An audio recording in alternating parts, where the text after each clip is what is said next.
Most people, most of the time, are polite, cooperative, and kind until they're not.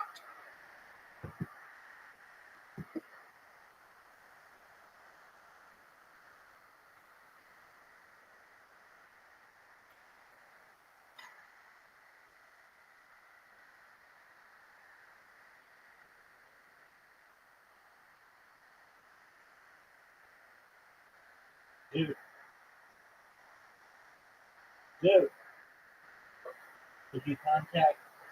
did you contact Riser? Why not?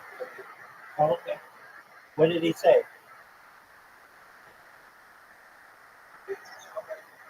Oh, no shit, really?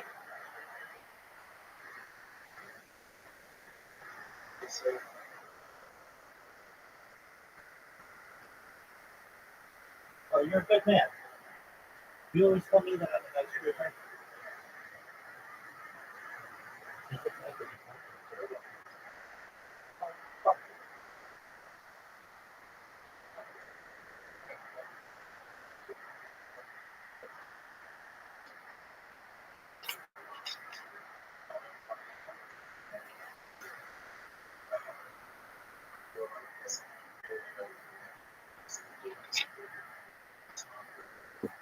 I couldn't have said it better myself.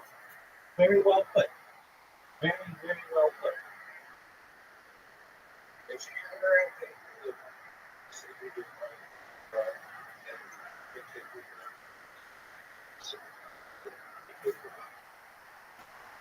Wow.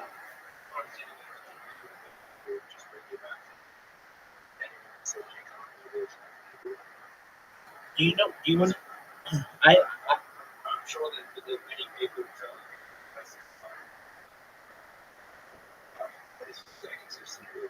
yeah, no, I'm in agreement with you on that. And it's about 50-50. People tell me that, but then there are a lot of people who are very positive towards it. You know what the happiest thing that I've let happen for you is? Hey, welcome. How are you? LYTIV. What's been your next of the woods?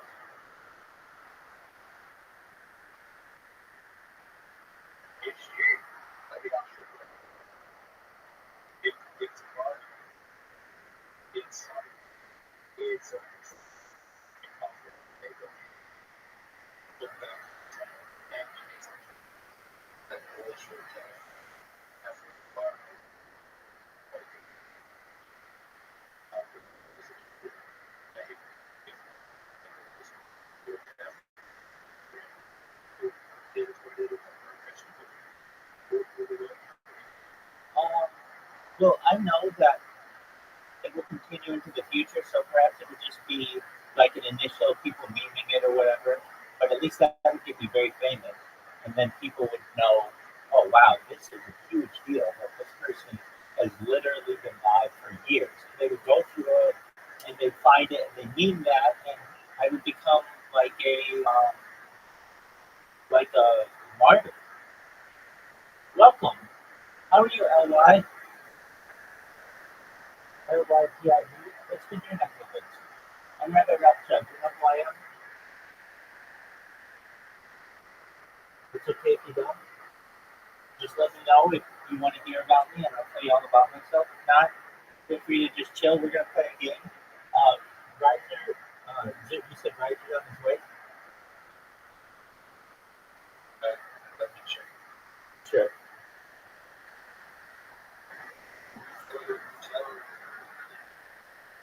I'm in agreement.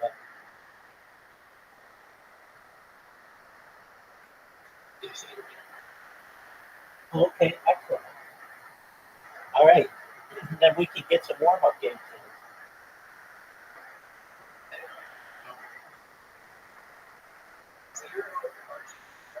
Yep.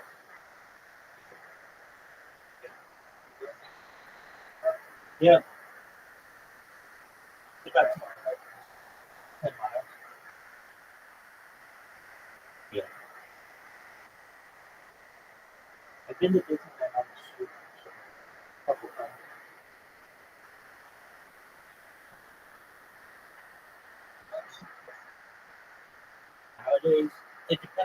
go, but it's usually like $150 a person. Yeah.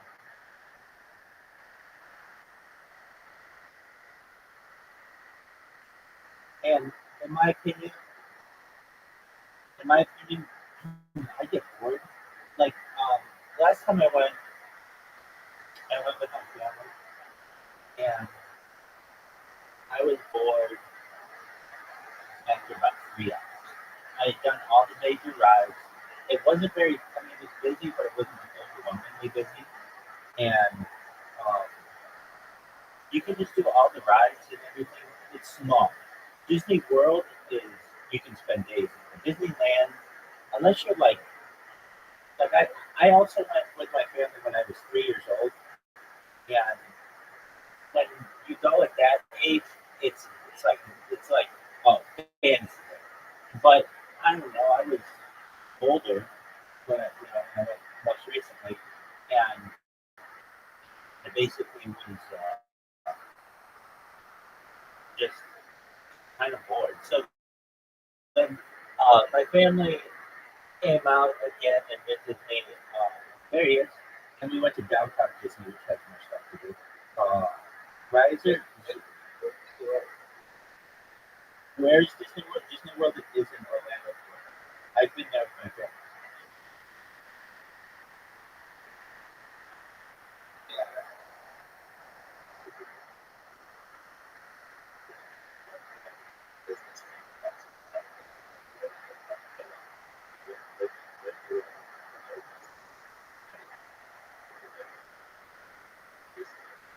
Yeah, Disneyland's just very nostalgic. I mean, it's cool and it's a lot of fun, but I just found that I got bored after like 3 hours. And you guys have invitations in case you want to wear. Welcome, Riser. How are you?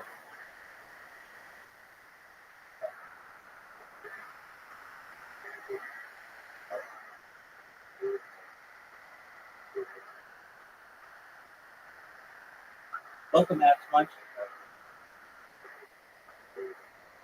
No, I actually didn't even mention it. Dude, don't talk about that stuff. That's weird.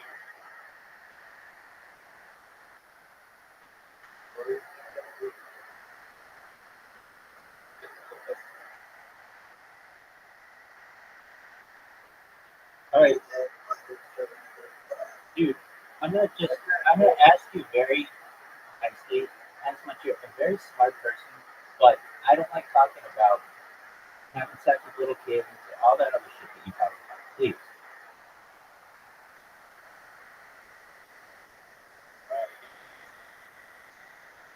I know, but those are the first words out of his mouth when it comes to it. So you're very smart, and I like talking with you, but just if you want to talk about consensual relationships amongst adults, that's fine. But that other stuff, it's just disgusting. All right, you can play if you want.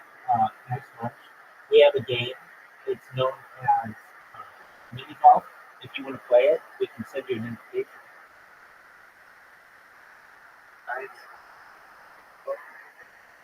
Sure. So you just want to download Play-Doh, Plato. It's on the App Store and Google Play. Feel free to download it and enjoy it.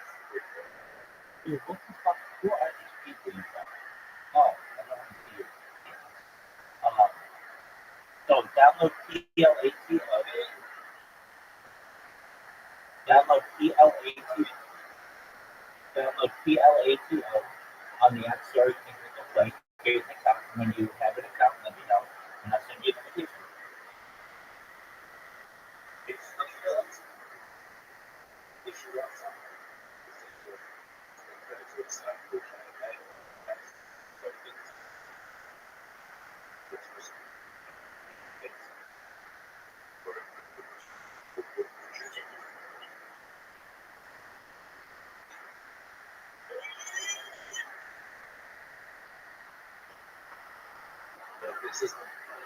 Yeah.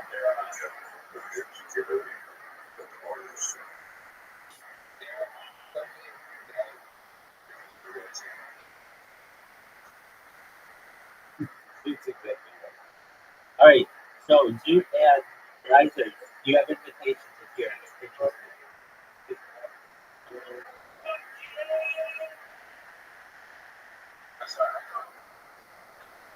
Yeah, I'm kind of in the same boat on Zoot.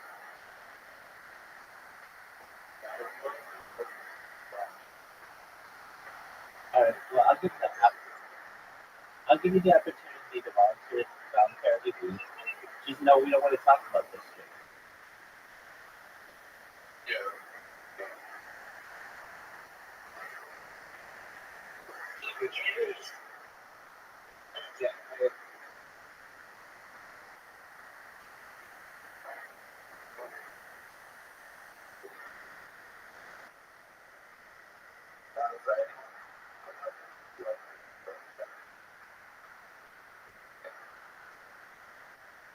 Right. Are you going to accept the invitation of that?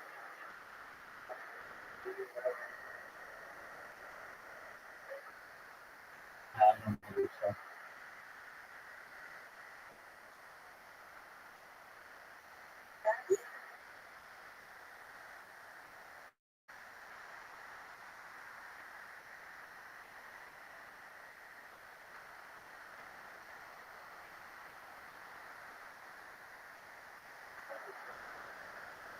Somebody hit the ball.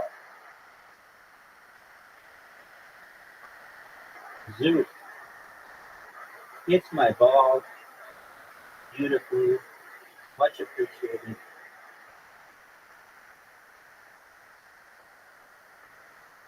Oh, Riser. Really good. Get there. Get there.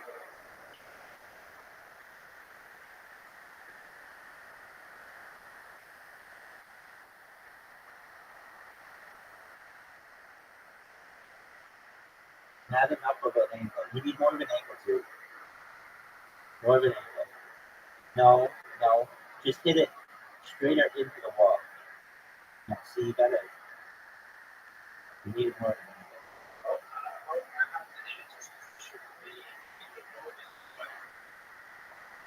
I don't think my ball was in the pitch.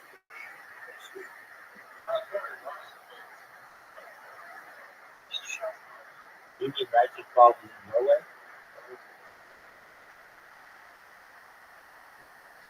Big shot for Riser here.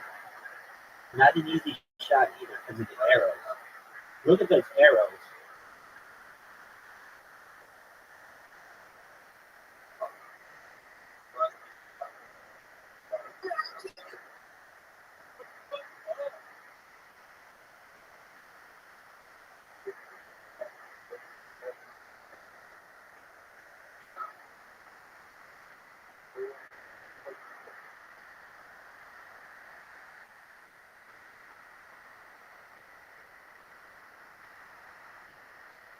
Dude, how would you rank that shot?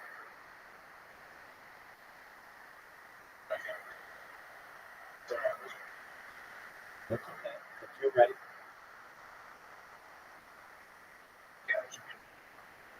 You're good.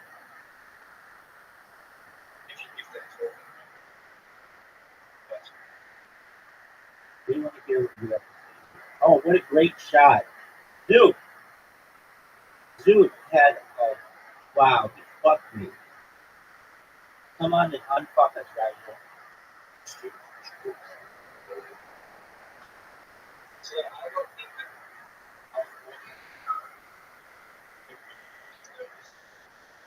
Be the shot. Be the shot. Those,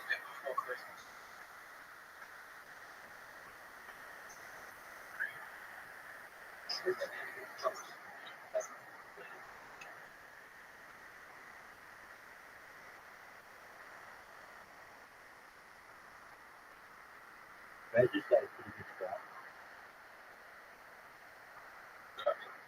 All right, here we go. Get in the hole. Get in the hole. It's got a chance. It's got a really good chance. Fuck yes.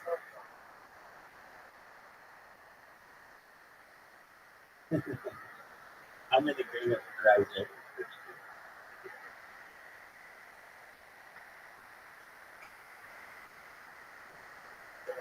Oh, you did the same thing. Oh, rim job, prom night, all lip, no hole. Show him how it's done, Riser. Off the fucking. He knocked it off the fucking tractor. Amazing shot.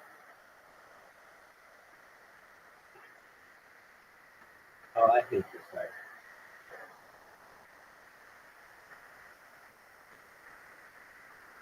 There we go. No, let's not do that. Actually, second, just put second shot. I don't know why you guys think that's funny. Not you guys, the other guys. Keep saying that. Dog, we're older than 5 years old. Come on, baby. That's what I'm talking about. That's the kind of shot I wanted.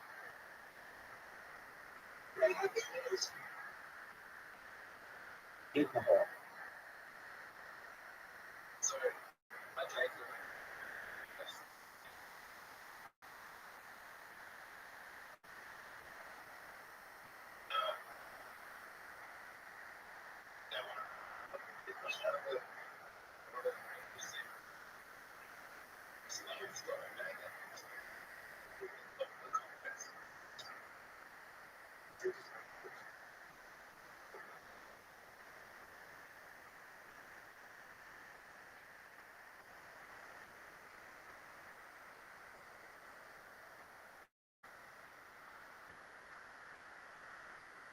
Bryce just got an important shot.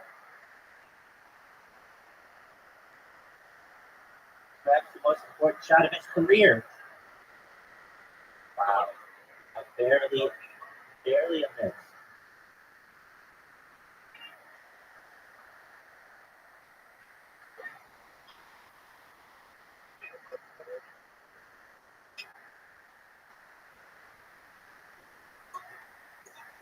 Dude, Riser, or as much, mute yourself, dude. Come on.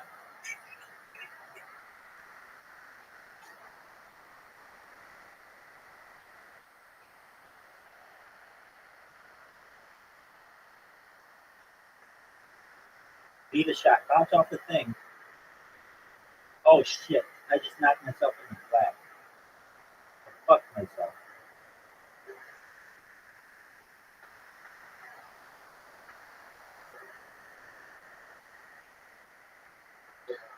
Yeah. Oh, that's a good shot.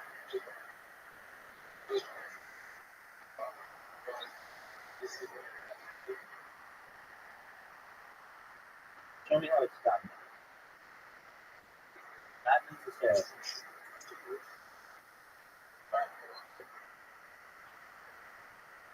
Hit the thing.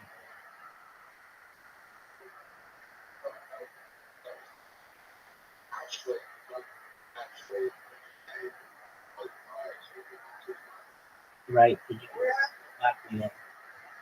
Dude, you guys are done. Just so you know. You can leave now or get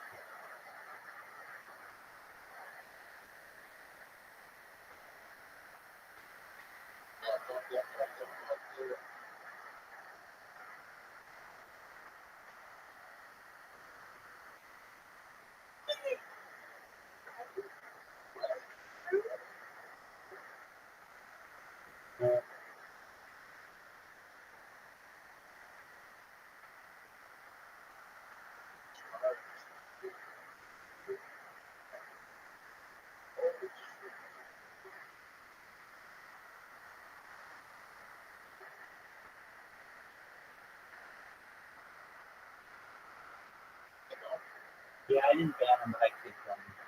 I like Asmunch. I think he's a funny person.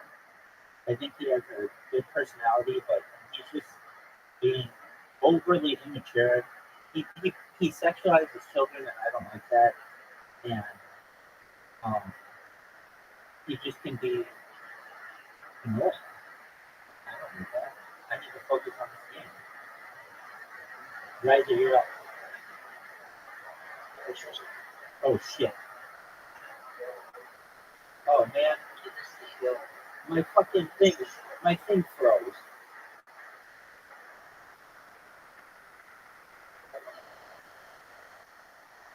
Wait, what the fuck? I got kicked out of that game.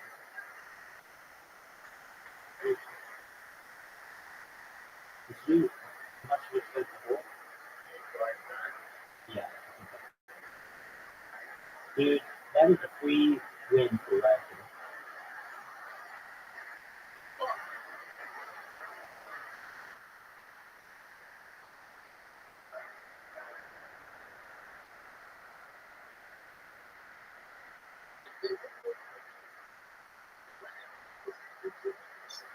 Oh shit.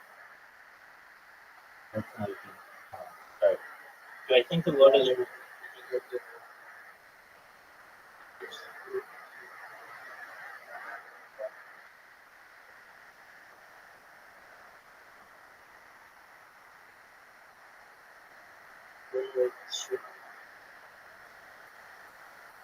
I would hope so. That'd be a very long music. Dude, put it in the black one, man.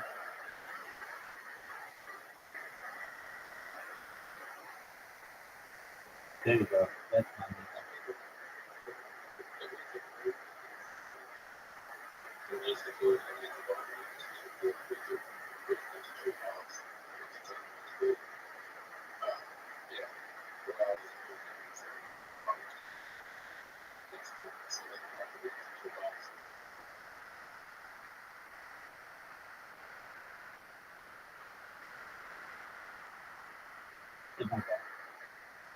Well, thank you. I don't really know what shot at.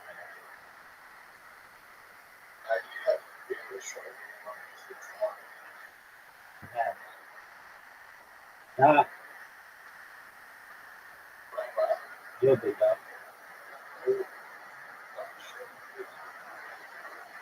Shit happens when you play video.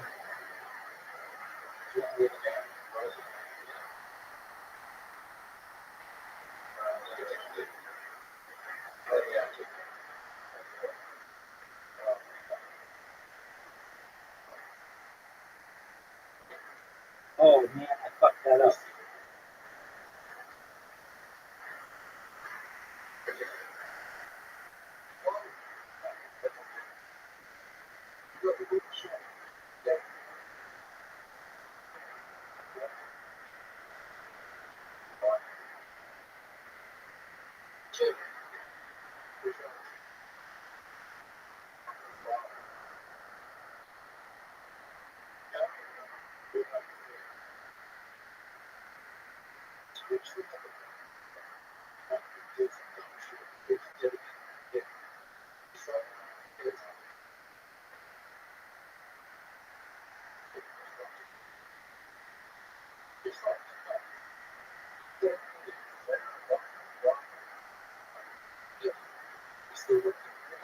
You hear the collusion, people? Do you hear this collusion?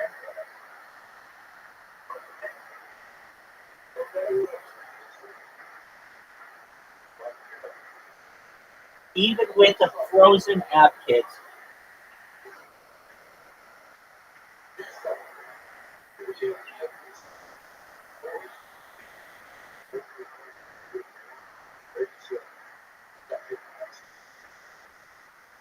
no, he wouldn't have gotten 3 points. He would have gotten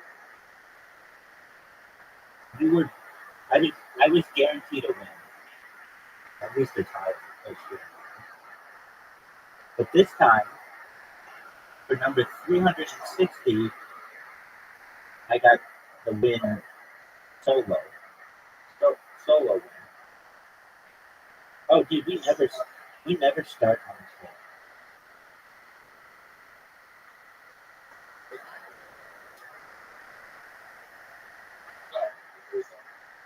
Do we? Riser gets to go first. Home shot advantage.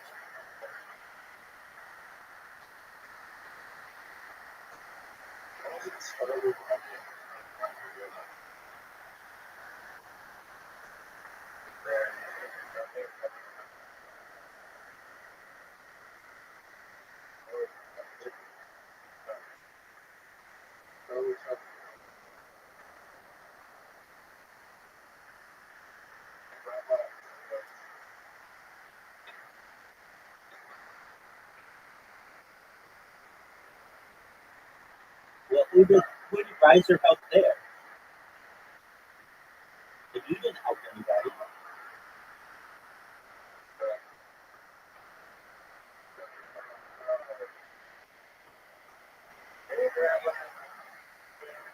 no, he didn't. I fucked it up. How the fuck did I miss that shot?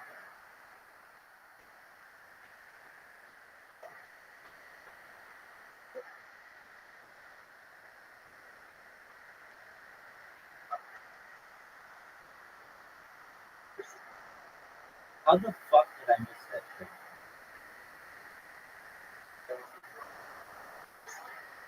I agree.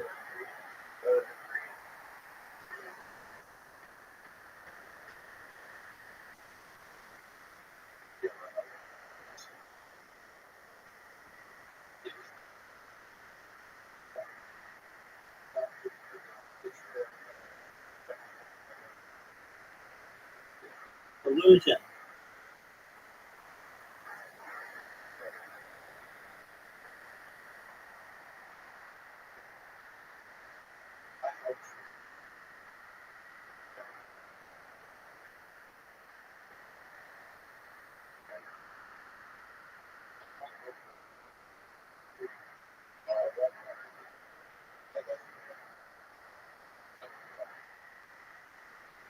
Illusion.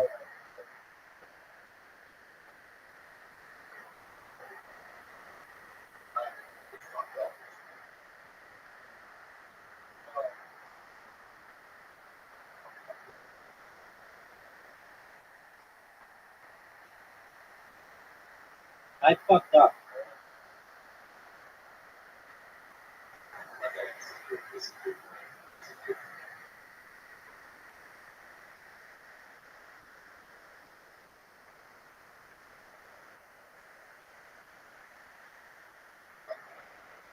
Get there.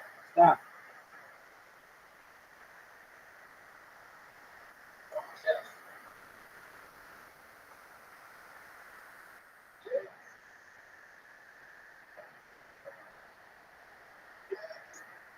Dude has to leave.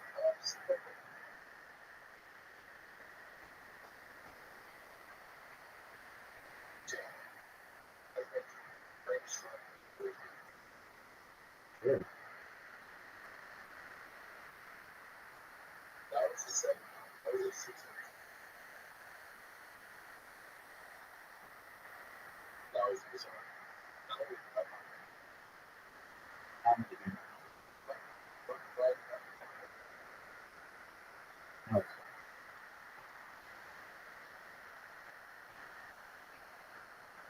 Dude has a great shot.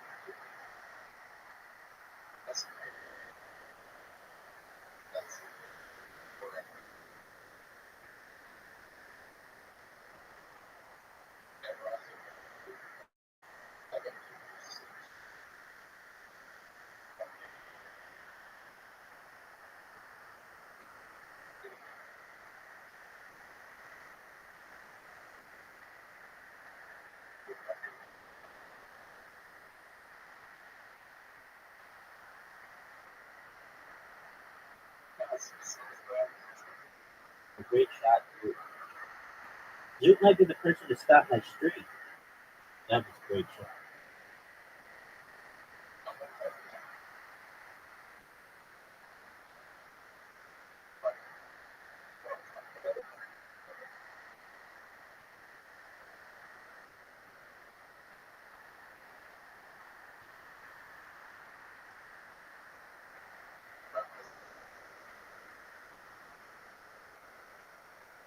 Like,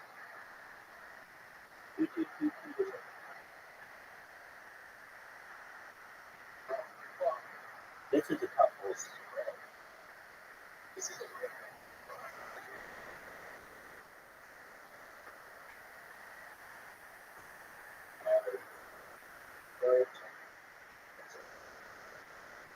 Oh, great shot. Dude.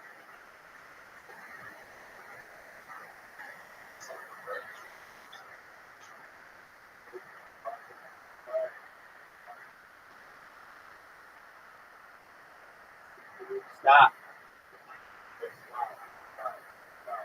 Easy water bump. Easy water bump.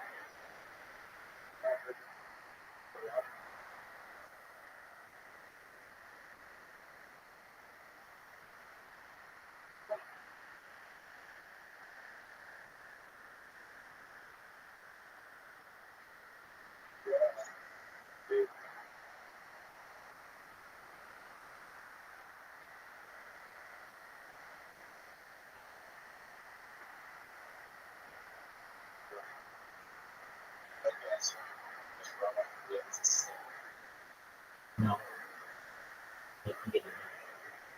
I'm tired.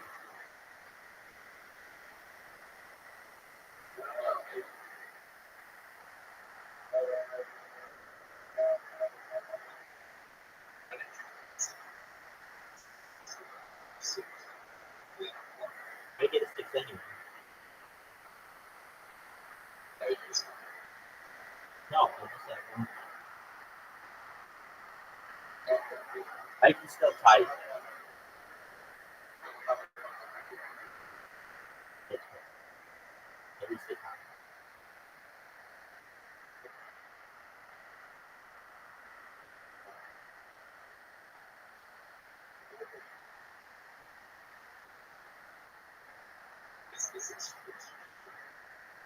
Oh shit.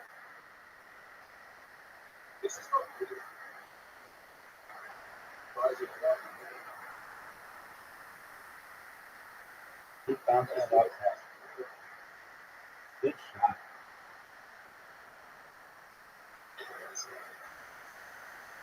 Water bumping.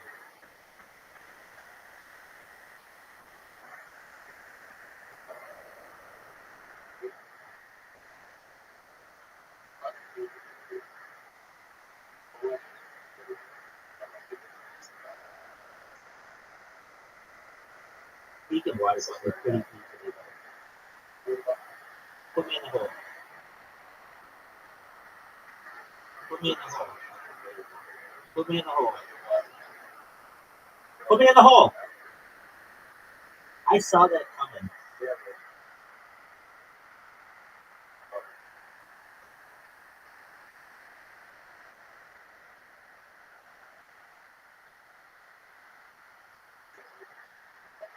Water bumping. I don't think it's the water bumping. He's right here. He could bounce it off the thing. Water. Try to make it. Try to make it. Make it, make it, make it, make it.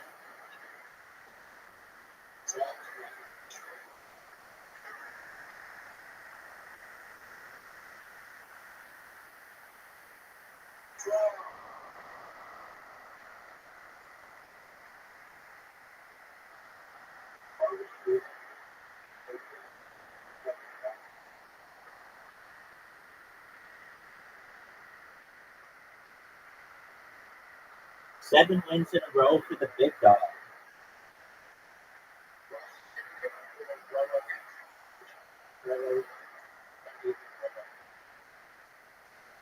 Seven wins in a row for the big dog.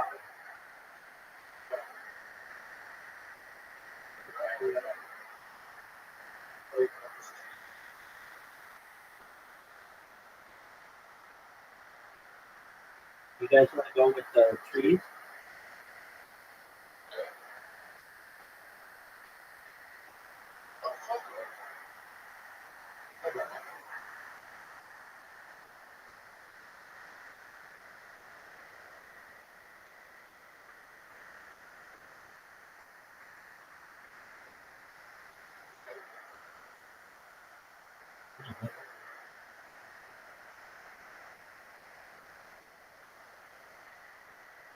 Let's see if it's that.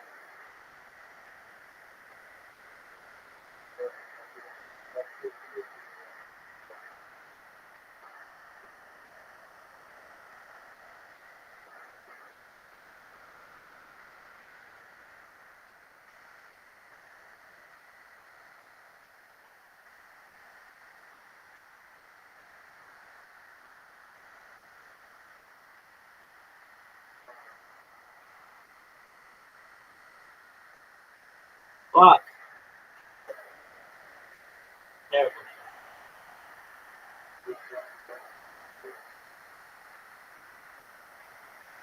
Thank you. Dude is the man. Dude is the man. Sacrifice for the good of society.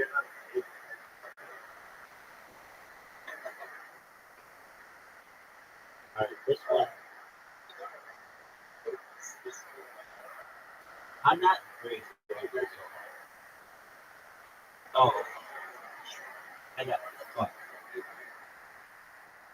I got fuck.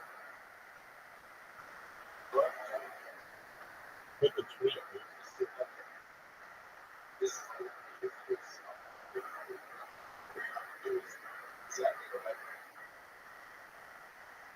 Not the chicken.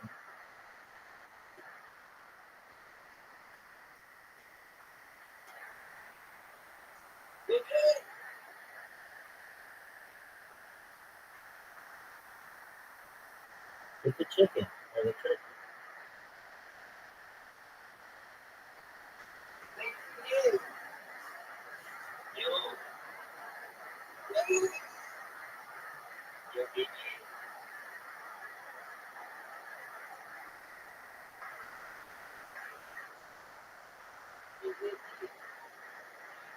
Oh shit. I'm getting no points here.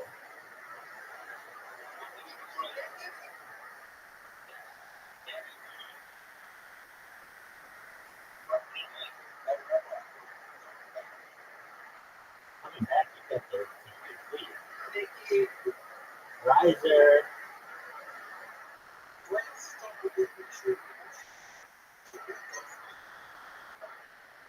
Oh shit. No one ever does that. That's the worst fucking shot you can have.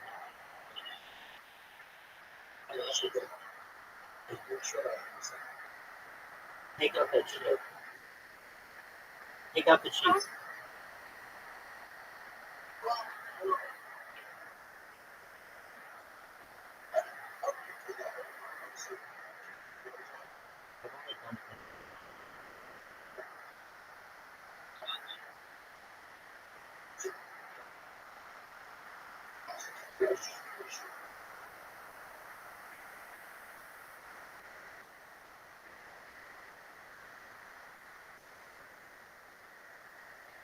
Oh, dude. Real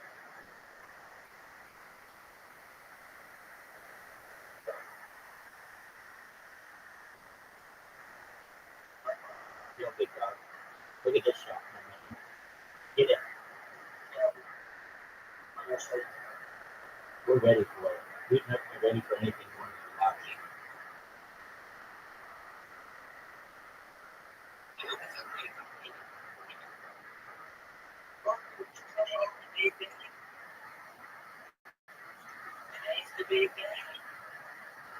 Oh, great shot.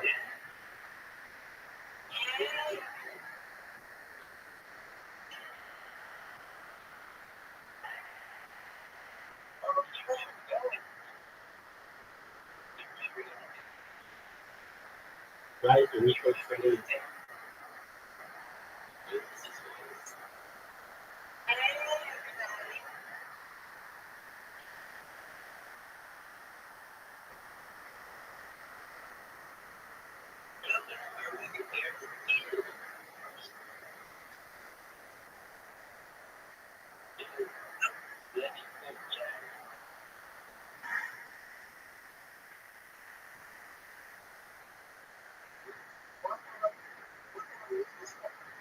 You don't need to.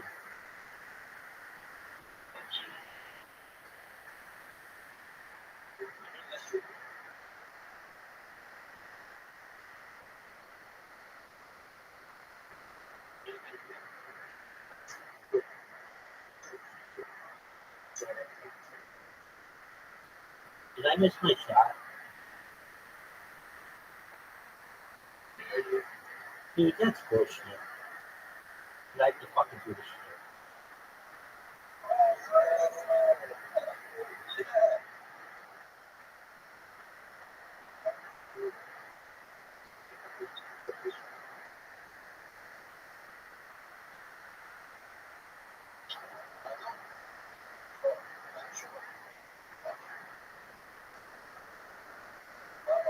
Yoga dog. I did your front. No, I didn't go into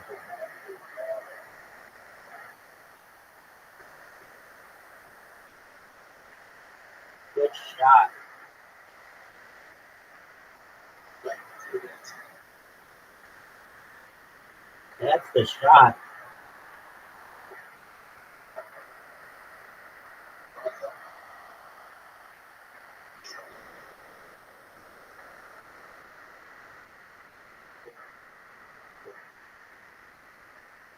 Dude just got fucked. Yes, it was.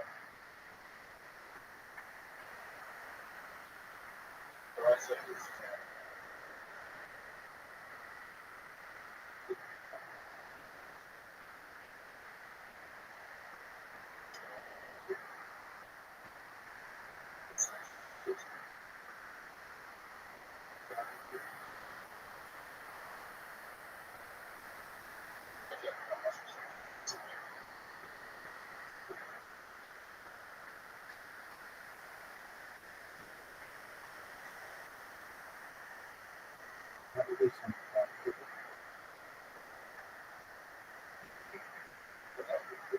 Yeah, I think it would be good for me.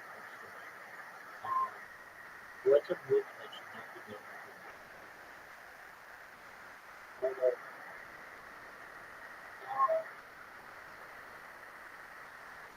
I think any movie could be made for the most cultural music, right?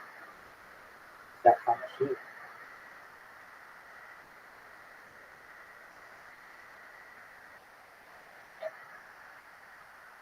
Like, I even lost them. I lost a shot. Be the shot. Be the shot. Be the shot. Be the shot. Too far. Psych. Be the shot. Be the shot. Here we go. This is big. No, it's not going to run. What did you say, Jim? I think it's good. Guys are. What are you doing? Zoom, do you think there's a hole where that tree is?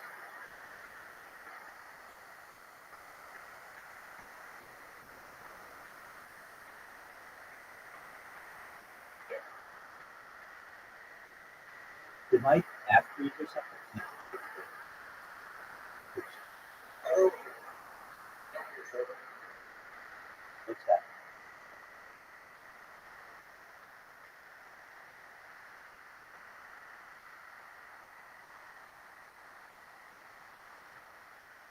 Take out the tree. Sometimes there's a hidden hole. Not a hidden hole, but like a hidden entrance hole.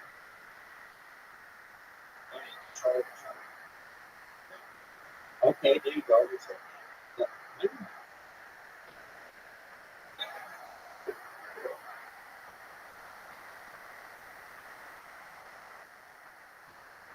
Be the shot.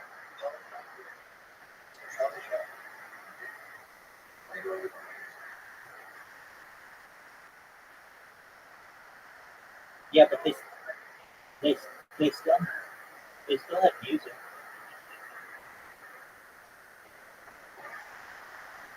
They have like piano music.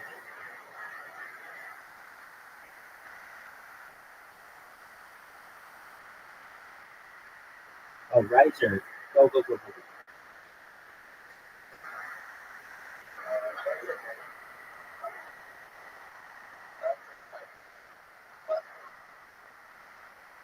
I think they could.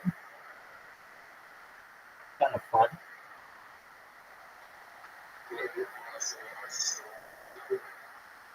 Yeah, I mean, if the music was cool,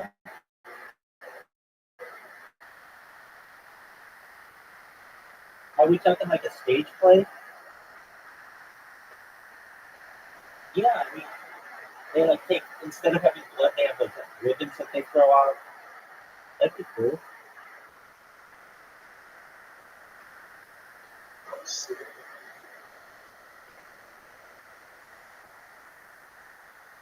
Yeah, I think it could be really fun. Just because it's so crazy, it might just work.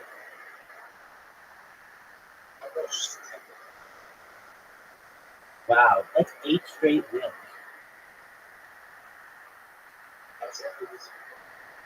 Somebody stop me. I want Zoot to beat me.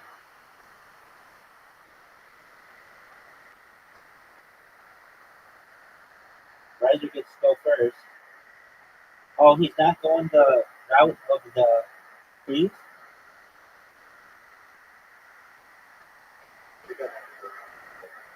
Thank you for giving us permission.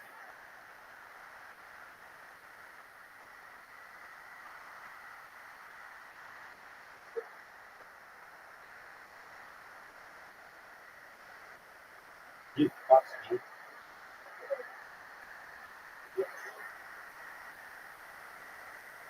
You watch yourself.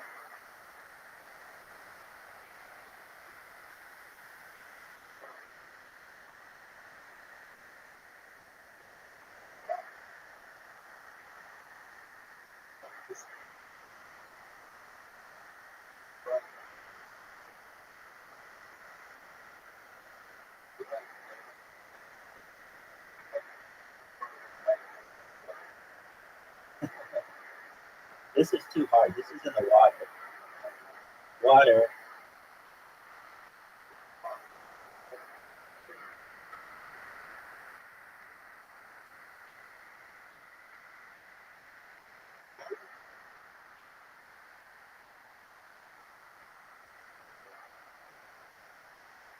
Oh no, my finger's stuck. Dude, my finger is stuck.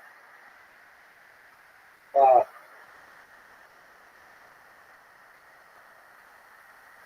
my finger was stuck. That's the best I could do. You know why my finger was stuck? Because the screen's so small. Just got a chance.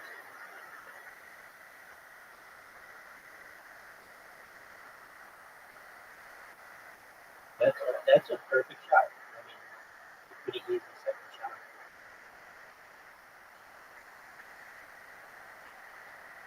Riser's turn. What's he gonna do?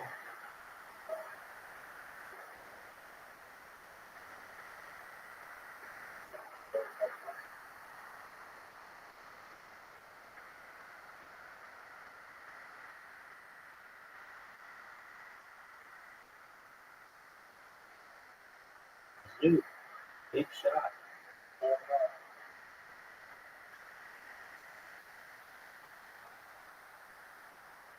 Dude takes the lead.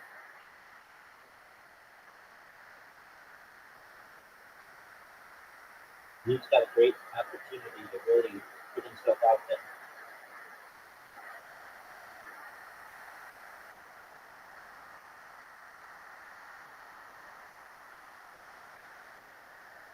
That's a great shot.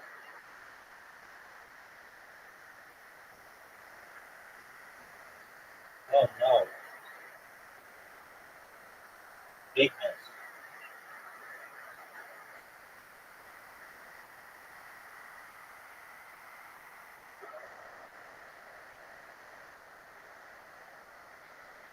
Dude's got a chance to increase his lead.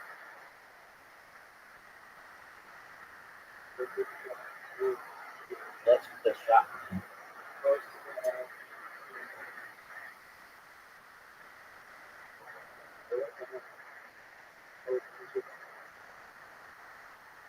It didn't, but he's in a great position.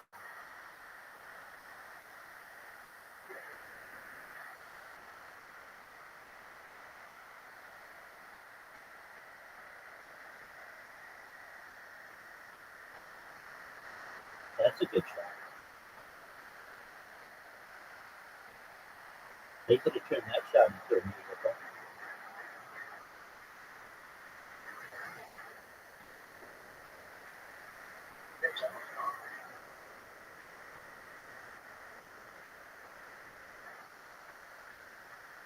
Make it.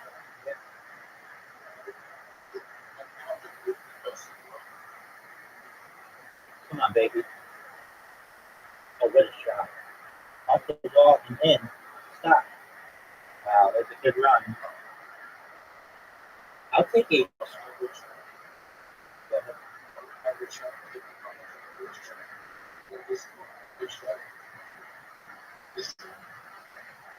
Probably like 20.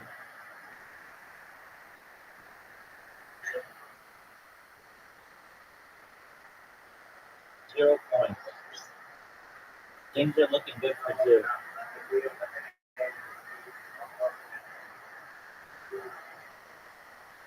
That's okay. I'll take 8 straight wins. I'm not even trying.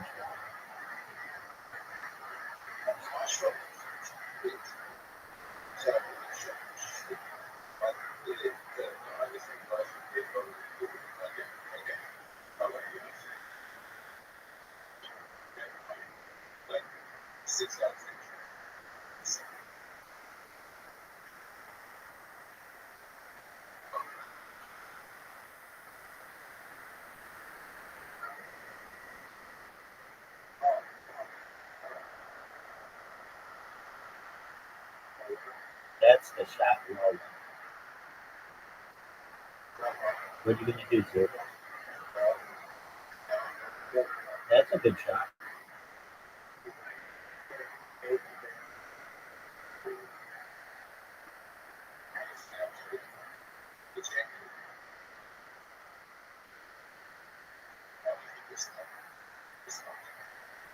Zoo is the first person to defeat me in 8 different tries. If I could have lost anyone, I'm happy to see.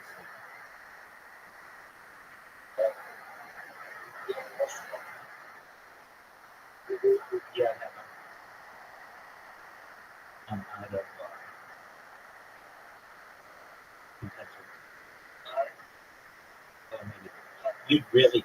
You'd have to royally fuck up. The escalate, double escalate.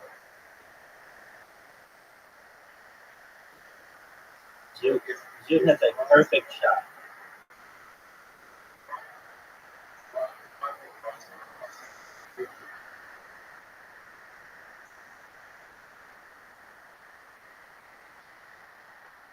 No, I can't.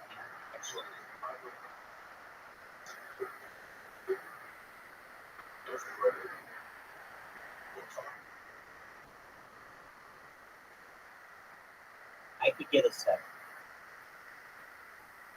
But there's not like something to stop you from scoring, so it's pretty easy.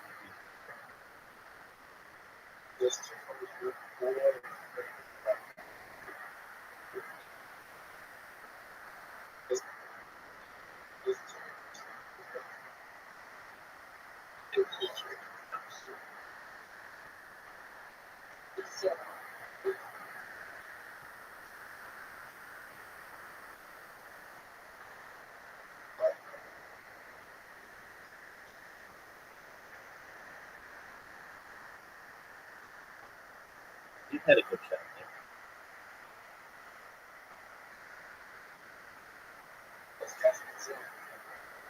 Sleeping.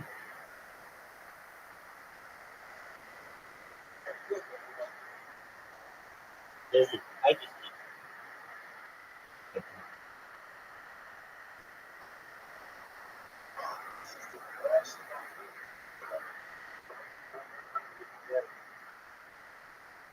Oh, amazing shot. Perfect shot.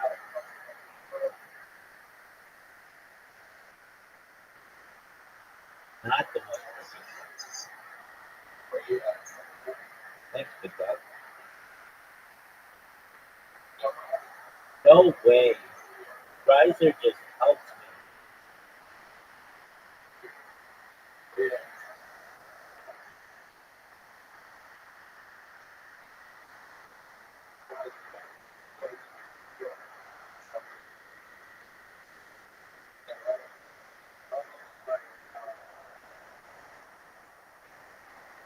Make it. Make it. Make it, Riser. Make it, Riser.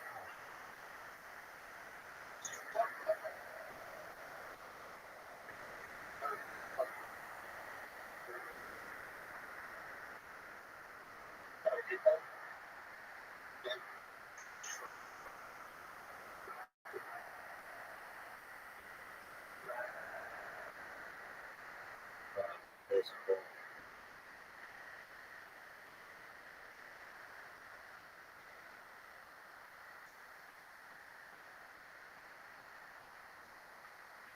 Sit down.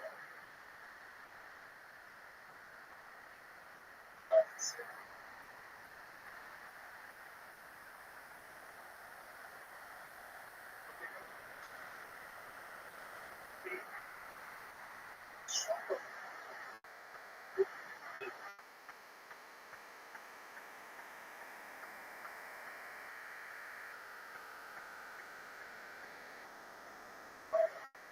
You'll be good. Dude, you're guaranteed to win. It's not bad.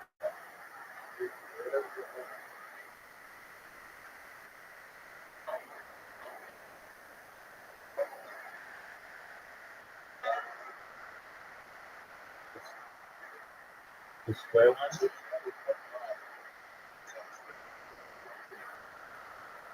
the square one?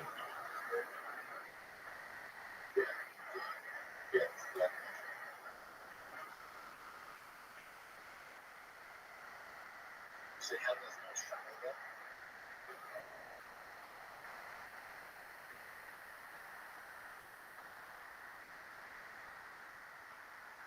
So it's a show. There it is.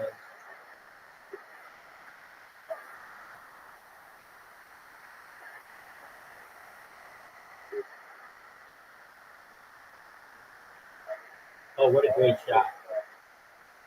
Very good shot.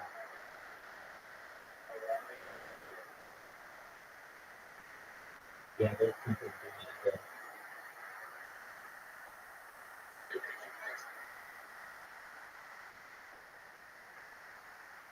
Rocket. Very good.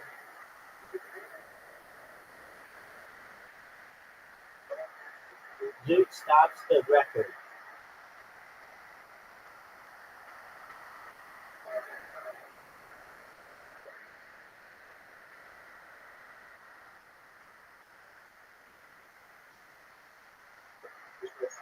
Eight straight wins.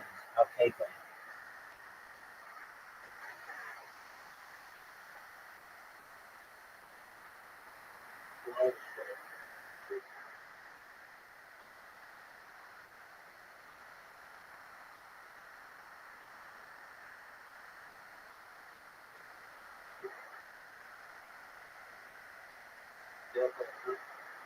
Yeah, just one more.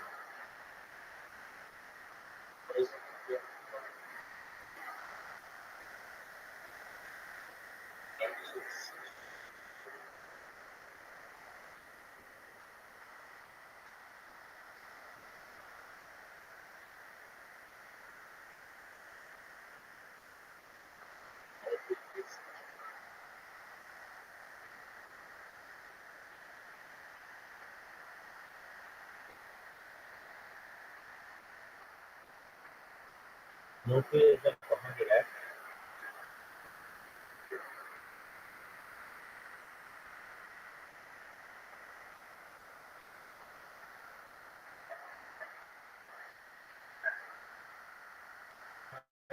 So why are you doing that? Why are you doing that?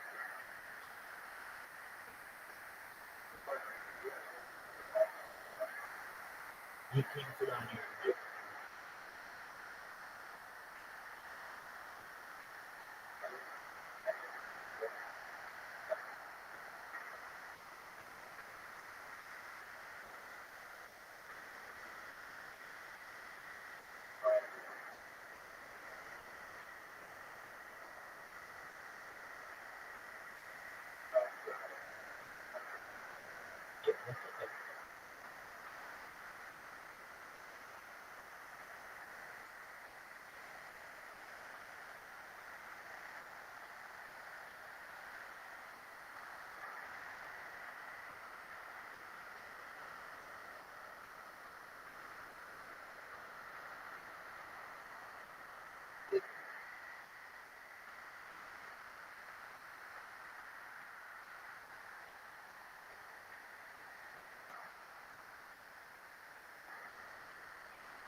I'll invite you in a second. I'm just gonna get permission.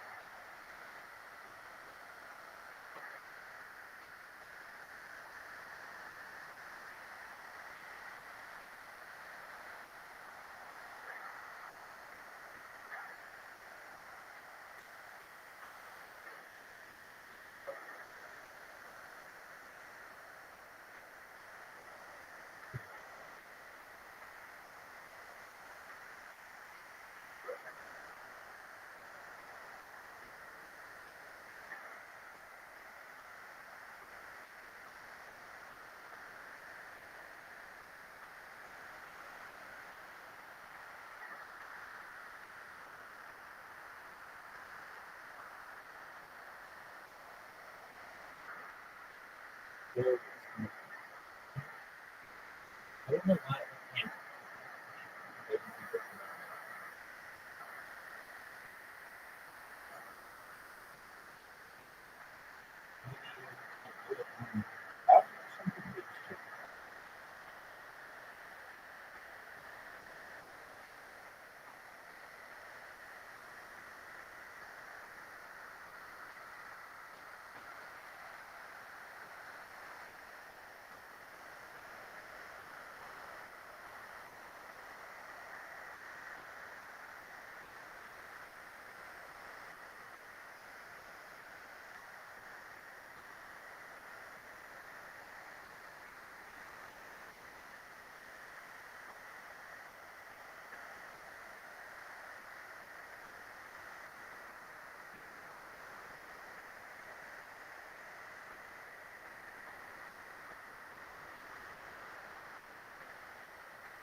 This is cool.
following is a conversation with Rick Spence, a historian specializing in the history of intelligence agencies, espionage, secret societies, conspiracies, the occult, and military history.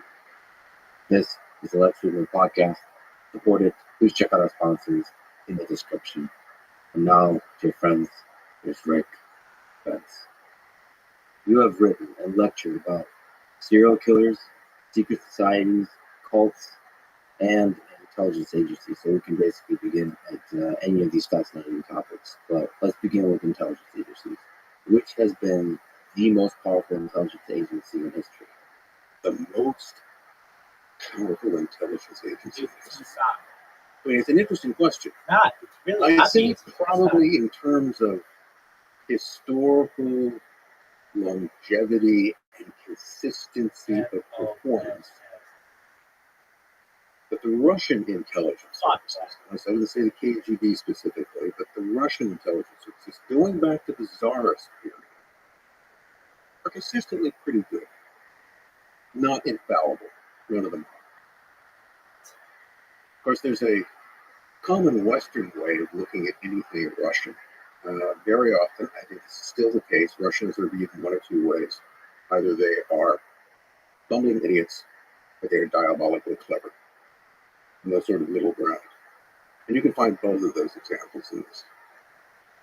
So what I mean by that is that if you're looking at the modern SVR or FSB, which are just two different organizations that used to be part of the one big KGB, the KGB or its predecessors, the Cheka, you're really going back to the late 19th century and the Imperial Russian Intelligence Security Service, generally known as the Okhrana or Okranka. It's really the Department of Police, the Special Corps Gendarmes.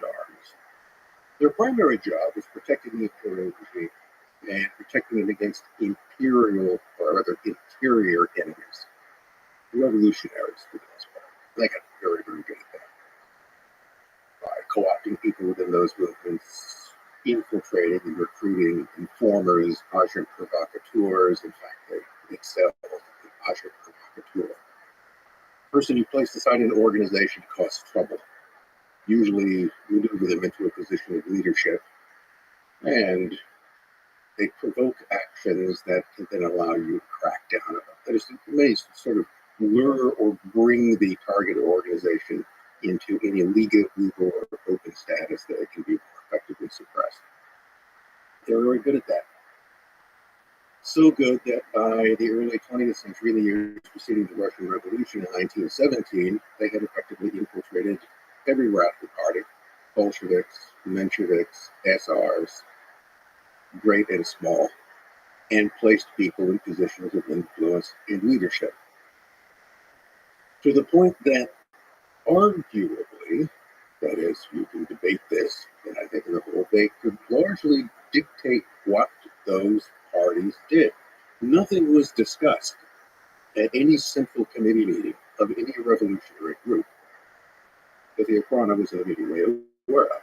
And they often had people in positions to influence what those decisions were. Of course, that raises an interesting question, is that if they were that good and they had infiltrated and effectively controlled most of the opposition, then how did the regime get overthrown by revolutionaries? The answer to that is that it wasn't overthrown by revolutionaries. It was overthrown by politicians. That would then take us into a detour into Russian history. But I'll just leave it with this. If you look at 1917, and you look closely, this is one of the things I would always tell my students, that there are two Russian revolutions in 1917. There's the first one in March or February, depending on your calendar, that overthrows Nicholas II. The revolutionaries are really not involved with that. Bolsheviks are nowhere to be seen. Trotsky and Lenin are nowhere to be seen. They have nothing to do with that. That has to do effectively with a political conspiracy within the Russian parliament, the Duma, to unseat an emperor they thought was bungling the war, essentially a loser to begin with. And it was a coup d'etat, a parliamentary coup d'etat. The temporary or provisional government that revolution put in power was the one overthrown by Lenin 8 months later. And that government was essentially one dominated by moderate socialists. The government was very quick to sort of turn to the left. The guy we associate with that is Alexander Kerensky. Alexander Kerensky was a Russian socialist, a politician. He was the dictator of that regime. He's the person, not the Tsar, who's overthrown by Lenin. So the revolutionaries, they did not prove to be the fatal threat to the Tsarist regime. It was the Tsarist political system itself that did that. What then transpired was that the Okhrana and its method and many of its agents then immediately segued over into the new Soviet security service.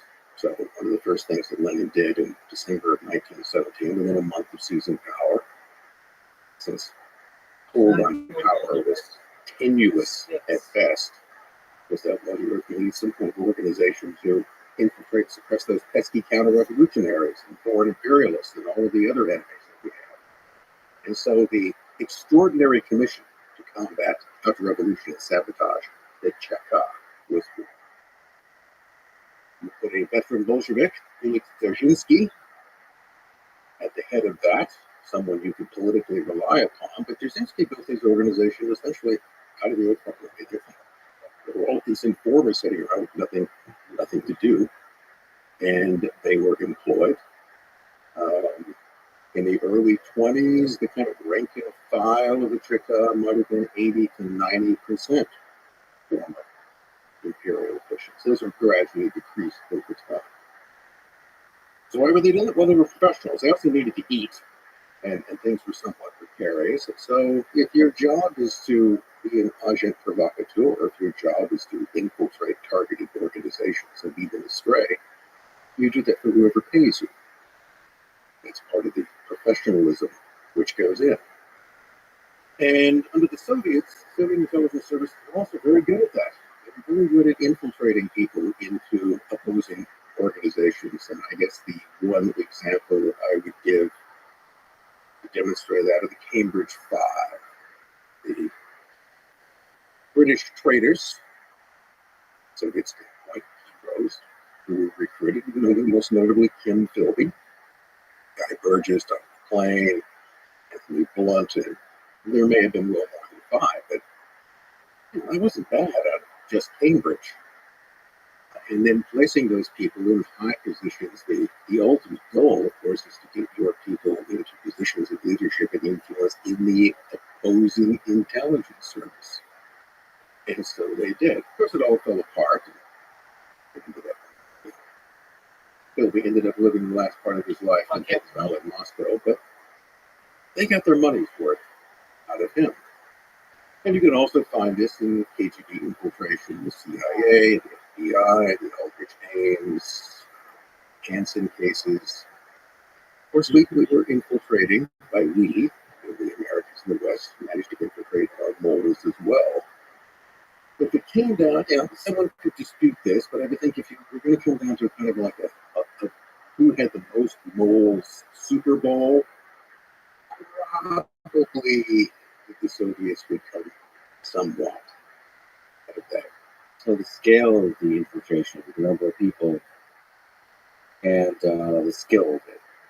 Is there a case to be made that the Okhrana and the Cheka orchestrated both the components of the Russian Revolution as you described that? Well, there's an interesting question for me. I mean, there are all kinds of questions. I mean, one of the questions is whether or not Lenin was in the Okhrana age. Okay, I've just said heresy. Some people, I'll do that quite often. Because I am a heretic. And proud of it. Why would you possibly say that Lenin could have been an Okhrana agent? Well, let's look what he managed to do.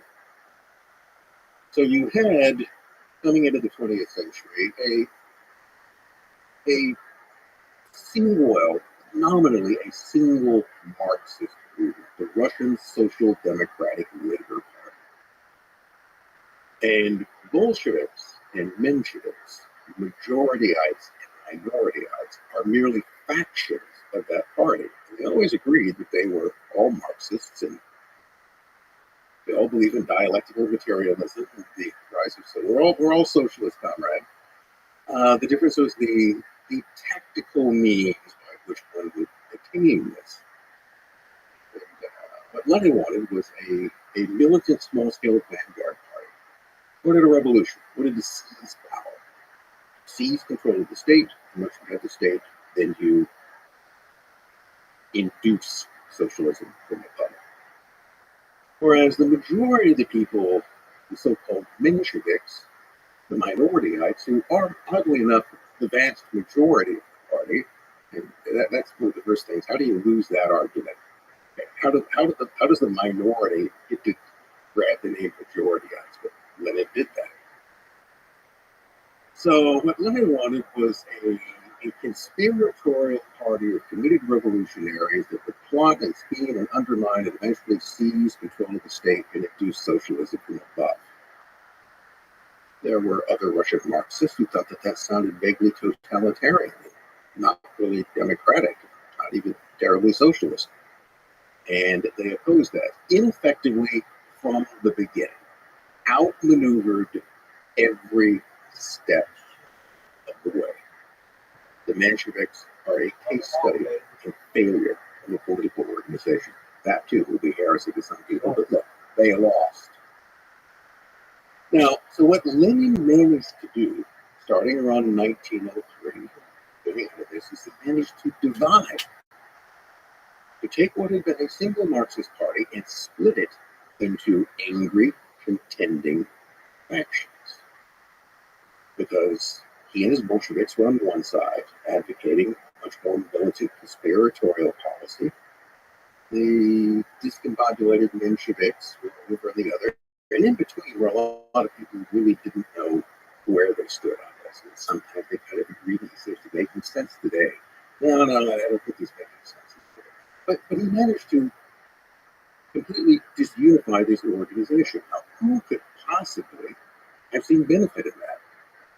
No one. Now, whether or not they put him up to it, whether or not in some way they helped move him into a position of leadership or encouraged it through people around him, whether he was a witting or unwitting agent of the Tsar's secret police, he certainly accomplished exactly what it was that they had wanted. And I find that suspicious. It's one of those things that it's so convenient in a way that I'm not necessarily sure that was an accident. There's also this whole question to me as to what was going on within the economy itself. And this is one of these questions we may come to later about how intelligence agencies interact or serve the governments to which they are theoretically subordinate. They do tend to acquire a great deal of influence and power. After all, their main job is to collect information. And that information could be about all kinds of things, including people within the government structure itself. And they also know how to leverage that information in a way to get people to do what you want them to do. So an argument can be made, again, an argument, not a fact, very independent. That's what the history is made out of. It is that at some point, between about 1900 and 1917, people in the apartment were playing their own game. And that game took them in a direction which meant that continued loyalty to the emperor, specifically to Nicholas II, was no longer part of that. To me, in a way, it seems almost during the events of 1917 that, one, you had an organization that was very effective when it did, suddenly just becomes. Doesn't really disappear. These things don't go away because it will reappear as the Cheka, basically fairly quickly. It raises the question as to what degree there were people within the organization who allowed events to take the course they wished. I always wonder how much deliberate planning there is within an organization like Okada, or if there's kind of a distributed intelligence there. Well, one of the key elements in any kind of intelligence organization or operation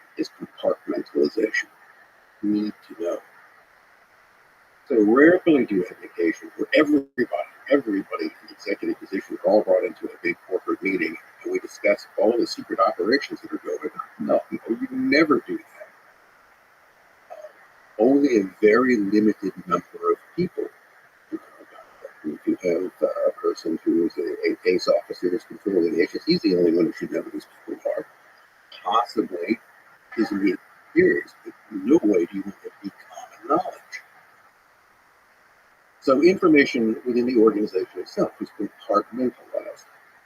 So you don't need everybody to be in on it. You don't even need necessarily the people who are nominated at the top. First, the Ophrana, the real boss of the Ophrana was the Imperial Ministry of the Interior.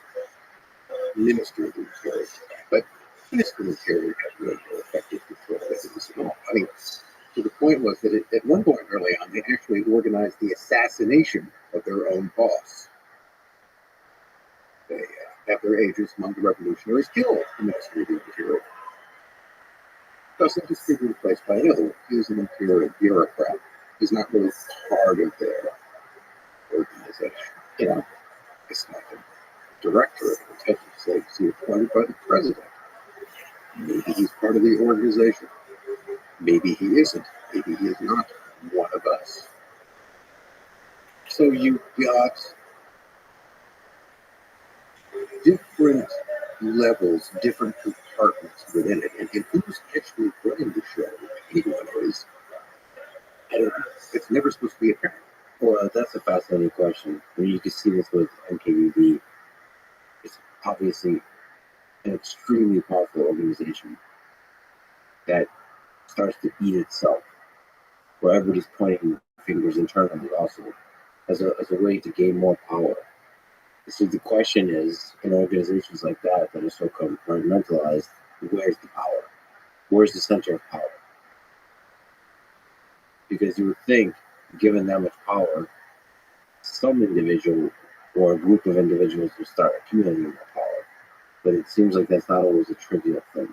Because if you get too powerful, the snake eats that person.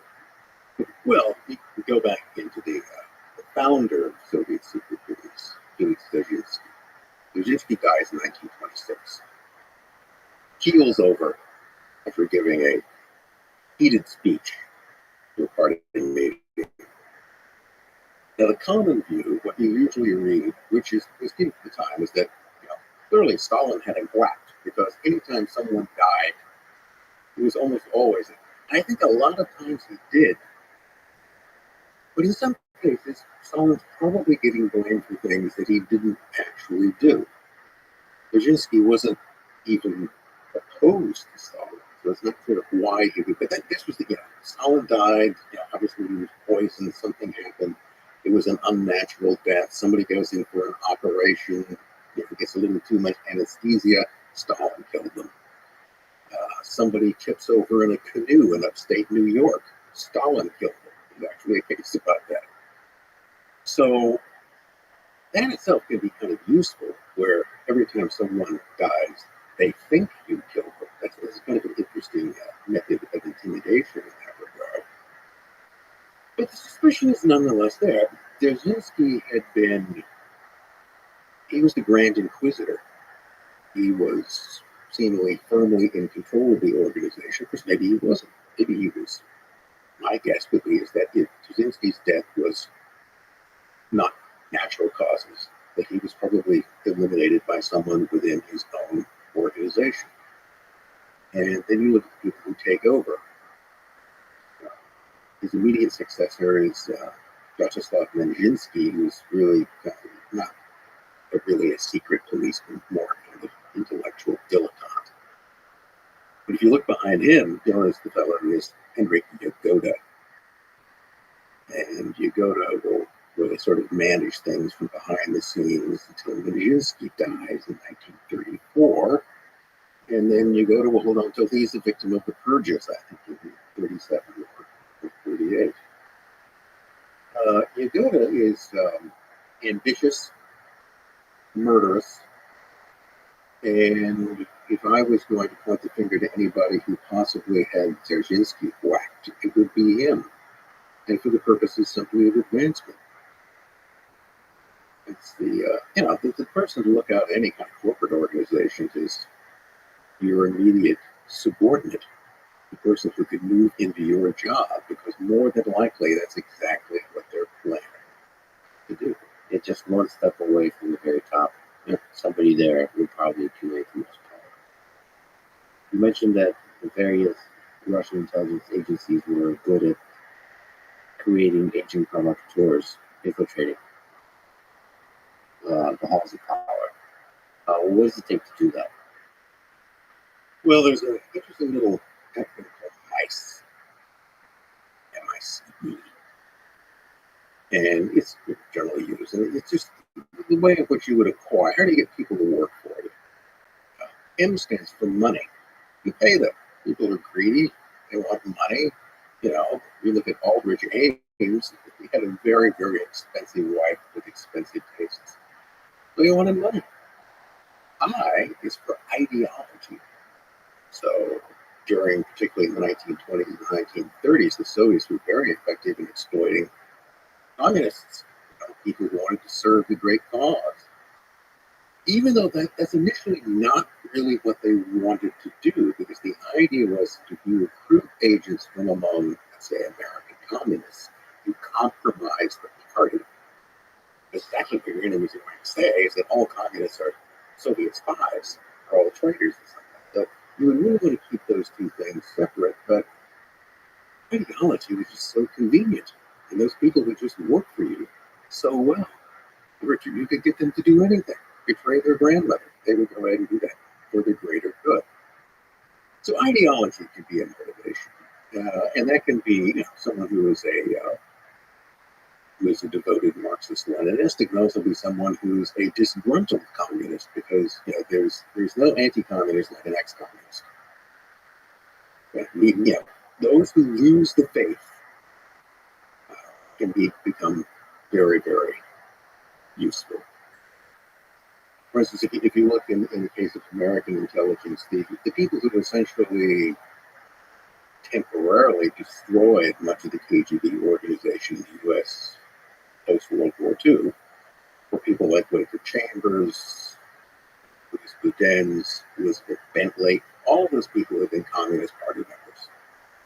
They had all been part of the Red Faithful. They all, for one reason or another, became disillusioned and earned rat or patriot, whichever case you may want to put in that regard. What does the C and the E stand for? The C is for coercion. That's where you have to persuade someone. You have to pressure them. So usually you blackmail them. Like if they have a gambling habit, in the old days it's very often because they were gay. Okay? Get them in a situation where they can be compromised, and you can get them to do your bidding. Those people usually have a certain amount of control. Here's an interesting example of how the Okhrana tended to handle this. I think it's still largely used. You'd round up a bunch of revolutionaries on some charge or another, distributing revolutionary literature, running an illegal printing press. You bring a guy into the room and you say, okay, you're going to work for us.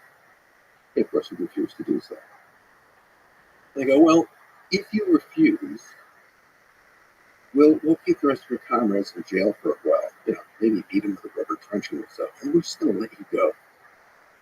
We're just going to put you back out on the street. And if you don't work for us, we will spread the rumor through our agents already in your organization that you are. And then what will your comrades do? How long are you going to live? So you see, you have no choice. You're ours, and you're going to cooperate with us.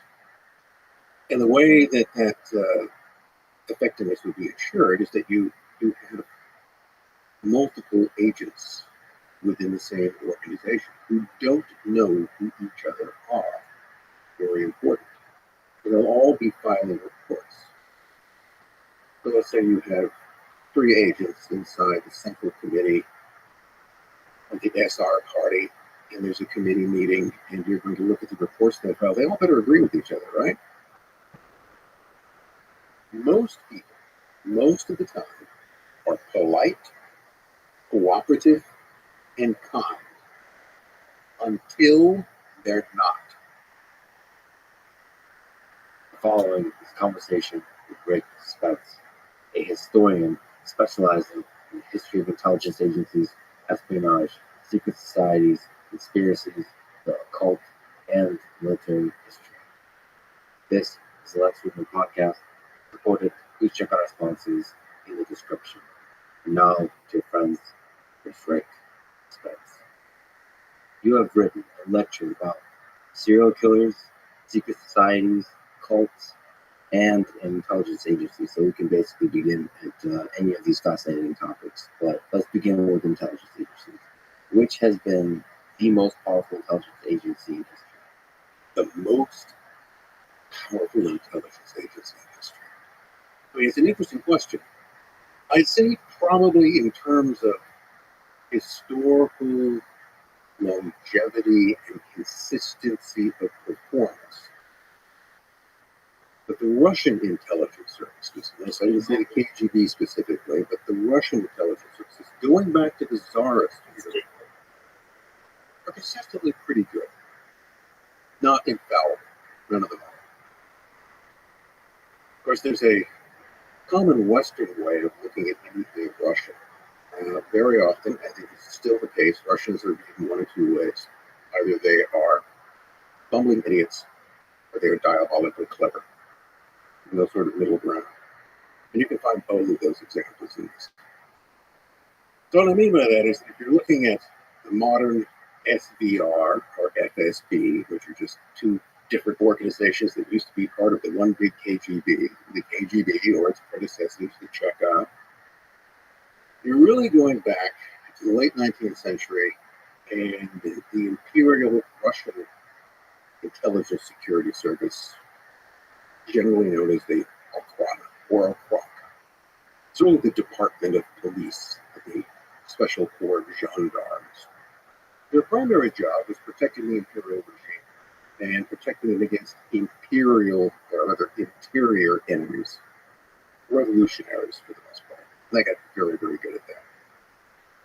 By co-opting people within those movements, infiltrating and recruiting informers, agents provocateurs. In fact, they excelled in agent provocateur. The person you place inside an organization causes trouble. Usually maneuver them into a position of leadership, and they provoke actions that can then allow you to crack down on them. There's many sort of lure or bring the target organization into any legal or open status that it can be more effectively suppressed. They were very good at that. So good that by the early 20th century, in the years preceding the Russian Revolution in 1917, they had effectively infiltrated every radical party, Bolsheviks, Mensheviks, SRs, great and small, and placed people in positions of influence and leadership. To the point that arguably, that is, you can debate this, but I think they could largely dictate what those parties did. Nothing was discussed at any central committee meeting of any revolutionary group, but the Okhrana was immediately aware of it. And they often had people in positions to influence what those decisions were. Of course, that raises an interesting question, is that if they were that good and they had infiltrated and effectively controlled most of the opposition, then how did the regime get overthrown by revolutionaries? It's with that is that it wasn't overthrown by revolutionaries. It was overthrown by politicians. That would then take us into a detour into Russian history. But I'll just leave it with this. If you look at 1917, and you look closely, one of the things I would always tell my students, that there are two Russian revolutions in 1917. There's the first one in March or February, depending on your calendar, that overthrows Nicholas II. Revolutionaries are really not involved with that. Bolsheviks are nowhere to be seen. Trotsky and Lenin are nowhere to be seen. They have nothing to do with that. It has to do effectively with a political conspiracy within the Russian parliament, the Duma, to unseat an emperor they thought was bungling the war and was essentially a loser to begin with. And it was a coup d'etat, a parliamentary. The temporary or provisional government that revolution put in power was the one overthrown by Lenin 8 months later. And that government was essentially one dominated by moderate socialists. The government was very quick to sort of turn to the left. The guy we associate with that is Alexander Kerensky. Alexander Kerensky was a Russian socialist and politician. He was the quasi-dictator of that regime. He's the person, not the Tsar, who's overthrown by Lenin. So the revolutionaries did not prove to be the fatal threat to the Tsarist regime. It was the Tsarist political system itself that did that. What then transpired was that the Okhrana and its method and many of its agents then immediately segued over into the new Soviet security service. So one of the first things that Lenin did in December of 1917, within a month of seizing power, since the hold on power was tenuous at best, was that he needed some kind of organization to infiltrate, suppress those pesky counter-revolutionaries and foreign imperialists and all of the other enemies that we have. And so the Extraordinary Commission to Combat Counter-Revolution and Sabotage, the Cheka, was formed. Put a veteran Bolshevik, Felix Dzerzhinsky, at the head of that, someone you could politically rely upon, but Dzerzhinsky built his organization essentially out of the Okhrana. There were all these informers sitting around, nothing to do, and they were employed. In the early 20s, the kind of rank and file of the Cheka might have been 80 to 90% former imperial officials. Those were gradually decreased over time. So why were they doing that? Well, they were professionals. They also needed to eat, and things were somewhat precarious. So if your job is to be an agent provocateur, or if your job is to infiltrate targeted organizations and lead them astray, you do that for whoever pays you. That's part of the professionalism which goes in. And under the Soviets, Soviet intelligence services are also very good at that. They were very good at infiltrating people into opposing organizations. And I guess the one example I would give to demonstrate that is the Cambridge Five. The British traitors, Soviet standpoint, who were recruited, most notably Kevin Philby, Guy Burgess, Dr. McLean, Anthony Blunt, may have been well more than five, but I wasn't bad out of just Cambridge. And then placing those people in high positions, the ultimate goal, of course, is to get your people into positions of leadership and influence in the opposing intelligence service. And so they did. Of course, it all fell apart. He ended up living the last part of his life in exile in Moscow, but they got their money's worth out of him. And you can also find this in KGB infiltration, the CIA, the FBI, the Aldrich Ames, Hansen cases. And of course, we were infiltrating, by we, the Americans, the West, managed to infiltrate our borders as well. But if it came down, someone could dispute this, but I would think if you were going to come down to kind of like a who had the most bowls Super Bowl, probably the Soviets would come somewhat at that. So the scale of the infiltration, the number of people, and the skill. Is there a case to be made that the Okhrana and the Cheka orchestrated both the components of the Russian Revolution as you described them? Well, there's an interesting question for me. I mean, there are all kinds of questions. One of the questions is whether or not Lenin was an Okhrana. Okay, I just said heresy. Some people, I'll do that quite often, because I am a heretic and proud of it. Why would you possibly say that Lenin could have been an Okhrana agent? Well, that's not what he managed to do. So you had, coming into the 20th century, nominally a single Marxist movement, the Russian Social Democratic Labor Party. And Bolsheviks and Mensheviks, majorityites and minorityyites, are merely factions of that party. And they always agreed that they were all Marxists. They all believe in dialectical materialism, the rise of so we're all socialists, Conrad. The difference was the tactical means by which one would attain this. And what Lenin wanted was a militant small-scale vanguard party. Wanted a revolution, wanted to seize power, seize control of the state. Once you have the state, then you induce socialism from the public. Whereas the majority of the people, the so-called Mensheviks, the minorities, who are, oddly enough, the vast majority of the party, that's one of the first things. How do you lose that argument? Okay. How does the minority get to grab the name majority? Lenin did that. So what Lenin wanted was a conspiratorial party of committed revolutionaries that would plot and scheme and undermine and eventually seize socialism from above. There were other Russian Marxists who thought that sounded vaguely totalitarian, not really democratic, not even terribly socialist. And they opposed that ineffectively from the beginning, outmaneuvered every step of the way. The Mensheviks are a case study in failure of a political organization. That too will be heresy to some people, but look, they lost. Now, so what Lenin managed to do, starting around 1903, getting all of this, is he managed to divide, to take what had been a single Marxist party and split it into angry, contending factions. Because he and his Bolsheviks were on one side, advocating a much more militant conspiratorial policy. The discombobulated Mensheviks were over on the other, and in between were a lot of people who really didn't know where they stood. Sometimes they kind of agreed it seems to be making sense today. No, I don't think it's making sense. But he managed to completely disunify this organization. Now, who could possibly have seen benefit in that? Bill O'Connor.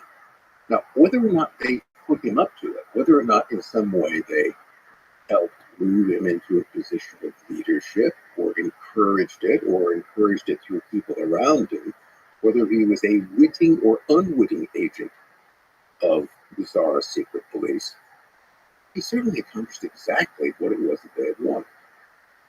And I find that suspicious. It's one of those things that it's so convenient in a way that I'm not necessarily sure that was an accident. There's also this whole question of me as to what was going on within the economy itself. And this is one of these questions we're going to come to later about how intelligence agencies interact or serve the governments to which they are theoretically subordinate. They do tend to acquire a great deal of influence and power. After all, their main job is to collect information. And that information will be about all kinds of things, including people within the government structure itself. And they also know how to leverage that information in a way to get people to do what you want them to do. So an argument can be made, again, an argument, not a fact. That's what this history is made out of, opinions. Is that at some point, between about 1900 and 1917, people within the party were playing their own game. And that game took them in a direction which meant that continued loyalty to the emperor, specifically to Nicholas II, was no longer part of that. To me, in a way, it seems almost during the events of 1917 that, one, you had an organization that was very effective when it did, suddenly just becomes ineffective. It doesn't really disappear. These things don't go away because it will reappear as the Ocheka, basically fairly quickly. But it raises the question as to what degree there were people within the organization who allowed events to take the course they wished. I always wonder how much deliberate planning there is within an organization like Ghana, or if there's kind of a distributed intelligence. But one of the key elements of any kind of intelligence organization or operation is compartmentalization. You need to know. So rarely do you have an occasion where everybody in the executive position are all brought into a big corporate meeting and we discuss all the secret operations that are going on. No, you never do that. Only a very limited number of people do about that. If you have a person who is a case officer is controlling issues, he's the only one who should know who these people are. Possibly his immediate superiors, but in no way do you want that to be common knowledge. So information within the organization itself is compartmentalized. So you don't need everybody to be in on it. You don't even need necessarily the people who are nominated at the top. For instance, the Ophrana, the real boss of the Ophrana was the Imperial Ministry of the Interior. Minister of the Interior, in fact. But Ministry of the Interior had no real effective control over this at all. I mean, the point was that at one point early on, they actually organized the assassination of their own boss. They have their agents among the revolutionaries kill the Minister of the Interior. Because he's just being replaced by another one. He's an imperial bureaucrat. He's not really part of their organization. You know, it's like a director of the intelligence agency appointed by the president. Maybe he's part of the organization. Maybe he isn't. Maybe he is not one of us. So you've got different levels, different compartments within it. And who's actually running the show, if anyone is, I don't know. It's never supposed to be apparent. Well, that's a fascinating question. I mean, you can see this with MKUD. It's obviously an extremely powerful organization that starts to eat itself, where everybody's pointing fingers internally also as a way to gain more power. And so the question is, in organizations like that are so-called compartmentalized, where's the power? Where's the center of power? Because you would think, given that much power, some individual or a group of individuals would start accumulating that power. But it seems like that's not always a trivial thing. Because if you get too powerful, the snake eats that person. Well, you go back into the founder of these secret police, Dzerzhinsky. Dzerzhinsky dies in 1926. Keels over after giving a heated speech to a party meeting. Now, the common view, what you usually read, which is in the time, is that clearly Stalin had him whacked because anytime someone died, it was almost always it. And I think a lot of times he did. But in some cases, Stalin's probably getting blamed for things that he didn't actually do. Dzerzhinsky wasn't even opposed to Stalin. There's not clear why he would, but this was the Stalin died, obviously he was poisoned, something happened. It was an unnatural death. Somebody goes in for an operation, gets a little too much anesthesia, Stalin killed them. Somebody tips over in a canoe in upstate New York, Stalin killed them. There's actually a case about that. So that itself can be kind of useful, where every time someone dies, they think you killed them. That's kind of an interesting method of intimidation in that regard. But suspicion is nonetheless there. Dzerzhinsky he was the Grand Inquisitor. He was seemingly firmly in control of the organization. Of course, maybe he wasn't. Maybe he was. My guess would be is that Dzerzhinsky's death was not natural causes, but he was probably eliminated by someone within his own organization. And then you look at people who take over. His immediate successor is Rothschild Menjinsky, who's really not really a secret police, but more an intellectual dilettante. But if you look behind him, there's the fellow who is Henryk Yagoda.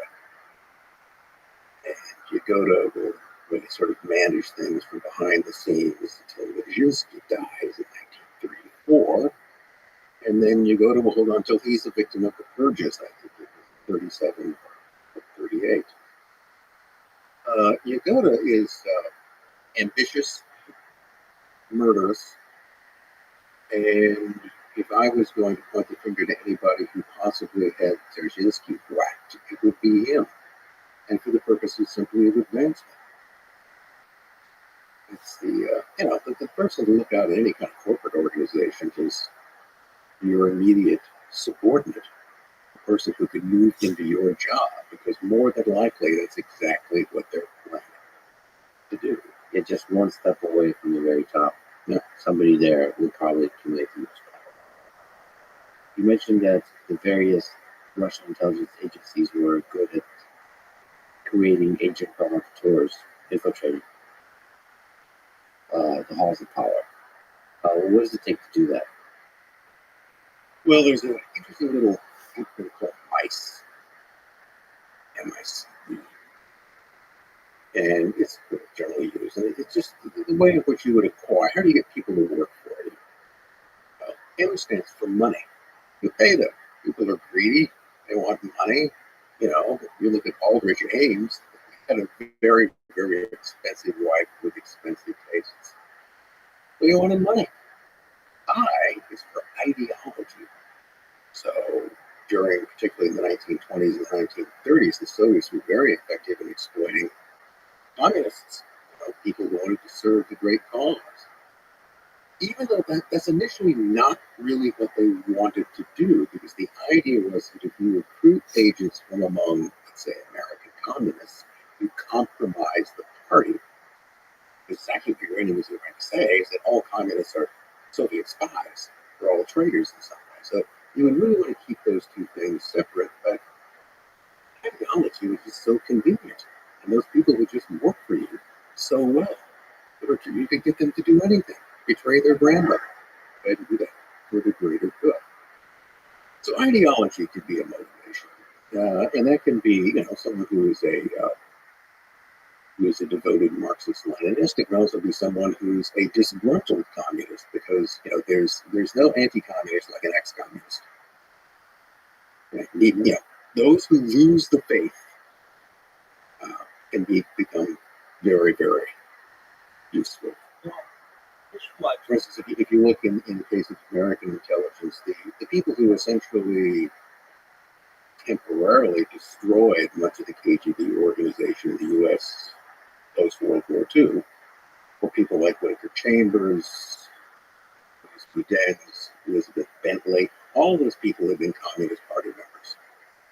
They had all been part of the Red Faithful. They all, for one reason or another, became disillusioned and turned rat or patriot, whichever case you may want to put in that regard. What does the C and the E stand for? The C is for coercion. That's where you have to persuade someone to work for you. You have to pressure them. So usually you blackmail them. Like maybe they have a gambling habit. In the old days, it's very often because they were gay. Okay? Get them in a situation where they can be compromised, and you can get them to do your bidding. Those people usually have a certain amount of control. Here's an interesting example of how the Okhrana tended to handle this. It's still largely used. You round up a bunch of revolutionaries on some charge or whatever, distributing revolutionary literature, running an illegal printing press. You bring a guy into the room and you say, okay, you're going to work for us. He, of course, would refuse to do so. They go, well, if you refuse, we'll kick the rest of your comrades in jail for a while. Maybe beat them with a rubber truncheon or so. And we're just going to let you go. We're just going to put you back onto the street. And if you don't work for us, we will spread the rumor through our agents already in your organization that you are.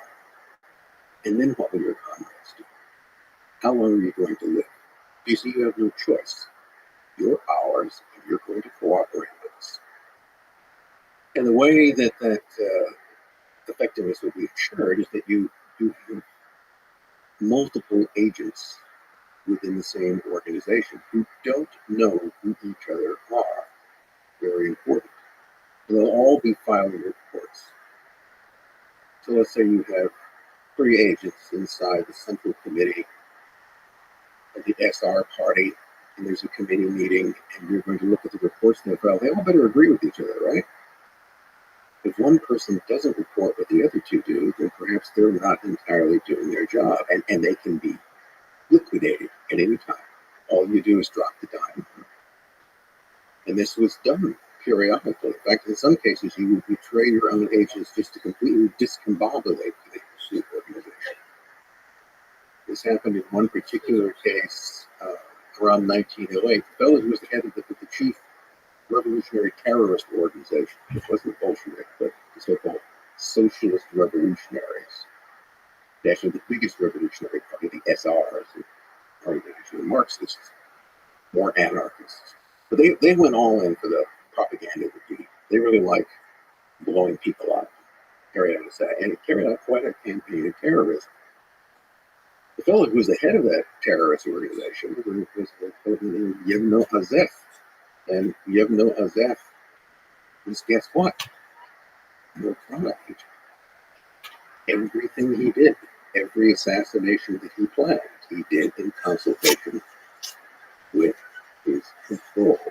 So he kind of run out his string, and there was increasing suspicion of him. He was also asking for a lot more money. So the Aprana itself arranged to have him ratted out. And what did that do?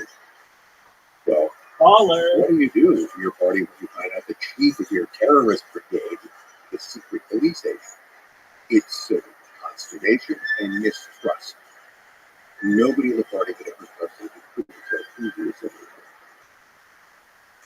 You know, I wrote a biography on Boris Sevenkoff, who was a Russian revolutionary, and the second in command within the terrorist organization. By the way, the guy that wanted Azef to job so bad he could taste it. Well, on the one level, he expressed absolute horror that his boss was a police agent, and well, he should, because Sevenkoff was a police agent too. They already had the number two waiting in the wings to take over. But he was legitimately shocked. He didn't really suspect that. So I can kind of manipulated this. And then finally come to the E. That, I think, is the most important. Ego. Sometimes people spy or betray because of the egotistical satisfaction that they receive. The sheer kind of Machiavellian joy from deceit. An example of that would be Kim Philby. Now, Philby was a communist, and he would argue that he always saw himself as serving the communist cause. But he also made this statement, I think it's in the preface to his autobiography. He says, one never looks twice at the offer of service in the place. He's talking about his people that he engaged with in the 1930s. He was absolutely chuffed by it.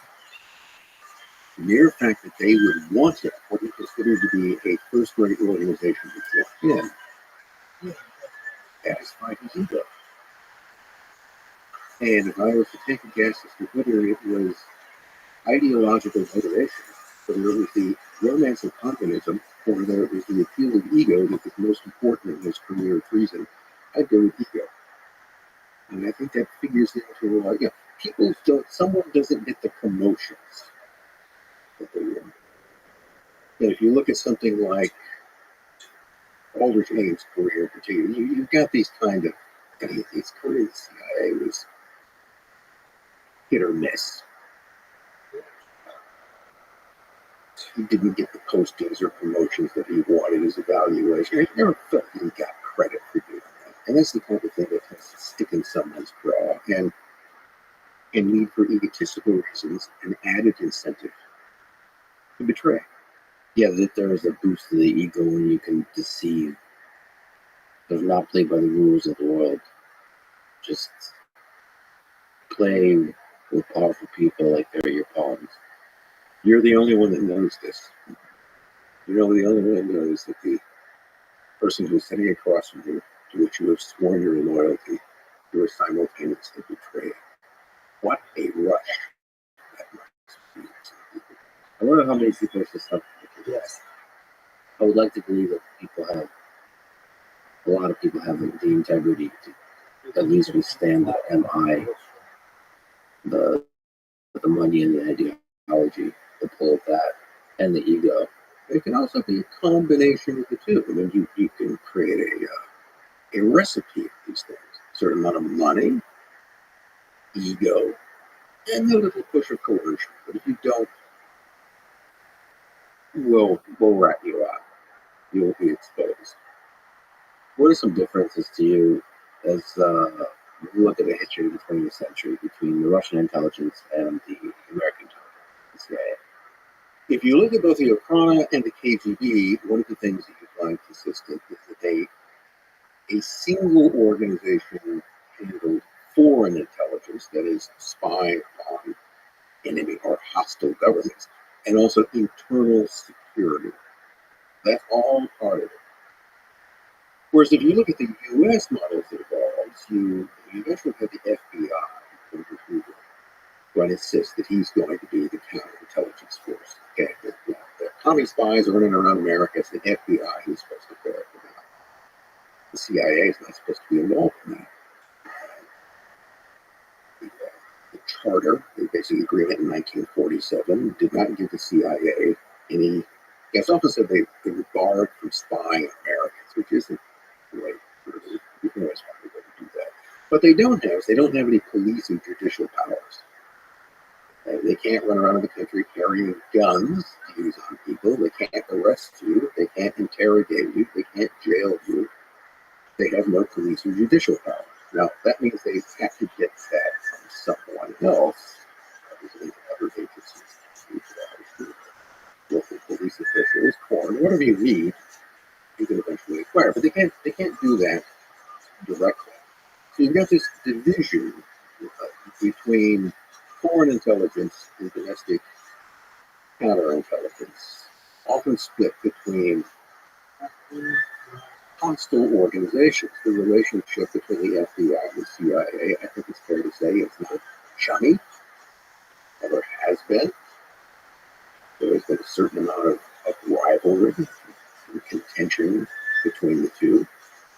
And it's not to say that something like that didn't exist between the domestic counterintelligence and foreign intelligence components of the KGB, but there would be less of that to a degree because there's a single organization.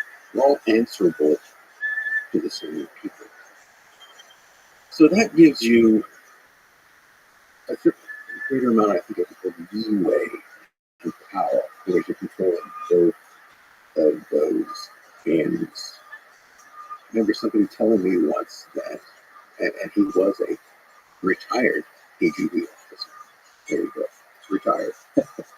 One of the things that he found amusing was that in his role, one of the things that he could do is that he could be anywhere at any time in any dress, which meant that he could be in or out of uniform and any place at any time. He was authorized to do that.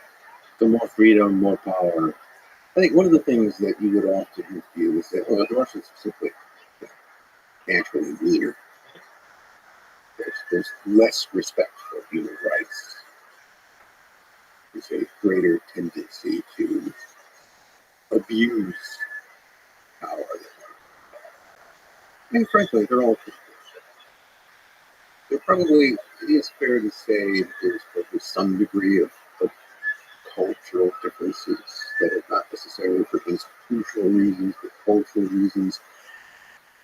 There could well be things that Americans might balk at doing more than you would find on the Russian or Soviet side of the equation. The other aspect of that is that Russian history is long and contentious and bloody. One of the things it certainly teaches you never trust foreigners. Every foreign government, anywhere, any country on your border, is a real potential enemy. They will all, at some point, if given the chance, invade you. Therefore, they must always be treated with great suspicion. Now it goes back to something that I think that the British observes, that countries don't have friends. They have interests. And those interests can change over time. Well, the CIA is probably equally suspicious of all other nations. That's your job. You're supposed to be suspicious. Your job is not to be trusted.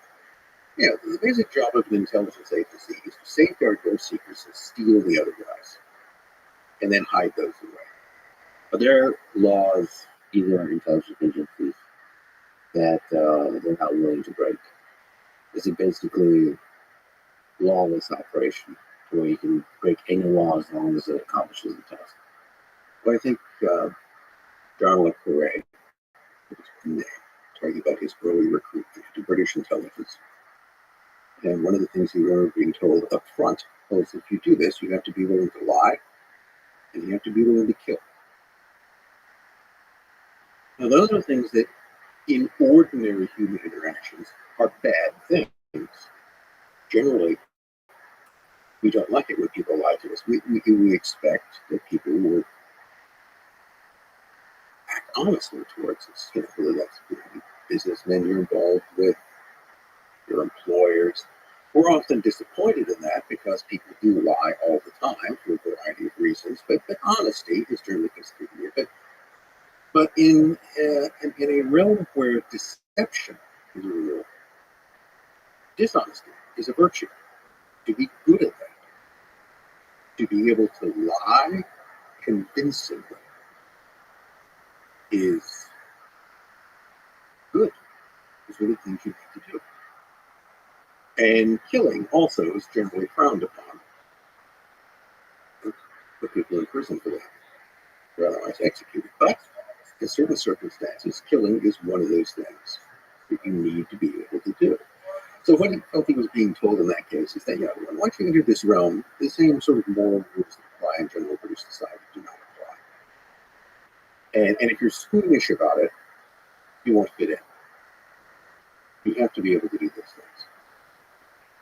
I wonder how often those intelligence agencies in the 20th century, and of course, the natural question extending it to the 21st century, how often they go to the assassination, how often they go to the kill part of that, versus just the espionage. Let's take an example from American intelligence, from the CIA, 1950s, 1960s, into the 1970s, MK Ultra. That is a secret program which was involved with what is generally categorized as mind control, which really means messing with people's heads. And what was the goal of that? Well, there seemed to have been lots of goals. That there was an FBI memo that was recently acquired, quite illegally, but it's declassified. It was from 1949. So this is only 2 years after the CIA came into existence. And it's an FBI memo because the FBI, of course, is very curious what the CIA is up to. The FBI are not part of this meeting, but they have someone who, they're sort of spying on this. So there was a meeting which was held in a private apartment in New York.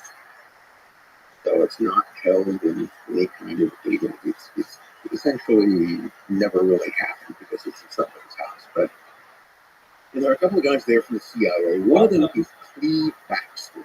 Cleve Baxter is the great godfather of the. What's the new? Hey, how'd you find out about me, my friend? Oh, from Discord. Yeah, where'd you see me? Oh, very cool. Do you play Black Fruit? Amazing. Will you explain to me what it is? I know I am, but I don't play it.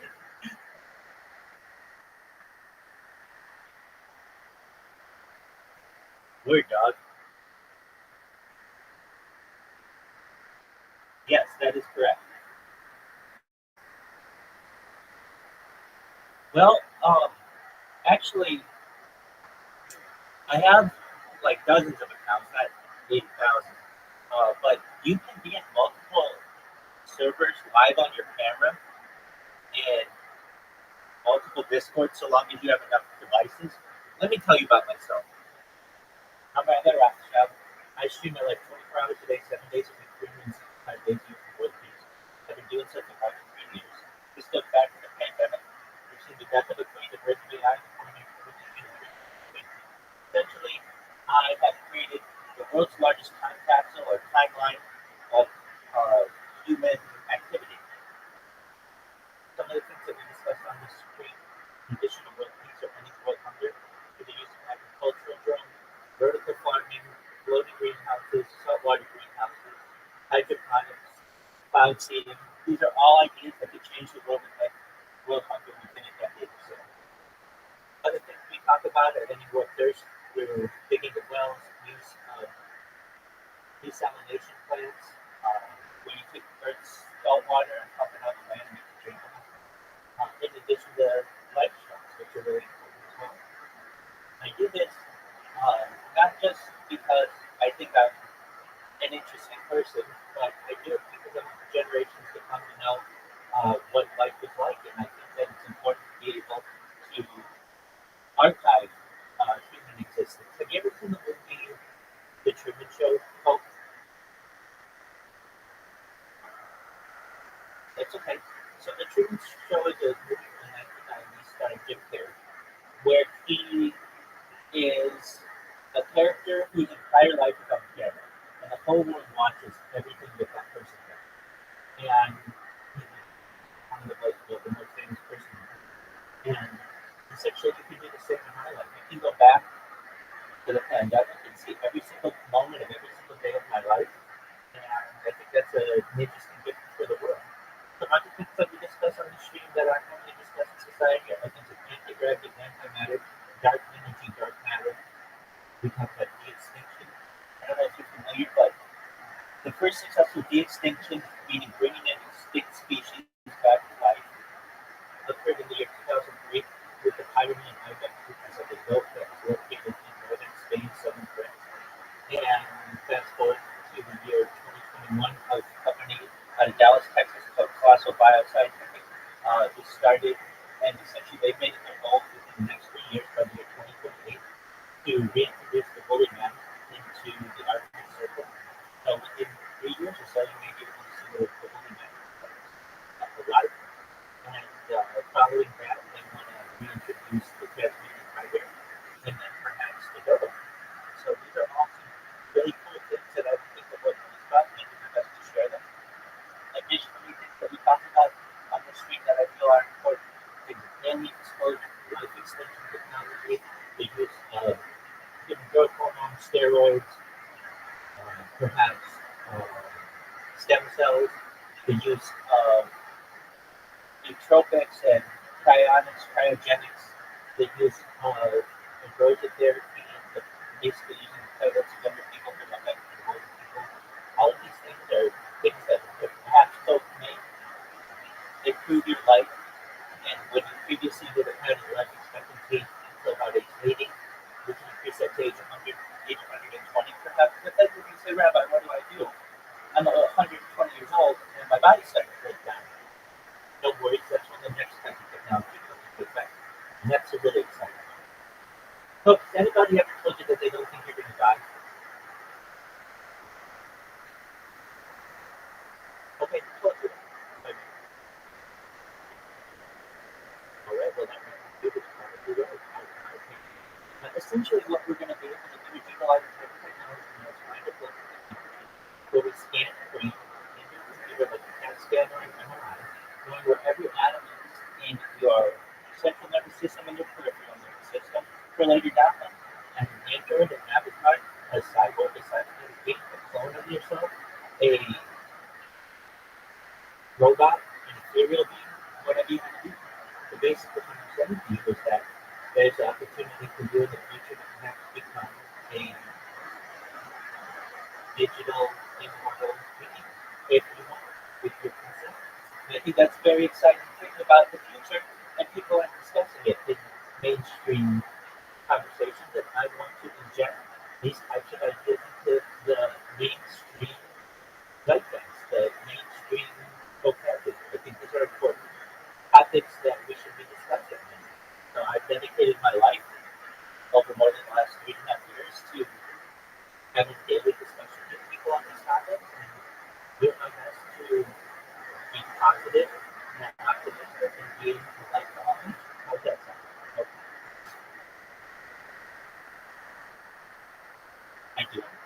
I mean, not joking, but I certainly have to. Nope. I haven't seen that in a long time. And I mean, when I say a long time, not that long, but perhaps long. They come and visited me, but generally they don't, and so we don't think. And I do my best to be frankly. I don't want them to know about this because I talk about things that are kind of taboo in society. We talk about sexology and essentially nothing is off topic. And some of those conversations would be somewhat awkward. They use that eating cards and things like that. But generally, I have so I have done my best to focus on the street. I think the last time we spoke on the phone was 3 years ago, and I'm not necessarily mad at them. They know they love me a lot, but they know I told them that I was essentially going to start a project and I wouldn't have to do that. Here we are. No, I live in a house with other people. I have roommates, so um, I go outside. I pitch grass after the weekend. Um, I do laundry. I go to the bathroom. But I've streamed as far north as Santa Barbara, as far south as San Diego, as far west as the Pacific Ocean, as far east as desert and mountains. I've streamed Santa Monica. I've streamed Hills. I've streamed Disneyland. So I do IRL streaming in addition to just what I do that's happening. And then I'm also, I guess, had fans of mine who come and visited me. And so we had like picnics in the park that we live streamed. And I do my best to be as social an individual as I can while still essentially um, doing my life as much as possible. Very expensive to do IRL streaming, and connectivity is an issue, especially around LA and some places where you can't necessarily have 4 or 5 different live streams going in at any time. But I can when I have Wi-Fi, so that's why I wear my boundaries.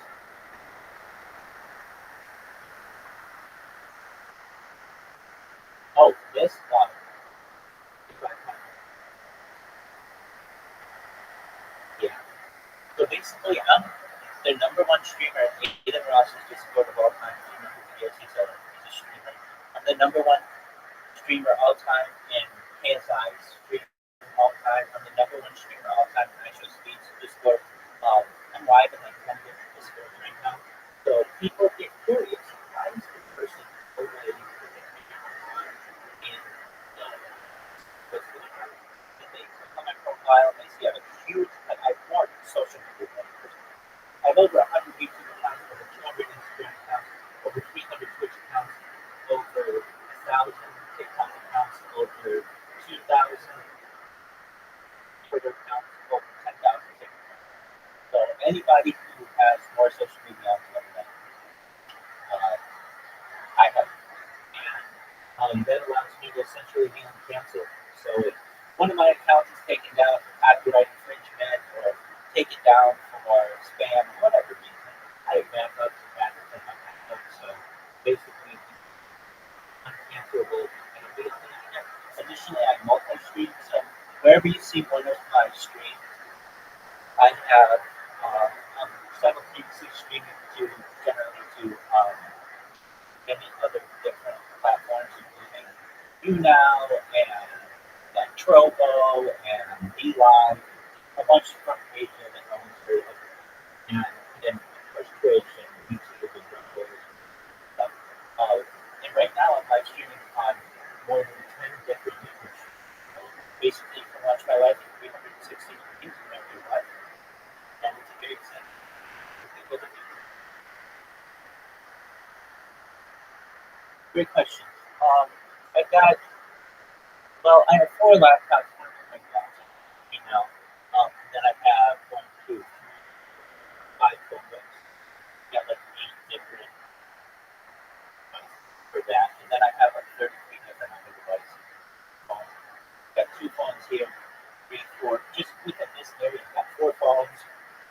other phone, 5, and then I have tablets. So wherever you saw me on Roblox or Black Fruits, I got another 1, 2, 4, 5 tablets, 6 tablets. Then over there, I've got another 3 phones. I've got 4 phones, 3 Chromebooks. Got another Chromebook back there. So I do my best to essentially be as archivable as possible.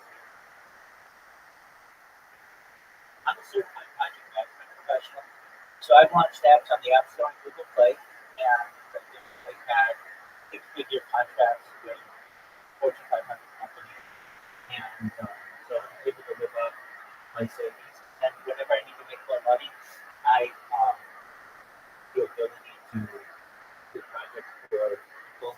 Additionally, I'm sponsored by cryptocurrency, known as Harry Potter on the side of Kentucky.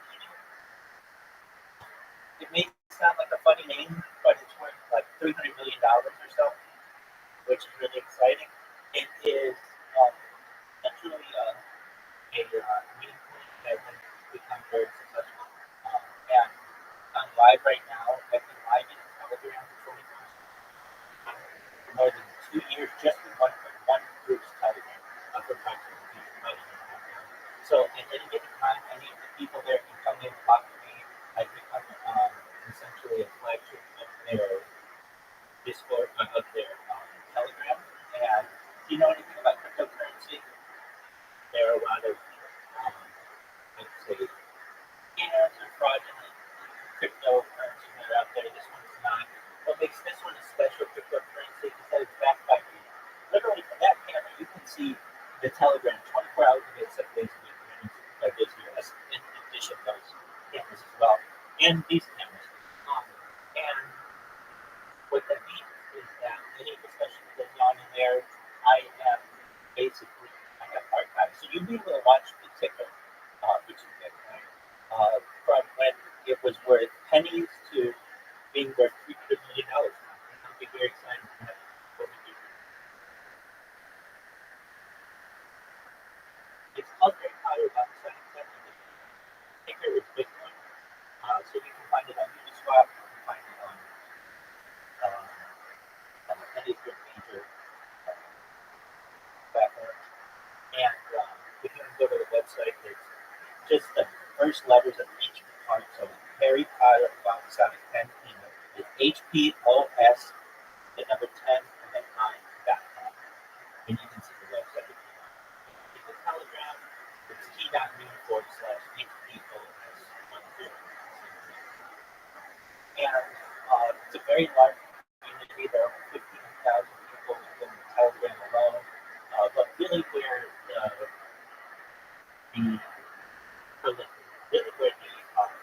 Telegram, or really where the cryptocurrency is famous is on Twitter. So we host regular Twitter spaces, if you know what those are. Basically, they're kind of like an audio call. And it's a great community filled with really, I would just say, open-minded, fun, honest individuals who really create what I feel is a really nice social setting. I don't know if you're into sports, but we just finished having a really amazing fantasy football league. So we do the NFL fantasy football, and there are people that just in there who, we had like we all had buy-in, and there was a big prize at the end. And another thing about fantasy football can get really exciting. So we do that. One of the developers of our coin actually fought last April in Mexico against Bitcoin. He's a big,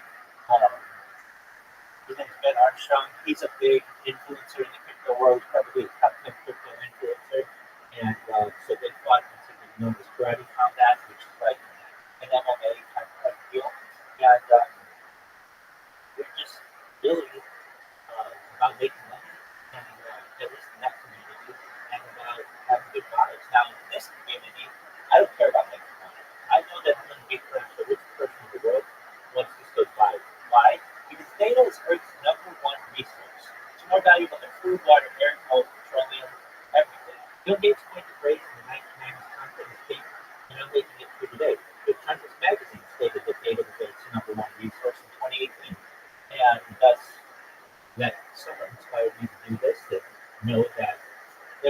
essentially a new gold rush or a new oil strike where or a new internet boom, but it was a data boom.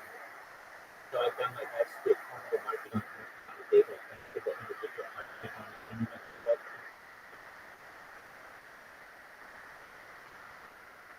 I'll send you. Oh yeah, I am real. How you doing, anime? Dude, living the dream, dog. Every day's a holiday, every meal's a feast. What's good in your neck of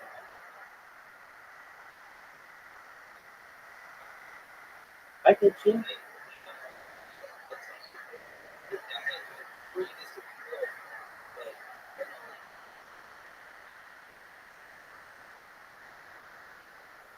I understand. Absolutely. No, I'm a real person. If you like, I just sent you both my YouTube channels. No need to subscribe or anything like that. If you're wondering why don't we have more subscribers, I have a bunch of different accounts. So some with thousands of followers, some with just a few. But what's important about YouTube is you go to that one link and you can watch me live on any of my channels at any given time. So literally this conversation is being archived from three different Chromebooks there. It's being archived right here. It's being archived by two different laptops here, perhaps. It's being archived here, being archived here. And I'm just keeping multiple streaming. So for every device that you see, I'm live streaming on like another 30 different platforms or so. So it's all over the internet. And you know, um, is it a water park? Yeah, but yeah, solar in where I live, so that generally, yeah, and reimbursement.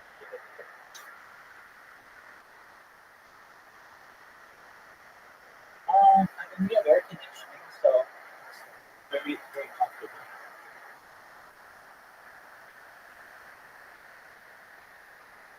Great question. No, I would literally be doing this exact same thing if I were just living my life. What would I be doing? I'm watching a movie right now. It's known as New York Leonardo DiCaprio, and I'm watching podcasts. I'm watching a podcast on a guy who works for clandestine, or he's like an expert in clandestine operations in spy agencies. But that's on the Lex Friedman podcast. And I watch a lot of Joe Rogan. We watch Kill Tony every Monday night if you know what that is. We watch the NFL on Sundays. We watch um, we watch the Olympics.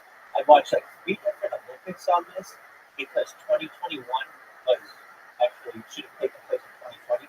So I watched that Olympics. We watched the Winter Olympics 2 years ago, and then this summer we watched comparisons. And I watched every moment basically um, that was streamed of that.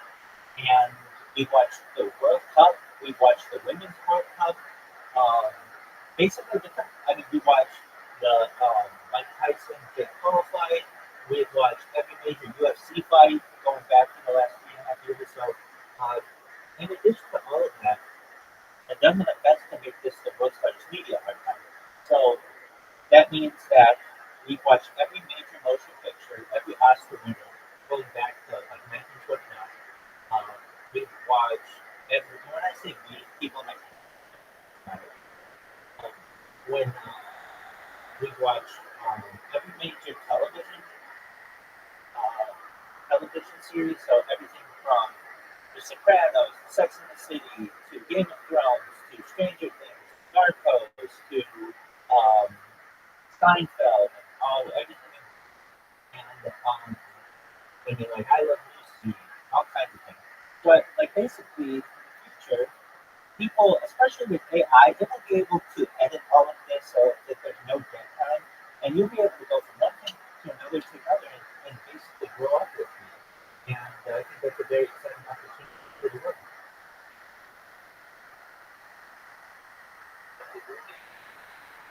Excellent, man. Well, I appreciate it. Let me make sure I send you a friend request. Feel free to accept it should you wish. Um, you should know, though, like most importantly, I'm going to be a positive influence for people. And so if there's anything that you ever need, you let me know. I'm here to help you. And essentially, it looks like anime. I can't send you a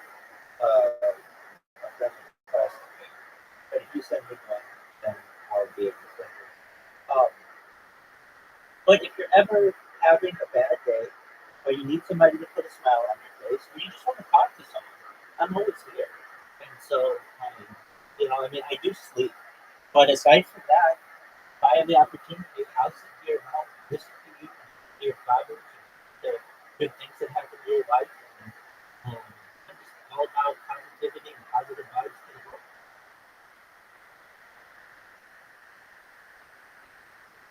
Excellent. Well, I appreciate that. And you guys should know, there's no need, don't feel obligated that you have to stay here for as long as I'm here, because I stay here all the time.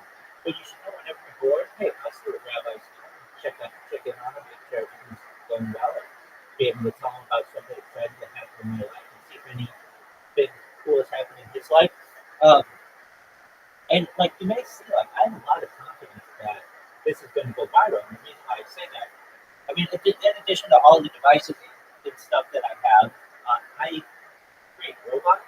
So I don't know if you guys know what Kick is, but Kick is a streaming platform like Twitch. And I created a robot that spammed Kick for the last 6 months. Everybody on Kick knows that. And I'm doing the same on Twitch now. So basically, I created robots that automatically create an account for me, automatically follow someone for me, automatically spam their chat and create a clip. And in the clip, it puts my Discord and they put the Discord and a link to my page. They get all my social media. It's just a matter of time. The longer that I do this, the more people I have join them. And I did this for like 2 years, more than 2 years. I did it for 3 years without Discord. And the reason why I didn't have a Discord is just I didn't know if anybody could join it. I didn't really promote it that much, but now I have 1,500 people in here over the course of the last 6 months. I've got people who stay in here all the time. Caspian sees in here 24/7. He sleeps in here. He's a very good friend of mine. I have a group of people, a person from Canada, a person from Australia. Every single night we game in here, so we'll game for like hours. We'll game until we be out. And that's always fun to do. I've got friends in United Kingdom coming here and game. I have there are girls who are in here. Both girls from the United States and girls from all over the world, but Europe.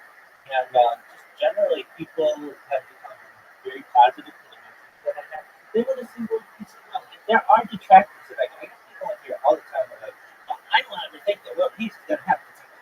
That's story, bro.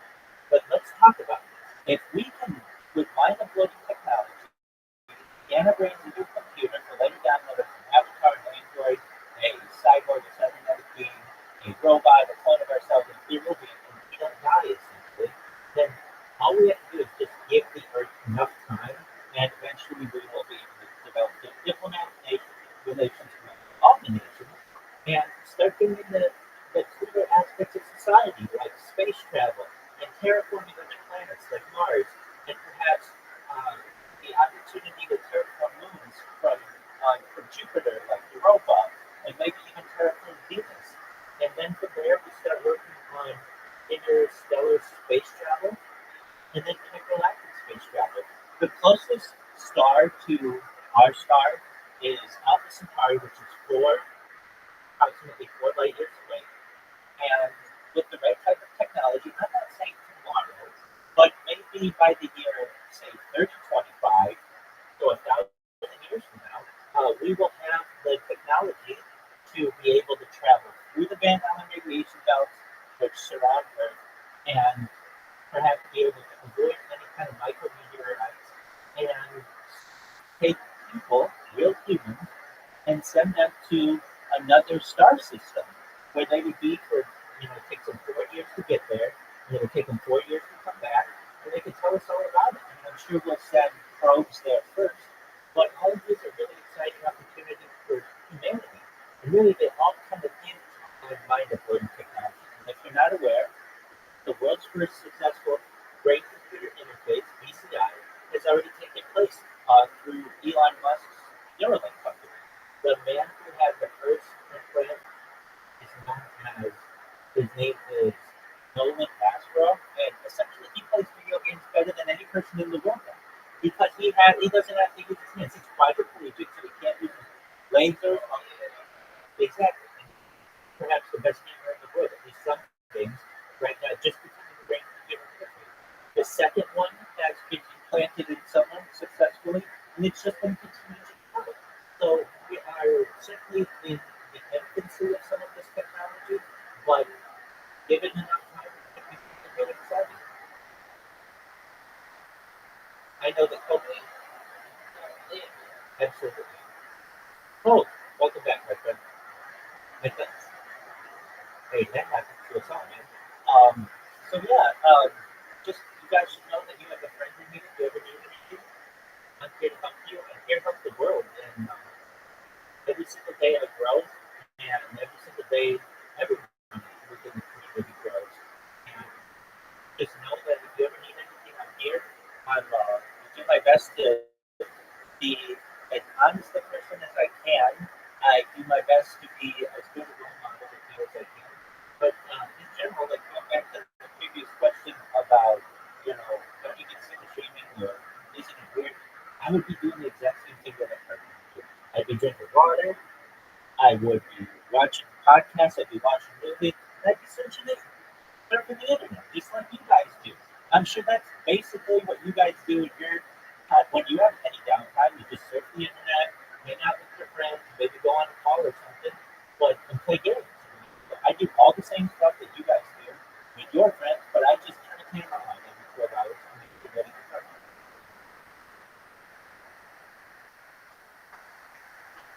There you go. No, that's absolutely as a real person. I appreciate that, but that's the nicest thing to do, and that's the best thing to do. Oh no, it happens all the time. It happens every day. Absolutely.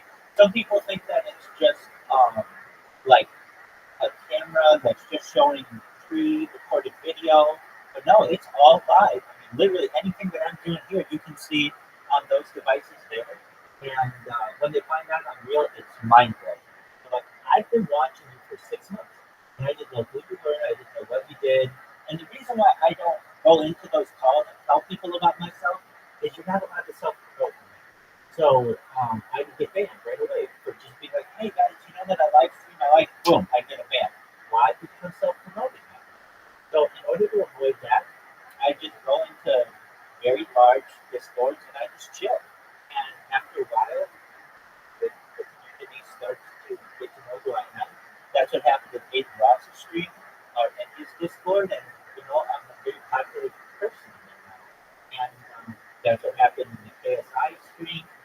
That's what's happening in a few different streams. So basically, um, that's kind of the strategy that I'm utilizing. But really, the big strategy thing that's going to make me go viral, I have robots that I created. So these robots basically spam people. Not overly, just puts one message in their chat. It's not like spam after spam after spam on Kick, but on Discord it's not. And or I'm sorry, on Twitch it's not. But yeah, and it's just got on my social media, and I create a clip.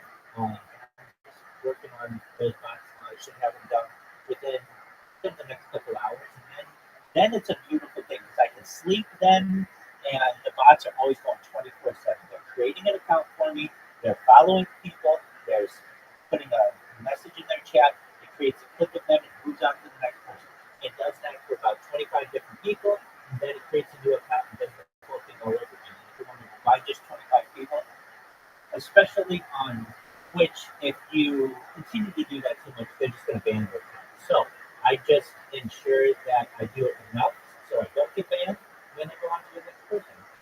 Kind of a form of strategy.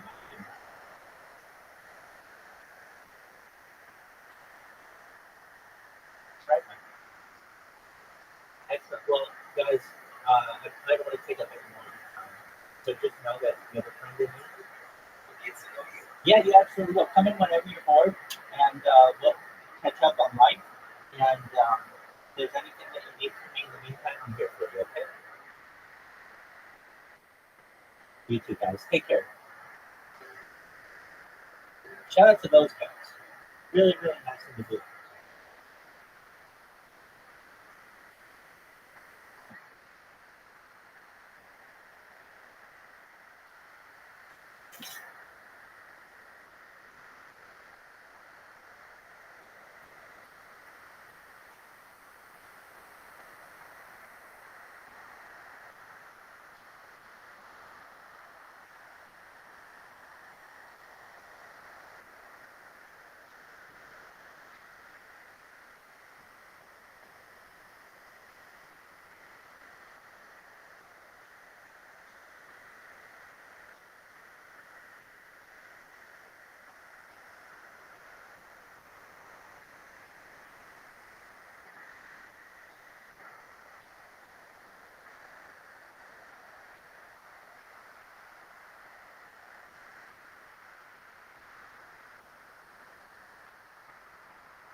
Come on, bitch.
Hmm.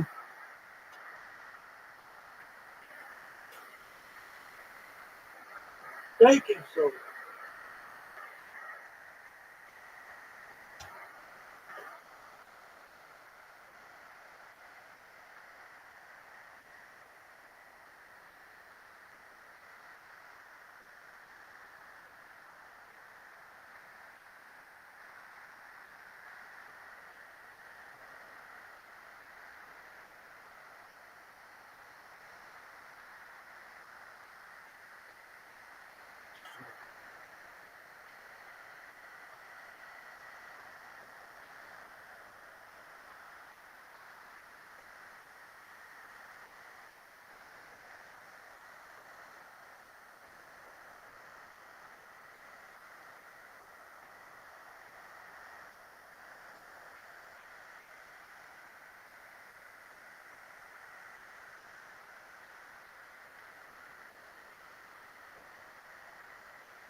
Yo, big dog,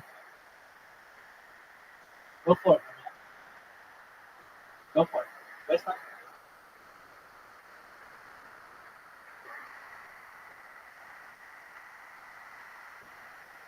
Yeah, I use temporary email generators, so it's a limited account. Yeah, and I do like robots. Yeah, yeah, you're rocking with the best. Excellent question, my man. I'm always here for you. Peace, dog. Shout out to Coke, everybody.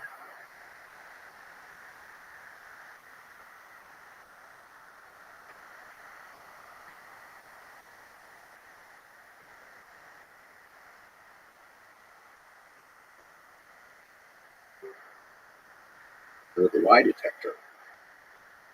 Pretty much everything that we know or think we know about lie detectors today, they do it to Baxter. He's also the same guy who thought that plants could feel, Thank you, too. which somehow was a derivative of his work in lie detectors. So these guys are there, and they're giving a talk to some military and other personnel. And there's certain parts of the document which were, of course, redacted, but you can figure out what it is that they're talking about. They're talking about hypnotic suggestion and all the wonderful things you could potentially do with hypnotic suggestion. And two of the things they note is that one of the things we could potentially do is erase memories from people's minds and implant false memories. I would be really keen to do that. Just imagine how that could be done. So here to me is the interesting point. We're talking about this in 1949. MK Ultra does not come along until, although there are all sorts of, artichoke and others. Everything's sort of leading up to that. It's simply an elaboration of programs that are already there. I don't think that it ultimately matters whether you can implant memories or erase memories. To me, the important part is they thought they could, and they were going to try to do it. And that eventually is what you find out in the efforts made during the 1950s and 60s through MK Ultra, MK Surge, MK Naomi, and all of the others that came out.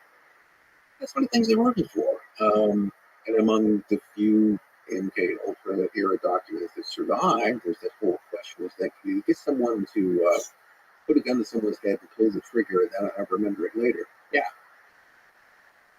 you could, interestingly enough.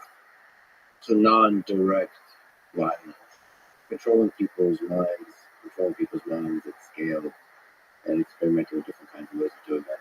One person put it, the basic argument there, or the basic thing you were after, was to understand the architecture of the human mind, how it worked, how it put together, and then how you could take those pieces apart and assemble them in different ways.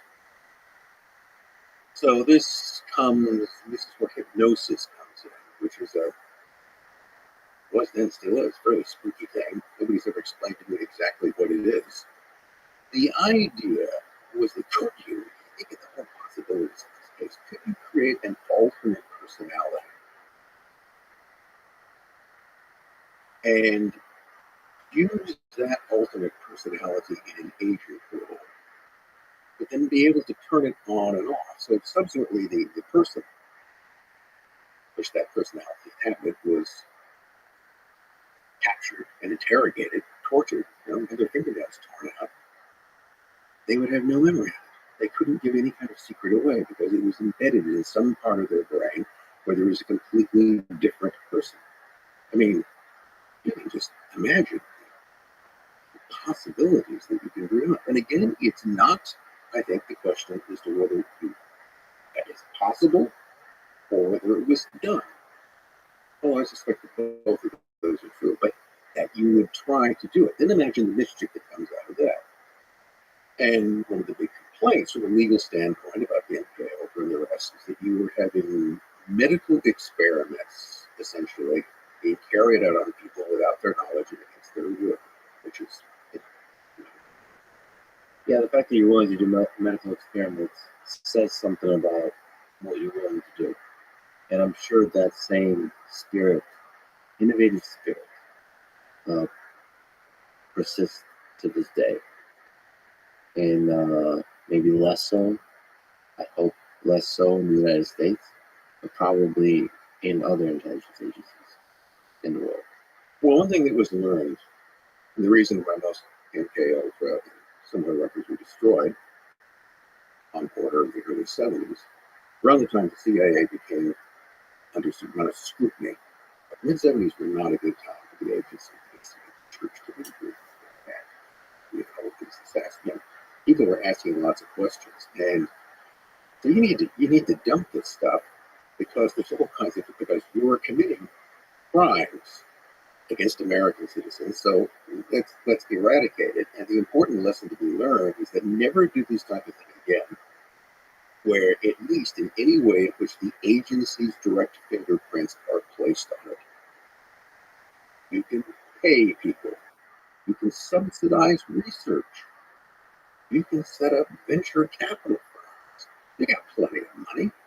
And you can funnel that money into the hands of people who will carry out this research privately. So if something goes wrong, you've got perfect deniability. On the topic of mice, on the topic of money, ideology, coercion, and ego, let me ask you about a conspiracy theory. So there's a conspiracy theory that the CIA is behind Jeffrey Epstein. At a high level, we just talk about that. Is that something that's at all even possible? They have, basically, this would be for coercion. You get a bunch of powerful people to be sexually mischievous, and then you collect evidence on them so that you can then have leverage on them.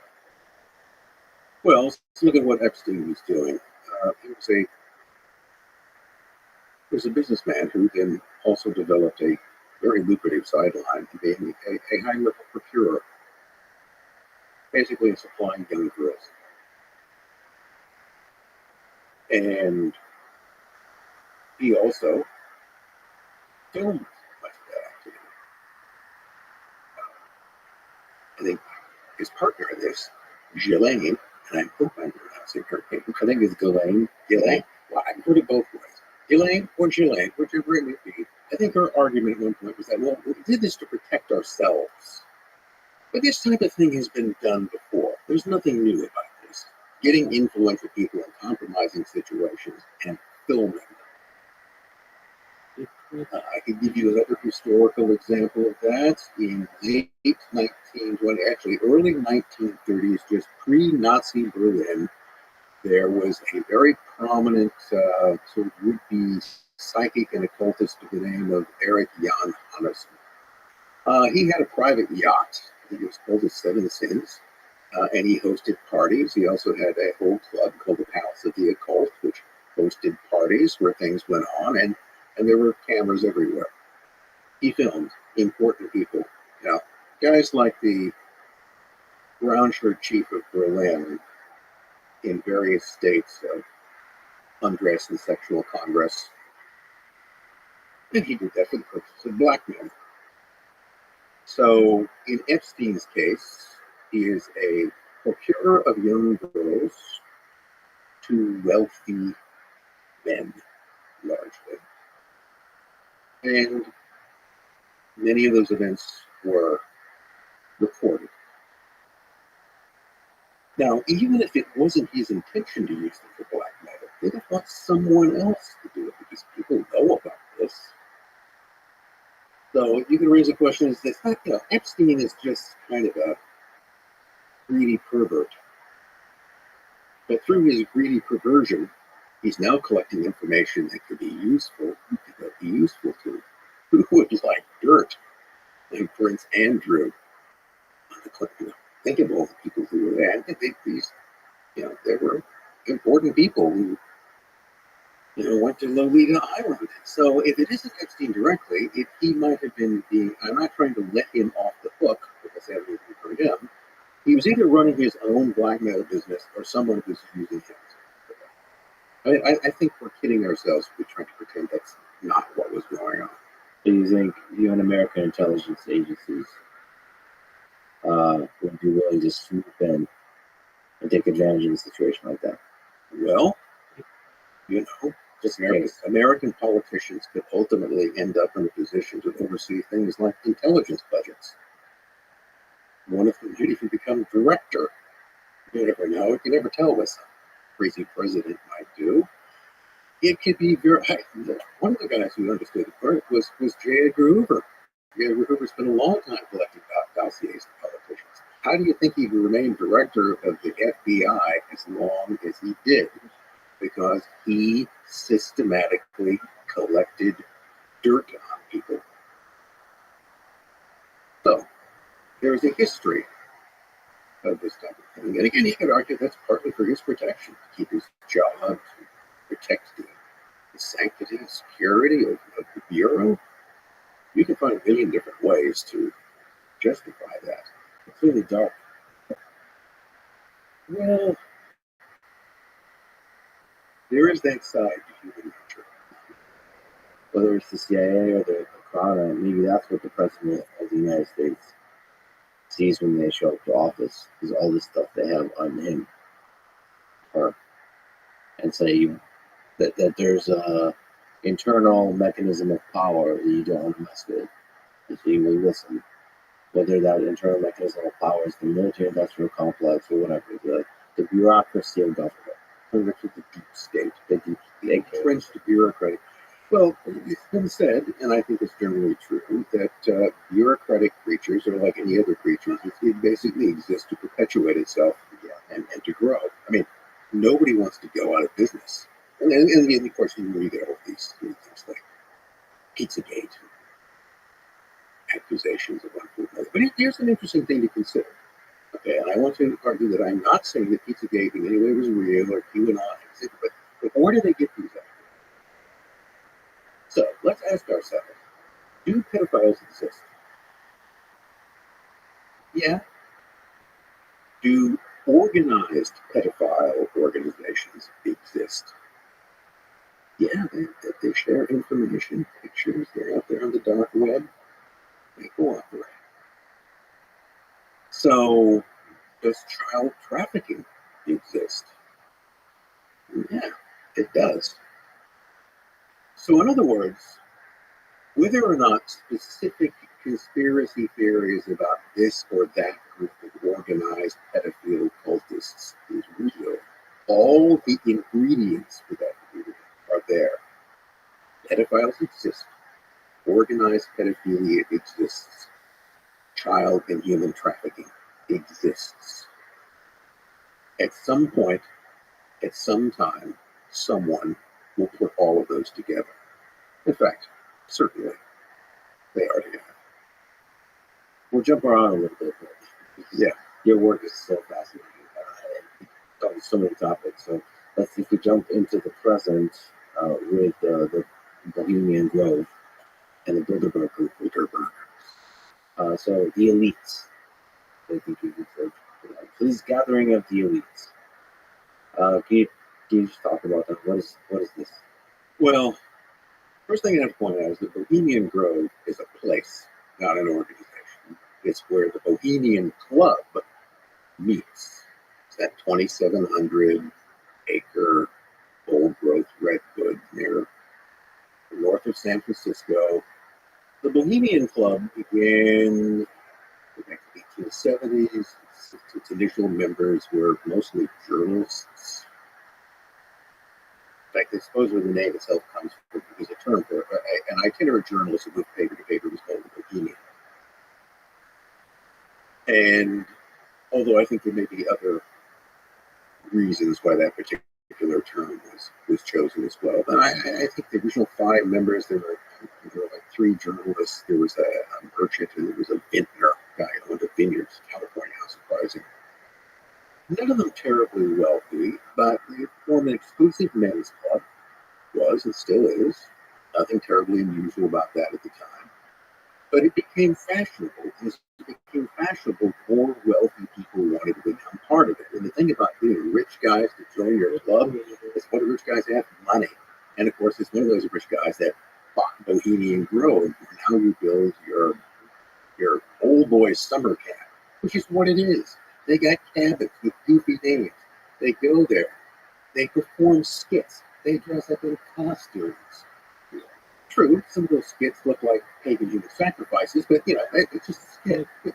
That's really going on there. So on the one hand, you can argue, it's a rich guys club.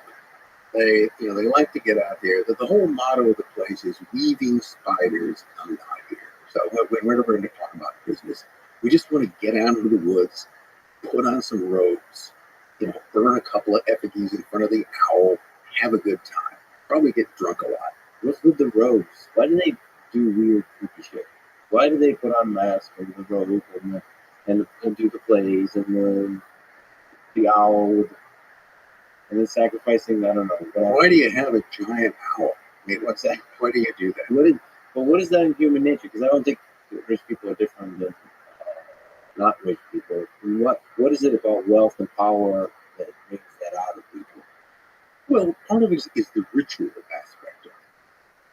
And that clearly is a ritual. And rituals are pretty simple. Rituals are just a series of actions performed in a precise sequence to produce an effect. That describes a lot of things. It describes plays, symphonies, every movie you've ever seen. A movie is a ritual. It is a series of actions carried out in a precise sequence to produce an effect, with an added soundtrack to cue you to what emotions you're supposed to be feeling. It's a great idea. So the rich people should just go to a movie. Why just go to a Taylor Swift concert? Like, why do you have to go? Well, Why the elf? part of it is to create this kind of sense, I suppose, of group solidarity. You're all going to appear, and also a way of sort of transcend yourself in a way. When you put on the robe, it's like putting on a uniform. You are in some way a different or important person. It's a ritual. Okay, the key ritual with Bohemian Grove is a thing called the cremation of care.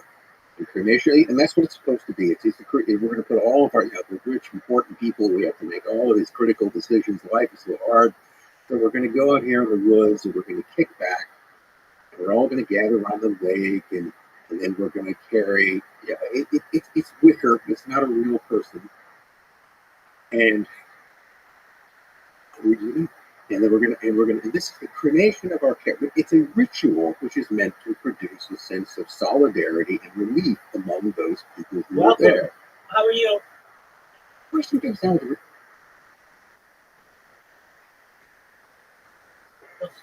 It's good in your neck of the woods. Hello. I hope you're having a good day.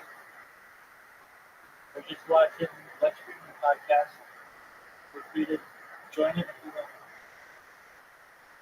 the rituals is how seriously do you take them? How important to the people who carry them out?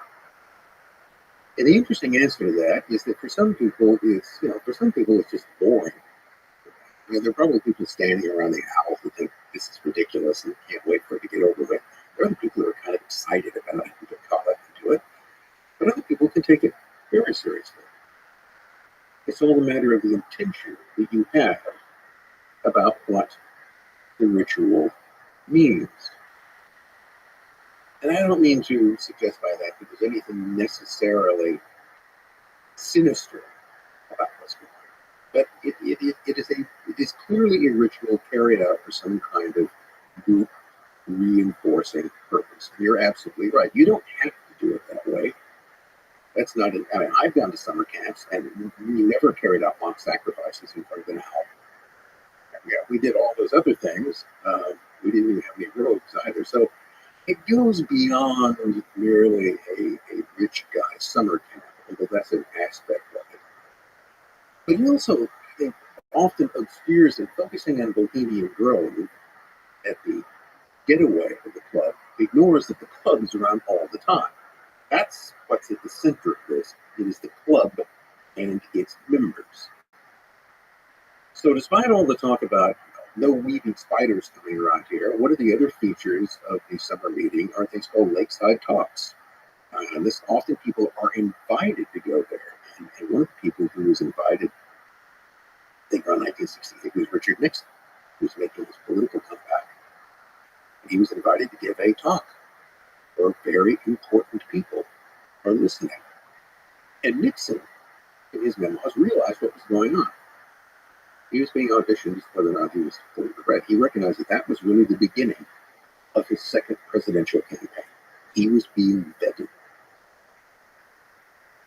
So one of the main theories, call it a conspiracy theory, about the Bohemian Club and the gatherings, is that people of wealth and influence gather together.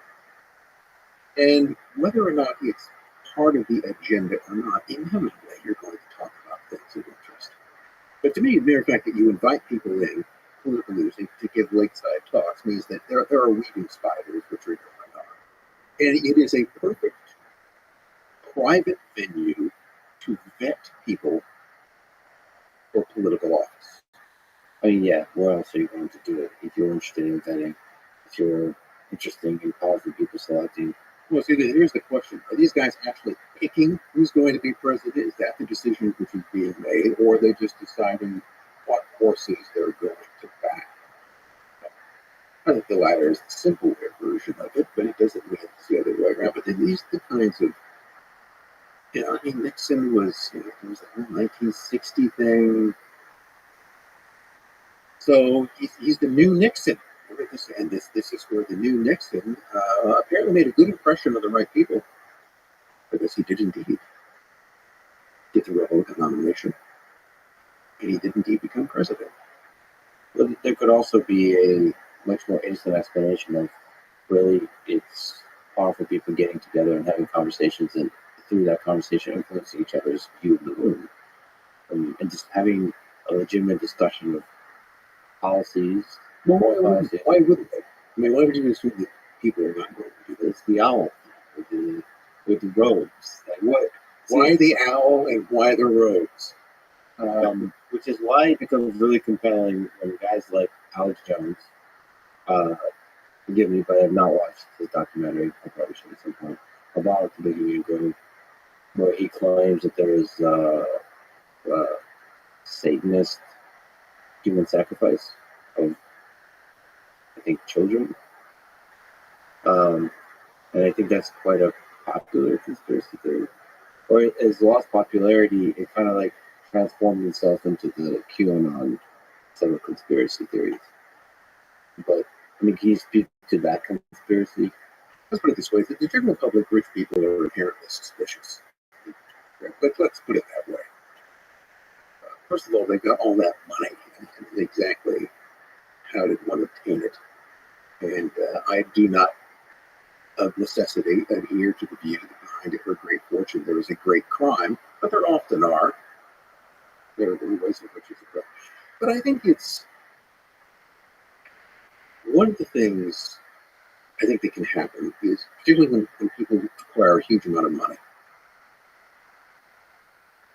and I won't name any names, but let's say there are people who perhaps in the tech sphere who, coming from no particular background of wealth, suddenly find themselves with $600 billion. What? What? This is the question you would have to ask yourself. Why me? Because you're one of the rare, tiny group of human beings who will ever have that kind of wealth in your hands. Even if you are a convinced atheist, I think at some point you have to begin to suspect that the cosmic muffin, providence, whatever it is, put this money in your hands to do what? Achieve great things. Just think of all this stuff. So you're going to start a foundation. You're going to start backing all the things that you like. This is, I think there's an element of ego that comes with it as well. And again, it may not be so much what the rich person with a huge amount of money at their disposal and a lot of fuzzy ideas about what to do with it, can be influenced by others. It's always that question as to who's actually manipulating these events. What's going on in that regard? In some way, they can be a very useful sucker. Find somebody with a lot of money, get them to finance the things that you want them to do. The Bohemian Club is, I don't think in and of itself inherently evil or sinister, but it means that there are lots of different people in it who have different agendas. It goes back to what I said about how somebody feels about the cremation of care ritual.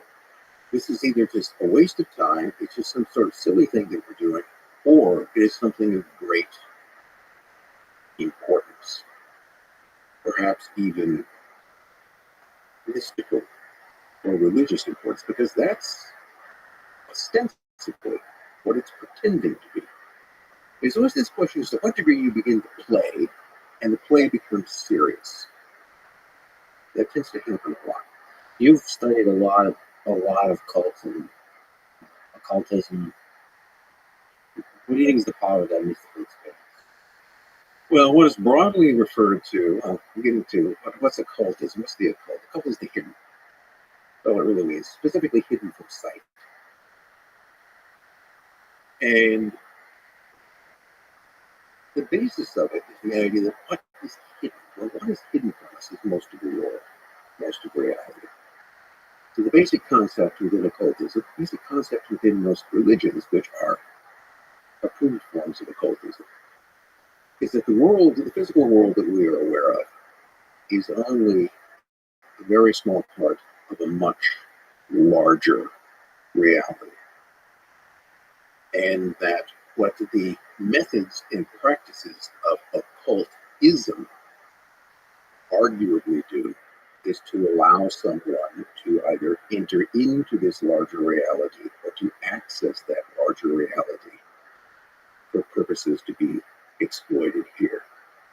The most interesting statement about it, and the key element of this becomes something called magic. Now, we all know magic. It's a guy standing on stage performing a trick. But the interesting thing about a stage magician is that a stage magician is, we know when we're watching this that it's a trick.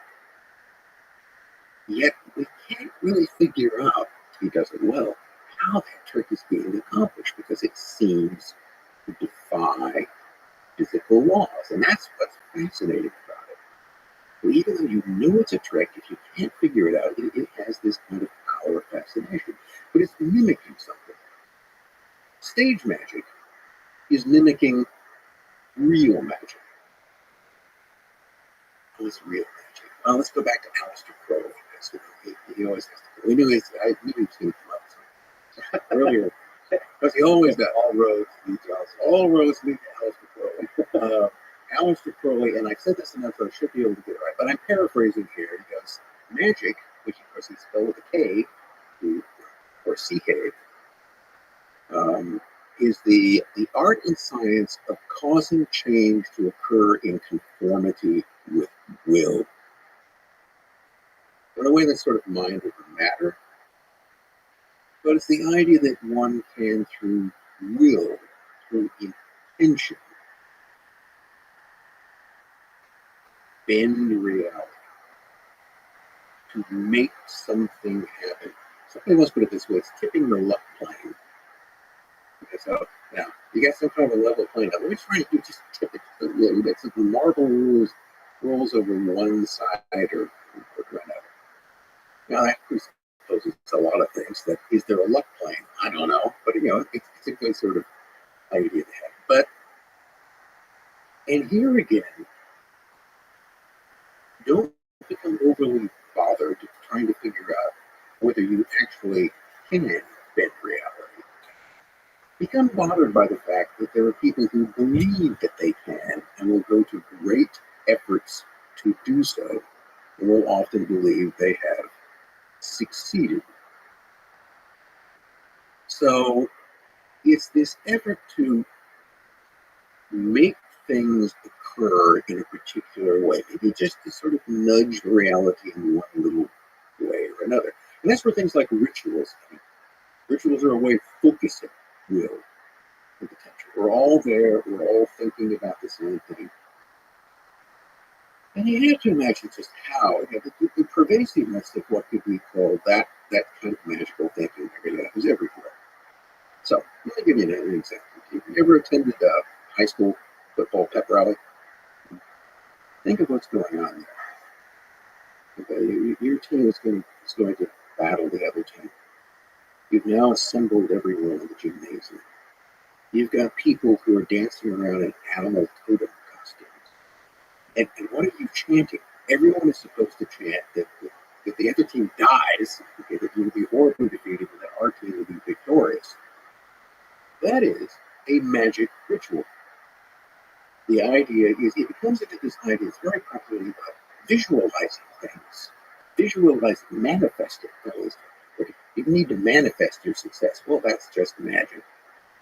That is trying to cause change in conformity with will.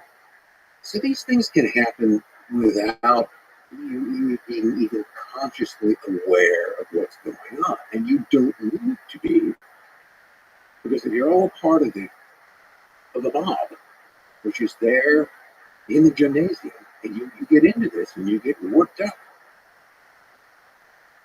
people who are doing this, who are creating a huge amount of energy. All of these people are putting energy into something, and that energy goes somewhere. And maybe you can, just maybe, you actually can slightly increase the chances of your team victory. Of course, your opponents are having their own ritual at the same time, so whoever has the bigger mojo will apparently win for the team. So that's I would say, trivial example of that, but a clear one. But I do believe that there's incredible power in groups of humans getting together and morphing reality. I think that's probably one of the things that made the human civilization what it is.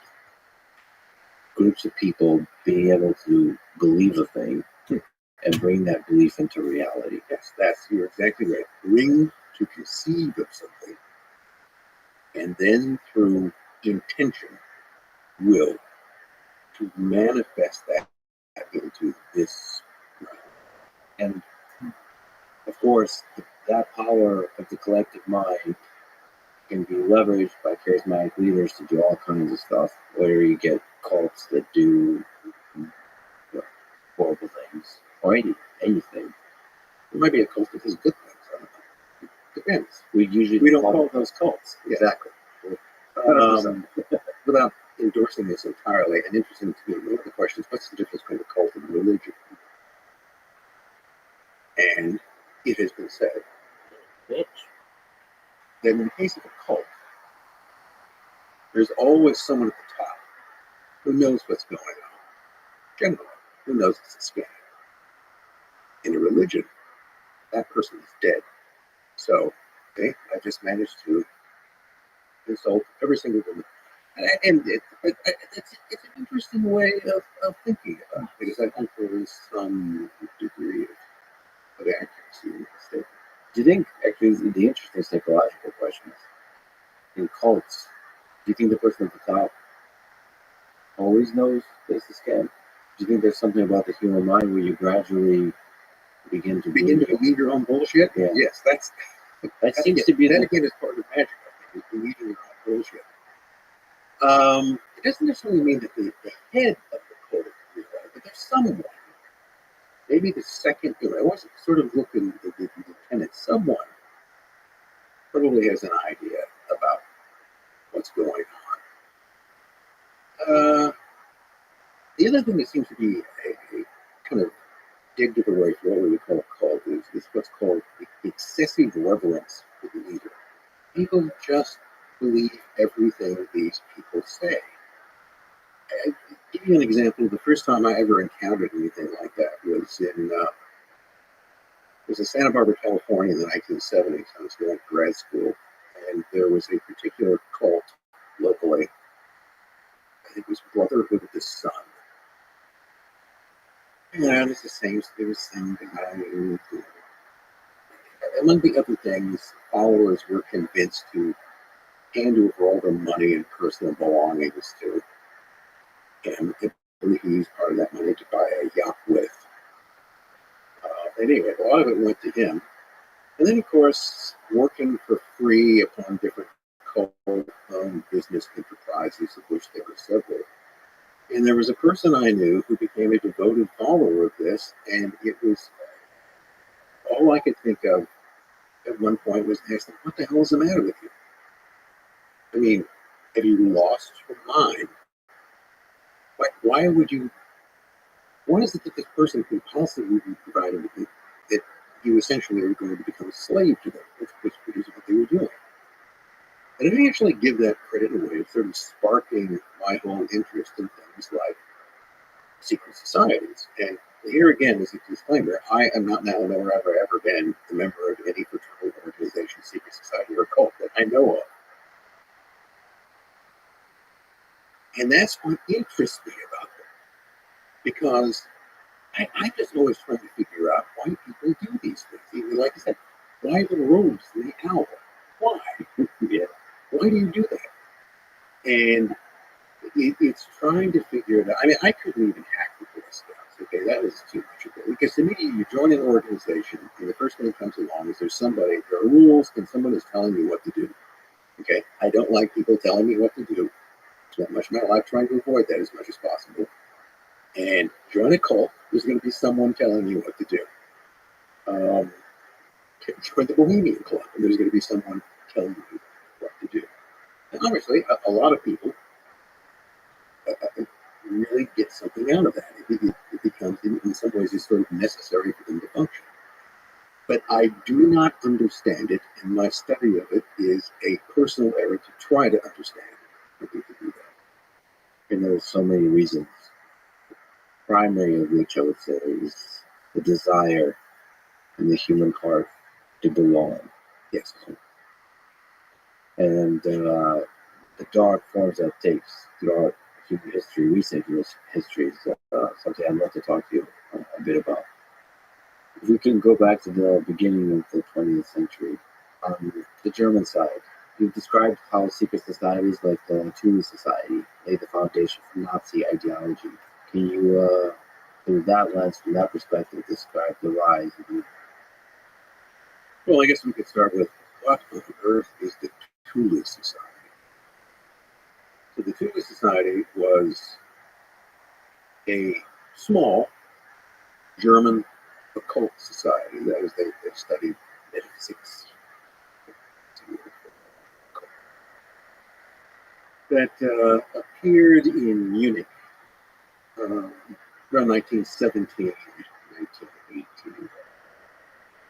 There he is. The key figure behind it baby was girl. The man for the NBA. Why don't you come play around my way and listen to what I got to say? Oh, dog. Okay, I want you to think back about that that clip I sent you yesterday from Santa Maria. You know what I'm referencing?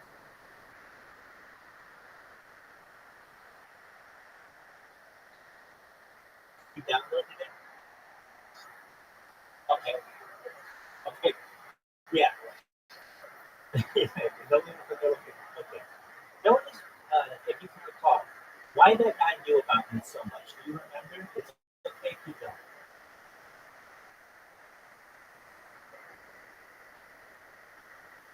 Yeah, but it wasn't spam.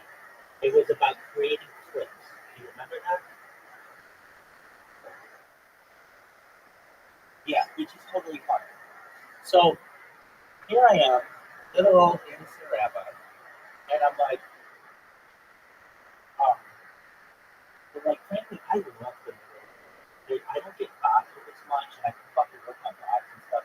And there's just a certain wee hours in the morning that a whole lot of fast asleep. I can do everything. And so I've been building these bots, and previously I was like, I'm not doing, I'm not going to build the bot to do clipping, or I just didn't think of doing it that way because for some reason, when I created the clip on someone on Twitch, it didn't show up right, and I was just confused by it. It didn't click with me, like why it didn't show up. Well, it takes a little while. It takes like I don't know, a minute or two to show up. But I was always past that. I'm like, oh fuck, it doesn't show up like it automatically shows up on Kick. Well, I'm starting to find that I'm annoying for which is what I'm going to do. And like the way that I know that I'm annoying them is when I put my big thing of spam in there, I automatically get there immediately. Like there's not even a moderator. It's just somebody's taking that information. Like anytime somebody uses this word, just spam or just block it. So and that's cool. So I created a bot right now that creates clips on Twitch because I was finally able to find that my clips are safe. It's just taking them a little while to process. Now, it's being over. So what I'm able to do is put my Discord link in there and my link tree. You get 100 characters, which is 50 more than you get on TikTok. That's how well I read this fucking thing. I know that within a clip, it gives you 50 characters, but Twitch gives you 100 characters. So it's game over because I can now go to the biggest fucking Twitch member and put make clips of them, and they're big, they're very big, and especially in comparison to the big people. And I noticed that um, it's a very good strategy. Like, okay, so there are so many ways to stop someone who you don't want from spamming you. So you can just stop them by saying that you have to be a follower, you have to be a verified account, you have to be a subscriber. So there are a bunch of different defense mechanisms they have. Additionally, when it comes to spamming, you can put it that you have to follow someone for 10 minutes or an hour or 40 days or whatever you want it to be. So, I've not had a lot of, I've had some, fortunately, but big things. Because you can't shut off clips, like, so that no one can clip. And that's fine if you want to do that. But the far majority of people don't want that. They want people to clip them because it's more content. So, what I end up doing is flipping these guys' streams, and then it creates like a little clip of them. And that's important to me because I know I'm pretty sure I could be wrong, but I think it sends them a notification that hey, somebody made a clip of you because you can make it a featured clip, and um, because I don't do that much on Twitch, I don't look at my studio or anything like that. I don't pay attention to people clicking me or what that looks like. I'm not checking my emails, but these guys do. So that's very positive. So I'm in the middle of putting the the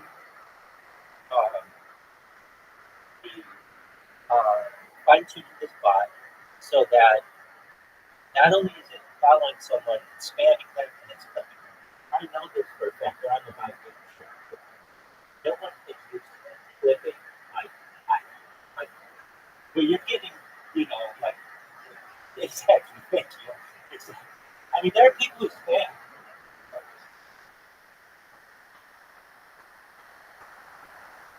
Exactly. And then what I'll be able to do is over the course of like a day, a couple days, a week, start going back and see how many times I fucking nailed it if they haven't been nailed.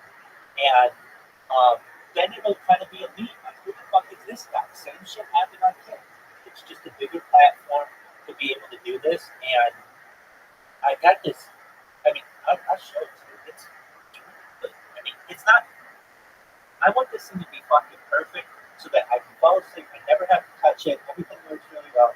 And to get one of these bots to do that is it's very hard. But I'm going to show you right now. We just had some guys come in here. I'll talk about that. Um,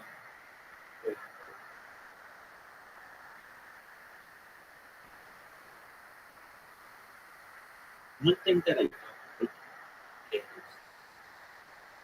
Twitch just takes a lot longer to load because it has all this good stuff. Even though I have ad blockers and that, it still has to like work that ad blocker. So what's it going to do? It's going to press the follow button, it's going to spam it just like a big thing of text, and then it's going to create a clip. And so now it opens up a new page, and this is what the Twitch page looks like, which is a little different than the Kick version. The Kick one doesn't open up a new browser.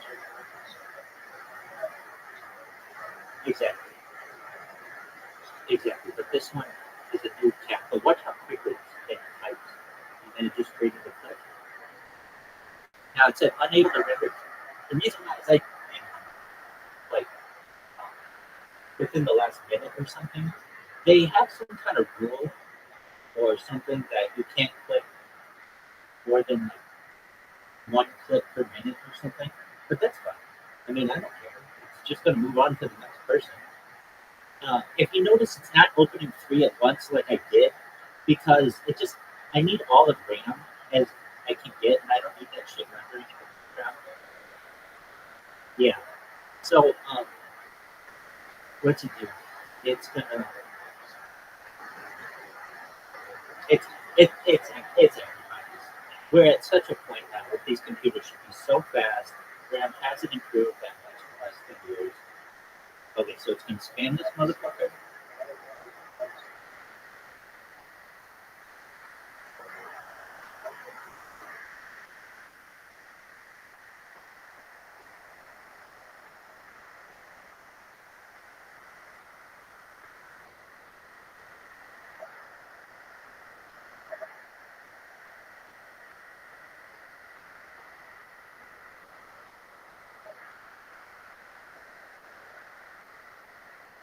I'm in agreement with you.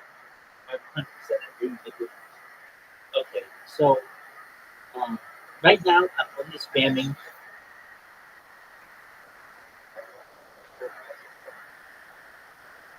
Right, like how fast that would be. Like every click is just instant, no matter what you do. There's no delay.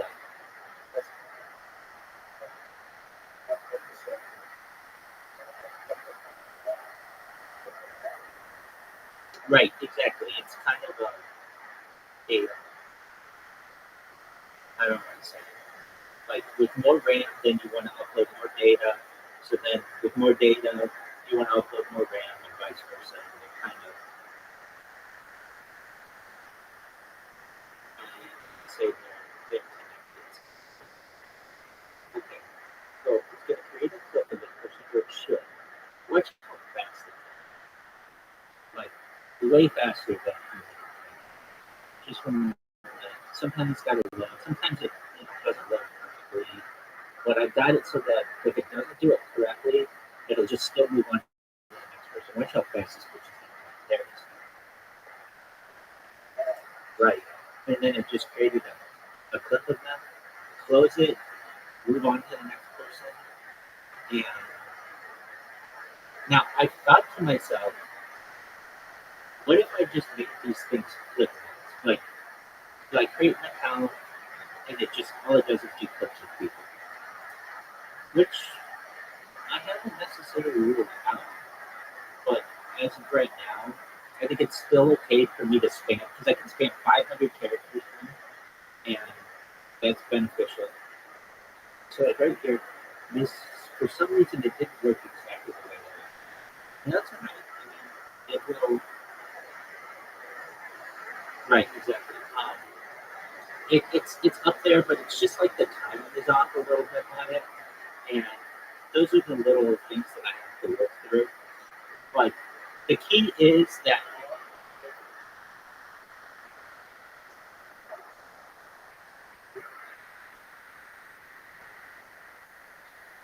um,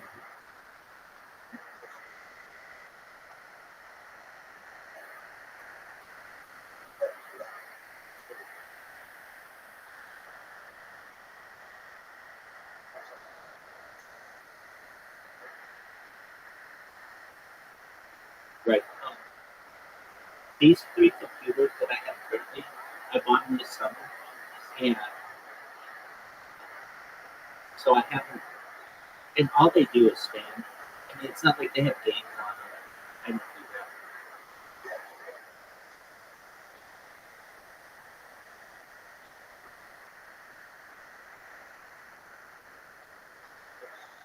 Yeah, no, I did. Um, I see, like, I'm off by just like 1 second on one of these. So all I have to do is patient click fire. These used to take me, oh, no wonder.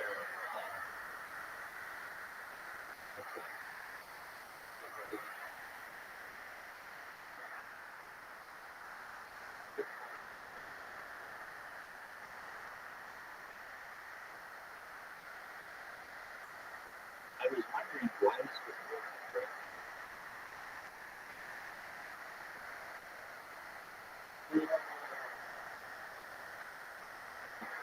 Just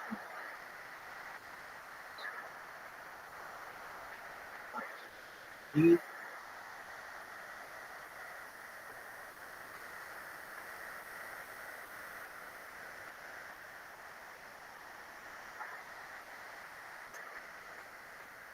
I just got so many things going on with these bots that something can make a mistake on it. I just have to make an adjustment.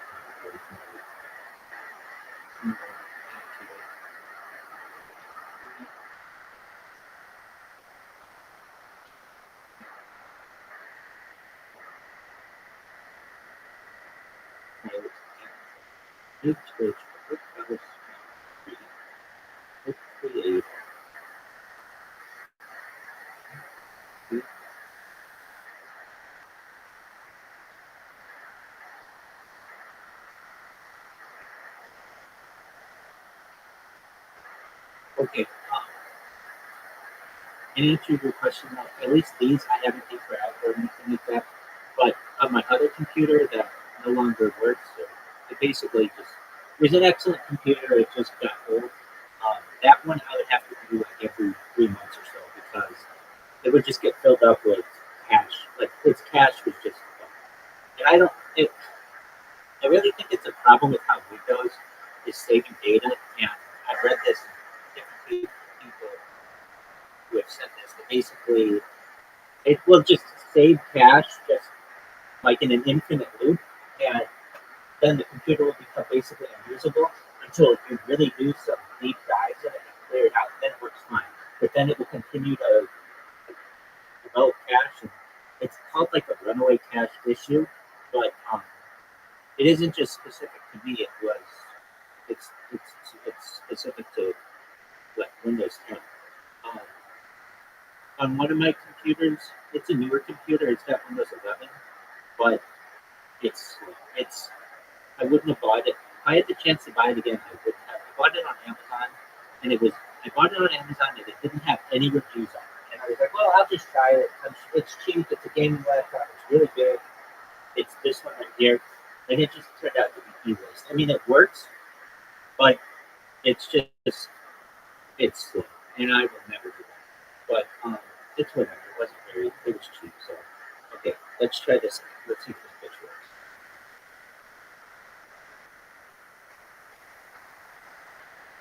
Everything.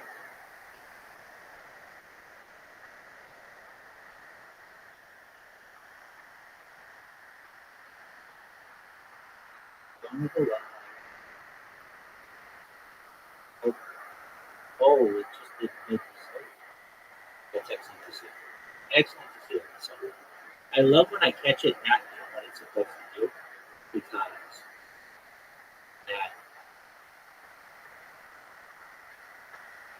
excellent.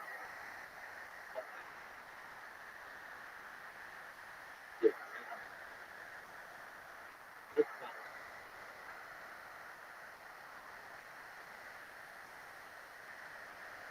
Oh, I see why. Um, the page became unresponsive. So I'm running into this issue where the page becomes unresponsive to me. I think it's because perhaps I don't know I'm loading so much shit at once. Um, it really makes me contemplate just creating like a kick bottom or a clip bottom, I should say. But it's like I'm already on the person's page. I already have to wait for the shit. So why not follow them? Or why not stay in these place? I feel like that's the way to go because then their whole audience sees me and they're like, oh, this fucker again. I saw him in this other person's thing. And so it's a multifaceted approach. If I just do clicks, truthfully, I don't look at people's clips, especially on Twitch. They're really hard to find. And but I do see their chat, and so that's like it's a much easier way for me to perhaps spam. Okay, let's try this picture. So I was wondering why it wasn't working. I think it could have just been because of the pages are responsive. And I can fix that. I got a lot of extensions. So we'll see if it works. I kind of hope that it does. I hope it works, of course, but if it doesn't, I'm watching it here. Live, open your tab, cool, at the top. Interesting. And it sure did. Yeah, did not do that. Yeah. Oh, I know why. I know. This is a real dumb thing. 1200. This. You know when we play golf and um, it's not exactly like this, but you know those levels that are like Plinko, like with the black shit. Okay, so like yeah, so everything's pointing downwardly, and it can bounce off the little merry-go-rounds, and sometimes it goes in the black shit, sometimes it goes in the hole, sometimes it goes in like a neutral spot. You know what I'm referencing?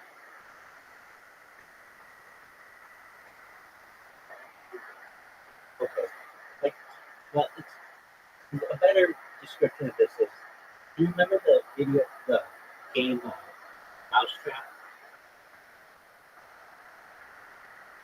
Okay, it's like Mousetrap, where you have to set up everything perfectly, or the, and I mean you have enough experience with this, you know, it's like everything's got to be perfect now. But when it is, it works like no. Okay, what's going on? Why isn't this working? Oh, wait, I know. Okay, here we go. Now it should work. If it doesn't, then we'll just have to fix it. You can tell, and I can tell my own self. I get joy out of this shit working, but I also kind of like to program. It's like a game to me, and just figuring out the best way for it to work. All right, I'm gonna click this, open a new tab, click on the Twitch thing. This is a weird thing that Twitch does. I mean, and I don't know if Kick does it as much, but they have like Asian text, so this looks like it could be Japanese, and um, so it's really hard for me to. Pardon me.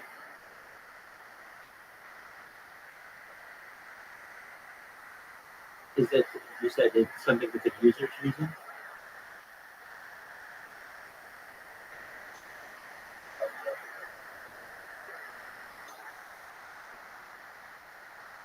Exactly. Like what I mean to say is I can't find them when I search for them.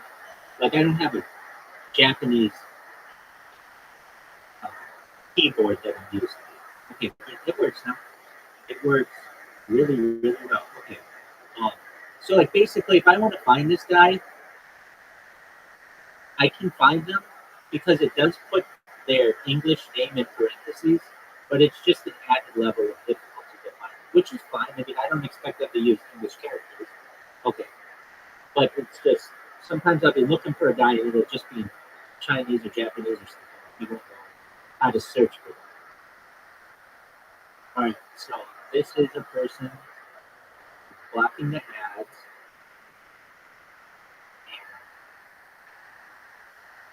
and it is going to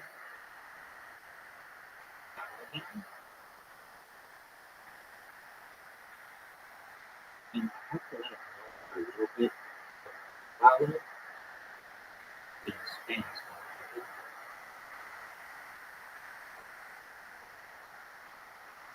Now, read it quickly. There we go. And what will be really exciting for me is once these clips start to accumulate, that's when I start getting. All right, and then clip time.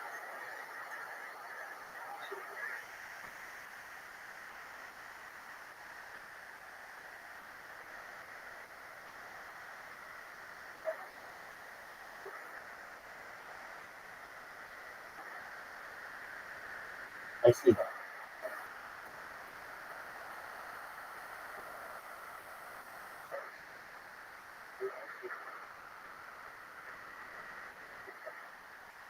I do know what you mean. Is that an automatic thing for some people?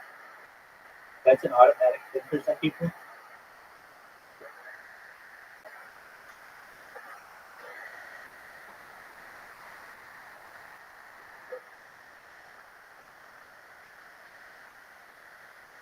Oh, that's amazing. I did not know that. So,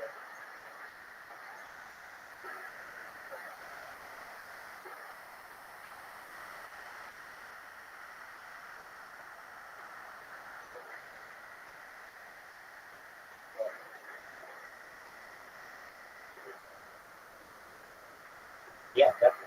Did not know that. That's great. Super bad.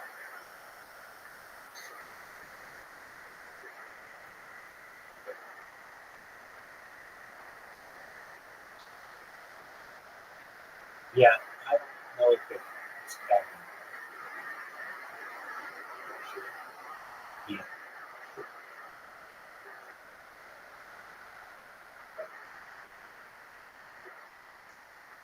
right.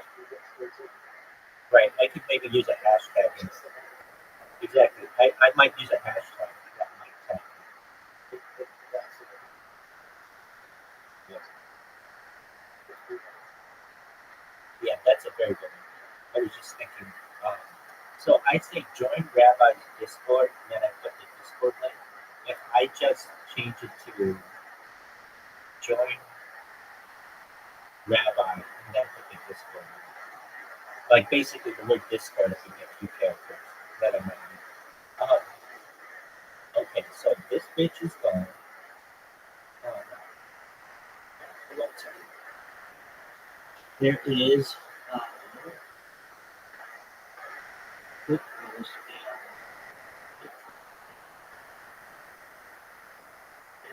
image.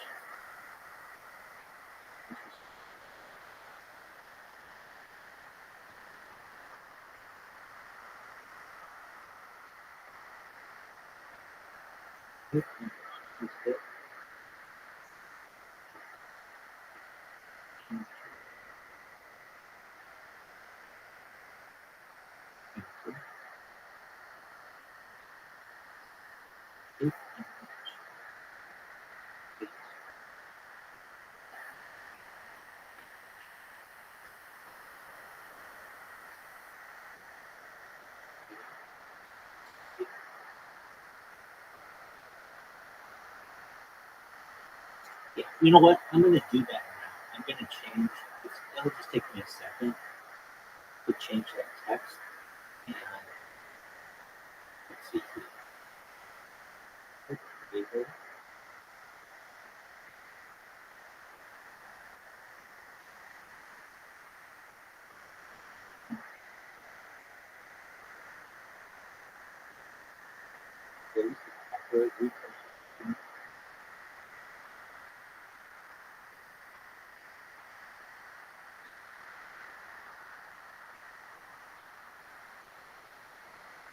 Um, so last night we had uh,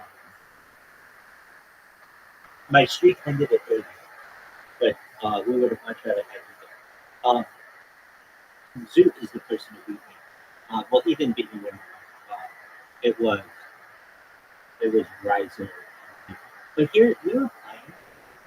So Zoot comes in and like Frank, I just tell Zoot right now I did not want to play. I wanted to work on these fucking lives. And but you know, I'll play it. I enjoy it.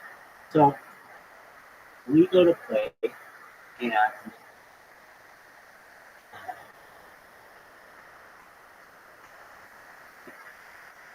we go to play and I asked Zoot. I had to restart my stream. You know, it takes me like something like 15 to 20 minutes just to get all there. And Zoot's like, and I had some of the Discord that I had to do. Anyway, so Zoot's like,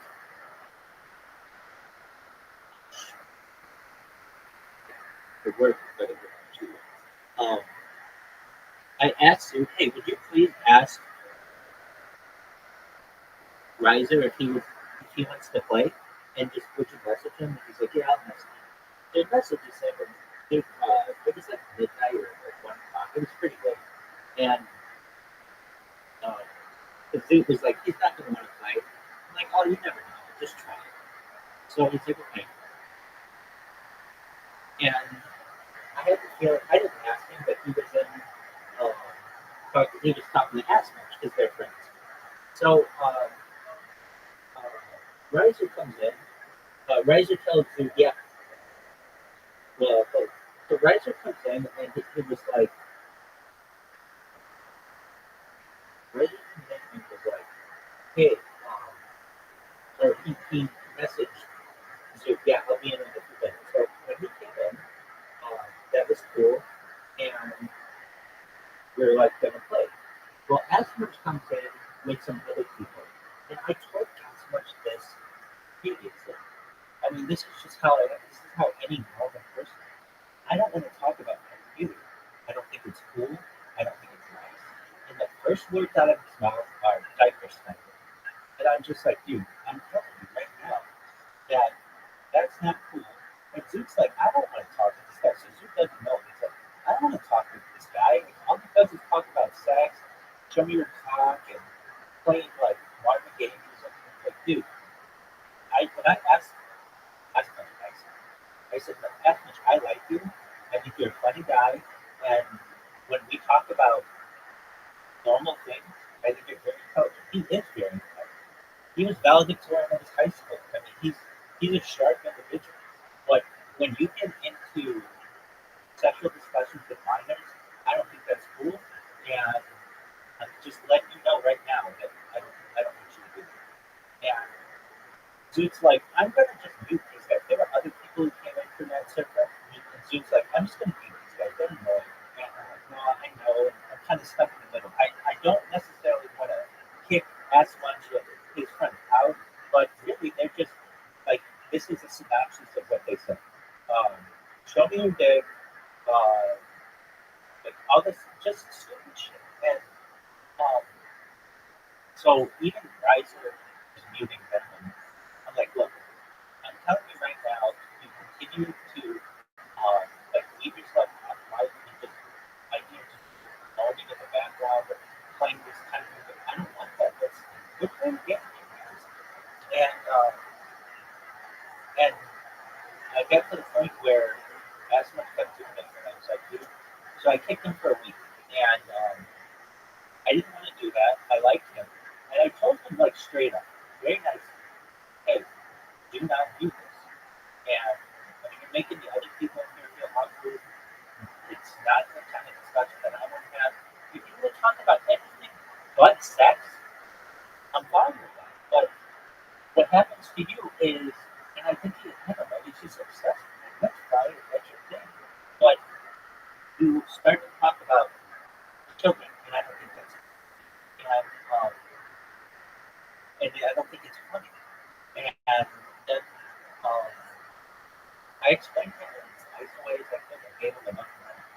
So um, once we booted him, then he started coming back with alternate accounts.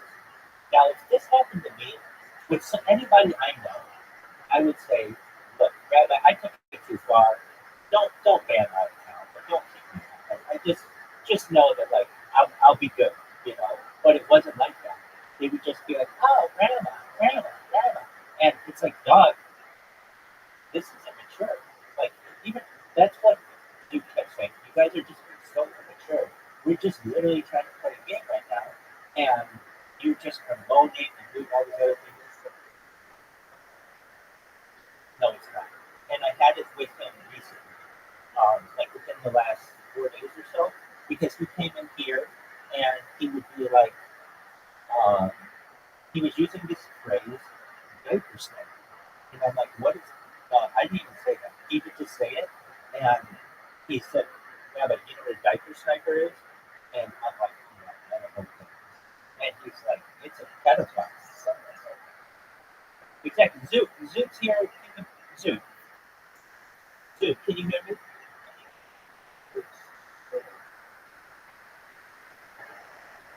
Dude, dude, how annoying were those guys who came in as much as they can? And to the point where Zeus having to mute them,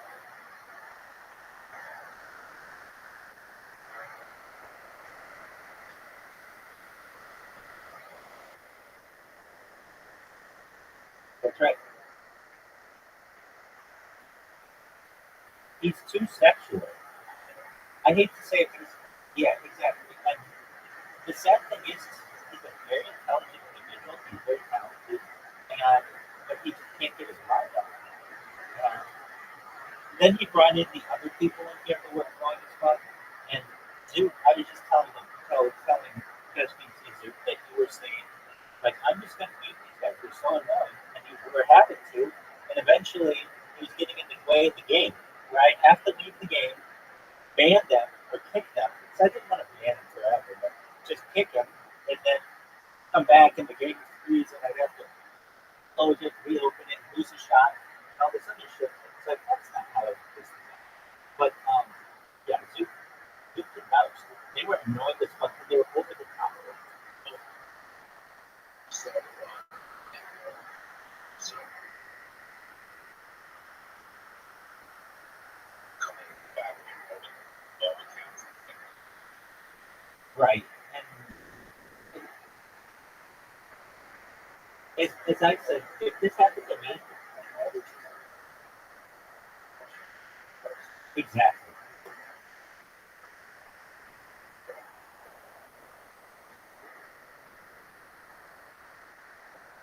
Exactly. I mean, I consider him my friend, or meeting like you guys, but meeting like I've known him on different platforms, and I got to get to know him a little bit better. But it's something that's always annoyed me about him. And when we talk about real stuff, he's very intelligent, but it always gets back to, oh, Rabbi, I want to suck your dick. Oh, Rabbi, show me your dick. And it's just like, dude, that is not enjoyable. Exactly.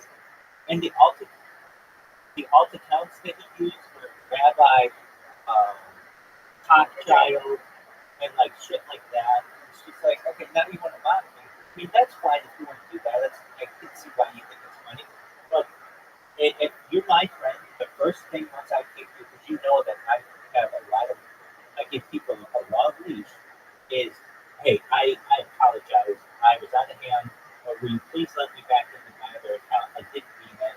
But instead, you want to just do the same shit, be quiet in here, and then when we're playing the game, and just be like, tell me your path, and all this other stuff. It's just like, no, dog, there's no word. And I that's why I only banned him for a week. I just kicked him for a week. I hope he recognizes that I, nothing personal, but I don't like, especially when I told you the kind of conversations that I want to have, and you literally go to one that is just, I feel, I want to protect you. I don't want to hurt you. And same with everybody I know. And if you want to, if you think it's funny, I don't think that kind of stuff is funny. And when I warned you about it, and then that's how you want to come in with attention, but we've got other things to deal with. Sue, what's good in your neck of the woods? You ready to get your ass kicked?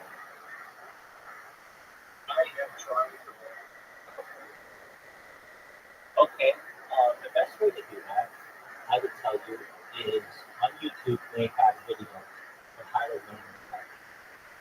But there are different parts of California that have accents. Really, there are different parts of Los Angeles that have different accents.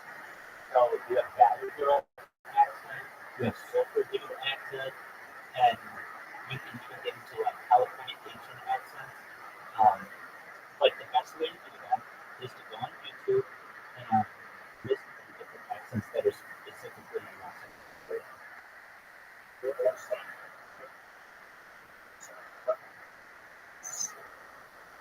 Well, you know what?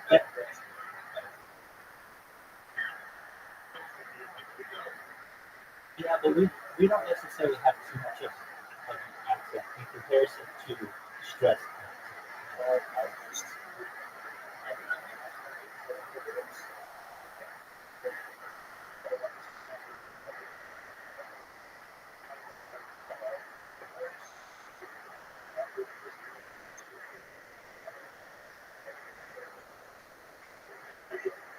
Yeah, so if you really want to, if you really want to learn the California accent, at least today's one, it's known as up talking, so that like every sentence that you have kind of sounds like a question.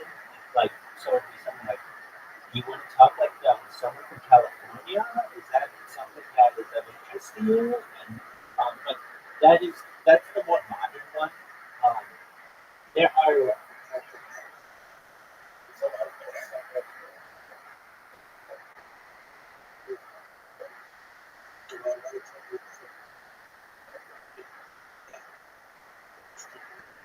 well, here's the thing too. If you really want to know what words you use to want to drop your accent, I don't think it's a bad thing to have your accent. It's one of the most desired accents in the world. There are just a few words that you use that are dead giveaways. The way you say no, don't enunciate the O as much, and it turns into no. And that's a big one. And if you could drop like a few words that are your giveaways, it will allow you to um, transition into a more neutral accent. But even the California or American accent isn't necessarily what's considered like English. I mean, that would probably be more British accent, which is closer to what you already have.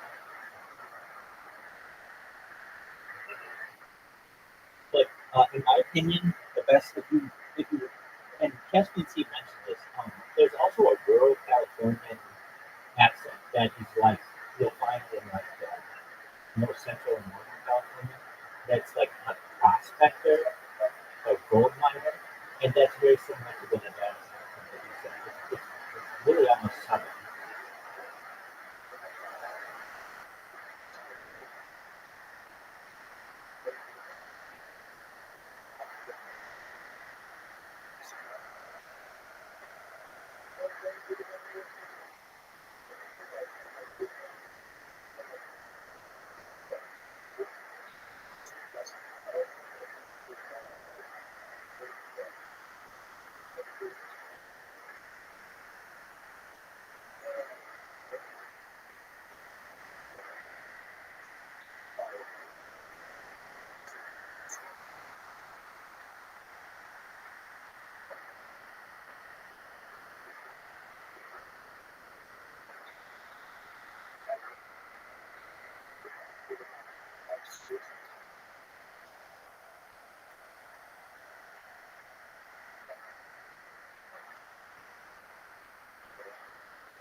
are some words as well that are giveaways. People in California don't call it cabbage. Um, people from people don't like people use the word light a lot. They use the word soul a lot. I would tell you it would, and keep in mind if you came here and spoke to people, they would love your accent. They would think it's like one of the most endearing things about it. So it's not as if you would want to use this accent when you're here, but if you just go to YouTube, speak like a Californian.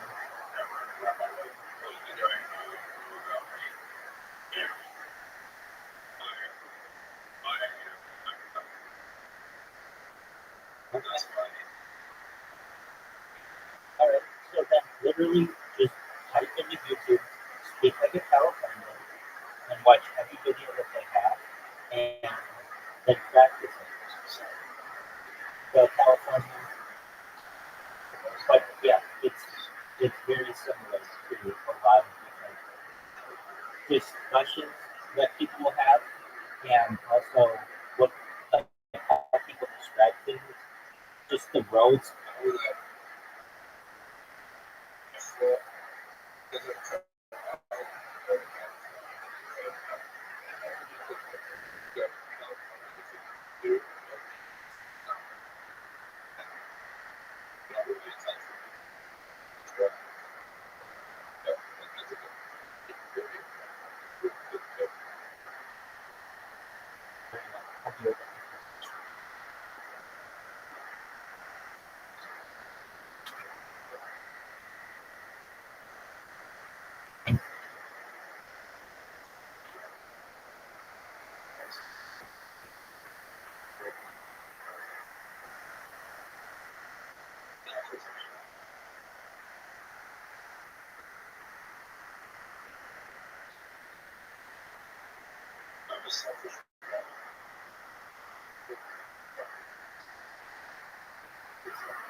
Dude, you want to play?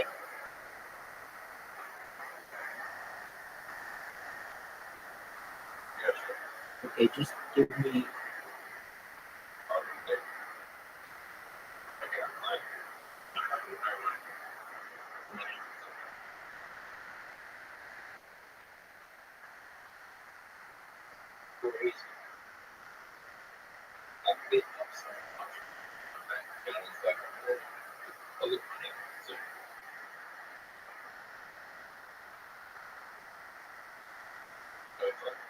Yeah, just one moment.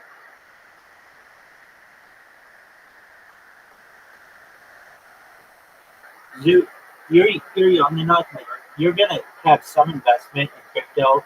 That's just gonna be like, I don't know. You buy like 50,000 coins of just some shit coin, and it's gonna take off for you, and it's gonna make your bag for the rest of it.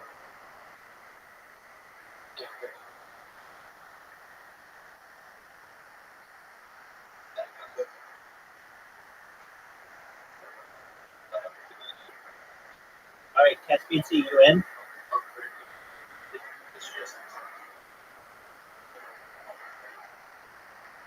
Excellent.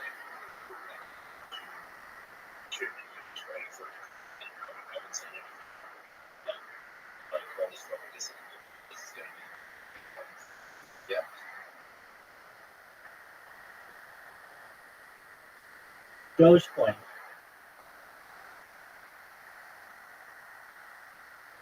Zoo, I think it's Dogecoin. It's huge.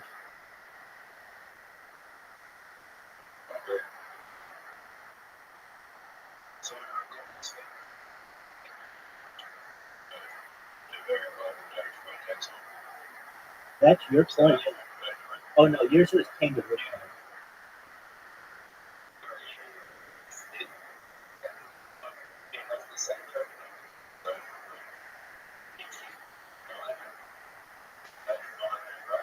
Oh, dude.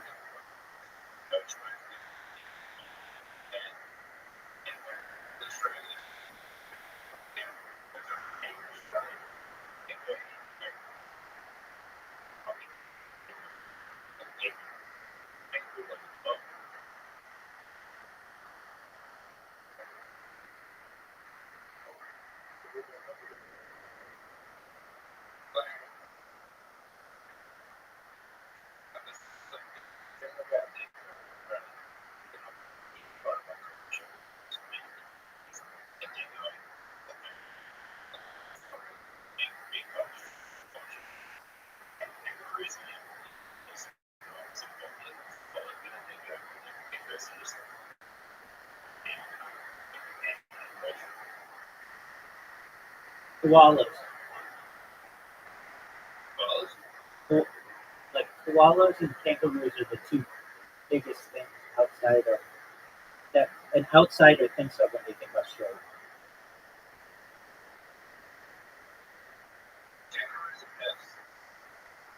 And they're mean and they're big and they can kill.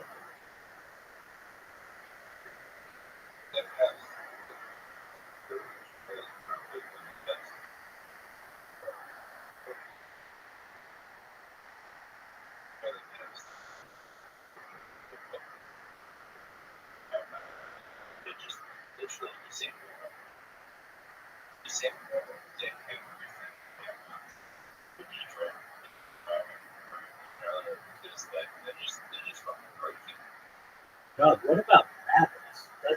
Doesn't Australia have a huge problem with rabbits?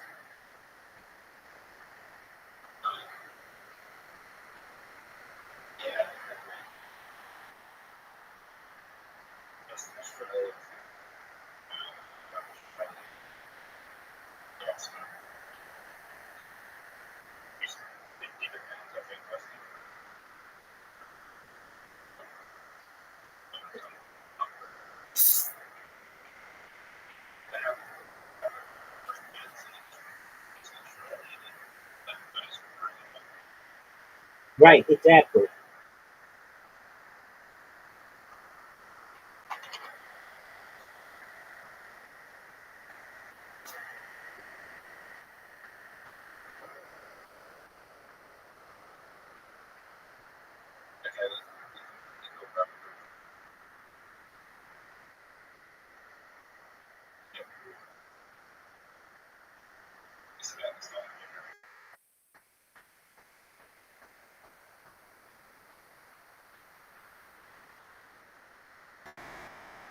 What's that? Like, I haven't seen many Australian movies, but I have seen Priscilla, Queen of the Desert. You know that movie?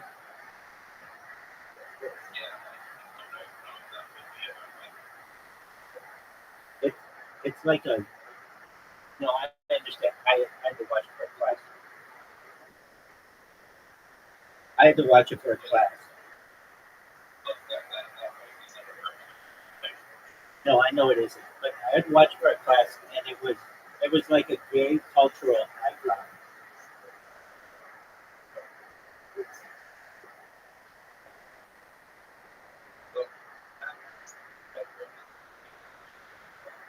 And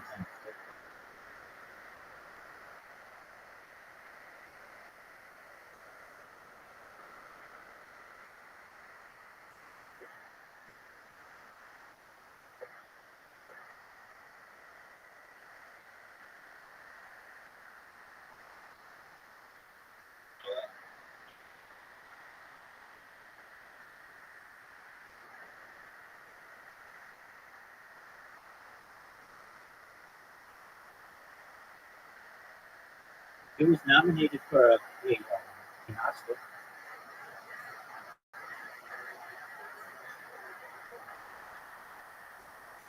Oh, what a fucking terrible miss!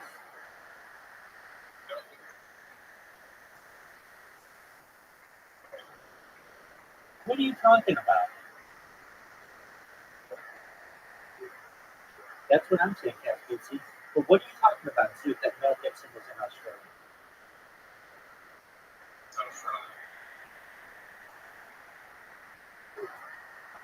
I gotta look this up. I don't trust anybody.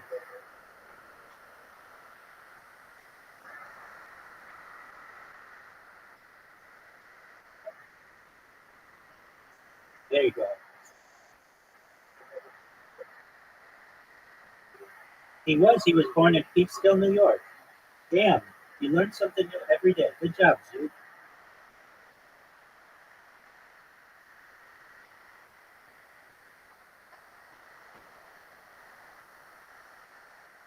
Crocodile Dundee.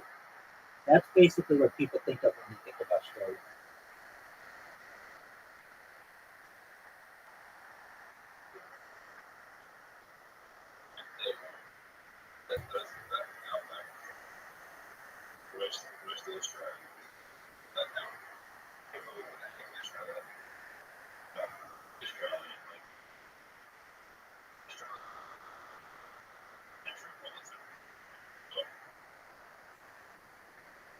Sydney has a beautiful skyline. So does Melbourne. Melbourne's a lot like San Francisco.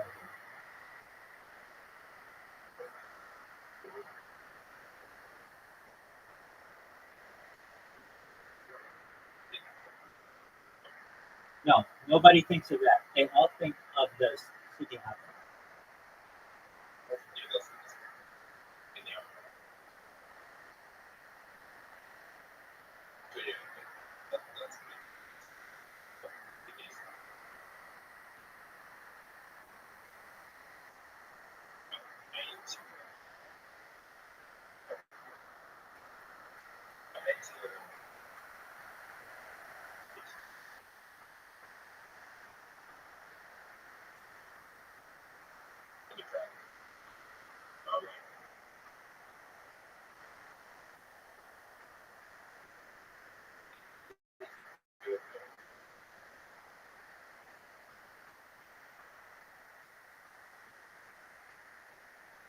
Wow, Dude.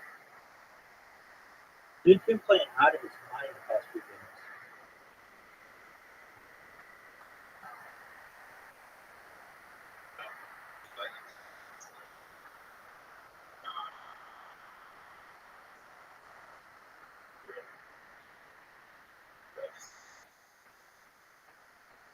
Get my ball.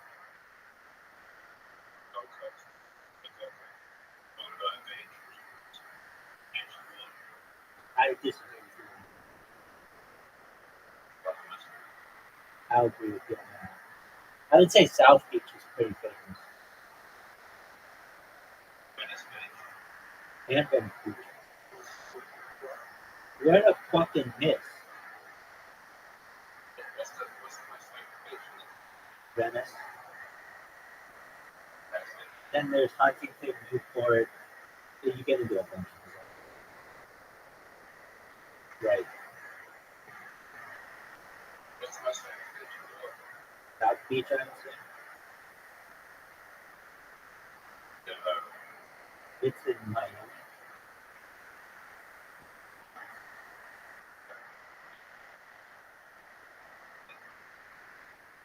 When you think Miami, all of that is South.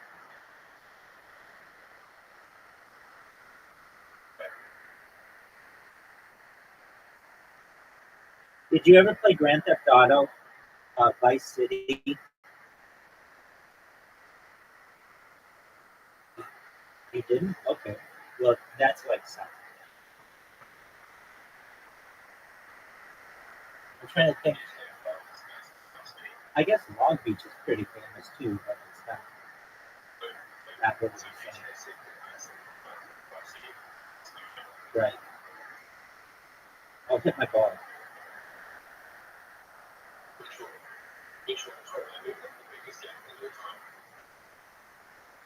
I'm in agreement. Hit my ball. Somebody hit my ball. I'm in a great position to get it now.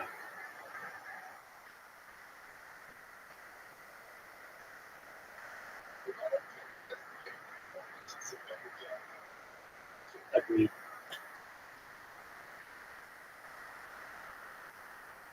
Well, yeah, one. Quake 3? Not Quake 3. Yeah, Quake 3. Is it called Quake?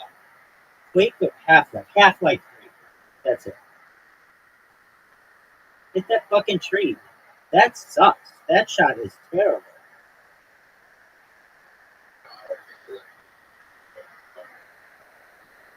I know.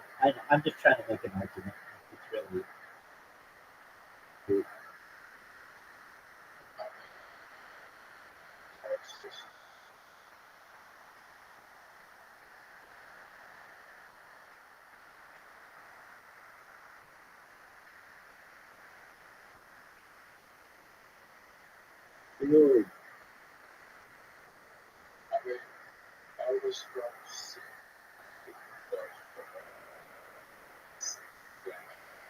Caspian is going to do everything he can to get Zoom to time.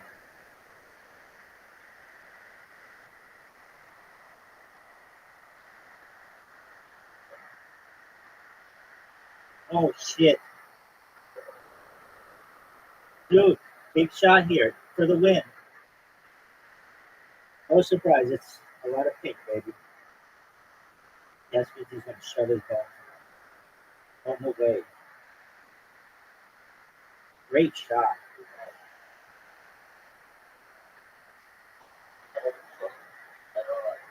Go, big dog. How do you like that shot, Zoom? Zoom for the win. Zoom for the win. Zoom for the win. Slow. Caspian C can bump him in them.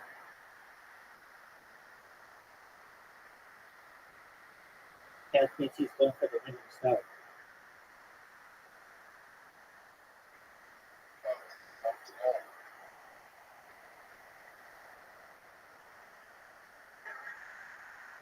You know, a beach that I didn't mention, Atlantic City.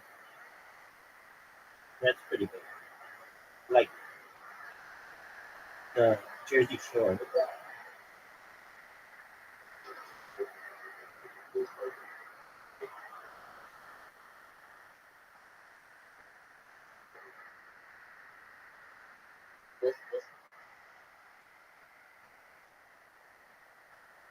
There's Pebble Beach, but that's like a golf course. Pebble California beaches, what's the most famous? Probably Venice Beach, Muscle Beach at Venice Beach.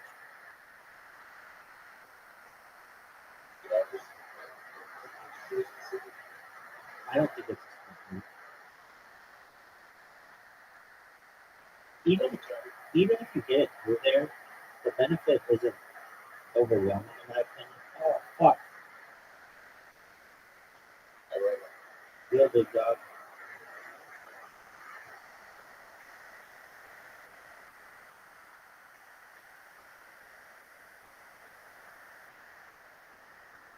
Actually, Zeke's got a pretty good shot.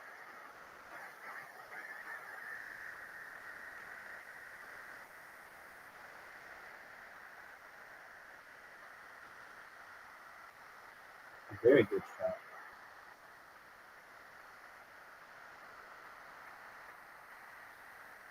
Give it to him. That means he's going to be able to blast himself into the open area. It's a very good shot. Zeke's kind of fucked because of that tree.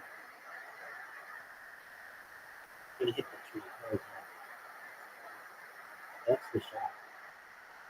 That's okay.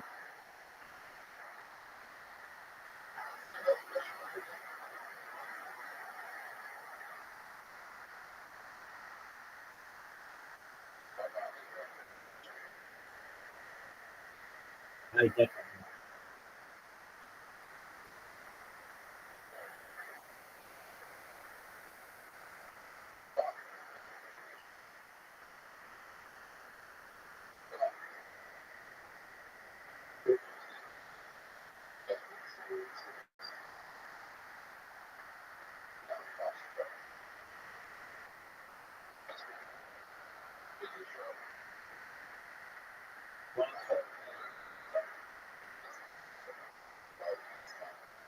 Zoo, do you know the name of this hole?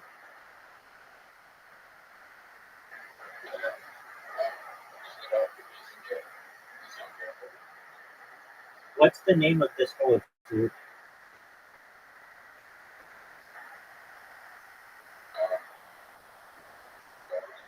No, it's the S hole.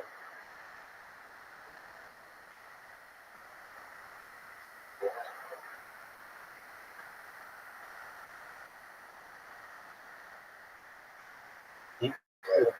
Oh, good God.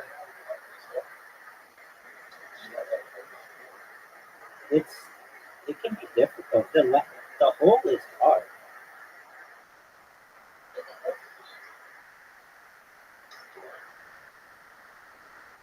That's what you have to mention.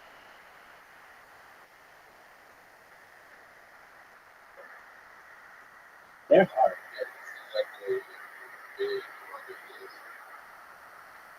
Improved it. Wow, what a miss. What a big miss.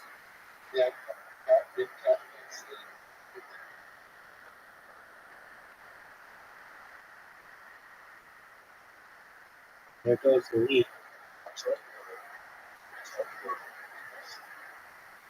But I hate this one. This is my least favorite one. It's my least favorite one when we're playing with Ryzen. Because he has that fucking iPad. And he can just really like it. That looks good. They look good.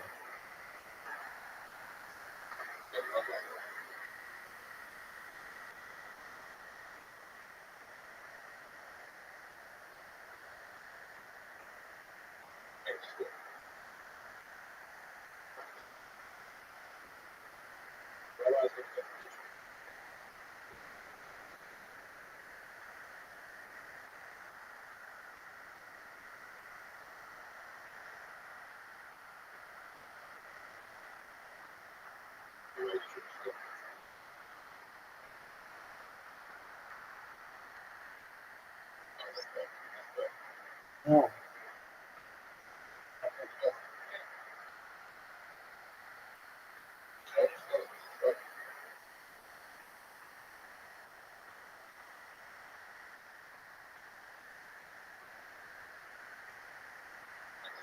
You're a chick bird.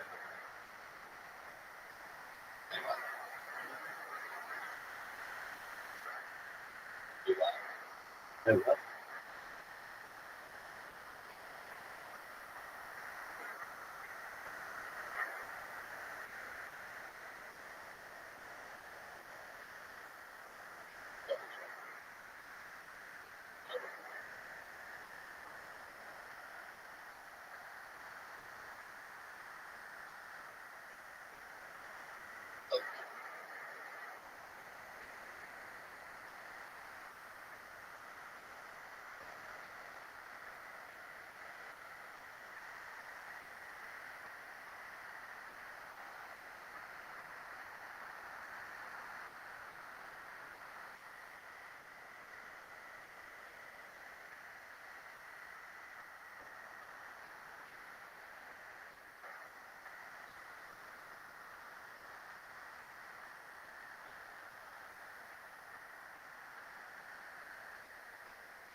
comes down to this guy.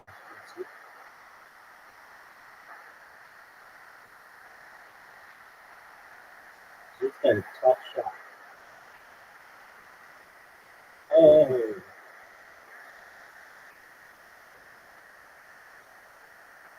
we take the lead.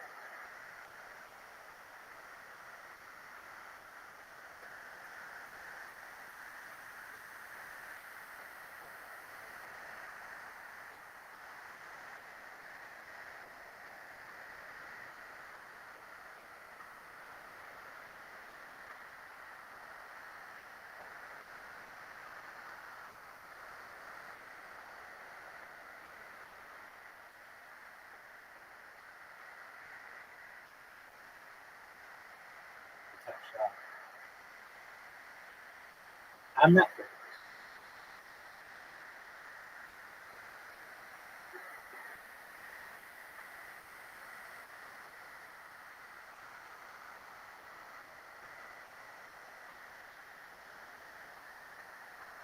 I could go at it.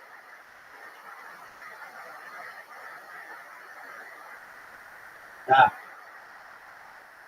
Oh shit.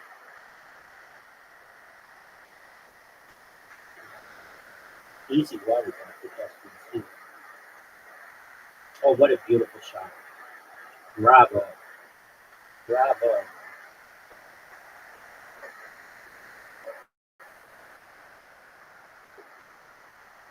Absolutely.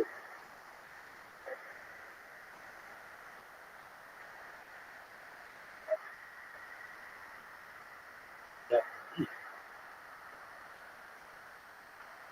Fuck. No, it's just a bunch of misses.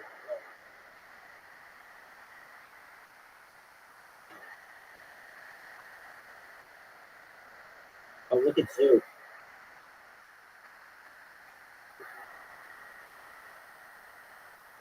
Shit.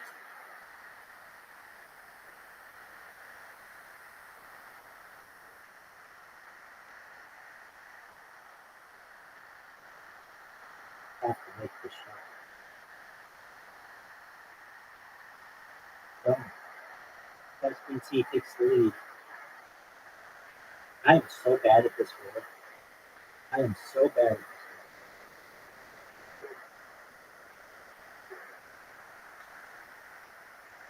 I hate this one too. It sucks going first on this one.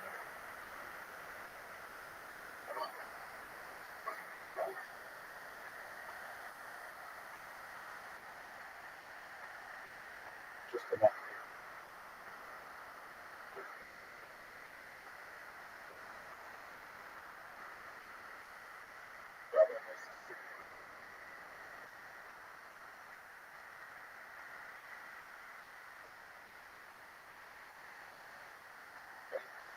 Yes, sir. He's not going to let it. You're not going to let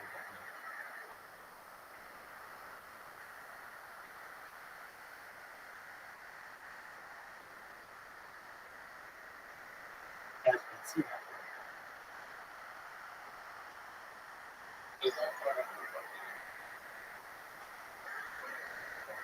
Fuck.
Is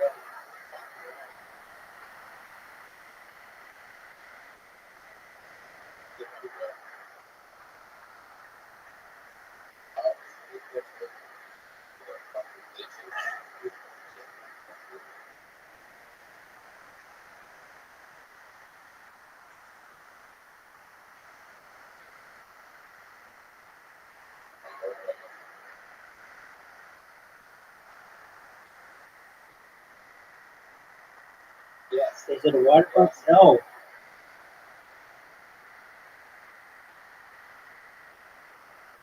SPC?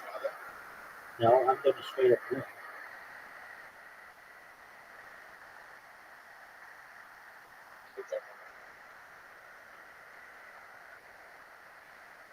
There you go.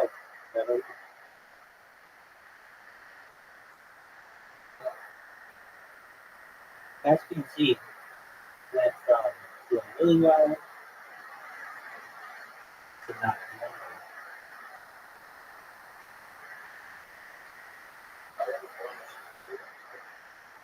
Dude, you're the one who water bumped.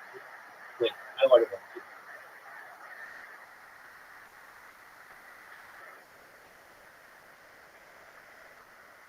Oh yeah, that's the spot. Stop. SPC's got a shot at it. Zoo.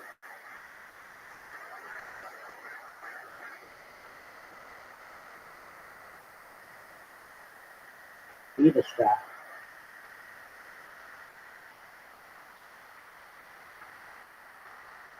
Ooh. That's it. Oh,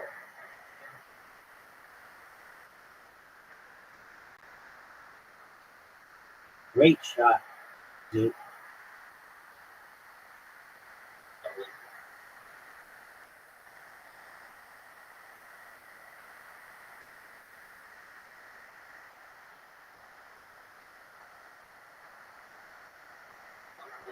Right up. Yes, sir.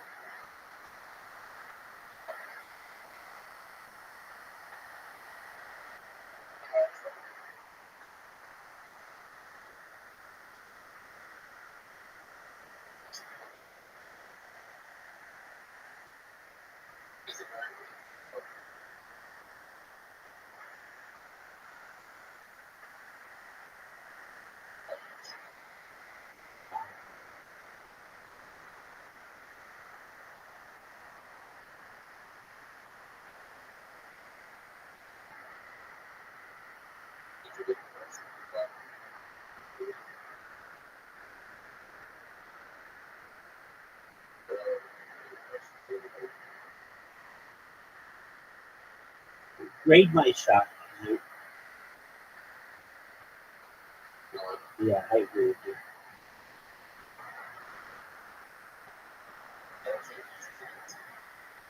Maybe the whole is like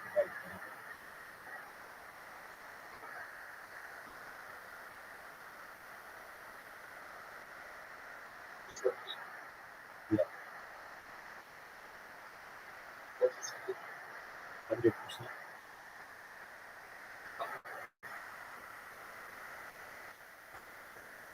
Thank you. Boy, did I get much of that.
Okay, here we go.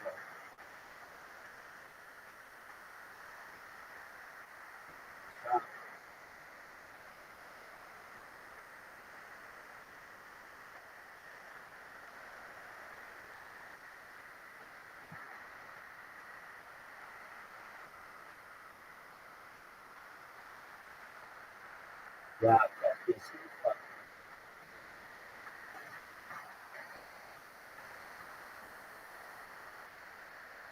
Zoo, perfect shot.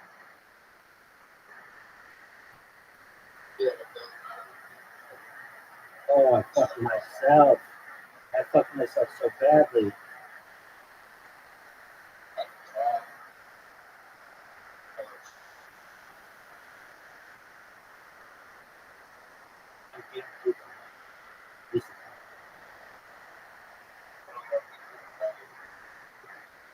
I'm pretty good at this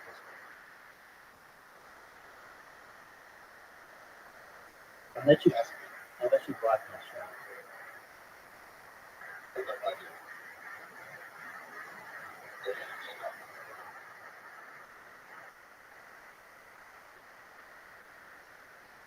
In my ball.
Oh, that's the shot. That's the shot. That's a 10 out of 10 from there. From there, absolutely. That's a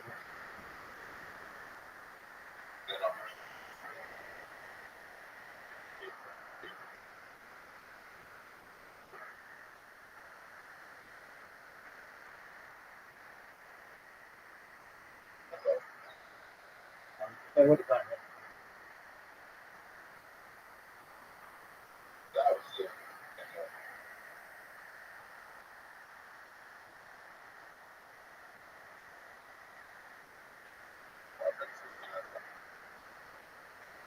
Don't get off the trees. That's only 10 real 10 out of 10.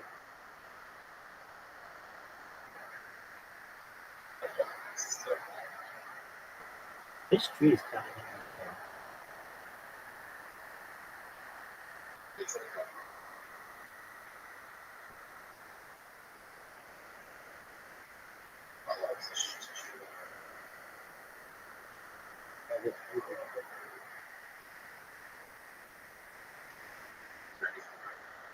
yeah.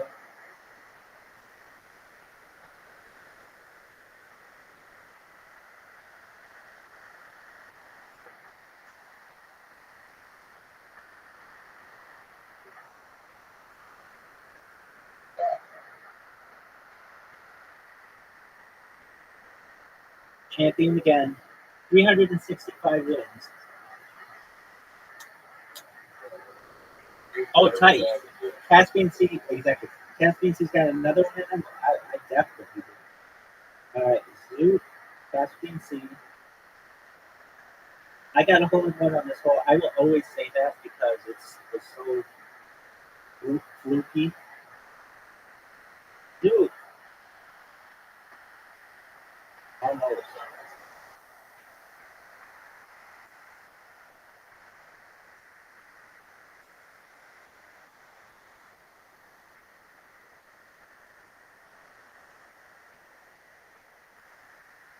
Beat the shot. Off there. There we go. Too hard. Too hard. Too hard.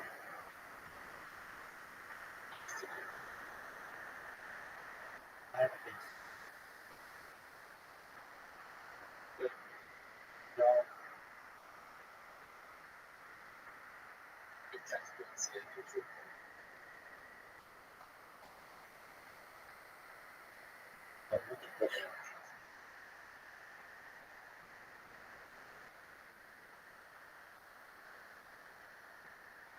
this. How is that a 7 out of 10? It went in the hole.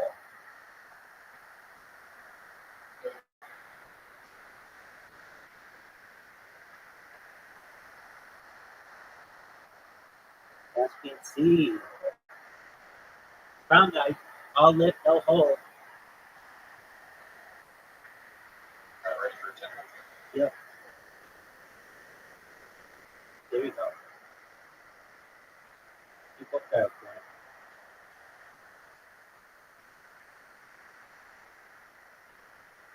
Okay, interesting.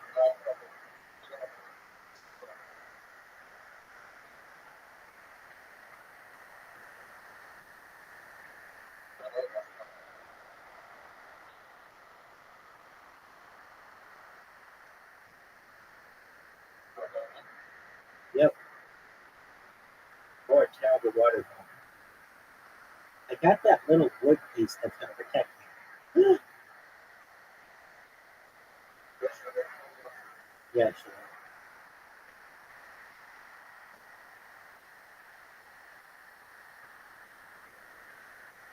Oh,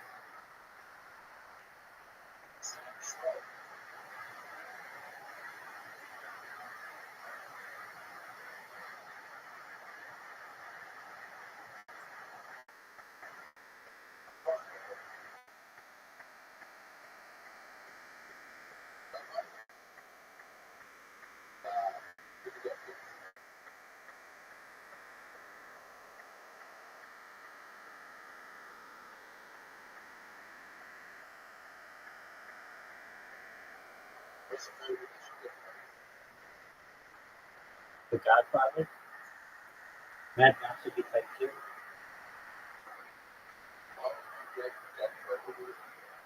Or like Goodfellas.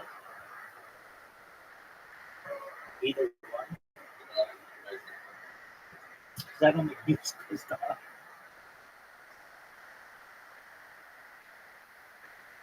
Wow, so who put his ball in the most difficult position for you?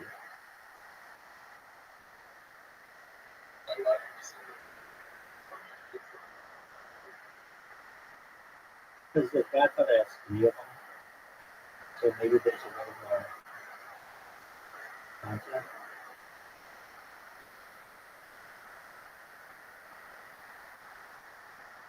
Okay.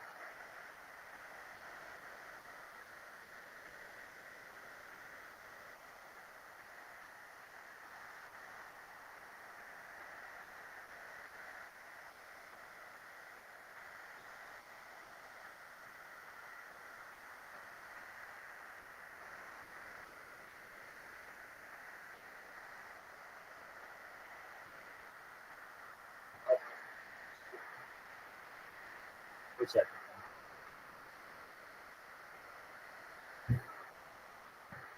Mini golf the music. Oh, that was terrible.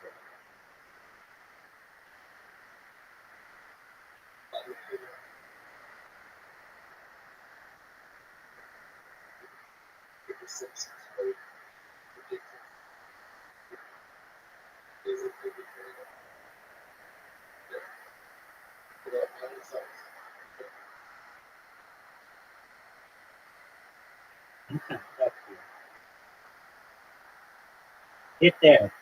Oh wow, I was not expecting that.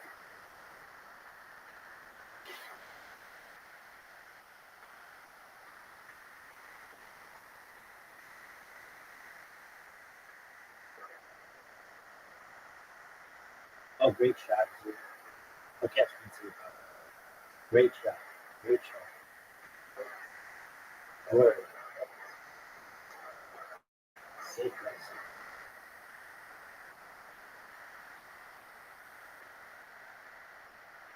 How did I miss all of them?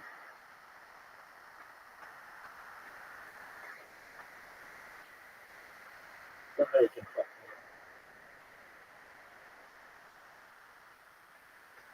me. Hit in the hole.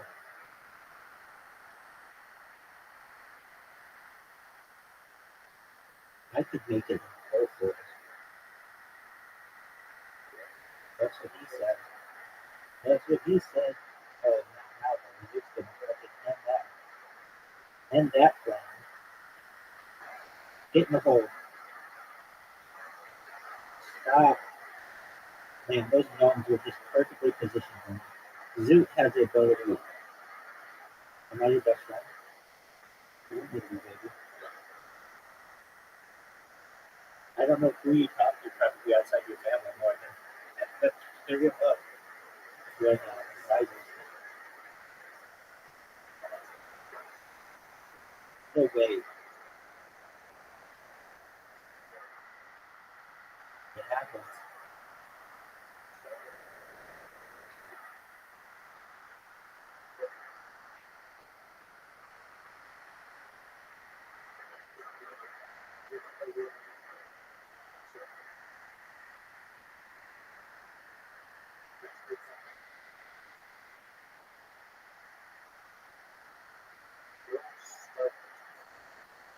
Easy water bump. It's an easy water bump. Easy water bump.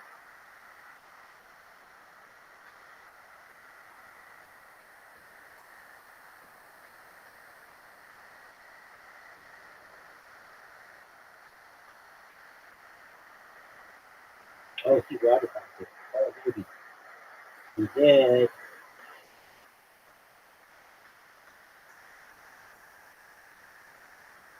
Ooh, now what am I gonna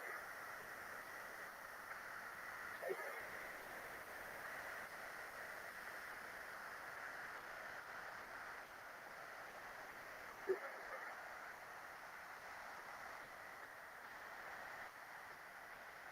Oh, that's a good shot.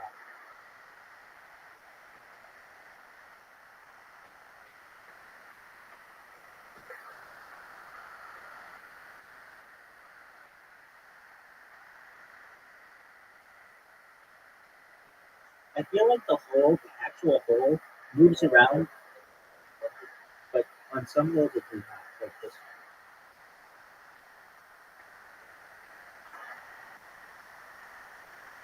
Perfect game.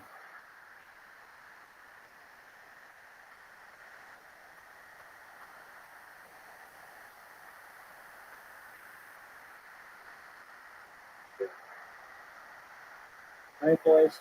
Well, whenever you have the time, feel free. I want to lose. I want somebody to beat.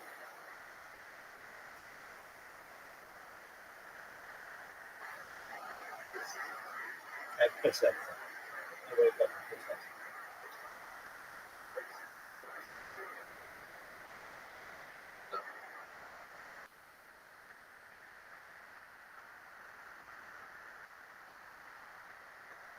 Caspian Sea without me even really paying attention. But let me do a check and see.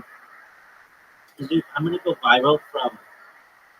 Um, I built a robot that um, automatically spams people on um, Twitch, not Kick, and it creates clips of them and all kinds of other things. So you should know that that's pretty bitchy. I'm going viral because of it. Perhaps we'll see.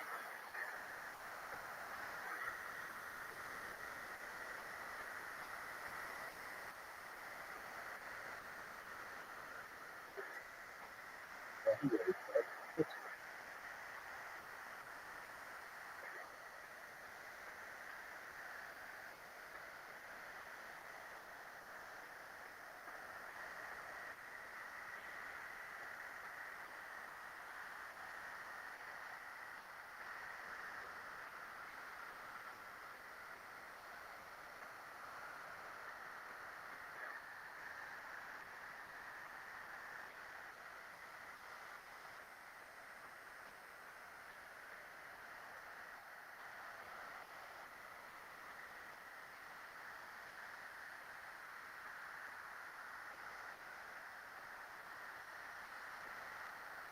the amount of ads that are on Twitch is just unbelievable. I can't believe people use this site without an ad block. They have 5 different ads just to watch one person. Absolutely ridiculous.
It's a German esotericist by the name of Rudolf von Wolfendorf. I think. Okay, not his real name. I just changed it to just spam popular people. And normally, just a brand new account can't come in and spam somebody, but that's fine. It'll get on their clips, and I'll start taking over their clips slowly but surely. And once that happens, basically game over, because Kick does not get rid of both clips, so they'll be on there for years. And I just say to myself, it may not be a day, it may not be a week, but maybe a month or two, and somebody's going to fucking take notice. Somebody's going to come in here and be like, yeah, like just like Affirmatio, hey, I found out about you because you created a clip, and I clicked the link, and now here I am. And then it's home free. Okay, his real name is Adam Glauer. He was adopted by a German nobleman and got the name von Wolfendorf. And I like to say that name. So I have this real thing about vague, mysterious characters who show up and do things. And trying to figure out who these people are. So we're working in the years sort of prior to the First World War. So the decade or so prior to World War I, spends a lot of time in the Ottoman Empire.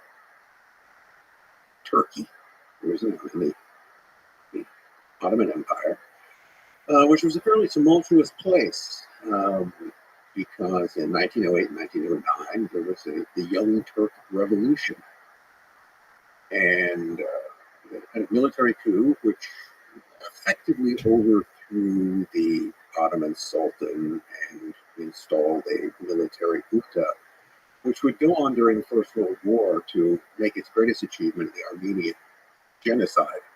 Eventually, he created a genocidal military regime, which would lead the country into disastrous First World War, which would destroy the Ottoman Empire, out of which modern Turkey emerges. Yada yada yada. And by the way, we should take a tiny tangent here, which is that you refer to the intelligence agencies as being exceptionally successful, and here in the case of the Young Turks being also very successful in doing the genocide, meaning they've achieved the greatest impact, even though the impact on the scale of good to evil tends towards evil. It's one of the things that often comes out of revolutionary situations. Revolutions always seek to make things better, don't they? We're going to take a bad old regime. The Sultan was bad. I think it's fair to say Abdul Hamid II was not wasn't called a Red Sultan because of his favorite colors, I think. And the idea is that they were going to improve, they were now going to, Ottoman Empire was a multinational empire, they were going to try to equalize and bring in the different groups, and none of that happened. It became worse. In the same way that you could argue that the goal of Russian revolutionaries was to get rid of the bad, old, incompetent medieval czarist regime and bring in a new, great, shining future.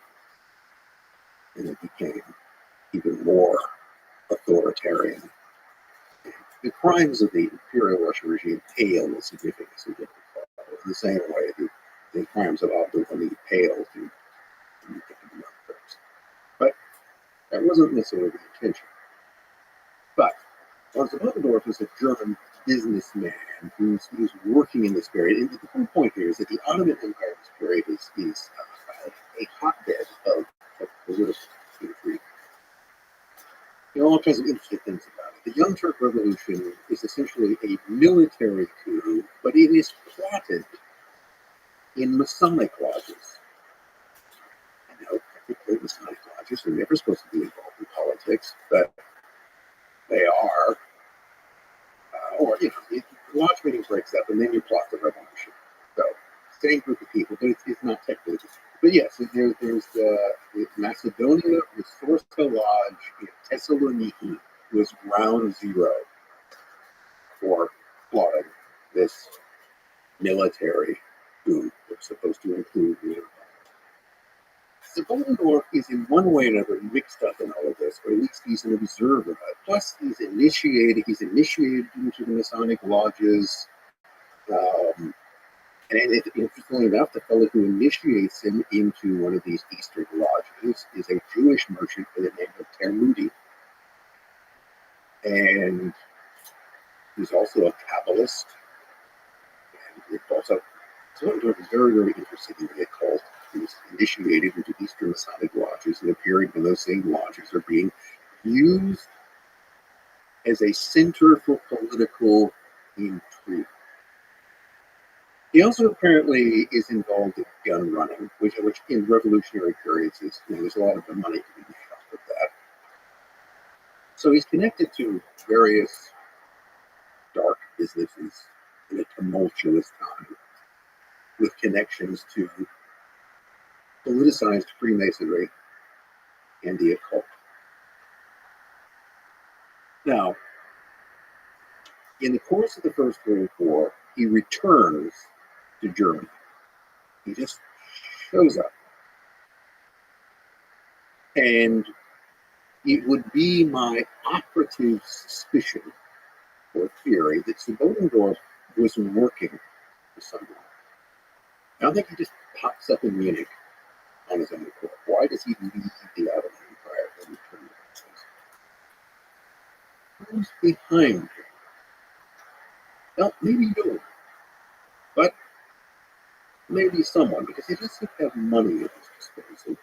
And he comes into Munich and he basically takes over this small sort of occult study group. Now, the interesting thing is that the Thule Society is really just a branch of another existing, what's called an Ariosophist order.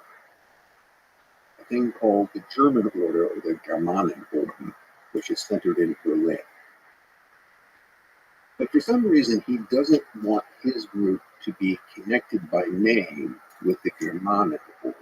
So, Thule Society, Thule in this case is a reference to supposedly a mythical Arctic homeland of the Aryan race.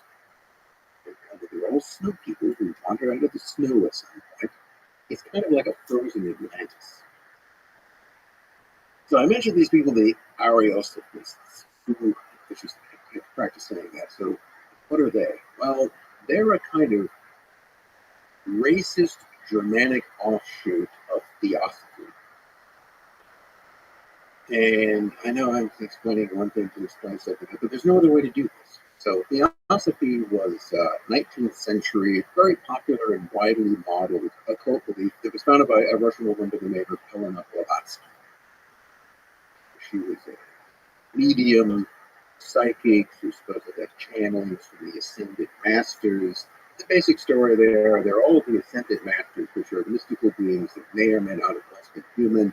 They live inside the Himalayas, or they float among them on a cloud, and they guide the spiritual evolution of humanity. What Blavatsky did was to take Western esotericism and blend it with Hindu and Buddhist esotericism, which became very, very sexy in the West. Still is. You know, Buddhism attracts a lot of people because, well, it's Buddhism. It's different, see? So, you know, the Mahatmas, the ascended masters, were sending their messages, despite the fact that she was later proven pretty much to be a fraud and writing the letters herself. Nevertheless, people still went along with this doctrine, and it's been widely modified and copied since then. So, an idea in theosophy was that human spiritual evolution was tied to physical evolution. So, in the case of Blavatsky never said that Aryans, white people, anything like this were superior. She talked about the different root races, but it's just, her version of it is just total gobbledygook that seems to include everyone. I defy you to make much sense out of it.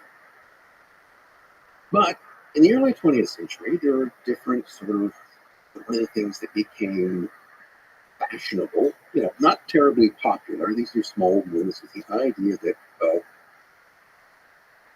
Germany is a new upcoming country. And part of this, I think, was really trying to define who the Germans were. Because, remember, the German Empire, Germany, as a political state, doesn't come into existence until 1871. Prior to that, Germany was a geographic expression, a vague one, which described a large area in Central Europe where a lot of people who, wore leather shorts and or something like that, and spoke similar German dialects, were nominally Germans, but they might be Prussians or Bavarians or all sorts of varieties of leadership. There was no German identity. Something very similar happened in Italy in the same period. There weren't Italians. There were Sardinians, there were Romans, there were Sicilians, Umbrians, spoke, again, dialects of a similar language, but it never lived, since the Roman Empire under a single state, and really didn't think of themselves as the same. So you have to create this artificial thing. You have to create Germans. There's now a Germany with an emperor, and so we're all going to be Germans. Well, exactly what is that? Much of it is an artificial creation. You have to decide upon some sort of standard dialect. Okay, we'll decide what that is. Now, often dialect that only a few people actually speak, and then they will be drilled into children's heads through state schooling programs. So I think this is the kind of milieu that it comes out of. People were trying to figure out what on earth Germans actually were, and the need for some sort of common identity. And, that leads to everything like Wagnerian opera. Richard Wagner wanted to create a German mythical music. So he went back and strip-mined old German myths and cobbled them together into a lot of people standing on stage singing. And that was his purpose. He was a nationalist. He was, in many ways, a kind of racialist nationalist. And this was his idea of trying to create, out of bits and pieces of the past, a newfangled form of German identity.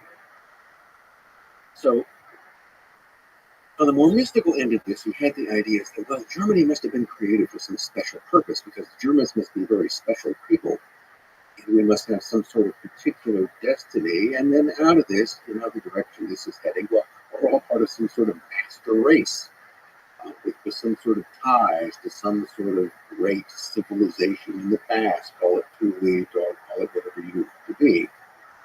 They basically just invent things and try to attach those to the past. And so Ariosophy was the Aryanized version of theosophy. And what this did was to take the spiritual and physical evolution had led to the most advanced form of human beings, which were the Aryans. The most advanced group of them were, of course, the Germans. And this attracted appeal. Like, keep in mind, again, this was not a mass movement. It was very much a fringe movement. Most people weren't aware of it, or weren't particularly interested in it. But it had an appeal for those who already had a kind of esoteric bent in some form or another. And this is where things like the Germanen or the German order and their other groups, it was only one of many, sort of grew out of. And what it was that the Thule Society as a branch, the Thule Gesellschaft, was supposed to do was to study this. It was an esoteric study group. Because people would get together and they'd talk about things, probably make more stuff up, and all sort of work around this idea of German Aryans as the most advanced type of human beings and all the wonderful things that the Germans could hold. And the fact that this was in the midst of a war in which Germany was again fighting in the face for its existence heightened those kinds of tensions as well. So my suspicion, again, is that Svobodov, in terms of who was behind him, that he was essentially called back to Germany to work either for the Prussian political police or for some aspect of German intelligence or security to try to mobilize occultism or esotericism for the war effort. Because again, this is 1918. The war is way too long. Within a few months, Germany will collapse. It will collapse simply from the psychological exhaustion of the population. So this is almost like to help the war effort with a kind of propaganda, a narrative that can strengthen the will of the German people. Well, strengthen with some people. You have to try to appeal to different aspects of this. But the mystical aspect is one of those things that can have a very powerful influence. And the idea is that we can come up with some kind of mystical nationalism. Maybe that's what I mean.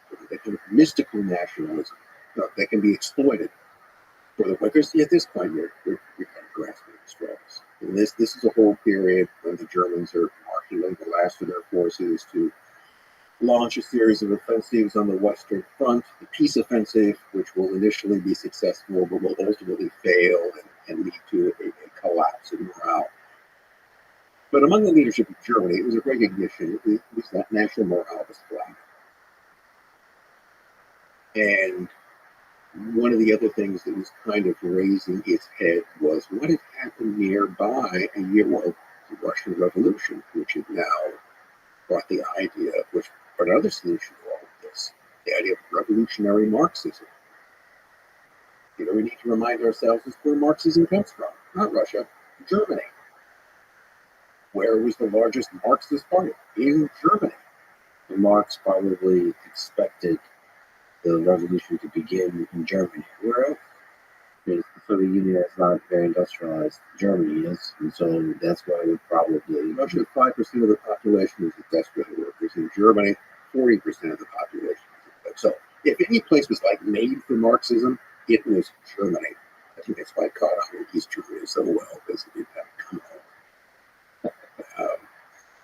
And it was a local belief. It wasn't something imported by the Russians. It was a German invention. So the Thule Society, one of the things you can see is the Thule Society was particularly involved in sort of anti-Marxist or anti-Bolshevik agitation. They saw themselves, the Bolton sort of saw them as this whole movement. It was a counter to this. It was a kind of counter Marxist movement. Can we sort of try to break that apart in a nuanced way? So it was a nationalist movement. The occult was part of the picture, occult racial theories. So there's a racial component, like the Aryan race. So it's not just the nation of Germany. And you take that and contrast it with Marxism, did they also formulate that in racial terms? Did they formulate that in national versus global terms? Like, how do they see this? Marxism formulates everything by class. Okay, people are categorized by class. You're either part of the proletariat, you're part of the bourgeoisie, or you're either part of the proletariat or just sort of scum. Really, needs to be swept into the dustbin of history. Only workers have. And that was what would take someone who was a nationalist to sort of drive them crazy, because their idea is we're trying to create a German people. We're trying to create a common German identity. But what the Marxists are doing is they're dividing Germans against each other by class. German workers hate the German bourgeoisie, German proletariat as opposed to German capitalists.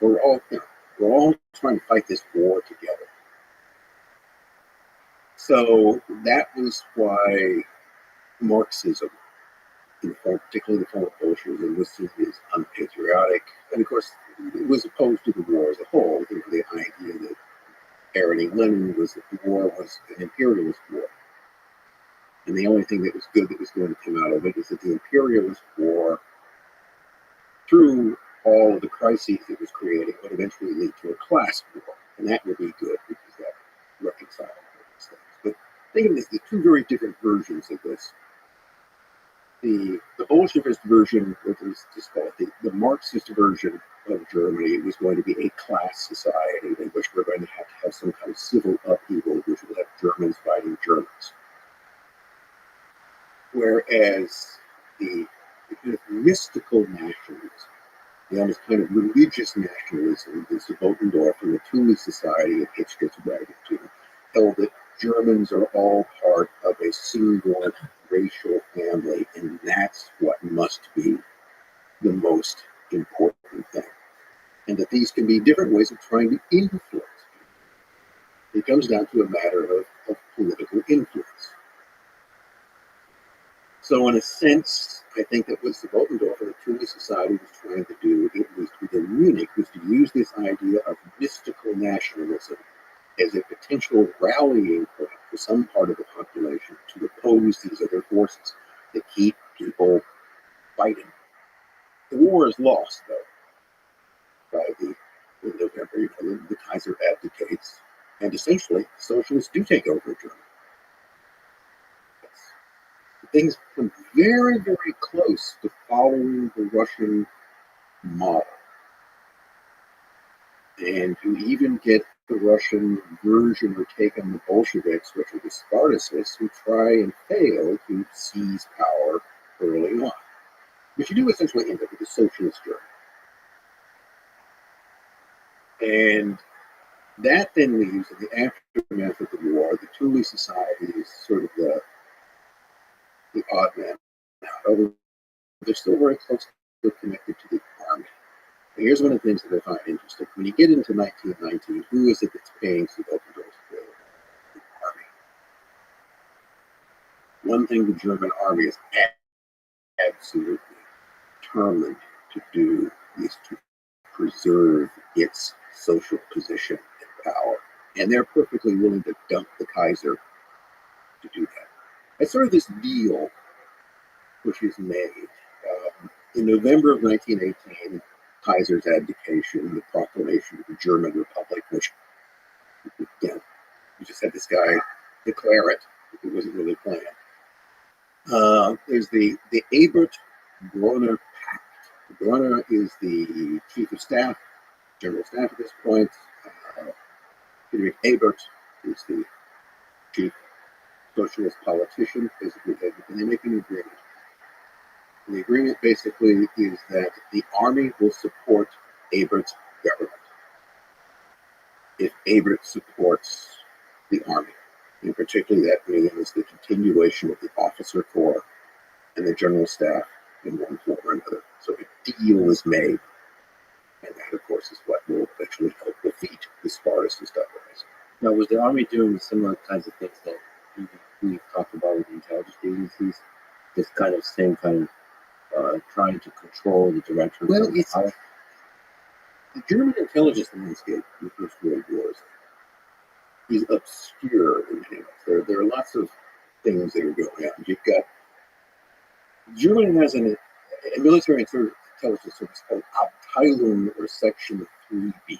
That's just plain military intelligence. They're constantly trying to collect military information, before the war about the weaponry and plans of the enemies, and then about what the operational plans were during the war. It doesn't really go much beyond that.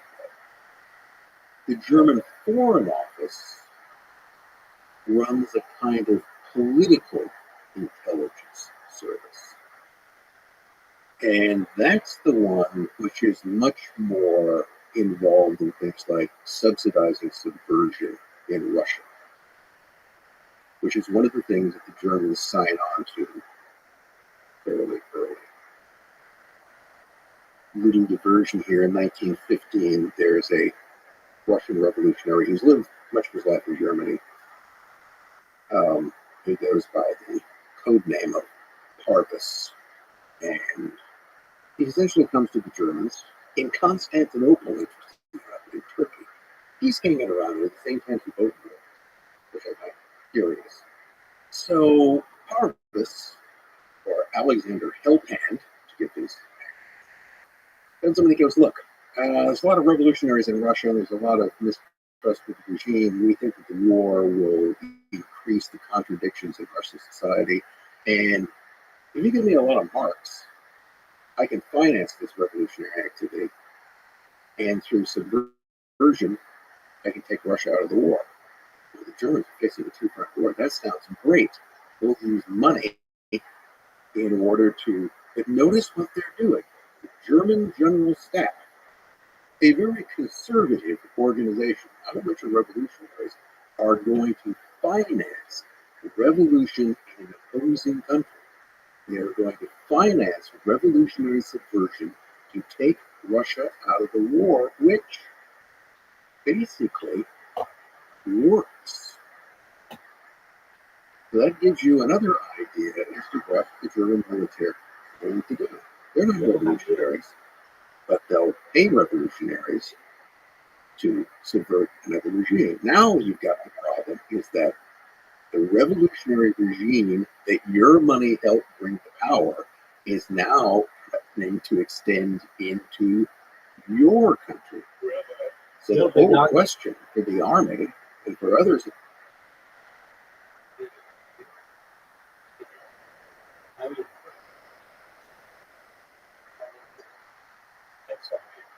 Well, are you going to do some space trucking?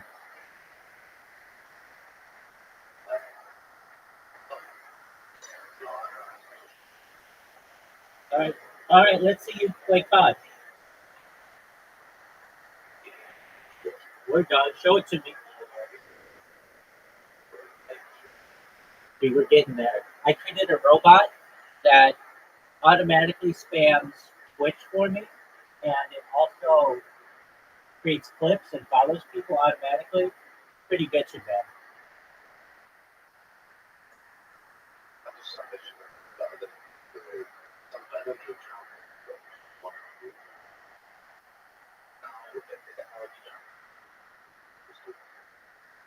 We're done.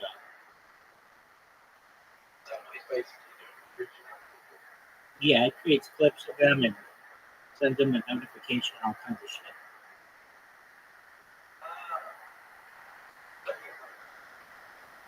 Dude, I get banned for it all the time. But my bot creates new accounts and then just does it again.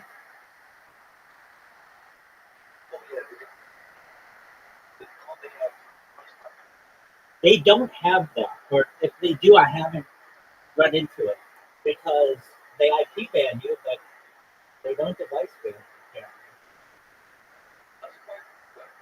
Oh, I'm in agreement.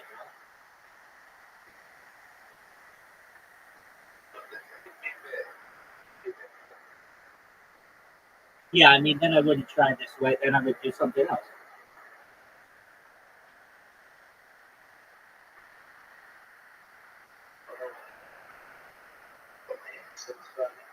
How's that going? Excellent.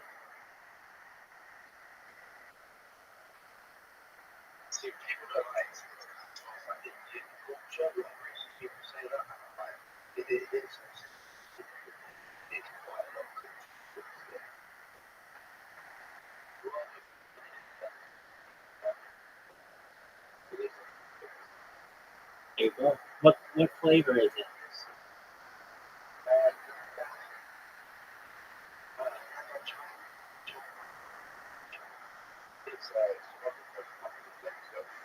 What is it? What's Naga chocolate smell like? All right.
in Germany in 1519 is how to keep Germany from going Bolshevik, from in a sense being hoisted by your own petard. So the Thule Society, I don't think, is a huge part of this program, but it is a part of it.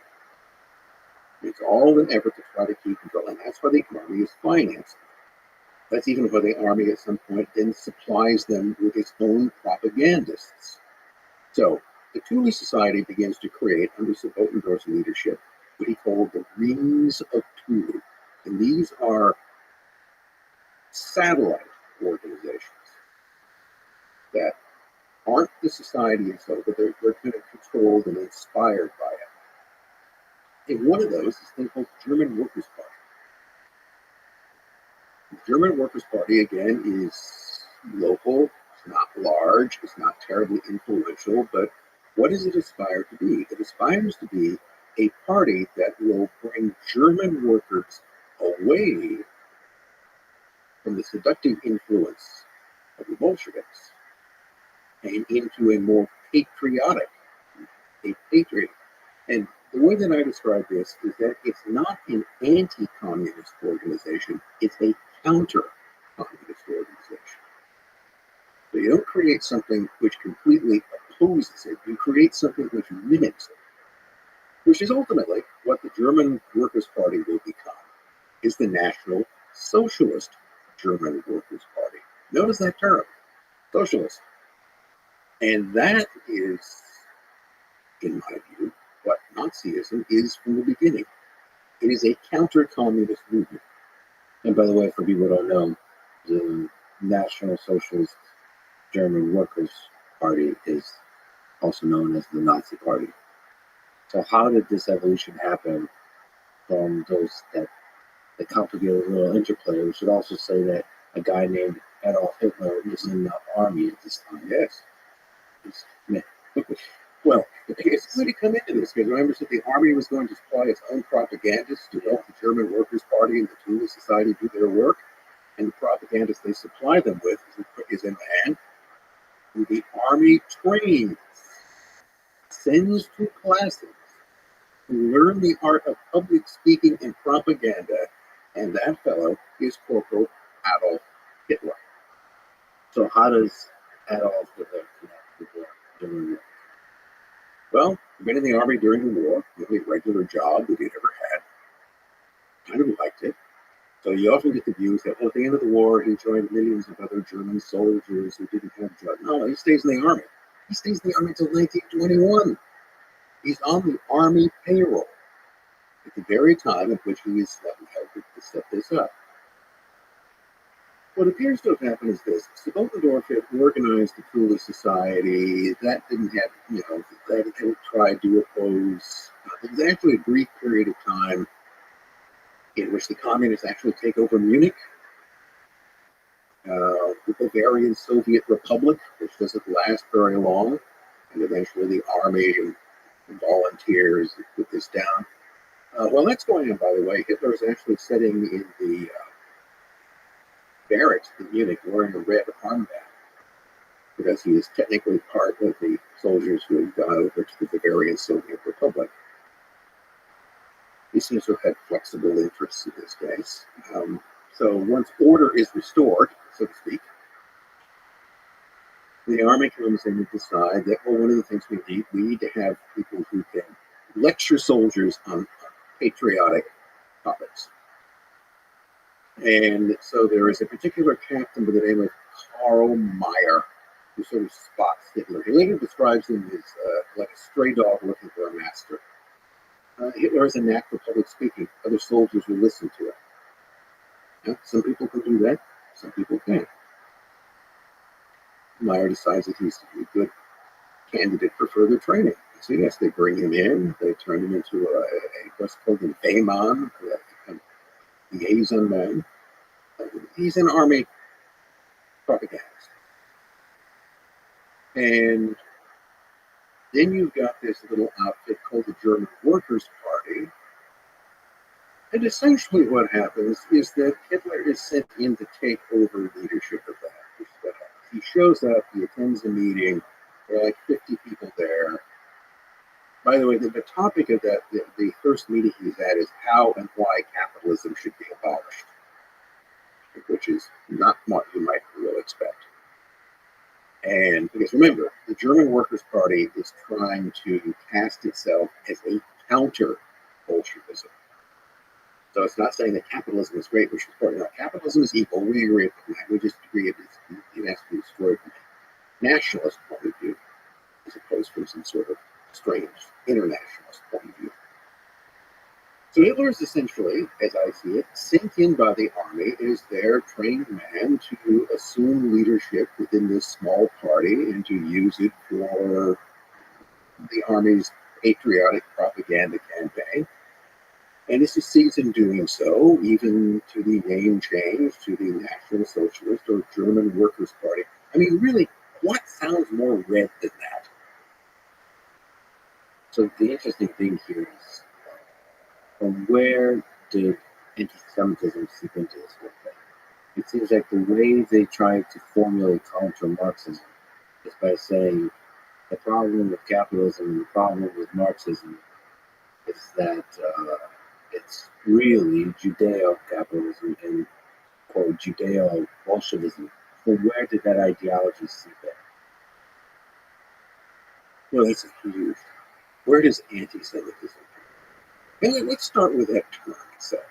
Term which I really grow increasingly to dislike because it doesn't actually say what it means. Anti-Semitism is anti-Jewism.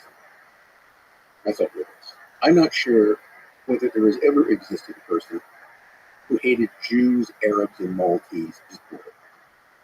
It's kind of hard to imagine. I don't know. But that's technically what that would mean because, let's face it, most Semites are Arabs.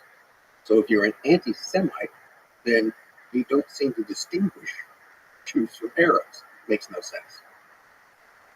The origin of the term is invented by, guess what? An anti-Semite. A guy in the 1870s, a German journalist named Wilhelm Marr, who is, wouldn't you know it, part Jewish himself, and who decides that we really need a better term than Judenhass, Jew hate, which was the term that, because that just sounds, inelegant, doesn't it? What do you want to call yourself? A Jew hater or an anti-Semite? The anti-Semitism, it's got that ism part at the end of it, which means it's a system of belief. Anything that has an ism must somehow be scientifically important. All part of the 19th century obsession with trying to bring science into something.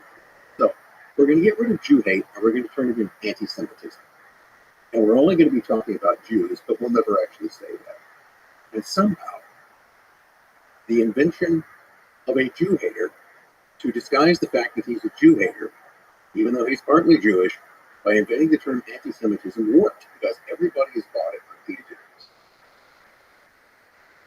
So, I don't know. Maybe it's just because anti-Jewism would just be, is it too direct in some way? Would you have difficulty confronting actually what it is that we're talking about? I do wish terms were a little bit more direct and self-explanatory. Yeah, Jew hate is a better term. Well, the question becomes, what exactly do you hate about Jews? And a lot of this has to do with, if you go back part of the 19th century, if Jews were hated, they were hated for religious reasons. The Christian Europe were hated because they weren't Christians. And they existed as the only kind of significant religious minority. But other than that, they tended to live separately. They had little economic influence.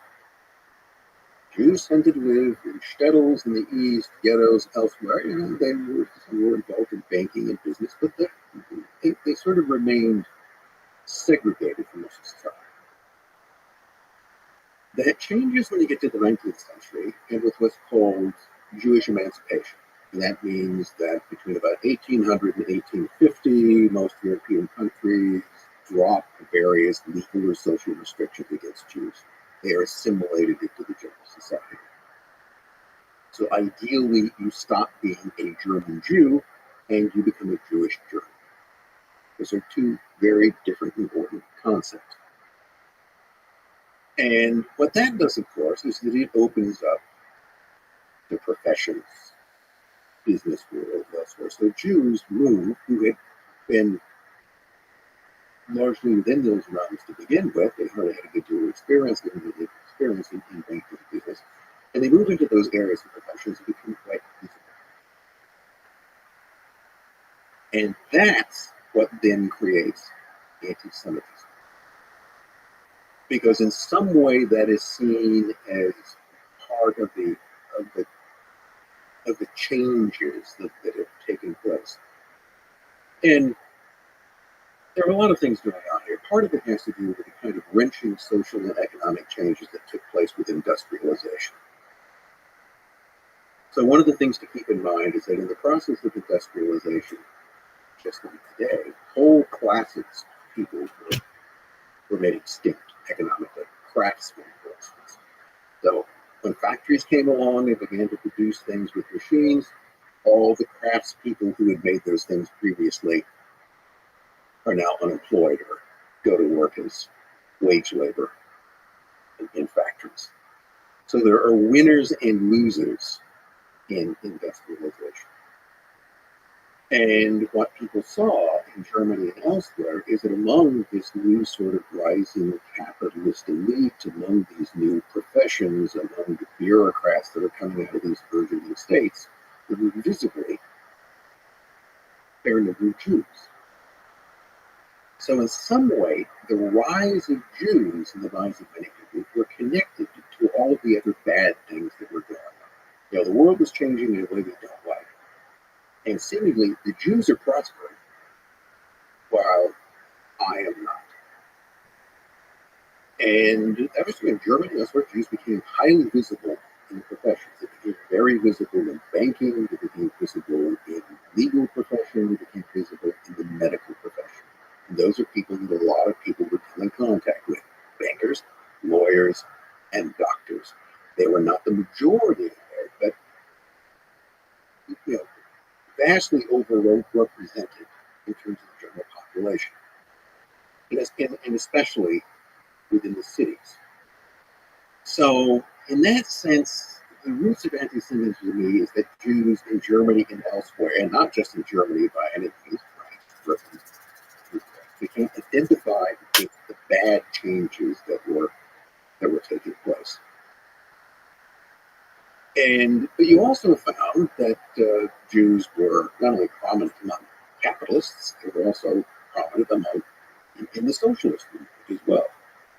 So one of the things you could look around, we returned to Germany in 1919 in the aftermath of World War I, and you look around in Bavaria or elsewhere, you tend to find that there were a lot of Jews in visible positions on the German left. Of course, Luxembourg was but one example of that. Eugen Levine, some of them came in from Russia. When the Soviets sent a representative to Germany in this period, it's Karl Radek, a Jew. So it wasn't difficult to exploit that, to argue that just as the ranks of capitalism was full of Jews, the ranks of Bolshevism or of the revolutionary left were full of Jews, because you could easily go around and distinguish a great many of them. They don't have to be the majority, they just have to be numerous, prominent, and visible, which they were. So this provided you in the case of the propaganda of the German army, the type of stuff that Hitler was to spew out, that they could put all the anti-capitalist rhetoric in they wanted to. The army was never going to overthrow capitalism, and the capitalists knew they weren't going to do it. So go ahead, talk shit about us. We don't really care. That's not going to, because we know that the army would prevent that from happening. The way to then undermine the real enemy, which is the revolutionary left, was to point out the Jewish influence there. You look at Russia. Well, Trotsky, there he is. Look, there's a Jew. There's one. Radek is a Jew. It wasn't hard to find them anymore. You gave a lecture on the protocols of the elders of Zion. It's widely considered to be the most influential work of anti-Semitism ever, perhaps. Can you describe this text? Well, the protocols of the learned elders of Zion is probably one of the most troublesome and destructive works of literature that has ever emerged. And yet, its origins remain obscure. So you get a whole variety of stories about where it came from. So the one story that is often is that it was the work of the Russian secret police. And in particular, it was all crafted in 1904 and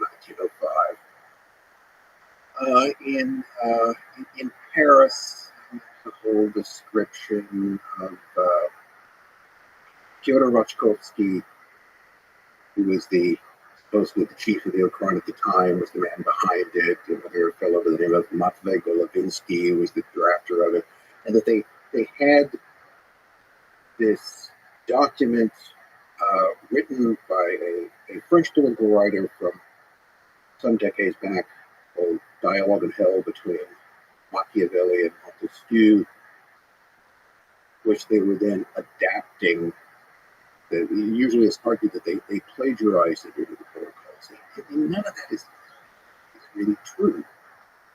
I mean, the first part about it is that at the time this supposedly took place, Rothschild wasn't working for the Okran. He'd been fired, and he wasn't in Paris. And the whole situation which is described couldn't have taken place because the people who did it weren't there. It's a story. But it provides a kind of explanation for it. So the protocols emerge. So you always have to go back. This is one of the things that I have found always useful in research. Go back to the beginning. Find the first place this is mentioned, or the first version, or the first iteration. Where does it start? So you go back to St. Petersburg, Russia, around 1903. There is a small right-wing anti-Semitic newspaper published there called Znamya, Banner. And it publishes in a kind of serial form a work. It doesn't credit with any original author. And this is the first version of the protocols of the learned elders of Zion. But what it's actually describing is a Judeo-Masonic plot to rule the world. Those two terms are always combined together. And I think in the earlier version, there's far more mentions of Freemasons than there are Jews. And it's the publisher is Znamya. It's closely connected to a thing called the Union of Russian Peoples and the Russian Men, which was ostensibly existed to defend the empire against subversion, particularly against what I thought was Jewish subversion, when they also argued that the prominence of Jews in revolutionary movements somehow proved that this was in some way a Jewish revolution. But again, this is not a mainstream newspaper. It's not appealing to a mainstream population. Very few people saw it. But this is where it appears. Now, keep in mind, that's 2 or 3 years before it's usually said to have been written. Or the other version is that there's this crazy priest by the name of Sergei Milos, and he wrote it, or actually appended it as an appendix to his work in 1905. No, it was around before that. So Milos didn't create it. It wasn't drafted in Paris in 1904, 1905. It was serialized in an obscure right-wing Russian newspaper in 1903. And by the way, we should say that these are 24 protocols, Well, it varies. That are, I guess, supposed to be like meeting notes about the supposed cabal where the Jews and Freemasons are planning together a world domination. It's like meeting notes, right? Protocol, which are Russian term basically for notes of a meeting. Yeah. Well, it's notes of a meeting is the goofiest things that I've seen. Because what you've got here, it's not note. No one takes notes from a meeting that way. what you've got is like the exposition of a Bond film, right? It's all of this, oh, we're going to do this. And then the last thing you want to do is lay out your, if you get a plan for world domination, my suggestion would be don't write it down. So it's not notes of a meeting. It's again, it's another sort of narrative or story that's being told. It bears no resemblance to the dialogue in hell between Machiavelli and Montesquieu. But what it is, the best thing, it's not particularly readable in some ways. There was an Italian writer named Cesare Nicalis who wrote a book translated in English called A Non-Existent Manuscript. And what it is that he takes the different versions, starting with the 1902 and 1903 versions, and looks through the other ones, and he tries to, in the process, to reconstruct what he thinks the original might have been.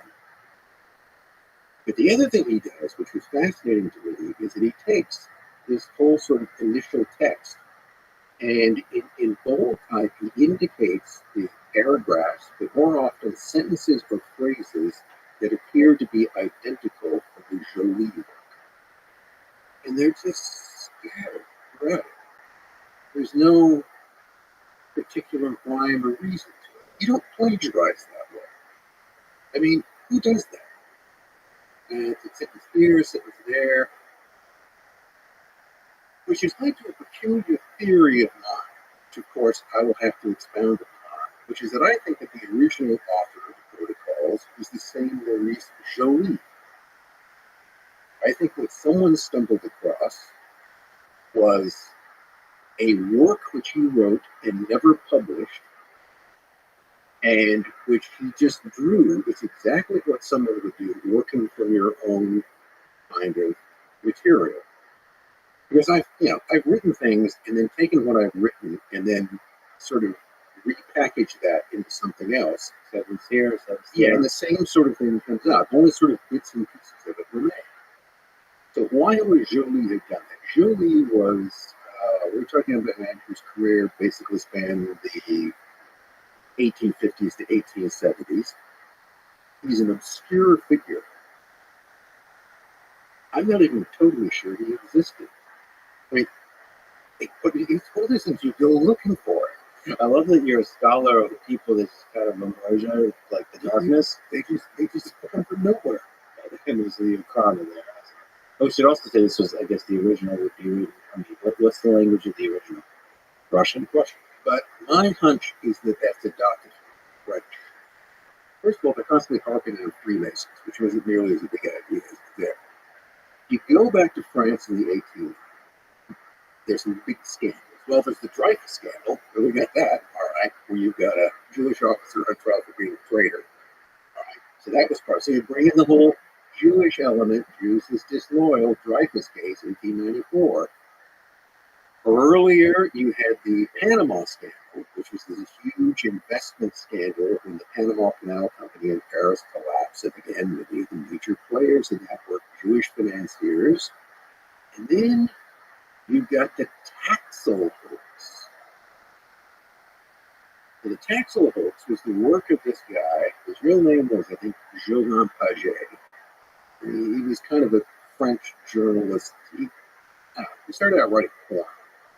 So when he wrote things like Sex Lives of the Popes and the Erotic Bible and various things of that kind, he was a Catholic, grew up with the Catholic Church, wrote bad stuff about the popes, and apparently became a Freemason for a while, and then supposedly recanted his evil ways, went back to the church, and then under the name Leo Taxel began writing these whole series of articles, basically arguing that there was a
Masonic satanic conspiracy, run, by the way, by an American, Albert Pike.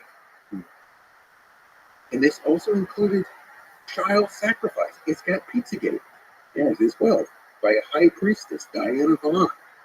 And so there's like child sacrifice, weird ropey Bohemian Grove stuff, and the Freemasons are devil worshippers going back to the Knights Templars. And so there's a thing called the devil in the 19th century and the secrets of Freemasonry.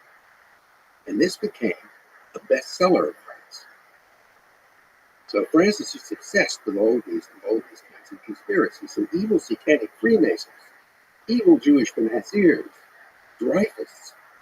This is the brew where all of this comes. So want to figure out how Freemasons and Jews get connected together? France is the place where this happens. Now, Taxol, Joseph Paget, eventually pulls another interesting thing in this. Around 1897, critics argue that he's making this stuff up and demand that he present Diana Vaughn, supposed satanic high priestess, toddler killer.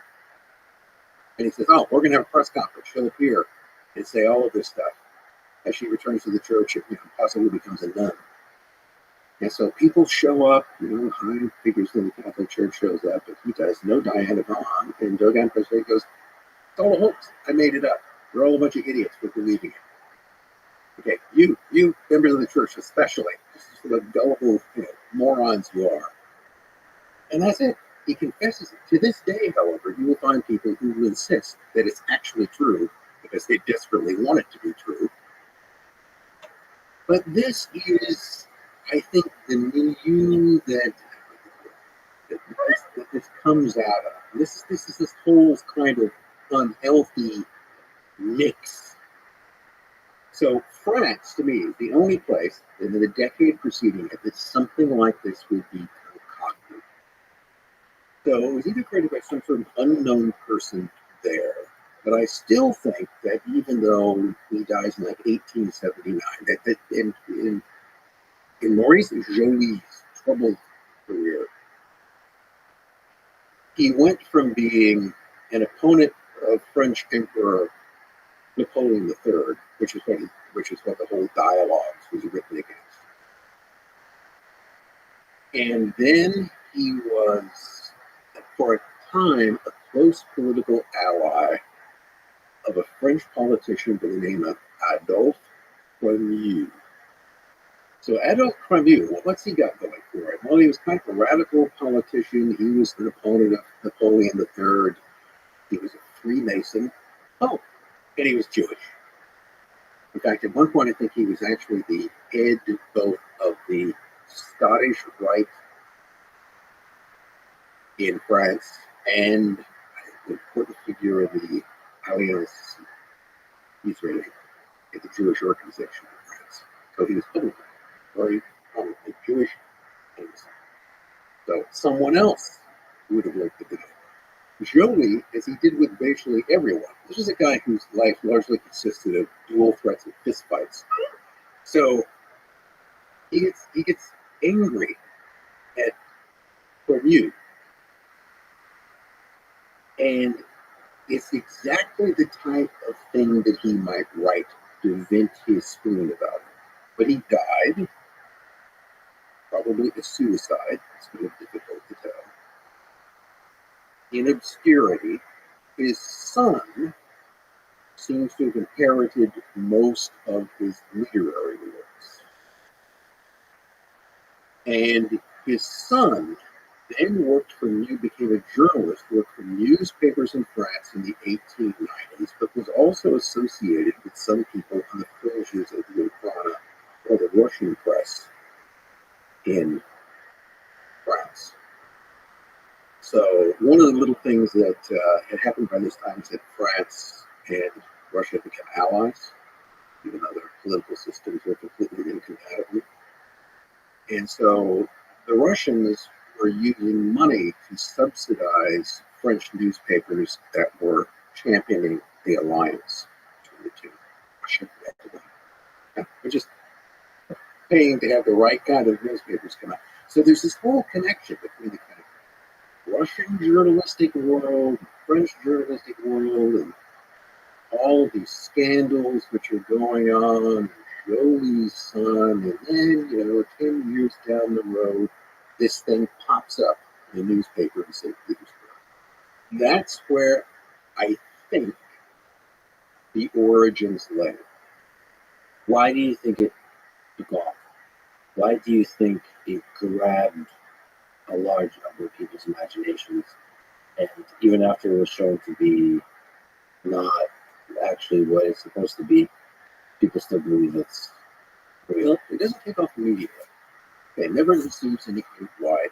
Nobody much reads the first edition of it.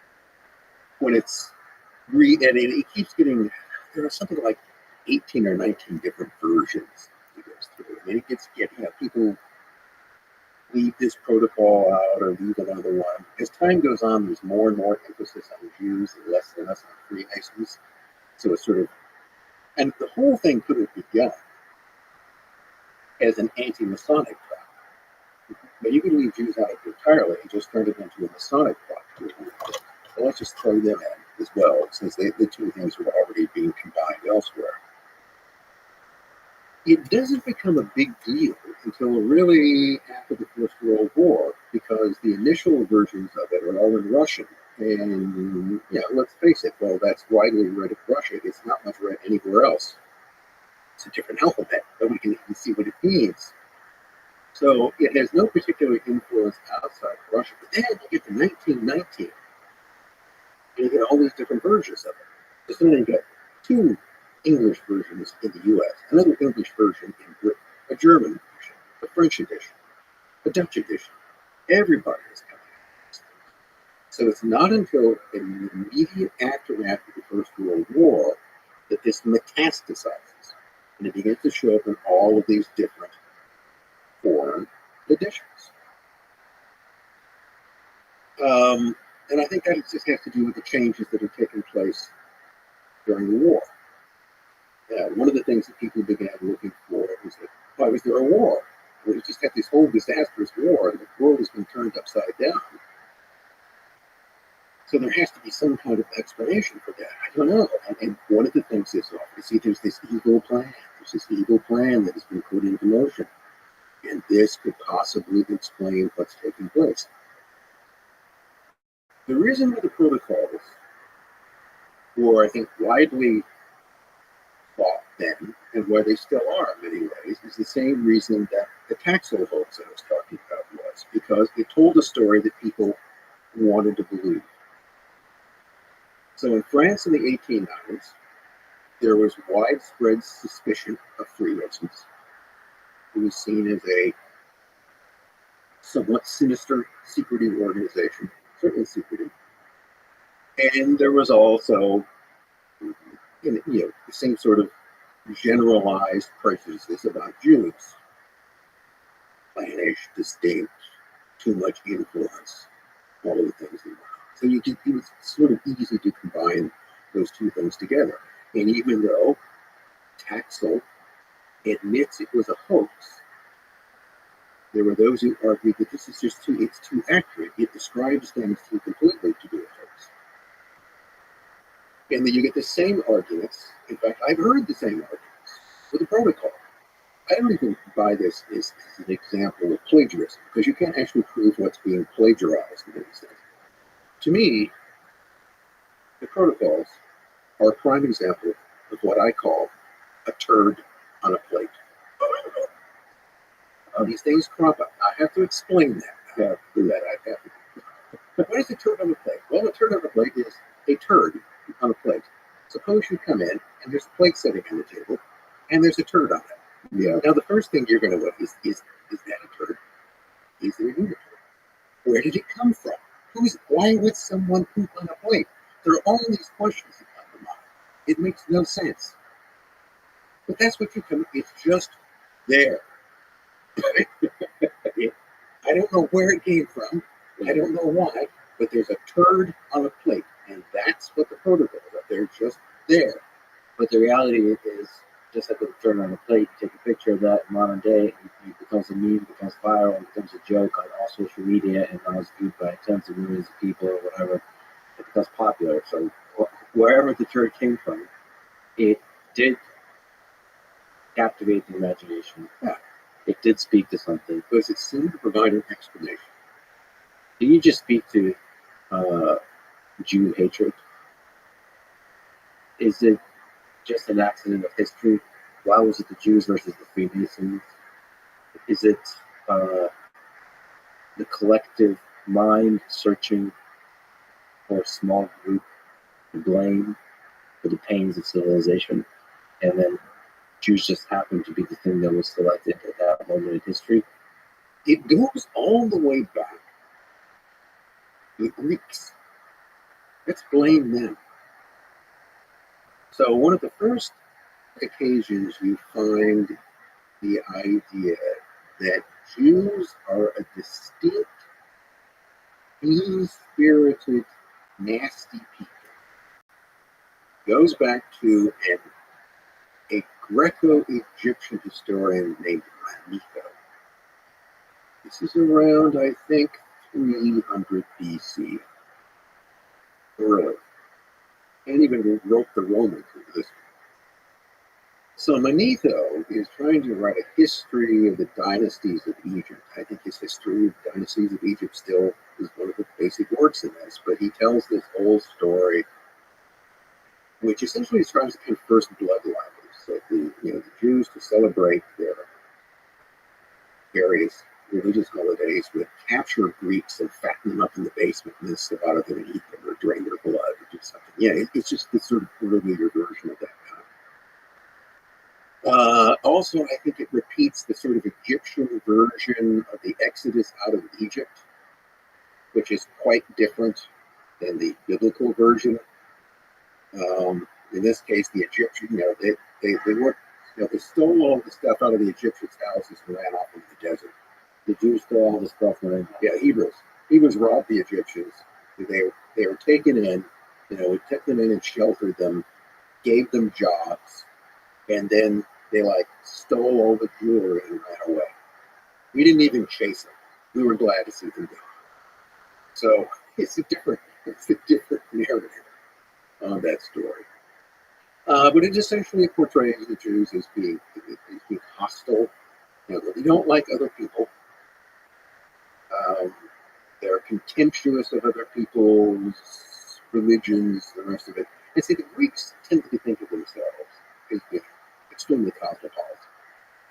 Now, the Greeks run across people worshiping other gods. They go, oh, those are just our gods under different names. Everything was sort of adjusted to their landscape. So you end up with that kind of hostility, which was there at the time. And that was probably influenced also by some of these earlier rebellions that had taken place in Egypt. During the Roman period, you not only had the Judean rebellion in 70 AD, but you have a couple of other uprisings in North Africa. And they were very bloody affairs. And in some cases, Jews began massacring other people around. They're killing the Greeks. The Greeks start killing them. So there was a fair amount of, from that period on, a certain amount of bad blood, of mutual contempt between Greeks, or between Hellenes, between the people who became Hellenized, as the Romans would be, and the Jews. And the Romans also seem to have developed much of that idea. And they considered Judea as being a horrible place to have to govern, inhabited by a stubborn, obnoxious people. Not well liked. So that's really where you see the earliest version of that. And the reasons for it would be complicated. What you could say is that going back to Manetho, to the Roman period, Jews, Judeans frequently experienced difficulties, conflicts with other people living around. And part of that probably had to do with the diaspora, which was the movement. Well, you get the idea. The Romans came in and kicked everybody out. The Jews had been leaving Judea since it was a poor, limited area, moving to areas like North Africa, Egypt, and all the way to southern France. They moved widely around the Roman Empire. So that sense of both distinctness and hostility existed since ancient.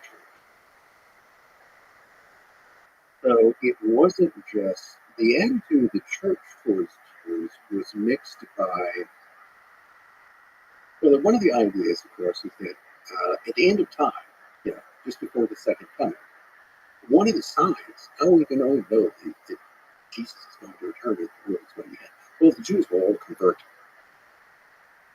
There will be a mass conversion. They'll sort of see the light. Now, so there have to be Jews around to do that, or we won't. It's like a canary in a coal mine. You really have to have them to take it up. So that was one of the arguments as to why, within the church, as to why Jews would not be forcibly converted.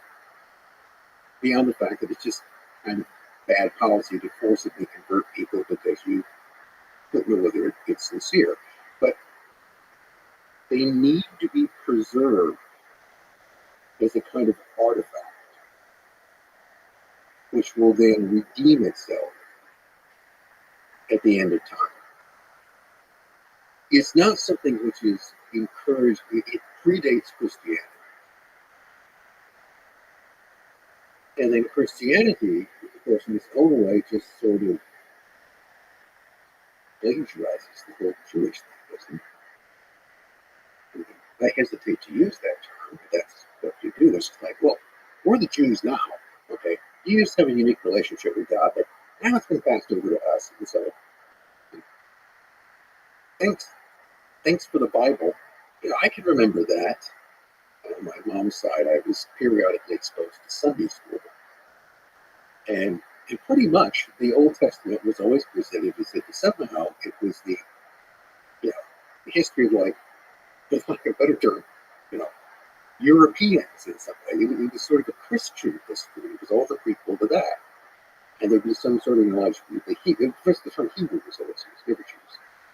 So, the ancient Hebrews, and somehow the Hebrews just sort of became the Christians, and I don't know, the Jews just they didn't get a memo or something. So it's basically like Christianity, the prequel. Is the Old Testament. Well, they just sort of take over. We have the special dispensation now. Thank you very much. You're an artifact. So it's interesting. So this whole narrative that I would say is kind of like a viral meme started, as you described, in 300 BC. It just carried on in various forms and morphed itself, and arrived after the Industrial Revolution in a new form to the 19th and 20th century, and then somehow captivated everybody's imagination. I think that modern anti-Semitism is very much a creation of the modern world of the Industrial Revolution. It's largely a creation of Jewish emancipation. It's the nasty flip side of that.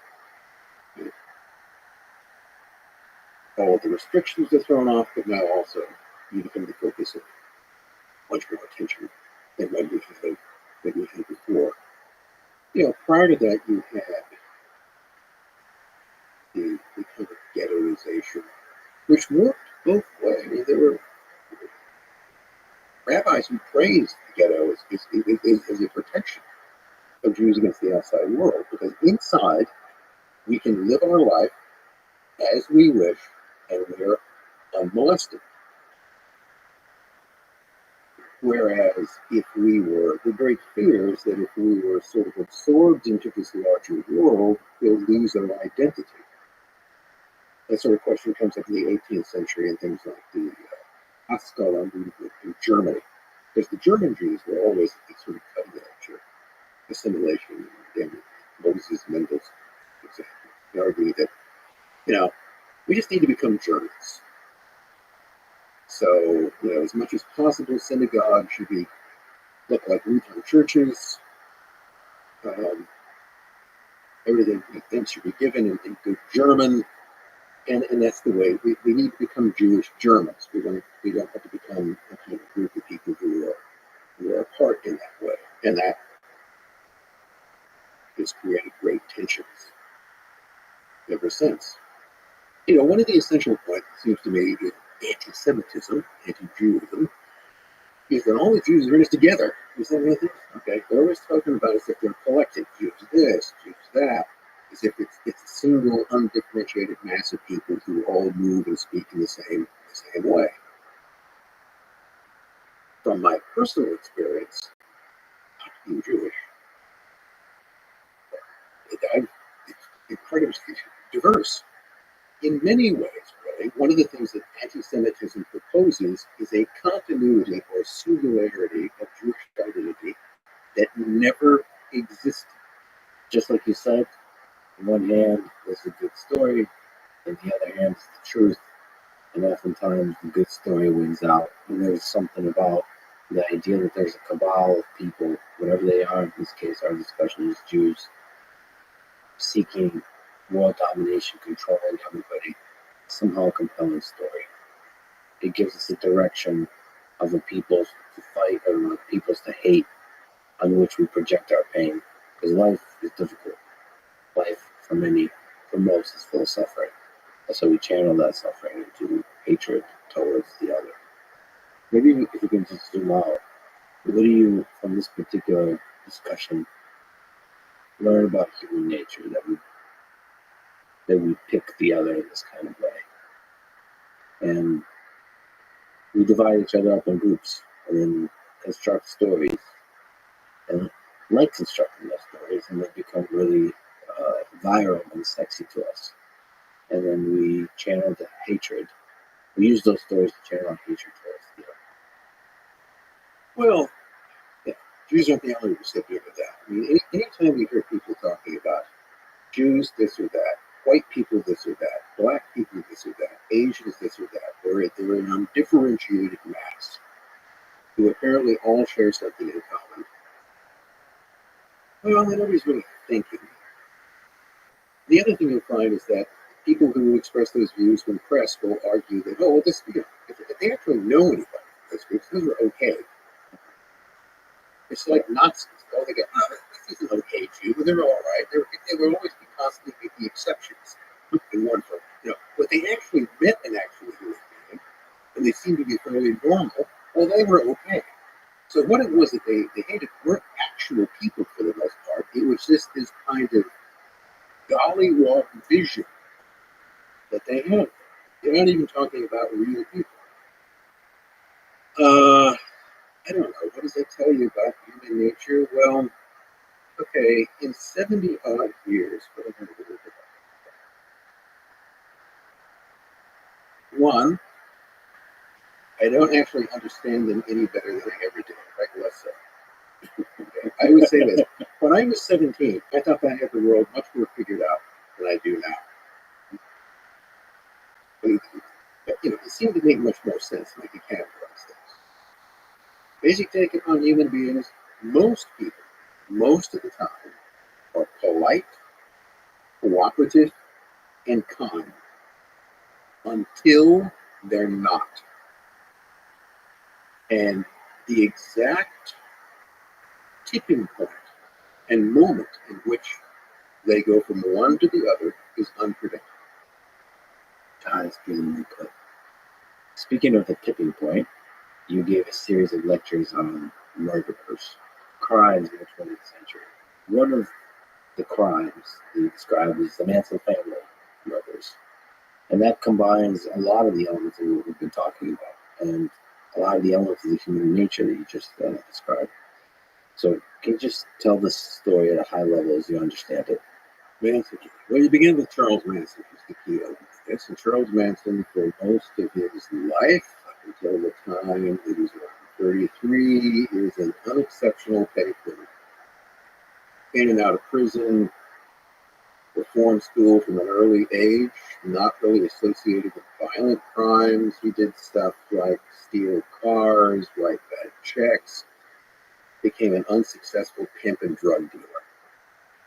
So around 1967, he gets out of his latest stint in federal lockup at Terminal Island in Los Angeles, California.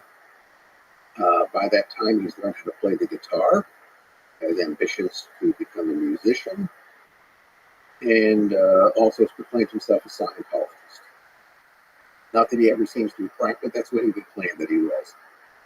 And then, self-educated himself in prison to a certain degree. And so when he gets out of prison in 67, he was a model prisoner. He behaved himself, you know, and seemed, you can sort of imagine his life is going in a completely different direction.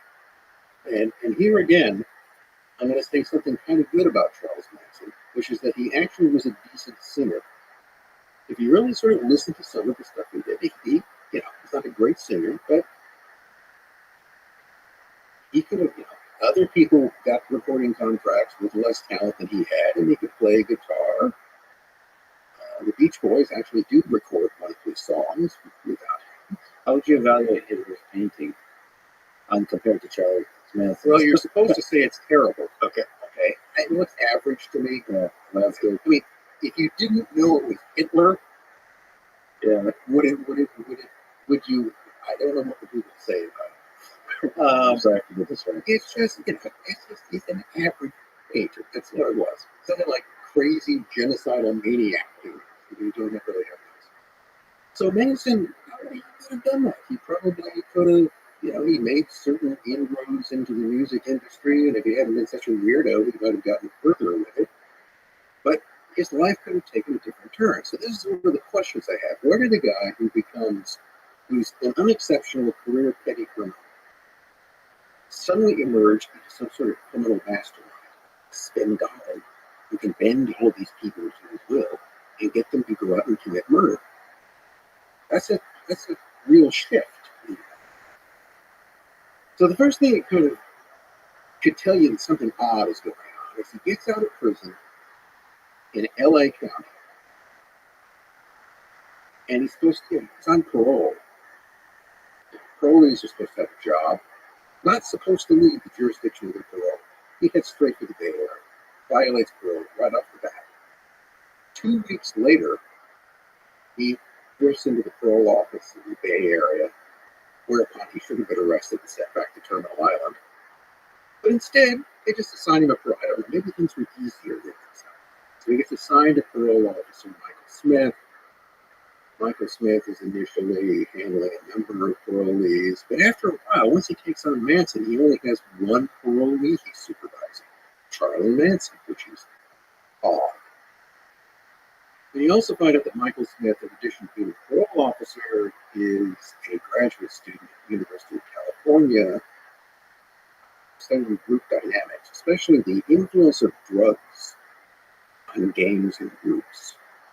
And he's also connected to the Haight-Ashbury Free Clinic, which is a place where the influence of just Haight-Ashbury had lots of drugs, lots of groups. So, Charlie Manson never gets a regular job, hangs around with young girls, ex-cons, engages in criminal activity. He's repeatedly arrested, but nothing ever sticks for the next couple of years. So who gets that kind of thing? Who gets a get out of jail free card? Informants. So here is what, again, this is speculation, but Manson at some point after he got out of prison is getting this treatment because he was recruited as a confidential informant. That's the interesting question. So, probably not from the local police departments. My best suspicion is probably the Federal Bureau of Narcotics, precursor to the DEA. Federal parolee, federal parole officer, and graduate student in drugs and group dynamics, and eventually, with permission, he goes back down to LA. And what is he part of? Well, he's on the fringes of the music industry. Not so much yet. There's the Wilsons and elsewhere, which also brings him to the fringes of the film industry. So one of the things that you're sort of looking in terms of Hollywood music industry elites and the flow of, and he's also dealing in drugs and girls. So an early version of Jeffrey Epstein. Yeah, Manson attracting lots of underage runaways, and grain, then used them also associated with biker gangs who produced drugs, etc. So that's part of it. He's an informant in moving of drugs, basically within the film music. And he's given pretty much a free rein. What then happens in August of 1969 is that there are these murders. First Sharon Tate and her friends in Cielo Drive. I think everybody's probably pretty much heard that story before. And of course, the question is, why Cielo Drive? Why Sharon Tate? Because it's interesting that he has it. Manson was familiar with the place. He had been there before. Members of the family had been there before. So he knew where it was. It wasn't an easy place to find. I mean, the way that the original house is no longer there, but the same sort of property in the house is built there. And if you didn't know where it was, it's not someplace, let's just go for a drive in the Hollywood Hills and murder people in a house. Well, that isn't the one that you would come across. There are lots of connections there. Wojciech Frykowski, who was one of the people who killed at the Cielo Drive house, was involved in drug dealing. That's a possible connection between the two. Probably a fairly likely one. Probably not unfortunate Sharon Tate at all. She was probably in the wrong place at the wrong time. Her husband might have been. You never know.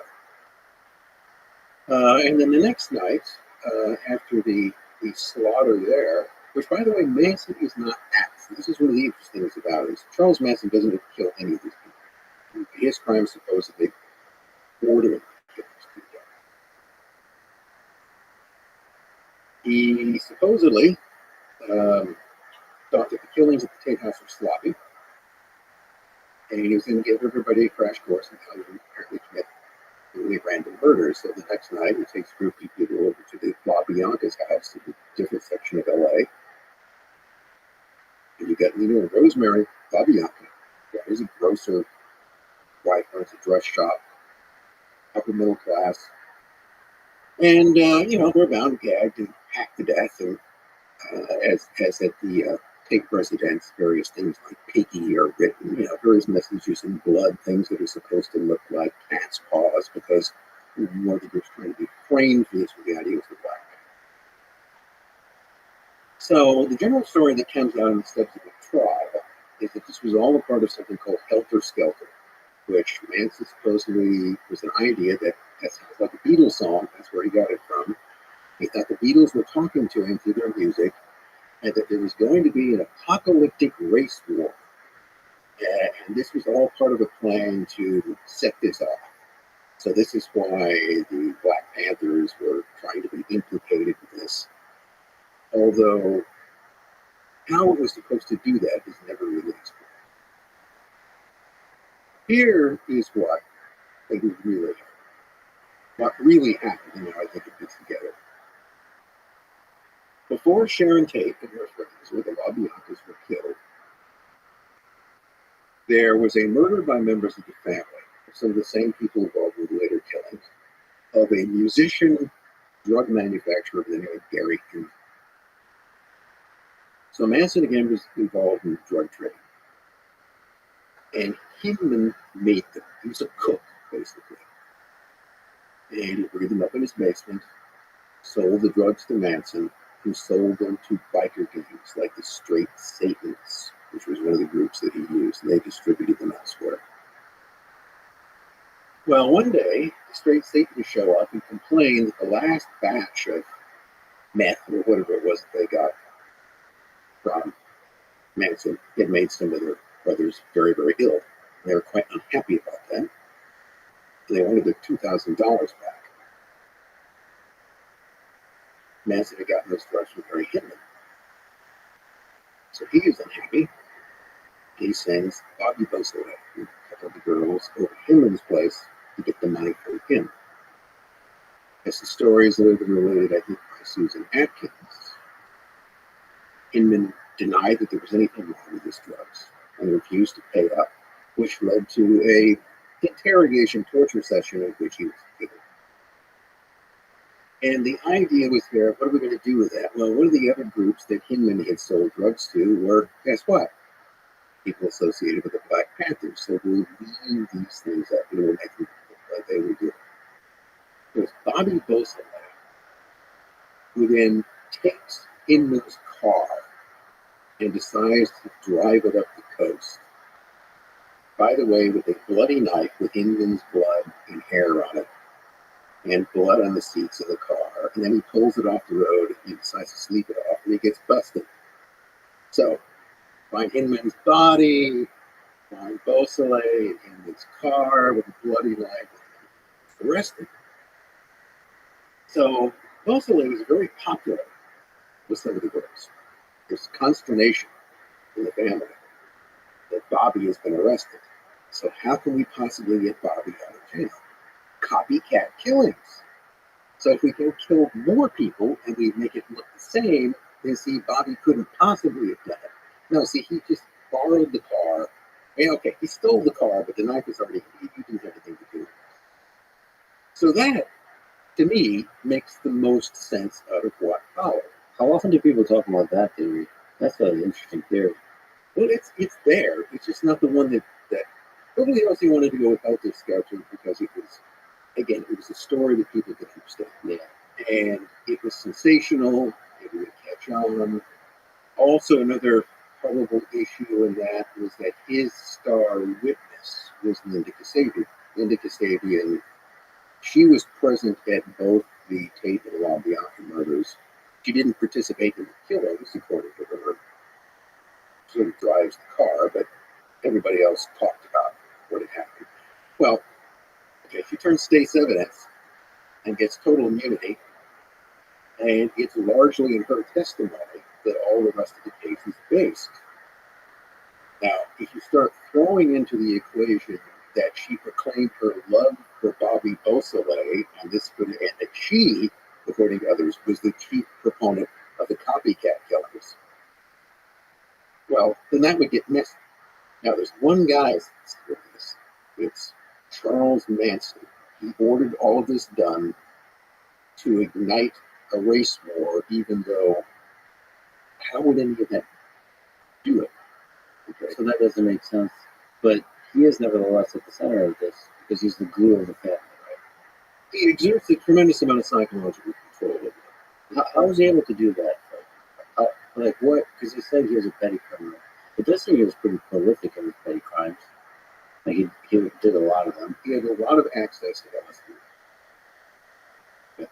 When he started getting the free clinic in San Francisco.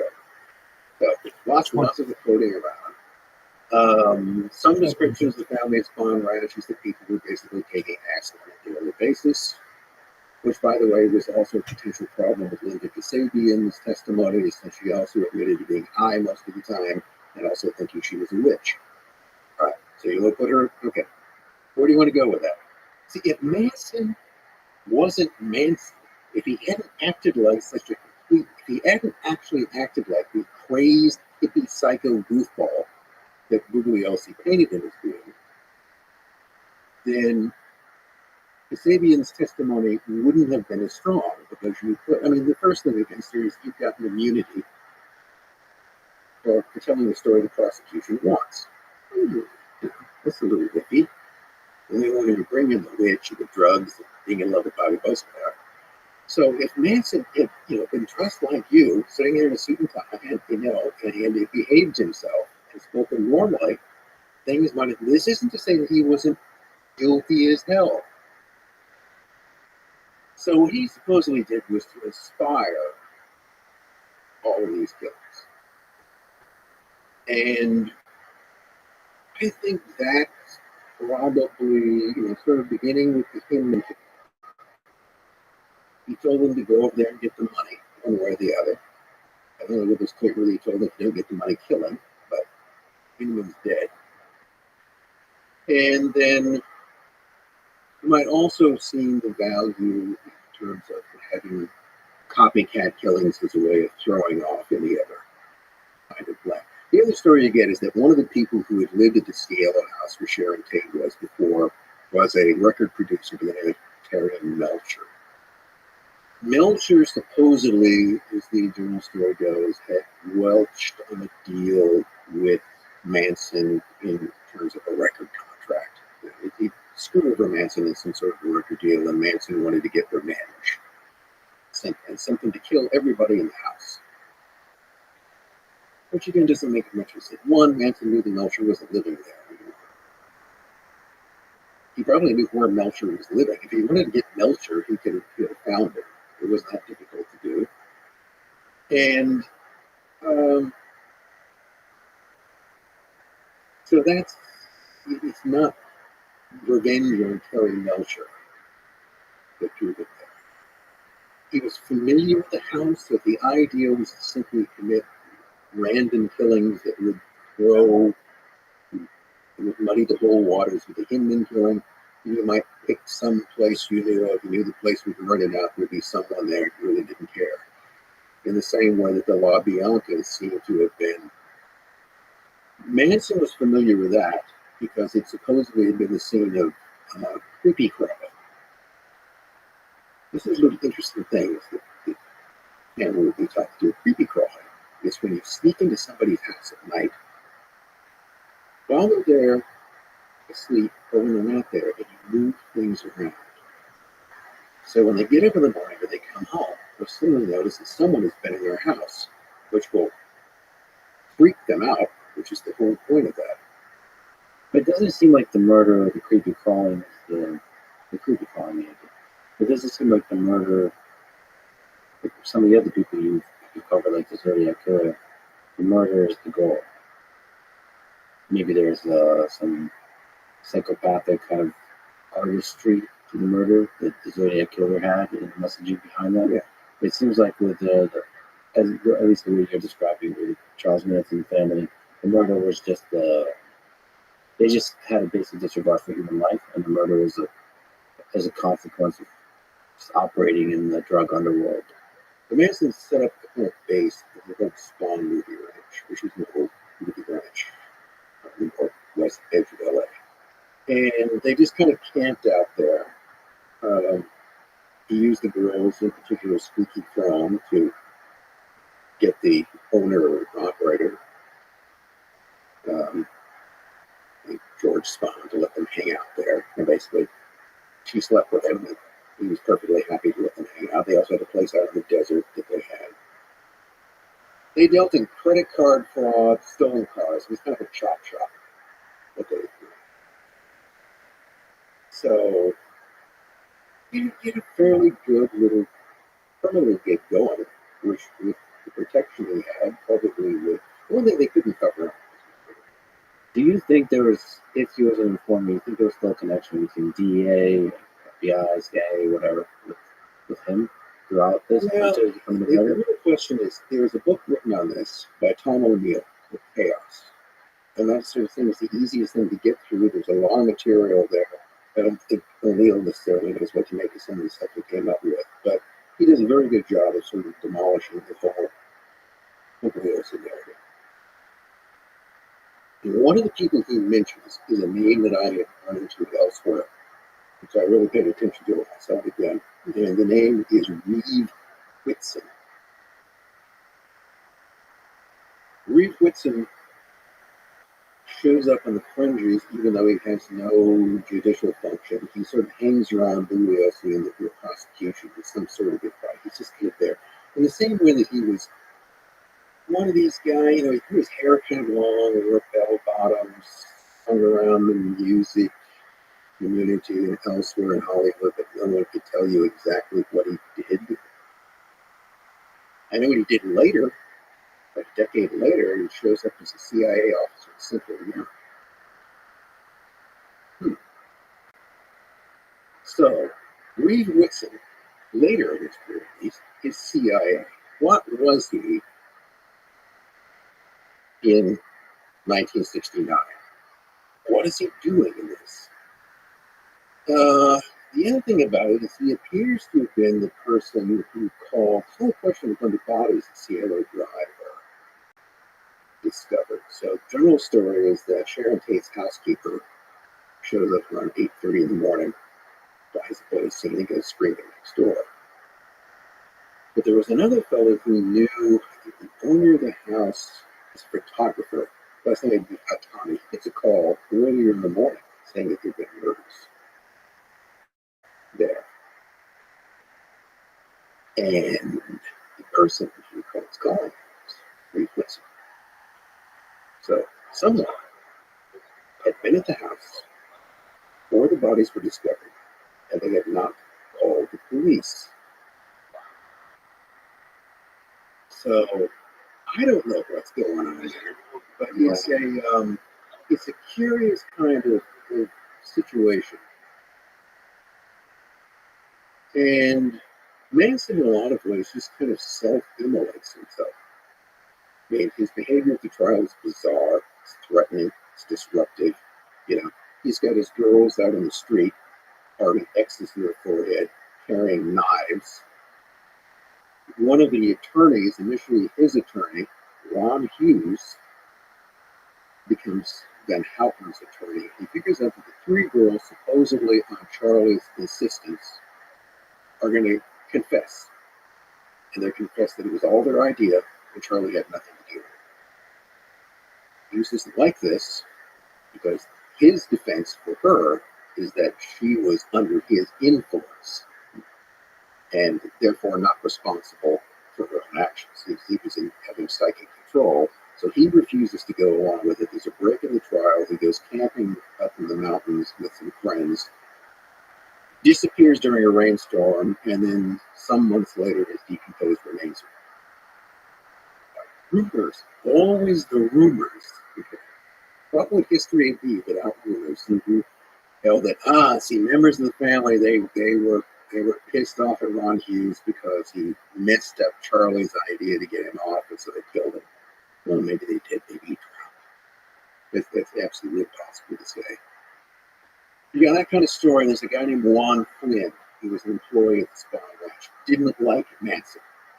Held Manson responsible for the murder of his boss. He would testify that Manson told him that he had ordered all the killings, and that Manson also admitted that he had killed 35 people.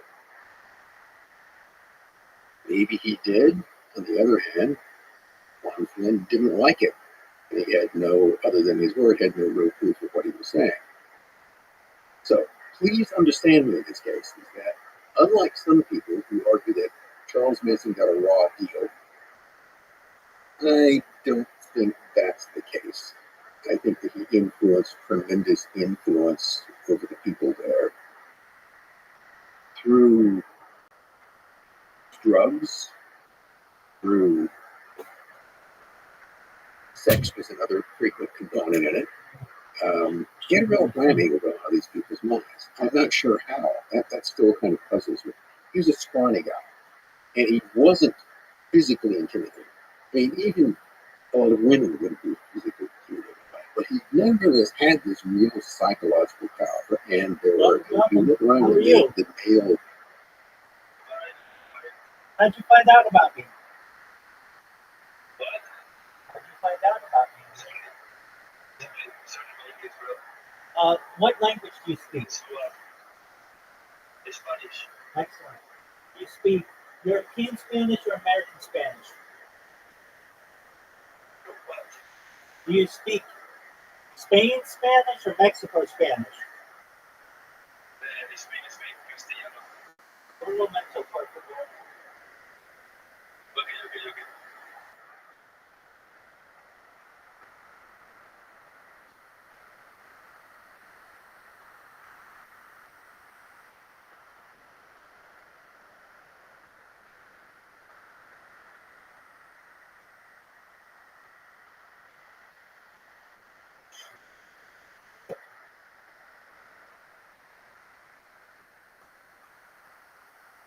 Okay.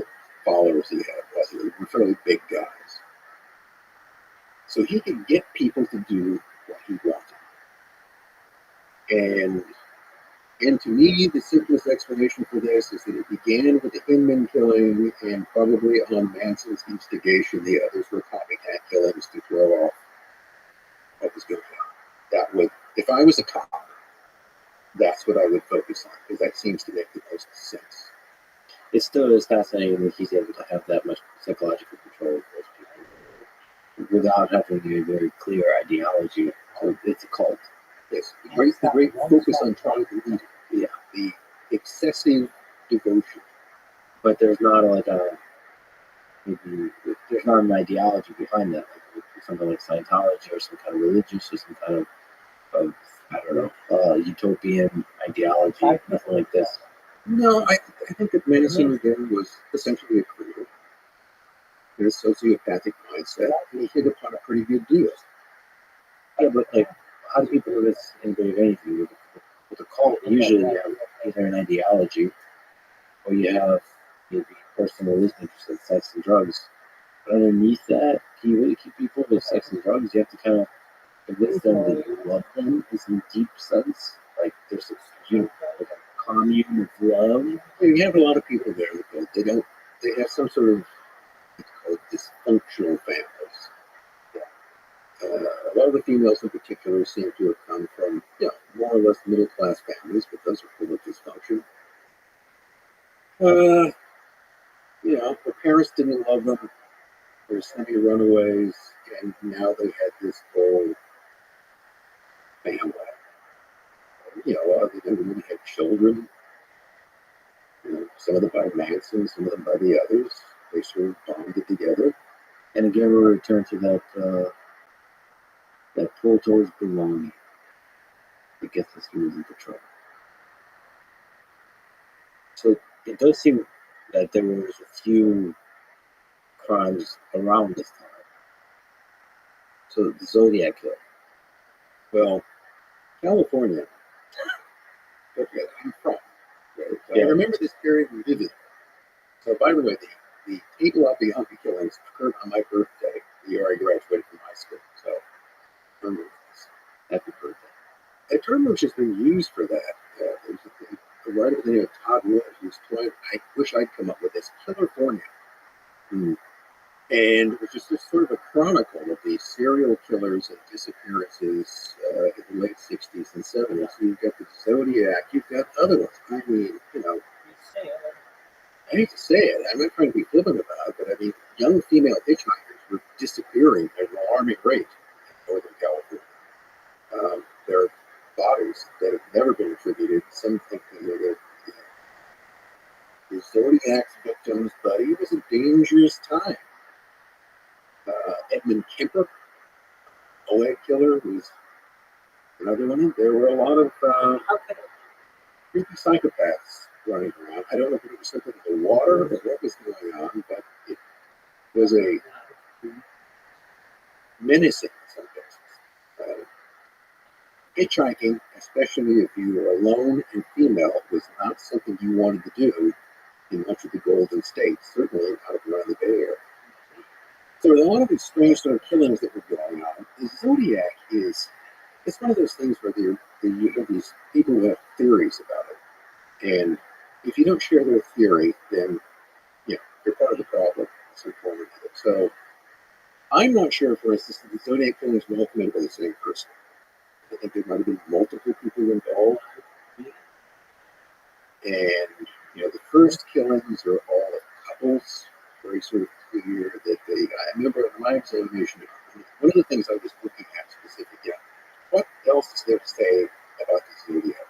So what I was going to look at is that there are all of these accusations that there was an occult aspect to it. There was some sort of ritualistic aspect. So I looked at different things. Locations, victims, phases of the moon. It's always worth looking.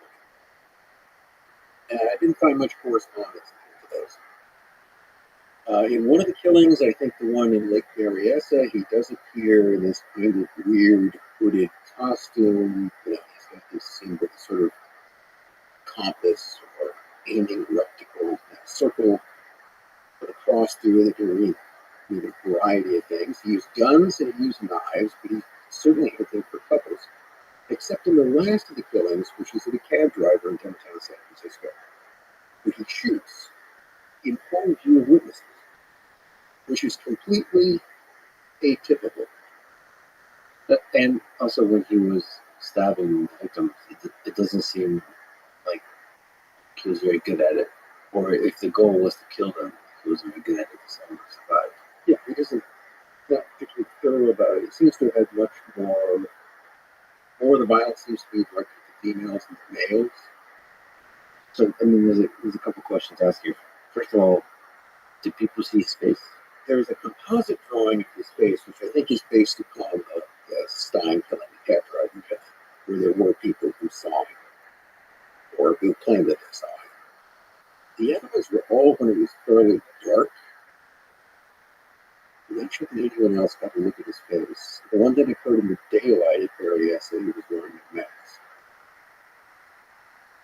So there's something in common initially in the targeting of victims, which doesn't in the last case. Then after that, there's just these different cases where there's a pretty good case to be made of a woman who claims she and her small child were picked up. Her car broke down. She got a flat tire, and she was picked up by this guy who she got a very sort of strange vibe from. And eventually just let her go. Well, I did the Zodiac. It might not have been. You do this rigorous looks and what is the actual facts that we know? Reduce it to the thing that we know for sure. And in speaking about his motivation, he said that he was collecting souls For the afterlife. for the afterlife. That's kind of occulty.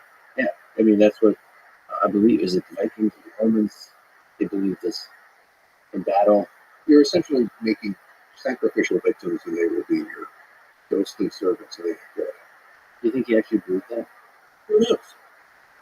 I mean, here's the question: was he making that up just to be scary, or is that his actual? That's what he's saying his motivation is. Let's take it at face value, rather than trying to wish that into the cornfield, as to get rid of it. Let's just take it at face. So he's claiming that he's killing these people in order to acquire slave servants in the afterlife.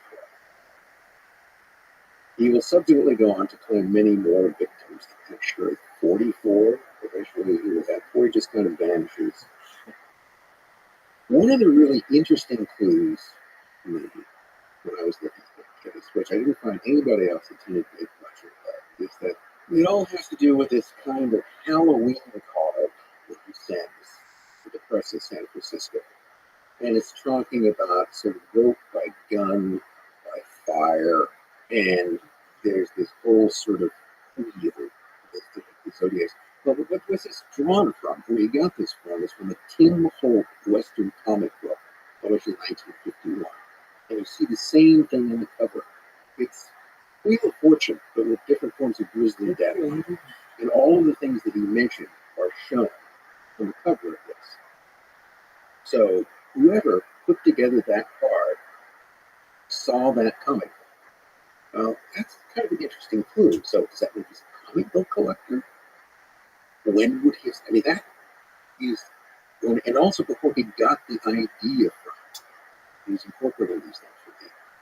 Then there are, of course, his codes, which people have, which aren't all that difficult to decipher, probably because they're meant to be. The other thing that you find often with serial or psychopathic killers is they're toying with the press. Well, this goes all the way back to Jack the Ripper, where they get attention. And then he just disappeared. Why do you think he was never caught? I think they knew who to look for. There's nothing we should do. I mean, there was a guy who was long a suspect, and then eventually they tested his DNA to find it didn't match any of the things that they found. Again, it goes back to, I'm not even sure that it's one person who's responsible for it. But so one of the interesting things to kind of bring up here in our discussion with Manson inspires this, but there does seem to be a connection, a shared inspiration between several killers here. The Zodiac, the Son of Sam later, and the Monster of Florence. So is it possible there's some kind of underworld that is connecting these people? Well, take the Zodiac, and you had his claim that he's collecting souls for the afterlife. There are other things that are occultish connected to that. He may have picked some of the killing sites due to their physical location, to the position of a particular place. If you look at the Son of Sam case, of course, David Berkowitz will on and off claim that he was part of a satanic cult that was carrying out, again, these killings, uh, mostly of couples and young women similar to the Zodiac, and that he had only committed some of them and was witnesses of others. And that has really created the whole idea that, yes, there is this some kind of satanic cult which engages in ritual murders. And if you go all the way to Florence, you've got murders that go on and off for a long period of time, again, focusing on couples in isolated areas, which Italian prosecutors ultimately tried to connect to some kind of satanic cult, although I'm not sure they ever made a particularly strong case for that. But that element comes up in all three of them. So you can, with a little imagination, argue that those similarities, that those things should come up in each of those cases in different places, either suggest that, oddly enough, psychopathic criminals also are thinking the same way, or that there's some sort of higher element involved in this, that there's some kind of common inspiration. Here again, you come back to something similar we were talking before about, do pedophiles exist? Do pedophiles? Okay, so do satanic cults exist? Well, they do. There was one in my hometown. Apparently quite harmless, as far as I know. But there are people who, robes, here we come again, robes, cut the head off a chicken, naked women as an altar, you can get off on that, I suppose, if that's your thing. So, professed Satanists exist, satanic cults exist, serial killers exist, ritual murders exist. Are those things necessarily connected? No. Could they be connected? Yes. There's nothing. Don't ever tell me that something is just too crazy for people to do, because that's crazy. He studied secret societies. He gave a lot of amazing lectures on secret societies. It's fascinating to look at human history through the lens of secret societies, because they've permeated all of human history. You've talked about from everything from the Knights Templar to the Illuminati, to Freemasons, like we brought up. Freemasons lasted a long time. Illuminati, as we've talked about, in its sort of main form, lasted a short time, but its legend never gone away. Maybe like Illuminati is a really interesting one. What was that? Well, the Illuminati that we know started in 1776. If I can pin it down to a date, the 1st of May Day, in 1776, in Ingolstadt, Germany, founded by a Professor Adam Weishaupt. It wasn't initially called the Illuminati, because that's not really the name of the organization. It's called the Order of Perfectibilists. Apparently that changed. Weishaupt would say things like, never let our organization be known under his real name anywhere, which leaves wondering, what's its real name? So Illuminati is simply the plural of Illuminatus, which means one who is illuminated, one who has seen the light. So in Roman times, Christian converts were Illuminati because they had seen the light. Anyone who thinks, and there have been organizations called Illuminati. That term is not trademarked, not copyrighted. Anybody who thinks they've seen the light about anything is an Illuminati. So it defines nothing. The symbol of the order was an owl, which, interestingly enough, is almost identical to the owl, which is the emblem of the Bohemian Club. Oh boy, make of that what you will. I don't make that much out of it, because one owl looks pretty much like another owl. Yeah. But compare them, you got to kind of wonder about this. Just a little. Maybe there's some kind of connection. So, but that supposedly has to do with the connection to the goddess Minerva, and the owl is sacred to her, the reporter, and the Minerval person who was brought in. The number of levels changed over time. There was a higher levels of the order that people at the lower level didn't know about. pretty typical for this. But the thing about Weishaupt is that he was a luminous correspondent with members with his Illuminati, both during the time that it legally existed in Bavaria and later. So Weishaupt himself lives, I think, until 1830. Dies in Gotha, which was ruled by an Illuminati prince, and so nothing ever happens. No Illuminati ever put to death or arrested in prison for any period of time. What happens is that their plan, well, what was his plan? His plan was to essentially replace all existing religions and governments that he was with. One world order governed by the Illuminati. So to do this, you had to subvert and destroy all the existing order.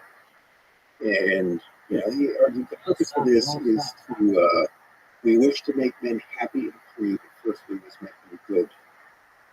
All right. So that's what the order is all about. Of course, he also said things like, oh man, is there nothing that you want to believe? Things that would be used in that. Also thought women should be brought into it. Had a rather interesting view about that we should appeal to women, in part because women have a chip on their shoulder, because they're left out of things, and we should appeal to their vanity on that point, and offer that in the future, all things would be open and they would be emancipated. So we should hold up the prospect of female emancipation to attract them, because he argued in the short term, there's no better way to influence men than through women. Get women on our side by promising them emancipation, but he made sure we'll never actually deliver it to them, because the future wars will be a boys' club. So he talks about these things fairly openly. This is where you get this idea of some sort of a new world order, which is to be based upon the destruction of the existing order. So there are those who argue that there is a trail of descent that leads from Weishaupt's Illuminati to the Communist Manifesto, and in fact, communism itself. That Marxism was simply a further restating this idea. And you can draw some sort of connection. The idea never entirely goes away. The Bavarian government gets a hold of the order's inner texts. So the story is there, delivered to them. I think that Weishaupt gave it to him. I think he engineered the exposure of his order because it gave him publicity. By being exposed in Bavaria, he gained great renown, and they continued to recruit after this. And the Bavarian government actually bans the Illuminati 4 different times. Why? Because apparently the first 3 times didn't work. So the fourth was, you can notice that it's like Apple bans on Freemasonry. And they just go on and on and on, because this clearly isn't working. You actually highlight the difference between publicity, but there's a difference between visibility and transparency. That a secret society could be visible, could be known about, it could be quite popular, you can still have a secrecy within it. You have no idea what's going on inside. Yeah. It's like a black box. If I set a black box on this table, we can see that there's a black box. What's in the black box? A cat. Who knows? In fact, the secrecy might be the very thing that makes you more popular.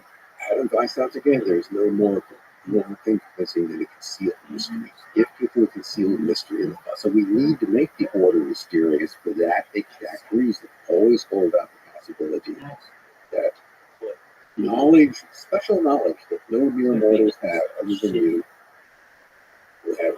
So he senses a lot of things. The use of vanity, ego, to recruit people, to influence both men and women. It's quite sophisticated. Yeah.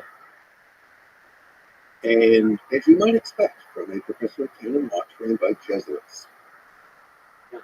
So I certainly don't think that it ceased when it was banned in Bavaria. Because everybody just scatters. Like Paris. And then you have the French Revolution. So the idea of the Illuminati, to put it crudely, the branding is really powerful. And so it makes sense that it can, it's a threat connecting it to this day. And a lot of organizations, a lot of secret societies can sort of adopt Anybody can control it. and if you're effective at it, I think it does attract particularly the powerful people tend to have gigantic egos, and people with gigantic egos tend to like the exclusivity of secret societies. And so like there's a gravitational force that pulls powerful people to these societies. And you also notice something goes back to what we talked about earlier. Nice ego. As of recruitment and control. That's a great Achilles heel in human beings. The exploitation of ego. And of course, if we go back to the conversation of intelligence agencies, What up, baby? it would be very.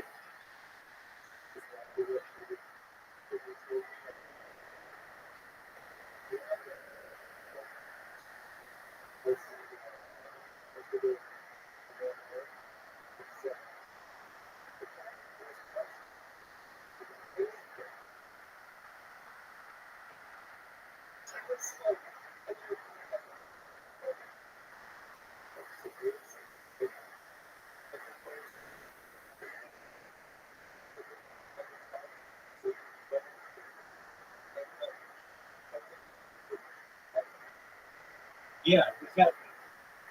Who gives a shit? I mean, not you, like that guy. Like, hey, like, I need a reason to talk about myself.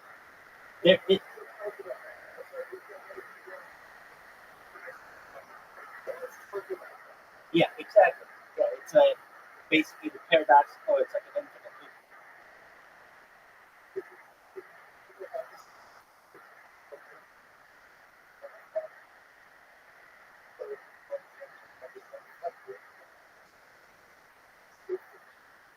Excellent. Well, Reddit's where it's at when it comes to, but then also it's fucking toxic too. The moderators on Reddit suck dick, the admins on Reddit suck dick, but there are some places, like some subreddits, that literally a stand-up comedian could just go to the top comments and get the best things and be very, very funny. I know people used to do this on Twitter. They would just find the top comments to funny, to like anything, and then just use that as their material. Because there are a lot of funny people on there. Well, yeah, how convenient of that guy to diagnose narcissists.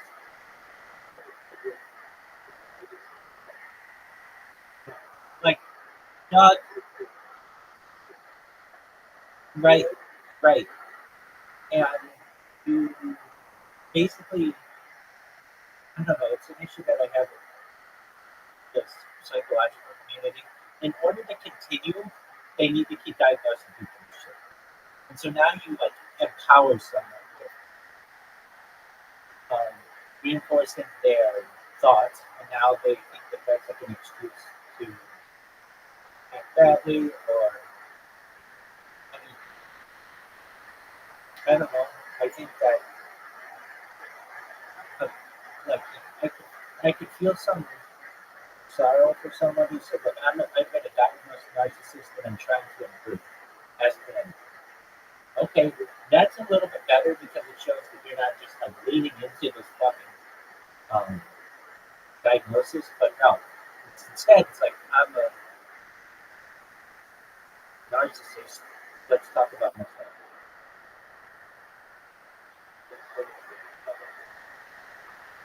No shit, really?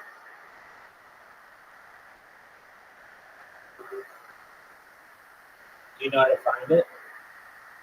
Oh, there you go.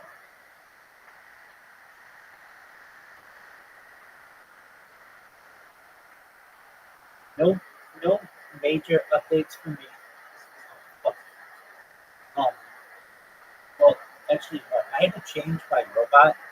Before the robot would go like this. It would go follow, spam, create a clip. It does not do that anymore. Now it creates a clip, follows and spams. Here's why. If you get banned from the chat, you can't create a clip on the person. So I do the click first because they don't know that's coming. Then I follow and then spam. And if they ban me, then who gives a shit? All these like little intricacies, though. I mean, you just have to learn before your body is fucking unstoppable. We had one guy in here. I don't know from where he learned about me. He spoke Castilian Spanish, but I have a feeling he was from. I could be wrong, but I've been in a lot of Spanish Twitch users. Not purposefully, it's just kind of how the cookie crumbles when it's randomized. But one day, I think it may be today, but if it's not today, it's hopefully this week. Somebody's like, yeah, quit making fucking clips of me, dude. I'm fucking sick of it now being like, yes, you are the winner.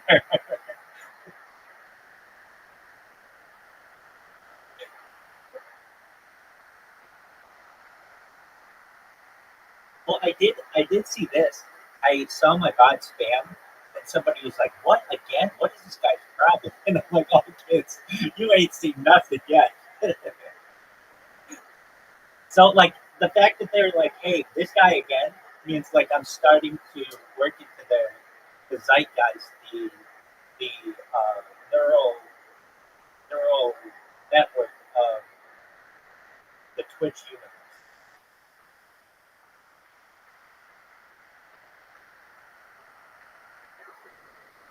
I'm basically like seeping into the global consciousness of the Twitch universe. That like just like I did with Kick, like to the point where anybody on Kick, if you ask them about me, they know who I am. Now, I asked myself, well, if everybody knows about me on Kick, why didn't I go viral for me? And it's just not that big of a platform in comparison. Like I see I see how big Twitch is now, and like I know Kick well enough that if they're English speaking, like I can name like the top 50 English speaking Twitch users, Kick users, probably. I've used these interchangeably because I just use it so much. Anyway, um, I've just seen them so much, and I've gotten to know what their streams look like and all this other shit. But I don't quite know that on Twitch yet. But I will. I'll learn it once this shit starts just repeatedly showing me their platforms. I don't know who I'll be able to spam, who I won't be able to spam, all that other shit. And it's just a matter of time. So I got the two bots going right now, and they are they're pretty they are pretty independent. They don't really have to do anything to them. One of them, I don't know if it's timed out because of um, RAM, but I've kind of got to keep an eye on. I have to keep an eye on both of them. But as of right now, and the other thing is I'm spamming big people. So I know I started with spamming small people because it's like, well, then my spam is already always there. But if I look at this, exactly, exactly, it's 100% right. And once I got it down, then I can move it to the bigger people. Because if you do it on the bigger people while practicing, they have so many things in there to stop you that you don't know if it's working or not. That's exactly right. And then another thing that I did is I checked to see if anybody had viewed any of the spam that I created, or the clips. And yeah, the first one I did has 5 views on it, and I did it like a couple hours ago. It wasn't even like so. I know what's going to happen is over a few days, just like what happened on Kick, is I just become like the most annoying motherfucker on the platform. I don't know how to describe it. And exactly, exactly. We'll get some people in here. So the thing that since they give me 100 characters to use, I can really make a long message. It says join Rabbi Rothschild's Discord, discord.me/rabbi, linktree.com/Rabbi Rothschild, #viral Rabbi. Now I have to find one of these motherfuckers I'll work on it where I know that they allow that thing that you said, like automatic uploading to their TikTok, and then we'll see if that hashtag viral rabbi is like connected. I mean, it should work in the search function. Um, Usually with the hashtag, you have to like put the hashtag and then space, and it's got to be like a different color. I don't know, like hyperlinks or something. But even if not, on every single platform, these are uploading to their social media. When you search it on the social media, it should show up. And Vital Rabbi is the thing that I always use. So we'll see how it goes. In fact, on some of these platforms, these have Vital Rabbi. Because I'm not the only person who uses that. I mean, good luck to everybody else. But it's like it's thousands of posts just from that. If you just type that in, just in like Instagram, and if I type it into TikTok, it should be a lot.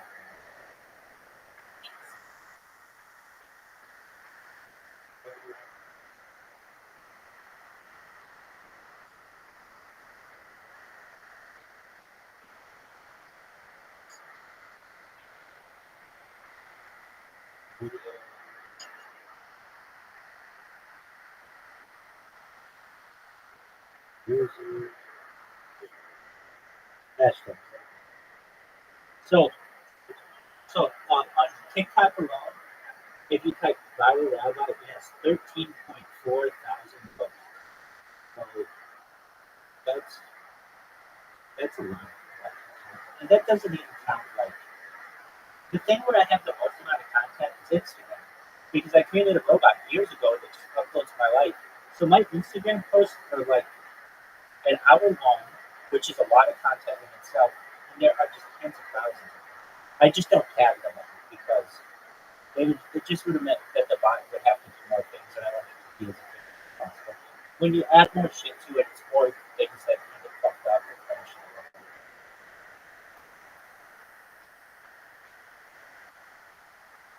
As we were talking, I noticed one of my bots is not perfect. I don't know why. I don't know if it's just like not loaded correctly. And then I have another one. Let's see how this works. Like if if I go in Twitch and look up the user, and oh, one thing that Twitch has that Kick does not have, which is somewhat disappointing but not really, is they have a thing you have to be following someone for a certain amount of days before they can create a clip on, which that's fine. I mean, but nobody really has that turned on because no one's used this as basically something to spam. So I'm going to be interested to see. Basically, I've only seen it on one person, and yeah, we'll see. And it's just in comparison to Kick, like Kick, I became a big fish in a small pond in comparison to Twitch. Twitch is just massive. With the amount of people who are watching it at once, like Kick doesn't have even close to these numbers. I'm not saying that it can't happen in the future. You're good. Uh, the sheer numbers between Kick and Twitch is pretty amazing. Meaning, like, Twitch has just tens of thousands, hundreds of thousands of viewers. I'm not saying that they're real. I know they're not real. In fact, there's one guy who had 3,000 people watching him, and I posted my spam, and that spam lasted there for 2 hours. Like, you have 3,000 people watching you, and not one person chatted once in 2 hours. I just thought that was interesting. And I'm starting to remember who these people are. This is what happened on Kick, where I didn't know any of the guys on Kick, any of the women on Kick. I didn't know anybody somebody, and now I can like name their username because I've seen them so much. And it's just gonna be like, okay, once I start to notice these people and recognize who they are, then it's like I'll know. It just tells me I'm learning the platform.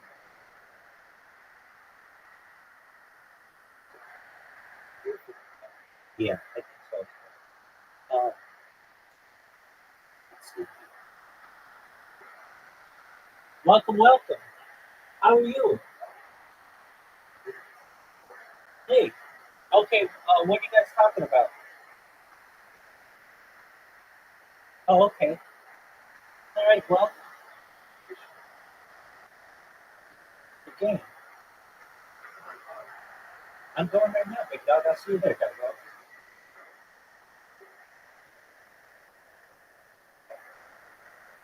You want to go to your analysis this code type of thing, so I'll do that.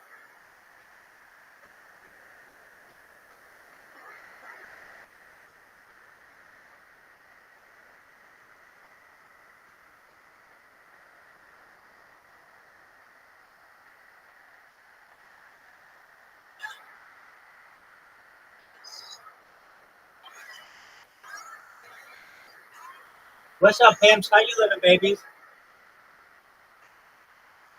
Every day's a holiday, every meal's a feast. What's good in your neck of the woods? Word. Where's my...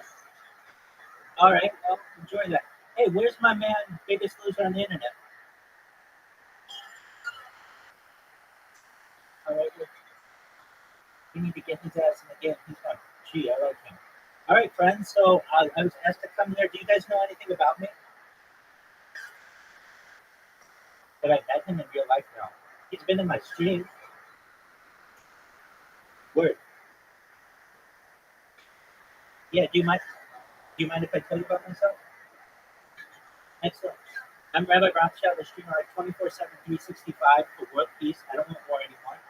I've been streaming live for more than 3.5 years. This goes back to the pandemic. We've seen the death of a queen, the birth of AI, the coronation of a king, and everything in between.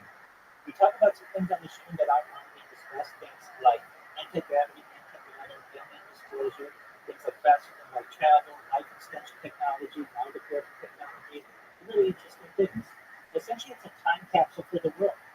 So essentially, people can go back any day of my life for the last 3.5 years and see exactly what I did for everything, with whether it's eat, sleep, go to the bathroom, my circadian rhythm, my behavior patterns. It's really an opportunity for the world to learn from someone and learn about someone. Has anyone here seen the movie The Truman Show? Okay, it stars Jim Carrey. It's from the 1990s. Essentially, the story of The Truman Show is the main character, played by Jim Carrey. His name is Truman Burbank, and his entire life is on camera, 24 hours a day, 7 days a week, 365 days a year. The only difference is that he doesn't know that it's happening, and I do know it's happening. So essentially, we are making sense to this. But as of right now, I'm live on more than 10 different YouTube channels simultaneously. As you can see, let me give you guys a room tour. So you guys only see one angle, but I'll show you that angle. Okay.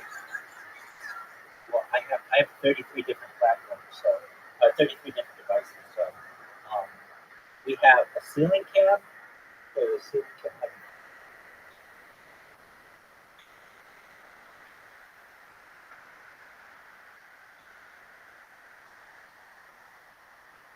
What happened? Wait. The, oh yeah. Oh yeah. I saw that.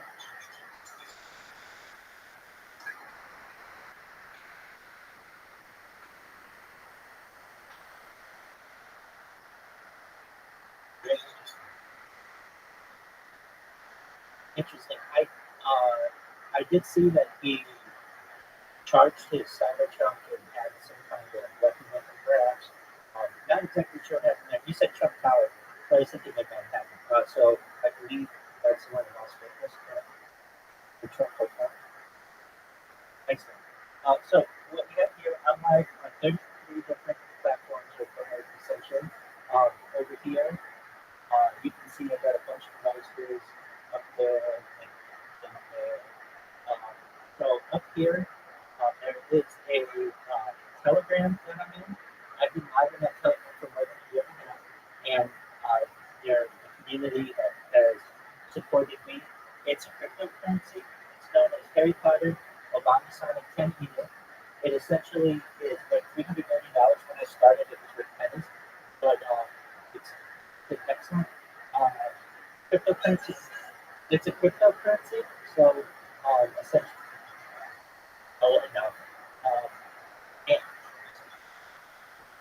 no, I mean it's been around for more than a year and a half, which is a lifetime in terms of cryptocurrencies, and its ticker is Bitcoin.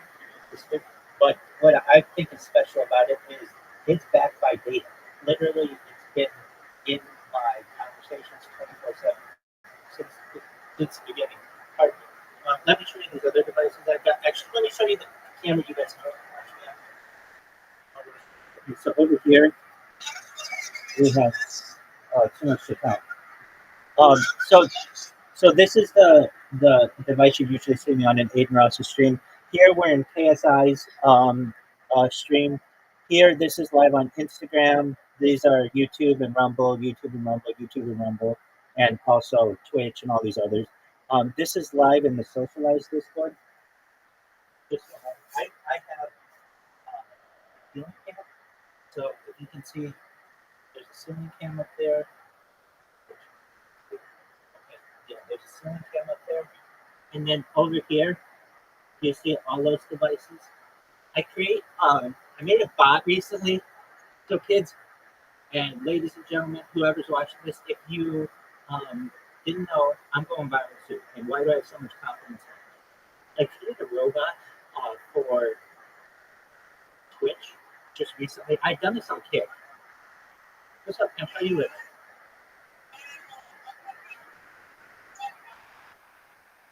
Excellent.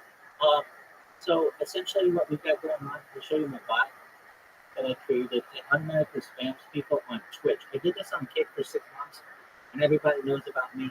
Hayden knows about me. Amaranth knows about me. Eddie Craven knows about me. Eddie Craven and I are friends on Discord. So what up? How are you? Excellent. Beautiful. Excellent. So what you'll see here is it will open up a random uh, Twitch user, and then it will essentially open up a new tab.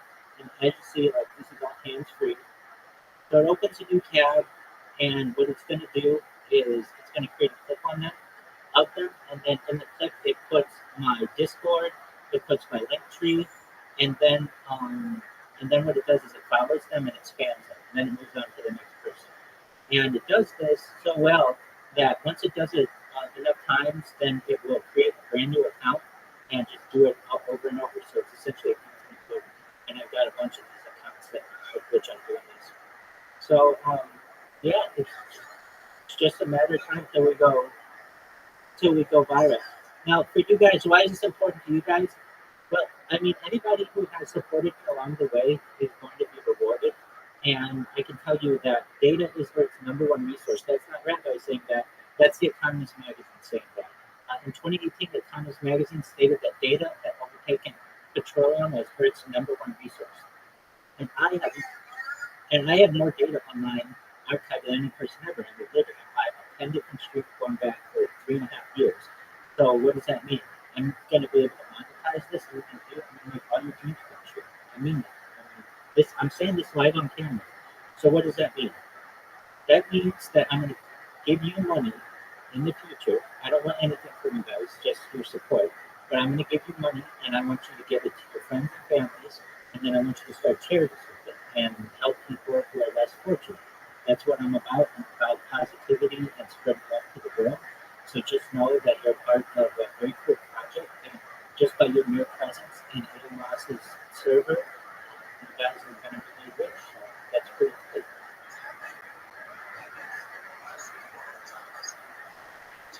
Absolutely. If you would, add me so I know exactly what you all have. Then we'll be connected.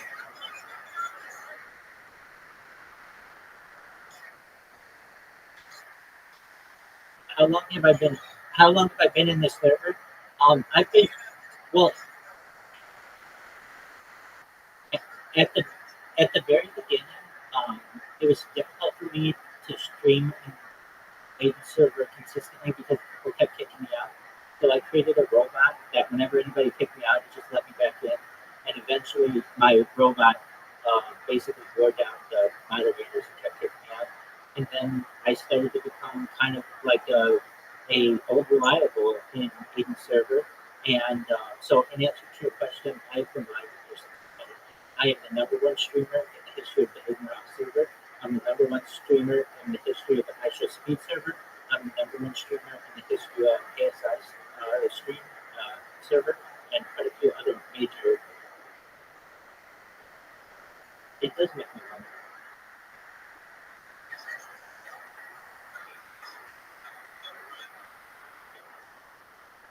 Yep. Pardon me? Perhaps some days are more than others. I don't want to put a solid number on it, but it does generate me money every single day. Some days more than others, but not enough to be able to take over the world now. But what's going to happen? I get people who donate crypto to me. Yeah, um, I wouldn't say every. Yeah, I wouldn't say that happens every day, but it does. When it does happen, sometimes it's many people in a day, and people hear about them. Exactly, exactly, and it turns out that sometimes hundreds of thousands of dollars at once. Um, I can tell you that people are very positive towards my message. I mean, I don't say anything really that people don't like. I'm about world peace. I'm about everybody coming together. I'm about ending world hunger through the use of different technology like agricultural drones, green greenhouses, saltwater greenhouses, hydroponics, vertical farming, cloud seeding. I really think that with some of these ideas, within a generation or two, we are going to be able to end world hunger.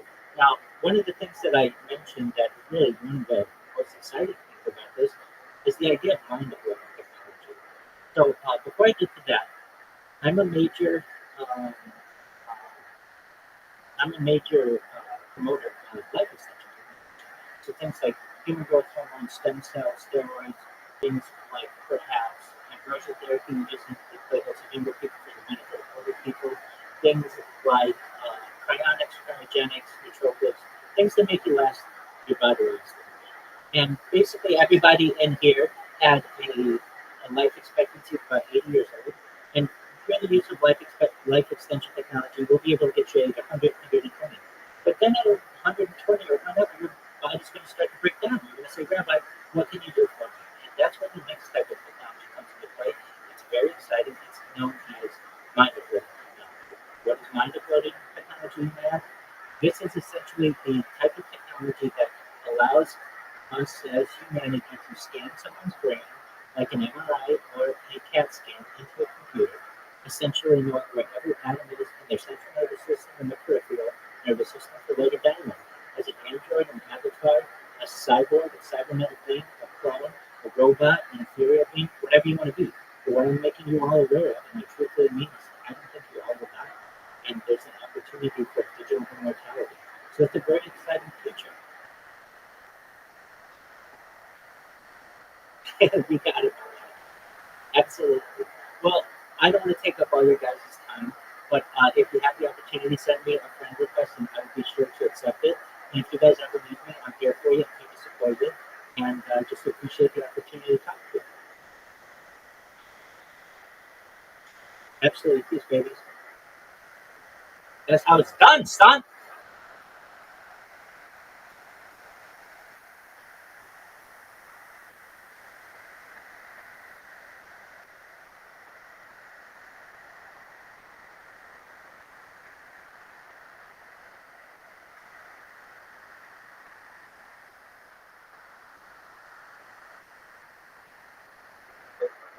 Thank you, my friend. We just got a bunch of friend requests. So that's cool. Nice people.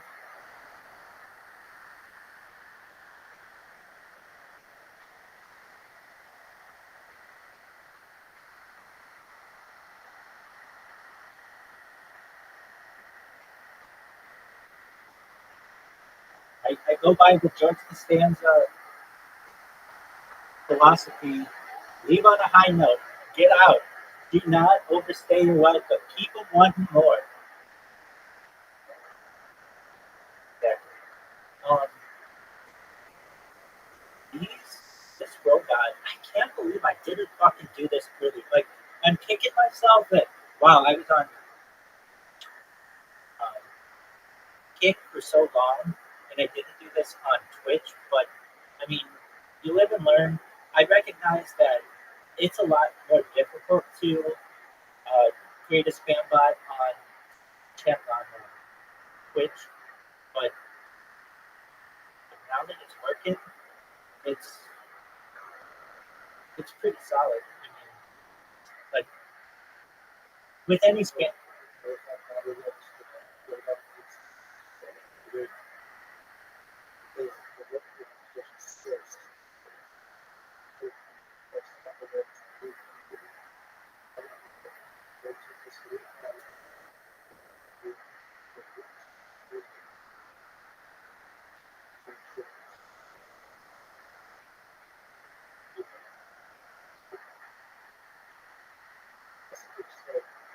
Oh, it's totally stuck. So I use a bot that's called. Um, it's a Chrome extension called. If you want it, I'll get the good name for it. But it's basically a Twitch ad blocker, and it works pretty well. Um, but even still, it's very slow to load, and I think it has to do with their loading ads, which is always going to take a long time. Then you have to avoid the ads with your ad blocker. Then it's got a chat that it has to load that's usually like tens of thousands of people. It's usually a lot of people. And then um, and so all this has, and then they have stuff that like Twitch doesn't have, like, or I mean, Kick, apologies, doesn't have, like um,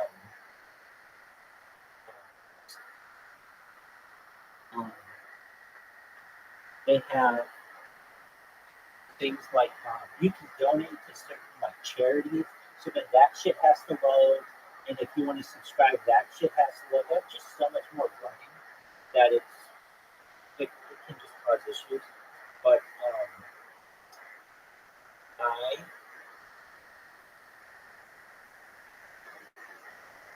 I'm pretty stoked about just having a new project, basically. Like, um, I think it's exciting for me to build something, and you know, this is, I don't know. I get a great amount of joy just that, like, hey, if I press the right buttons on a computer, I get somebody in here. It's like that's like it's almost like magic, and I think that's really really cool. And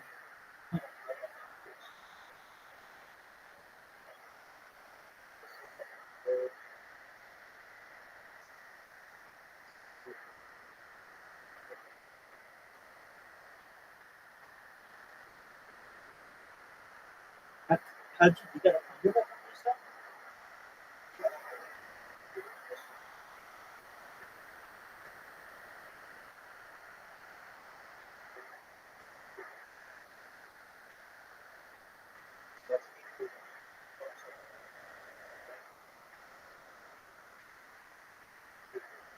How did you get all the people to pay attention to you?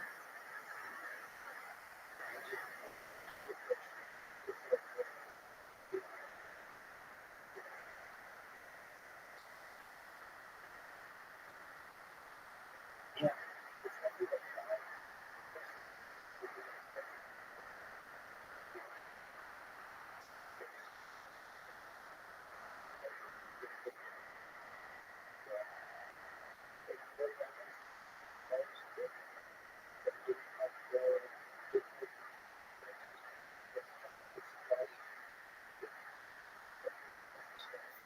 right. Hey, can somebody send you Bitcoin to an ETH address?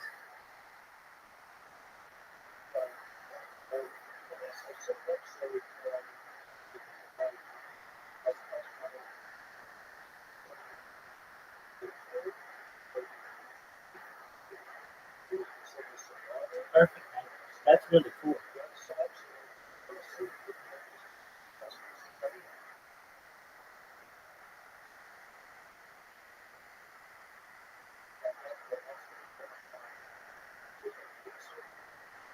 Right.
That's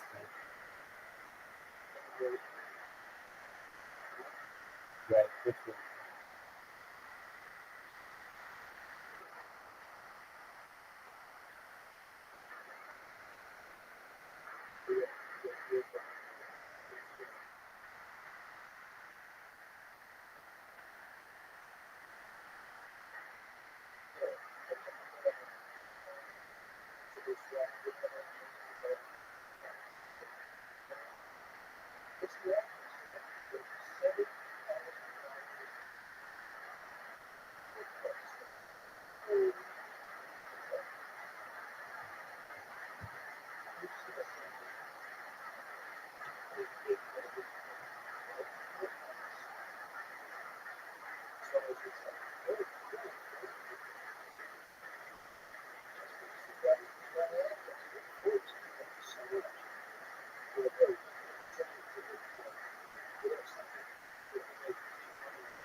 Right.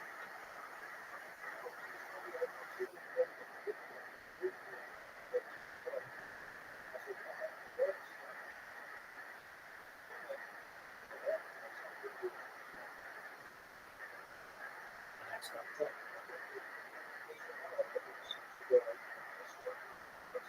What does it matter? Well, well, I'm glad that somebody else goes through this shit. 'Cause I get these, I don't know, probably a dozen times a day, and I don't have to. Nobody wants to just give me money right off the bat. Because maybe if you hear me speak and we become friends, like the Harry Potter Homicide Defense group, they have. I'll say this. I'll say this. When I would do Twitter Spaces, people would give me money, but I wouldn't ask for it. I would actually be like, "Oh, no, it's fine. Keep your money." They'd be like, "No, please give us your address. You're saying really good things, and we want to make sure it continues. Just please give us your address." Like, I really don't want your money, and I'm glad that I took it because it has turned out to be like it grows, it just for nothing. I should say one guy came in here one time and he was like, "You have Hanson wallet?" I think that's what it's called. Like, no, and he's like, "Just download it, and I'll give you some on it." And I did, and look, a lot of money. It's not like, oh, it's a major growth. So I say to myself with these guys, like, but they have met just randomly. Like I get these people all the time. They have the same fucking messages. It's um, people who say, "Would you rather have $1,000 in Bitcoin, a $2,000 Visa card, or like a like a trip anywhere in the world or something like that?" And it's like A, B, or C. And then they're like, "Well, how about I just give you Bitcoin and you can have all three or whatever?" It's like, no, I don't want to. I bought this. Or I get the lady, they're not ladies, they're fucking guys in India and Nigeria who are like, "Do you want a sugar mom?" It's like, dude, no. I want somebody to watch my stream, but I don't want some dude who's playing the part of a lady. Then I get people who are like, uh, they'll they'll be like, "Can I have your Bitcoin wallet?" And I'll be like, no.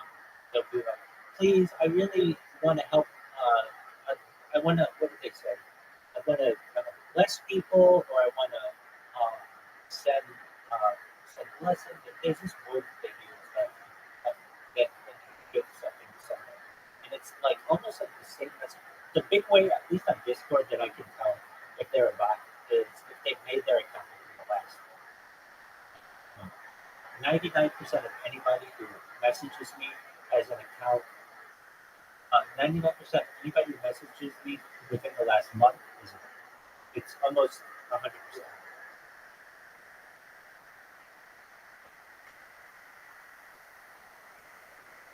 I do get some weird ones.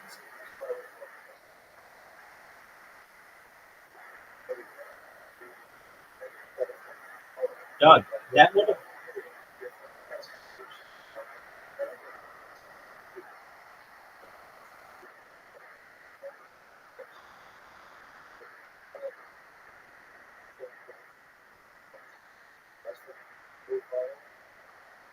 right.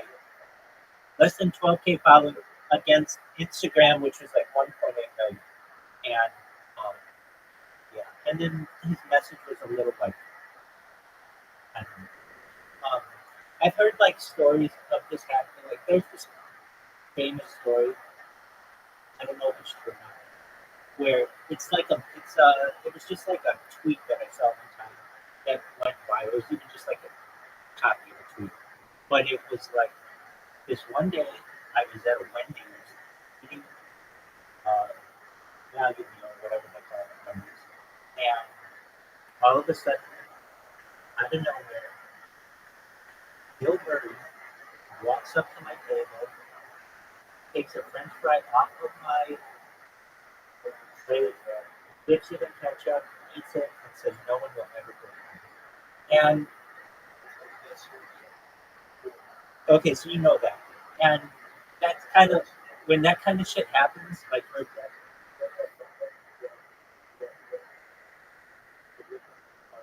for global, exactly.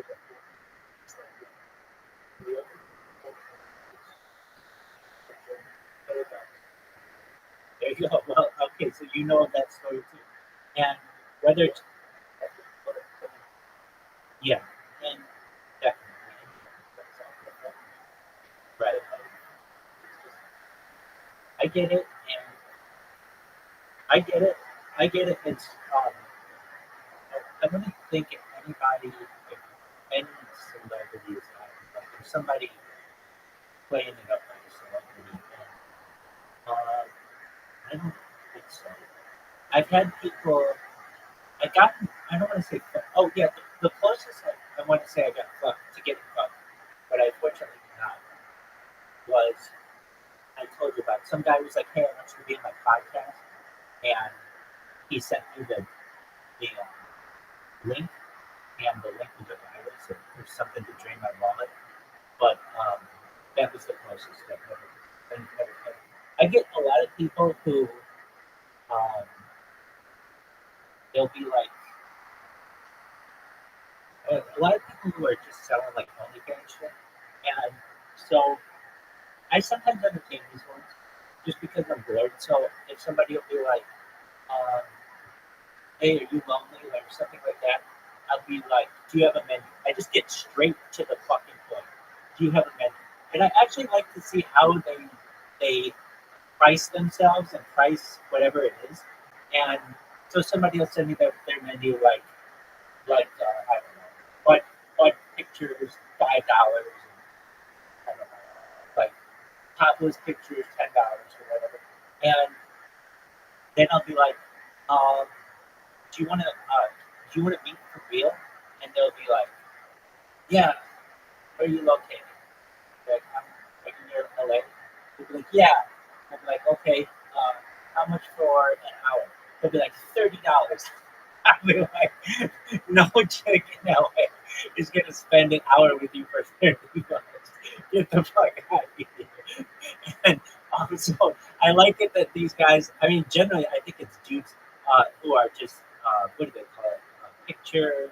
There's a name for it, like where they just go to some hot chick on Instagram, get her pictures, and then they say that they're that person. And then if you're like, oh, or like you get some OnlyFans shit, they'll just send you. Oh, they're called picture brokers. That's what they're called. Anyway, I'll ask them. Uh, I'll be like, oh, okay. I'll be like, send me a Facebook, and they'll send me some super hot chick from Instagram. And I'm like, all right, so send me a pic with your like. I'm like, oh, send me a pic with the date and your username. And they're like, oh, I can't do that right now. I'm really busy. It's like, you stupid dumbass. You are literally on Discord typing to like thousands of people. And, because I'm on there and I'm like, I have nothing else to do many times, I will entertain them. Many times I've gotten to the point now that I'm just blocking people. I had this strategy, it's not a strategy, it's a philosophy. When I first started that I'm not going to block anybody. I don't want to have to block anybody. And there were just some people who would just send me swastikas all the time, really mean things.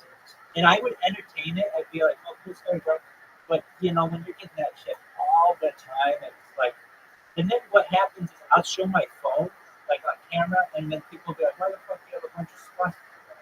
Like, no, somebody fucking sent me this thing. It's definitely my pajamas. And it's random ass people. Now, Discord, I was going to tell you this. If you were in, like, if as much had Discord, I would tell you to get out of it because there's like, if a Discord gets nuked, you lose your account. Um, I wouldn't tell you to do the same with this Telegram. Feel free to stay in there if you want. I still have a bunch of accounts in there. They're not my main. Yeah, but like, he's the kind of guy who would get something nuked. Like, he'd get your Discord nuked. And he fucked. Like, I'm. Oh yeah, exactly. Like, he fucked. He fucked me over with hammering. I was able to spend a lot of time in her Discord talking with her. She would do these streams, and she would have 25 people who would be in the stream with her. And this one time I was bored, and I was like, "Hey, ask him, you want to go in there?" And he's like, "Yeah." And I'm like, "Okay, well, whatever you do, don't don't blow my cover. I'm just try to be funny when I have to be funny." And he goes in there within 5 minutes. He's like, Amaranth wants to suck crab out of his dick. And she bans us both from God. I should have fucking read the writing on the wall at that point with this guy. But I don't know. I kept giving him chances after chance. Um, I'm not saying I'm necessarily mad at him, but he and I just got mad.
I used to bring girls into his. Well, I used to bring friends into his whatever ass lunch, Bitcoin ass vision or whatever. And the reason why is he had that robot that would generate AI images for you, and it would basically know everything. Exactly. Exactly. And so I thought that was very cool. I still think it's very cool. And so it's cool, but um, it's not cool enough for me to want to have to stay in there. But at the time, it was pretty, it was unique because I hadn't seen that before. And it was doing basically, and like I'd seen the AI one, but they wouldn't do anything uncensored. That one would. So I thought that was pretty cool about it. I met some of his friends. I met this one.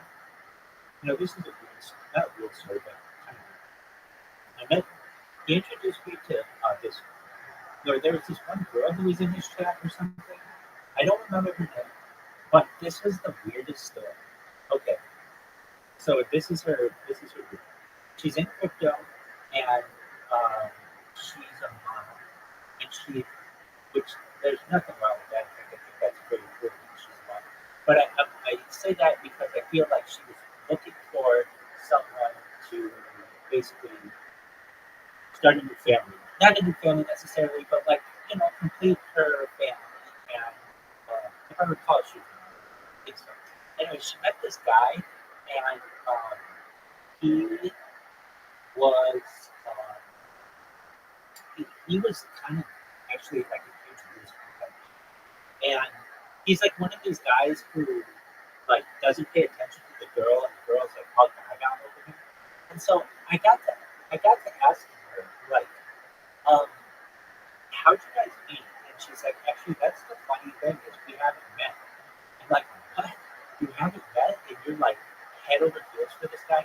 She's like, yeah, but we're gonna meet in I don't know, it was like April or something like that, and we have all this planned out and all this other shit. And I was like, wait, so her name is Roller. I don't remember because it was like from oh, pretty nice.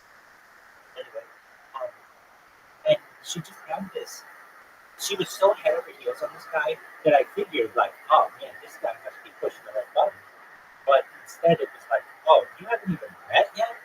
There's no way this is gonna work. Anyway, shout out to Roller Girl. She's out there somewhere. Hopefully she found love somewhere else.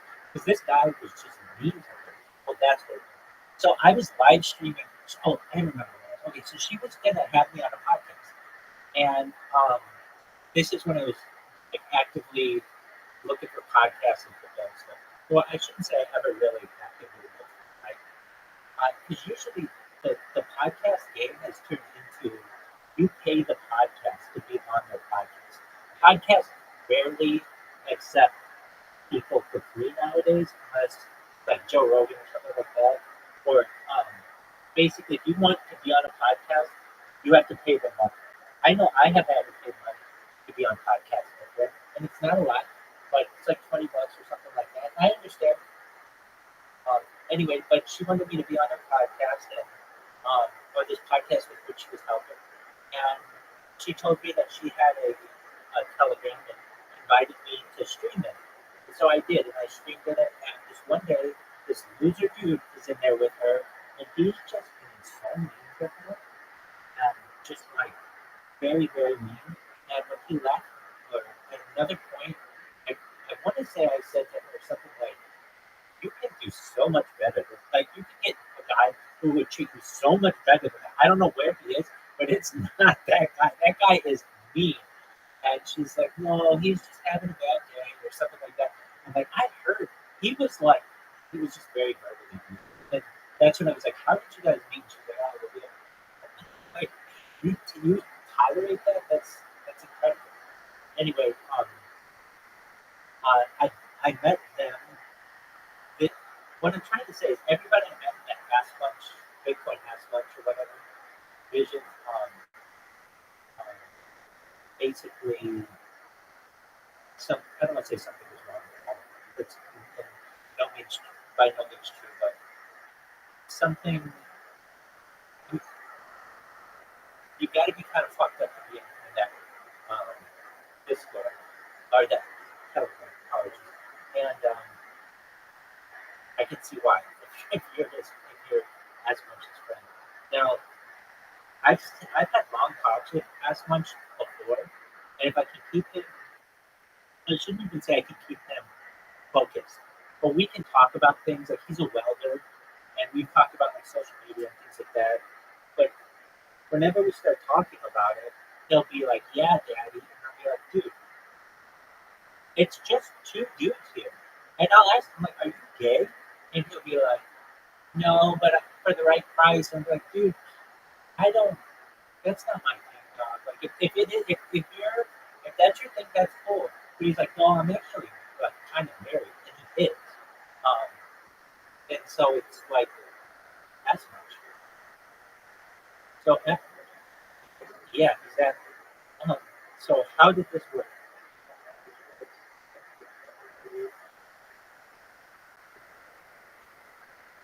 Well, let me explain. Let me explain. He goes into depth about it, and here's what I would say.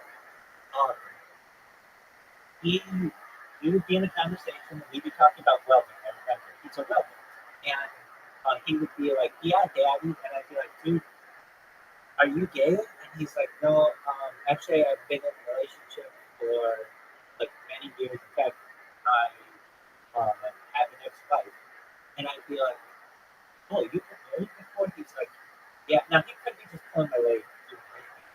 He just had so much to say about this that I didn't think he was lying to me. So I was like, "Oh, okay, so like, so you have an ex-wife?" And he's like, "Well, kind of. We got married at the local courthouse, but it didn't work out or whatever, and she just left. And um, she said that she filed the paperwork to get a divorce. And like, as I say this, I'm like, do I really still believe that he was telling me the truth? At the time, yeah, I still do believe that basically he either had like he had like a story about him. Like he told me, I forget what kind of background she had, but basically like he would have had to make up a really long story about this, and then I heard him talk about it with other people too. Basically, like he's single, but it was something like he was married and the paperwork for the divorce didn't necessarily go on the way. So he might still be married, but he just considers himself single. Something like that. It's not like he's currently married. No, I know he's not currently married, but maybe there was a relationship in the past. He got married, and then it didn't work out, but he just never went through with the paperwork, and maybe she did, maybe she didn't. Not exactly sure. Um, it could be a huge lie.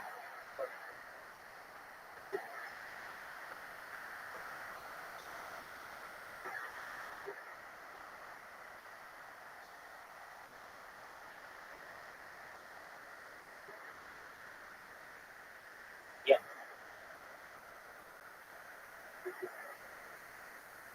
there you go. And he didn't get that right, basically from what it sounded like. And so he was, but he was expected. And so it's just like a lot.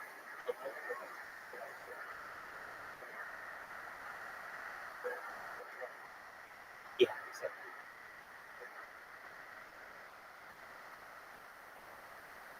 Good luck. There you go. Well, you're good. You're good. Don't worry.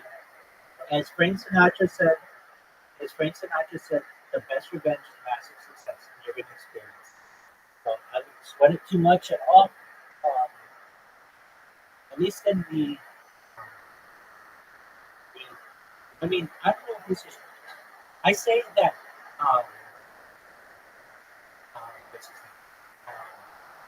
name? As much as he's very smart, and he told me he was valedictorian at his high school, which I actually believe. I mean, he's smart enough to do it, in that he got into Brown, but he did not go for whatever reason. And he could have just been lying, but that's the weird thing for him to lie about. That it's not like he wants me to think he's really smart. He's never came off like that. Um, but I could see him just being like a naturally smart person who just perhaps didn't go the route. And, actually moved to Northern California this Christmas. Here, whether it's true or not, I don't know. I don't really care anymore. All I know is I've met a lot of people on the internet, and he's probably one of the funnier dudes I've ever met. And um, right, and it's not he and Riser.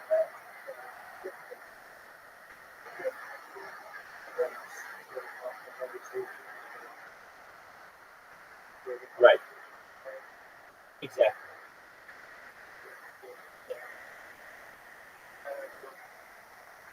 He's never done anything necessarily to purposefully hurt me, but inadvertently, like a bunch of things. And I just kind of didn't like that. But Riser, that's how I met Riser, and he's become a pretty good friend. So it's kind of one of those things like I don't want to be like, oh, I don't want to see that person again. Don't bring them around. When I know that that's that person's friend and that they hang out about whatever virtually.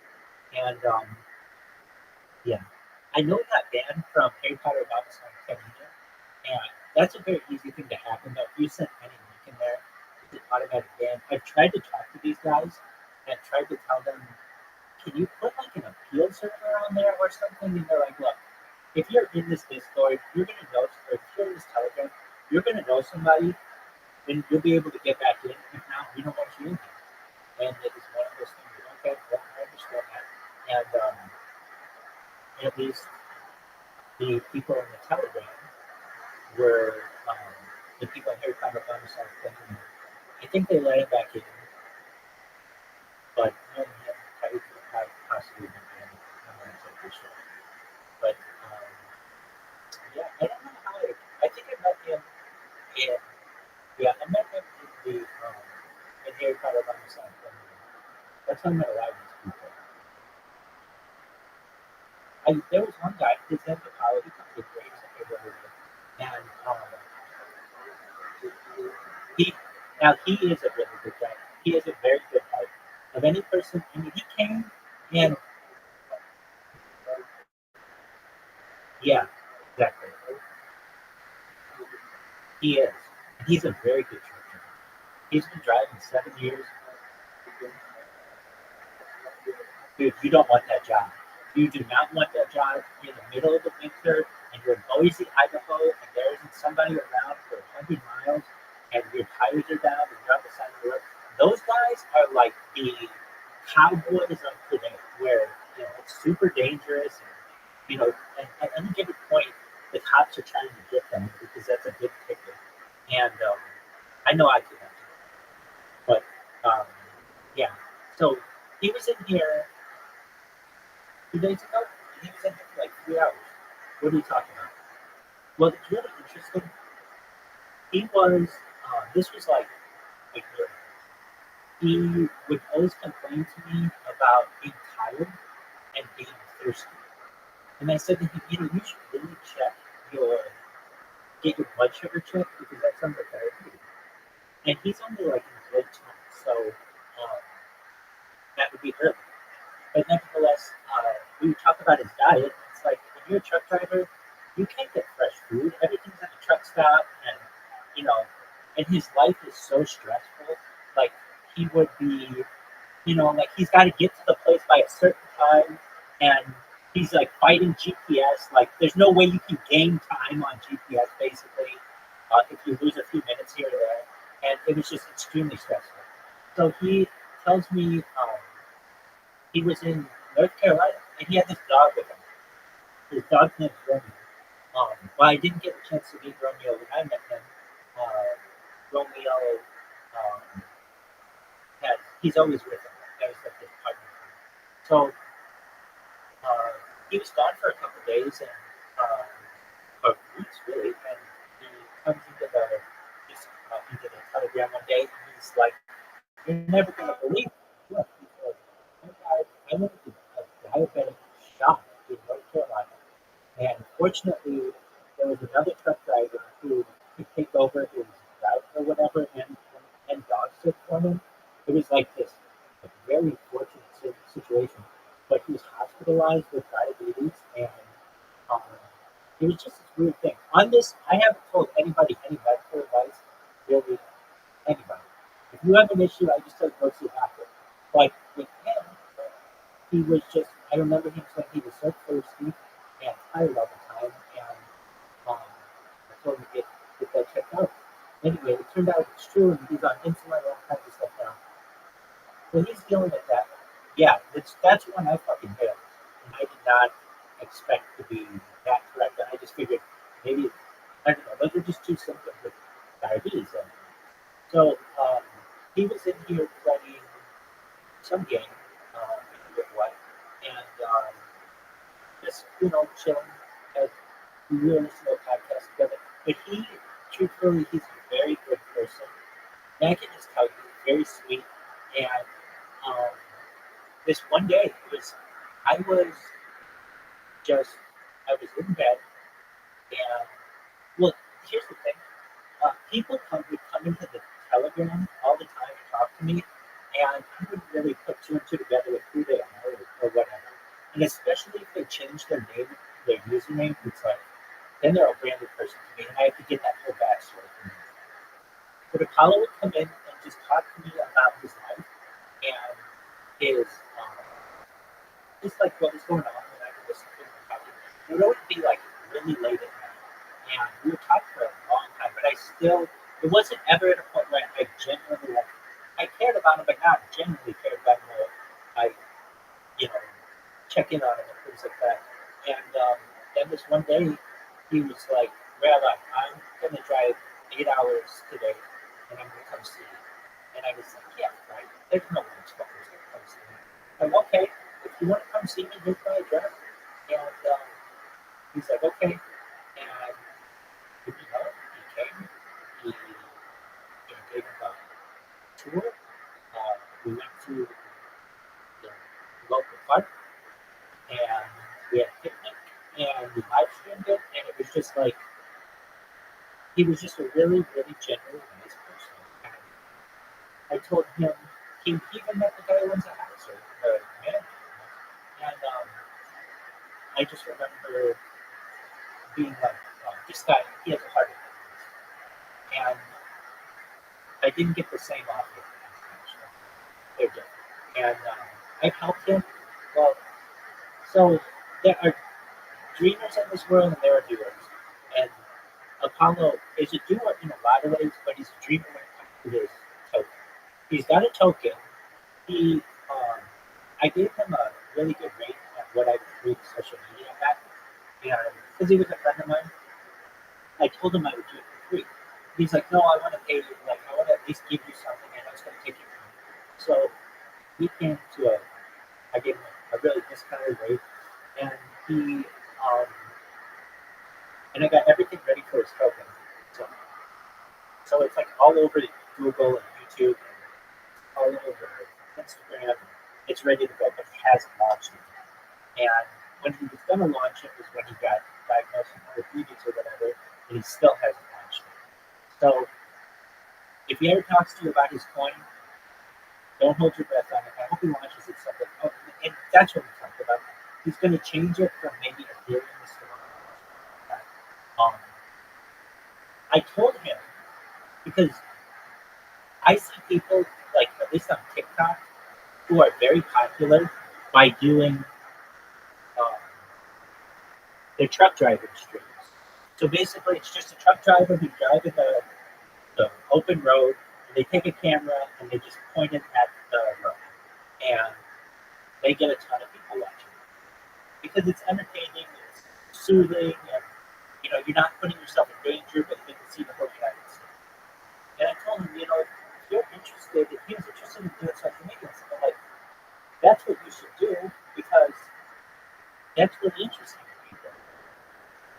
And he was a little on the fence about it, but he just concluded that's not what he wants to do. And I recognize, like, these truck drivers, if they're like, they have to basically lie on every single board that they have.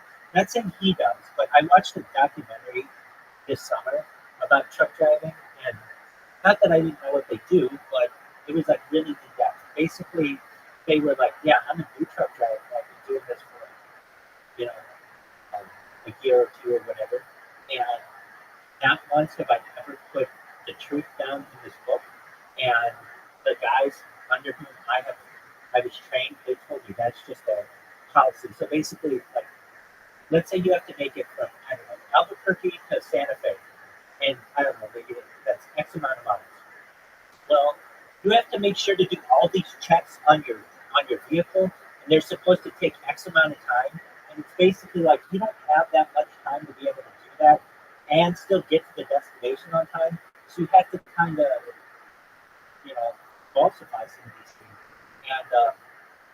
And Apollo was like, you know, like without saying it. I mean, I basically was able to say it to him, and he's like, well, now you understand why I don't want to show everything that I do on the road. Like, if he speeds, he would be speeding on camera, or if he, you know, has to falsify something, somebody can go back to his stream and be like, you didn't do that this way, whatever.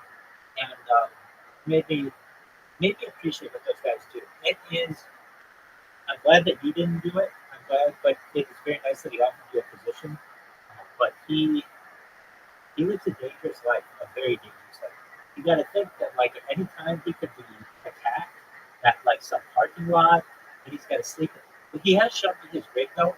It's super nice, but that doesn't mean I necessarily want to do that all the time. Like it is super nice. Meaning like it's very comfortable. He's got a laptop, he's got a television, he's got DVD player and all that other shit. Or not even DVD player, but like yeah, exactly, tablets, all that kind of shit. And at least it pays really well.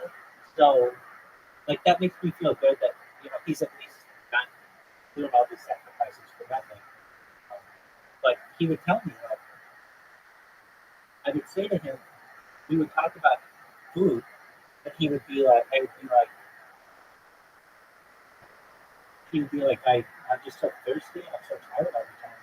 I would be like, okay, well, do you eat vegetables? He'd be like, no. And I'd be like, why not? He'd be like, because I've had an 18-wheeler. I can't drive that into town to a Whole Foods. It's just like, it's illegal. And it's like, yeah, that's what I figured. Like, you can't get to a farmer's market in an 18-wheeler. You literally have to, like, stay on the main highway. And they don't have fresh fruit there. He'd be like, the best I can get is like a banana and an apple at the cash register at the 7-Eleven. And like even when he came to visit me, he had to park his 18-wheeler in some other city to take it with him because you know it's just like they're not going to allow me to have an 18-wheeler on something unless I guess like if you're moving, there are maybe some exceptions that can be made, but you know they don't have the ability to turn around and all that shit. So, long story short, I'm glad that Paulo has the ability to provide for himself, that he got his health taken care of. He's a very good-hearted individual. I really mean that. I can't say enough good things about him. And I think he's a good person.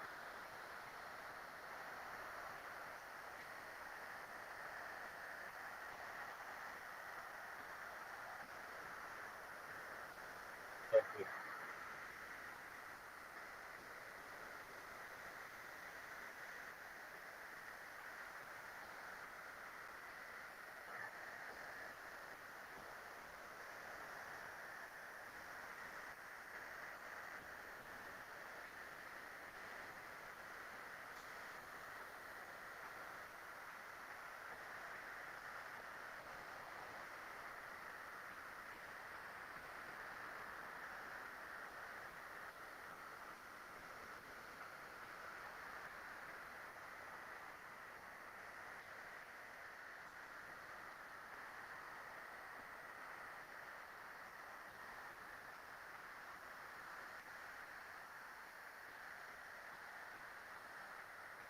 Amy Ross hasn't streamed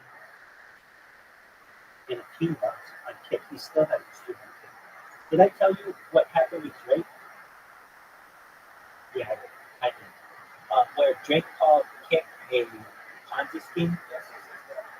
Exactly.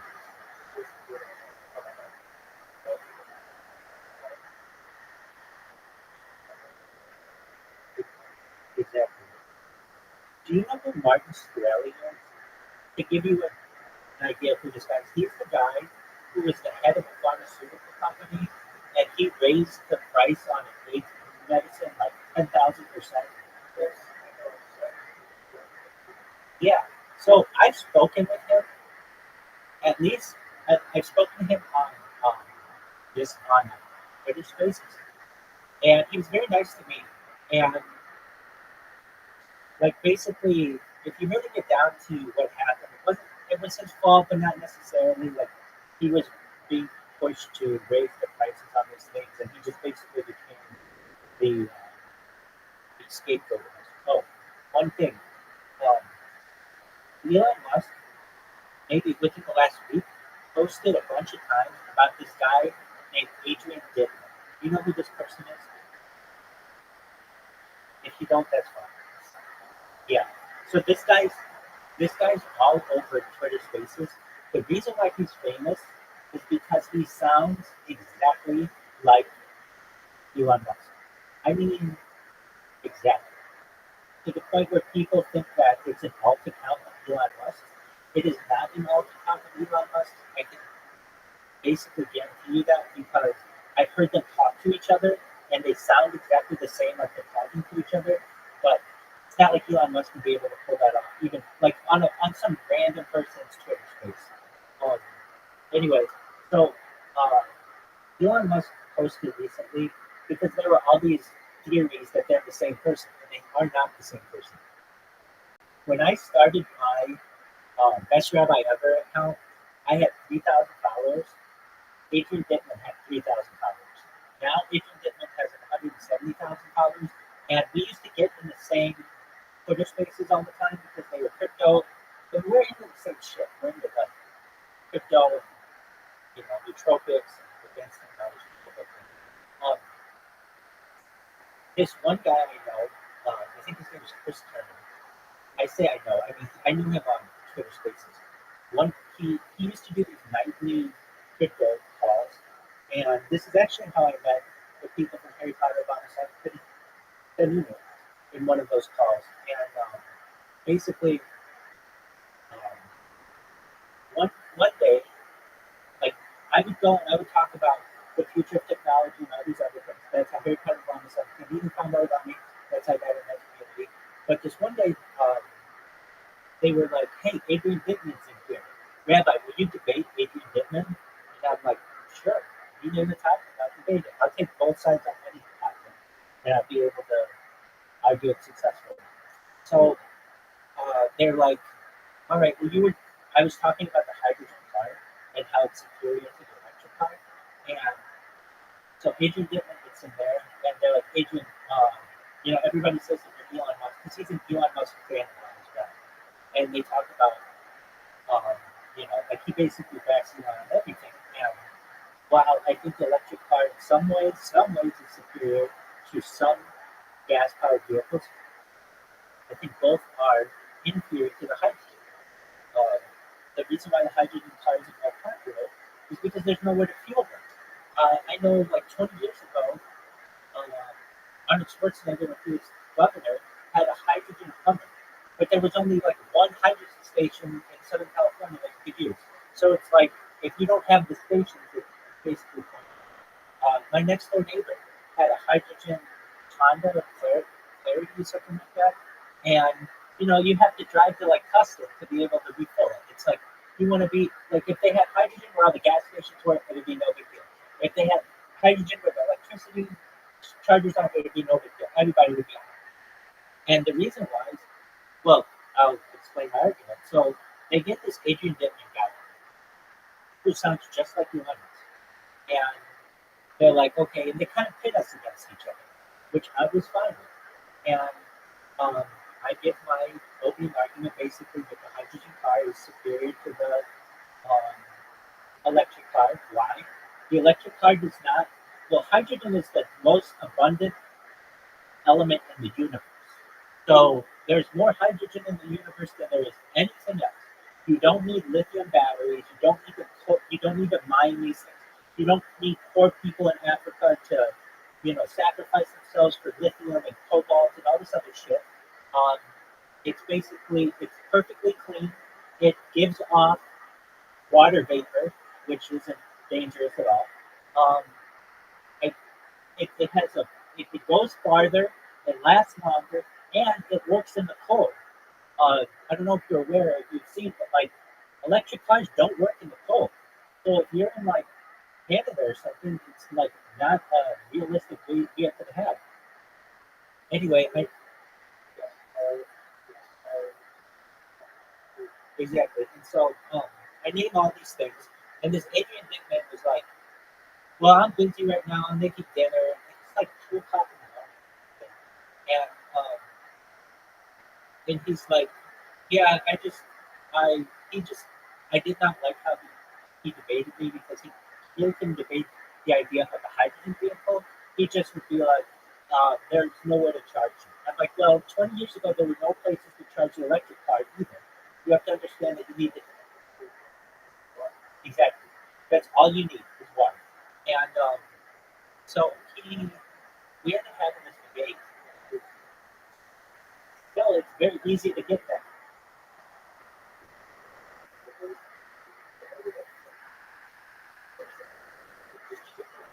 That's true. You can even just take it from the air. I mean, it's effort. So,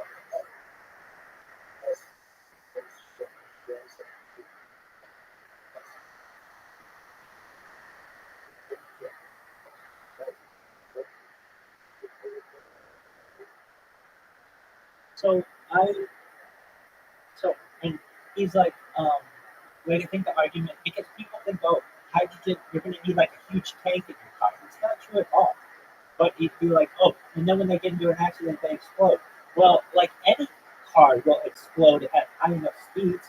And look at what happens with electric cars. They explode, they burn down your house and your garage, and you can't even use water on the fire. It's like you have to use this special kind of like product to be able to put them out. Anyway, this guy and I debated like a year and a half ago or so, and I find it very funny now that Elon Musk is tweeting about this guy regularly. And so when this goes viral, perhaps someday, that debate will be, I think, one for the cameras. At the end of it, I knew I had won, and a lot of people told me afterwards that I won, and I took it and I recorded it and reposted it, and a bunch of people just said that I had won on that one. Not everybody, but a lot of people, most of the people, at least who responded. And then this week, he becomes like Elon Musk posted about him like 2 or 3 times in a row. There's even an article. If I put the two names together, Elon Musk, Adrian Dick, and the only reason why this guy is famous is he sounds exactly like Elon Musk. Who is Adrian Dick? Like this is a Newsweek. Like this guy is a Newsweek article, and everybody says that it's Elon Musk's burner account.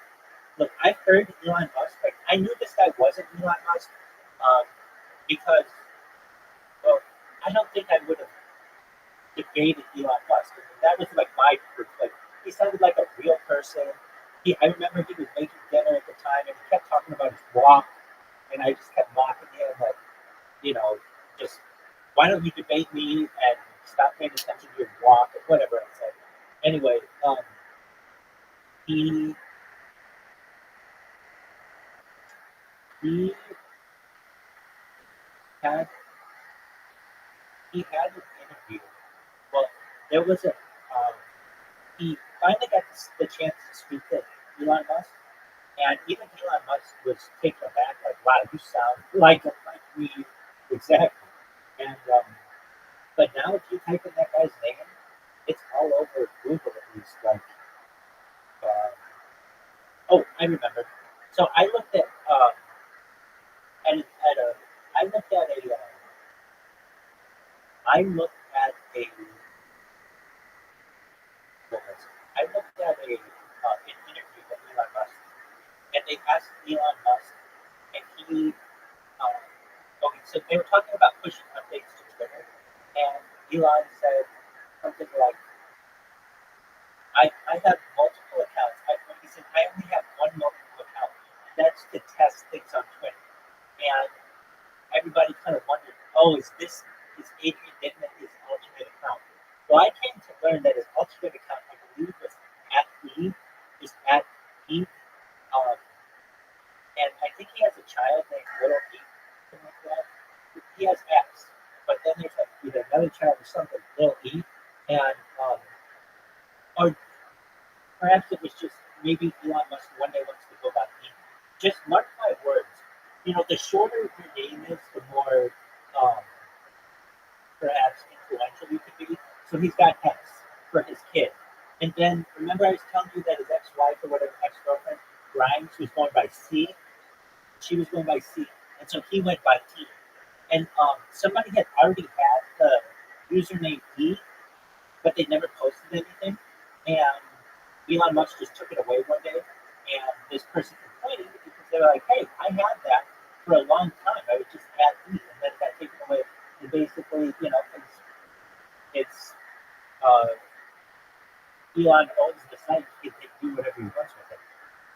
So, as I understand, Elon Musk, exactly. Though I disagree with that, if they ever have to take any federal funding for anything, and if it gets one dime from the government, then all of a sudden it needs to have some public concern.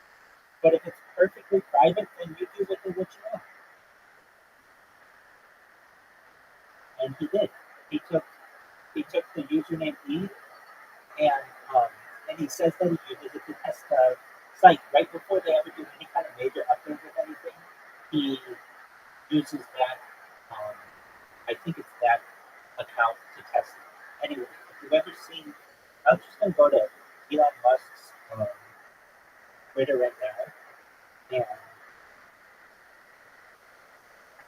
just to prove my point, Elon Musk, who is always in the public spotlight every single day.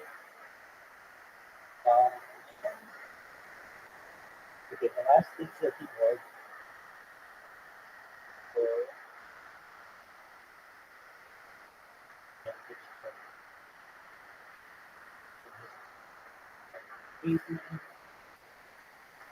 and okay, in the last 5 days, he's mentioned him. In the last 24 hours, he's mentioned him 3 times. In the last 24 hours, Elon Musk has written, Adrian is me 1,000%. No, Adrian is definitely me. I am Adrian Dickman. It's time the world knew. And I just don't believe this. I think he's trolling everybody. If he's not, then I have a fucking debate with Elon Musk. And I whoop his ass. But I don't think that's true. But yeah, so if I look,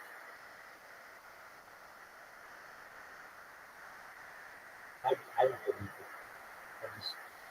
I, I would think that the way this guy spoke, I mean, I've heard Elon Musk speak about electric vehicles before, and Adrian Dickman at least did not know that much about it.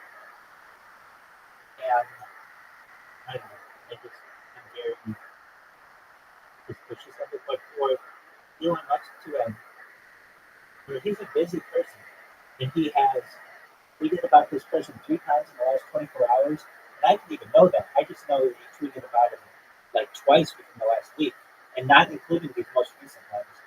There's something. Well, I'm not going to say there's something there. I think he's trolling everybody, but you never know. The big reason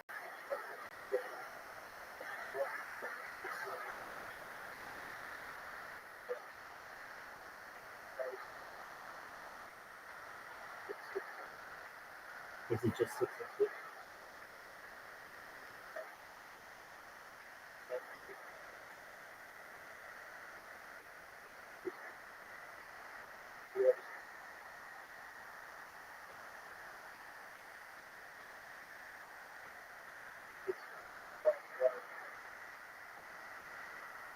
Yeah, it's only got 2 points. You look at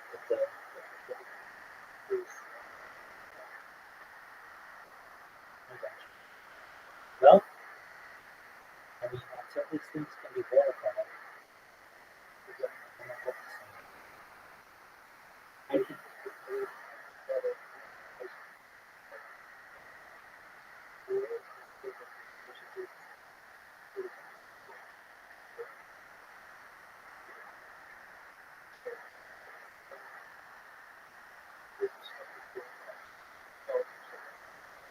I get that. If I go to 1815 page and I search for shit, there was book, there was an article posted, and it has the sound bites, so you can hear how close these guys sound to each other. And that's it. That's the only thing. I think they just sound very, very good. Okay, here it is. Uh, this one.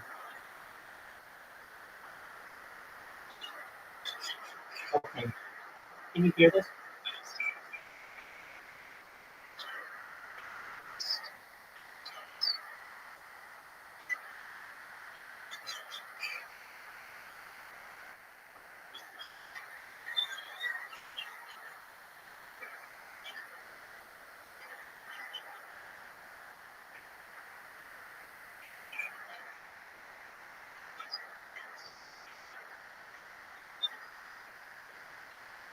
Can you hear that?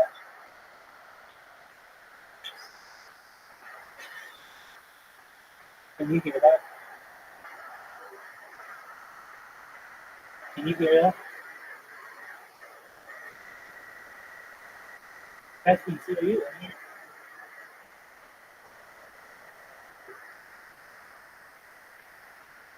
Catherine, see, can you hear me? Yo!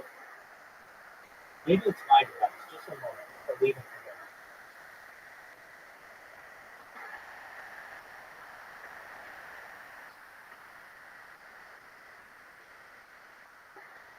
Yo! Yo! Yo, dog! Yo, dog! Yo! See my thing lighting up. Maybe it's my other thing.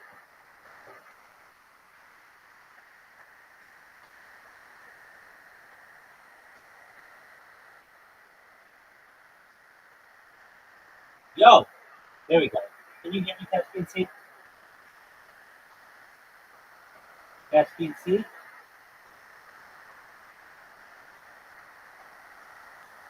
Caspian C?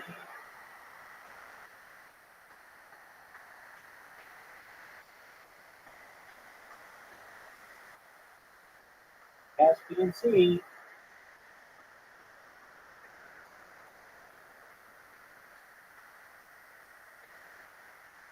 Yo, dog! Yo! Yo! Yo! Yo!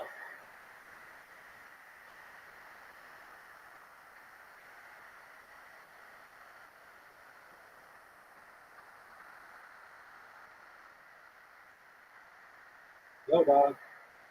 Yo! Yo! Yo! There you go.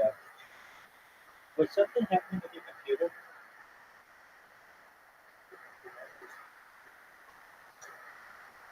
Yeah, just a moment. Let me see. Yeah, for some reason it's like kicking me out. Wait, did you have a picture of Discord right now?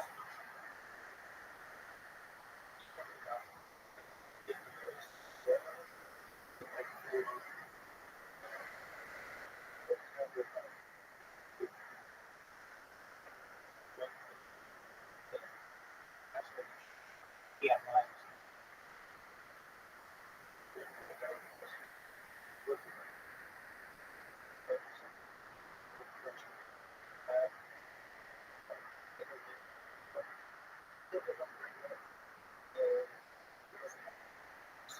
Right, right. I understand. I know it's never going to be perfect. It's just like it's an old problem. But I normally hear myself on the other one as well. And I don't know. It was just Discord literally was just doing it. I don't know. I was asking you, can you hear this? Let me let me see if I can find. I know, I know you can't. I know, I get that. Uh,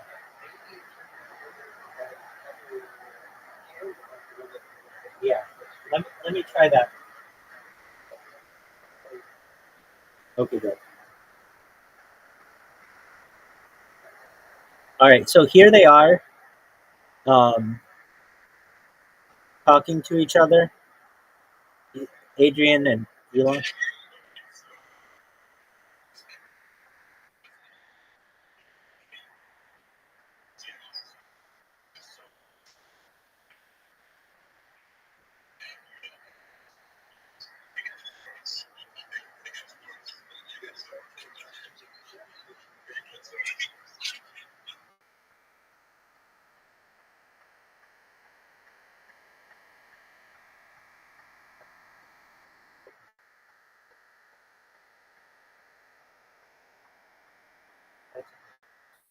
That's good. So we switched it back, right?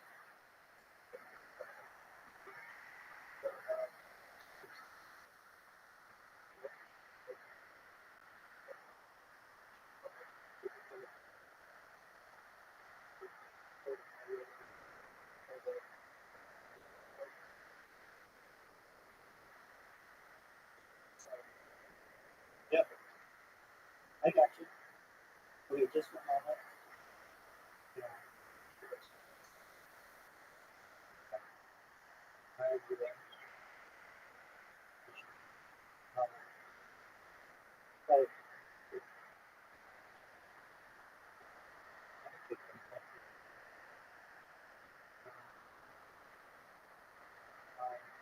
trying to find the first meeting that they did together.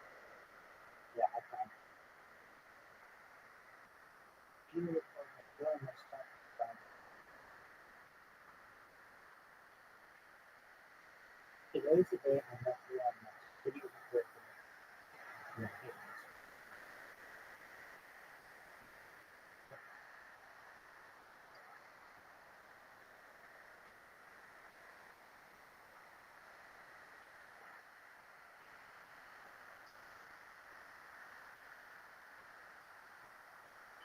there you go. Here we go. It's this one. Okay.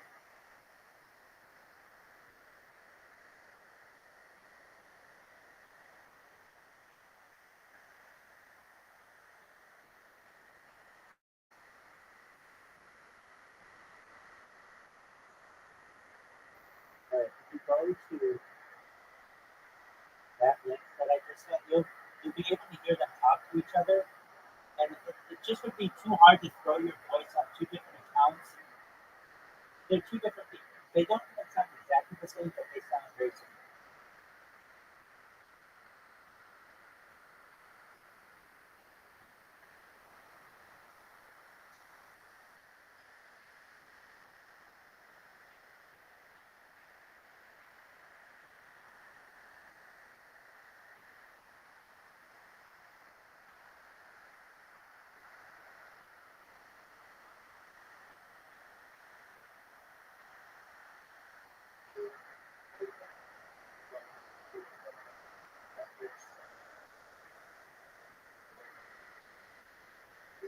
But they talk over each other, which would be very difficult. Oh, wait. No. You're exactly right. You're exactly right. However, this happened like, I mean, you're right. You're 100% right. If anybody could do it, it could be done then. But this was done a while back. But you're right. So this was done last summer, or 2 summers ago. So,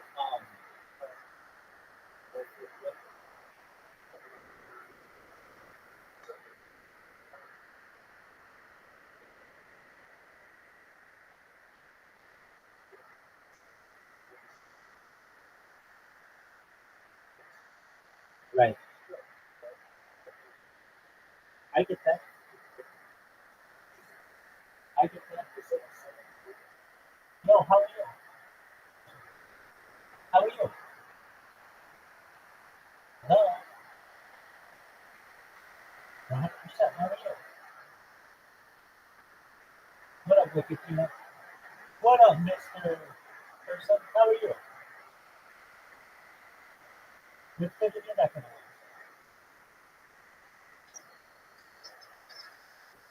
What happened?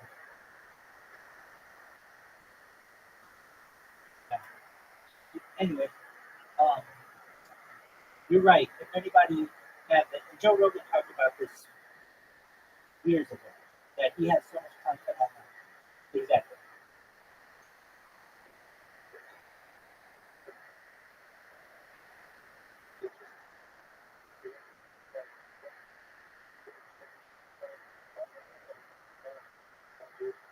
I've seen similar things, and they're quite good.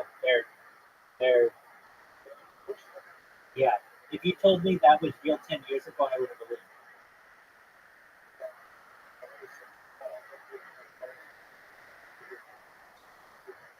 it. Exactly. Right. And the videos that they're doing now are very accurate. Um, but all I'm saying is that yes, that guy could have had a voice changer. He, which very well could have been. Um, but I don't know. I just think it's interesting that I have a very public debate with this person, and now Elon Musk is saying that that's him, but it's not. I think that everybody knows it's not. But he's just trolling along. I don't think that that's that funny. I don't know. Trolling to me is basically sometimes like public lying, and I just don't think that that's always that cool. Look, if you have to lie because your life depends on it, I'm cool with that. Say whatever the fuck you have to do to just escape whatever you have to do. But if you're just trying to be a douche, that's being a douche. That's not like people. For no reason.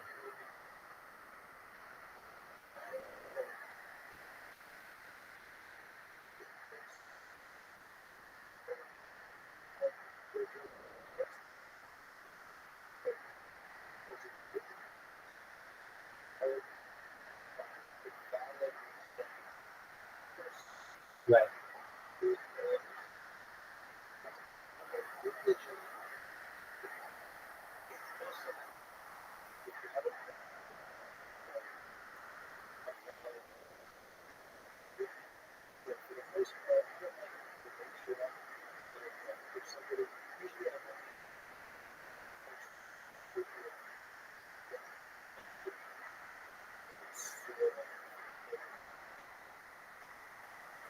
I get that.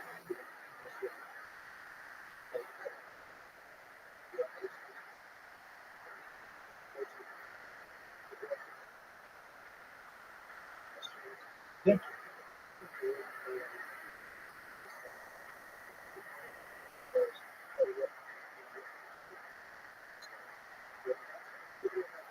The troll. 100%. I agree with you. Of any like, well, we talk about it with. Yeah, I agree. I just don't think that that's necessarily cool. When people are trying to figure out the real, like what's really going on, and then you're leaning into it, basically. You're like, yeah, I am a Jew. Then that makes people actually think that you are when it's pretty obvious that you're not. I don't know. And I just think that's immature. But what do I know? I can say that if anybody is going to troll me, they have enough uh, data or enough content to be able to do it. So I'm willing to. I almost involve it because I do. I absolutely do.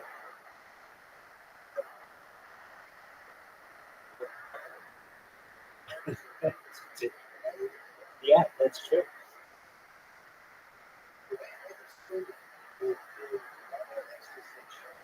Yeah, that's absolutely true. Yeah,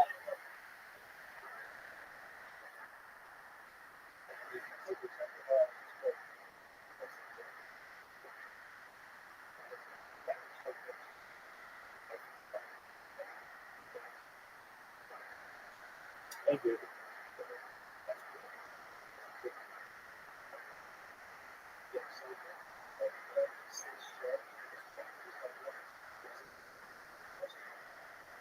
That's right. We look it up. We will look it up.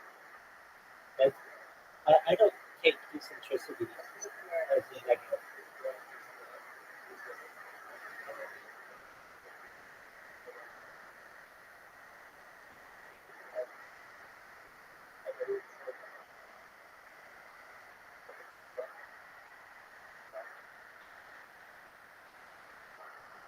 That's right. That's the bravest thing in the world that you can say.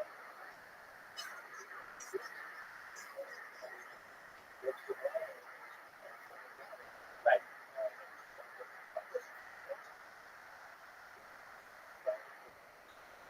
That's true. Right.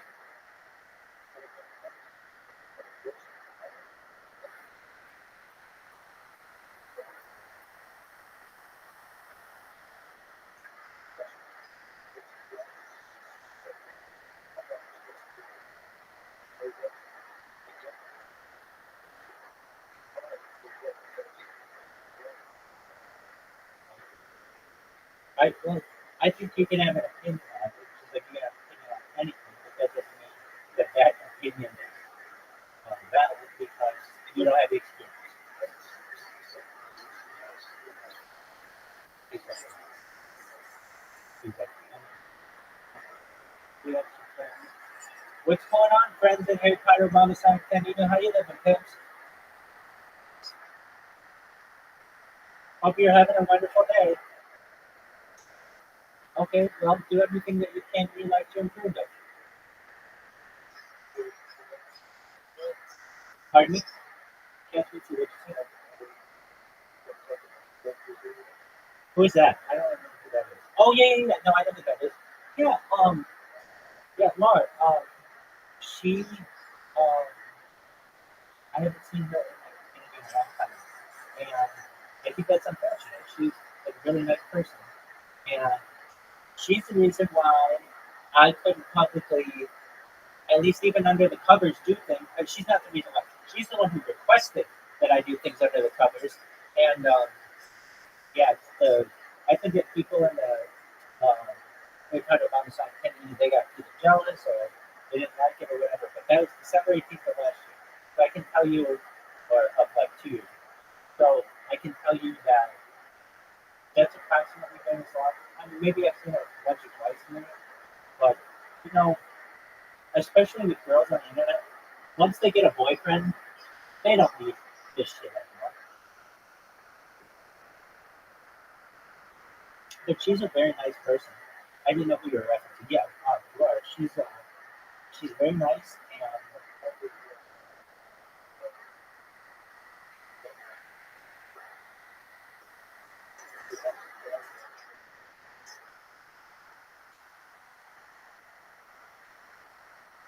yeah, she's a nice person. I don't know what happened to her. Hopefully, I mean, I'm sure I could send her a message, you know, see what's going on, but I just haven't yet.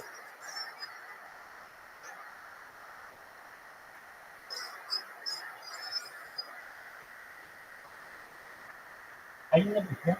Hope you're having a wonderful day.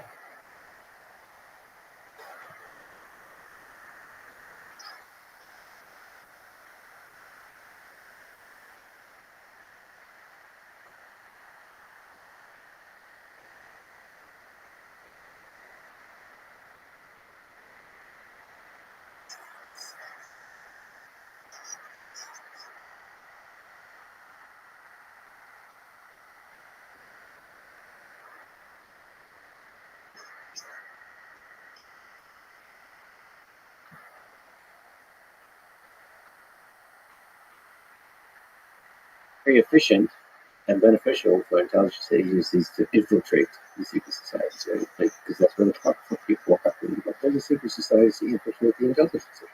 Oh boy. Well, I mean, this actually, in all the lectures, I kind of have a sense that intelligence agencies themselves are kind of secret societies, right? Well, it comes down to give you my definition of secret society. One is that generally the existence is a secret. It's what they do. It's secret. It's what's in the box as opposed to the existence of the box. So one of the most important criteria is that they are self-selected. You just don't join. They pick you. They decide whether or not you're going to get you. And then sometimes they will sort of recruit you.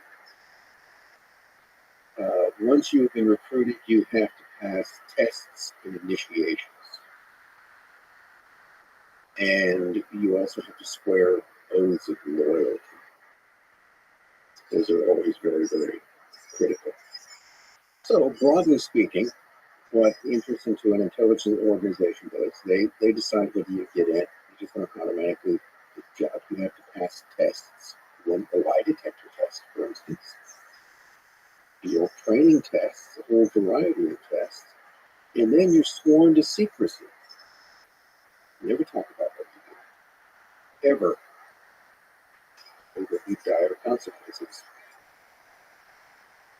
So the method is very much the same. And also this idea of creating a kind of inside group. The organization is us, and everyone else is outside of that. We are guardians of special knowledge. This is the type of thing that would generally happen if you question whatever any kind of intelligence agency did. Well, we know things that you don't. Why? Because we're the organization that knows things. We collect information. We know the secrets. We guard the secrets. Therefore, if we tell you, you must believe us. I have this sense that there are very powerful secret societies operating today, and we don't really know or understand them. And the conspiracy theories in spirit might have something to them, but are actually factually not correct. Like, an effective, powerful secret society or intelligence agency is not going to let you know anything that it doesn't want you to know, right? They'll probably mislead you if you say those. So I think the question is, what's the most powerful or important secret society? Probably the one you don't know about. The one that doesn't advertise its existence. The one which is never known anywhere under its real name. You've got things like the Guinness Club. You've got the Bilderbergers, which is another sort of form of the 1950s, largely the creation of a guy by the name of Joseph Ratzinger. Polish, mysterious, appears out of nowhere, a schemer for years, a man expelled from Britain, France, and the United States at one point or another. Long active in the Mexican labor movement. Ratzinger is a mysterious figure. In fact, his How's your day going, Doggo? You're tripping? We are watching the Lex Friedman podcast. Just chilling. Doggo, I think we've met, right? Haven't we?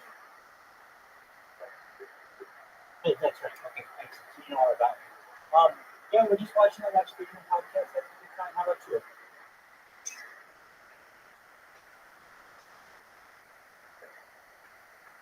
Excellent. How much more percentage do you have at that's complete?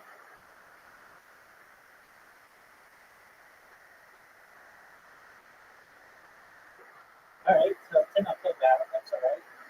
Back in the day, we used to wait days just to download a song, so don't you worry about it. We'll be here soon enough. Yeah, one song used to take days on Napster or LimeWire or any of the downloading sites that people just used back in the day. So for you to be able to download a very high graphics game on the internet is like futuristic stuff.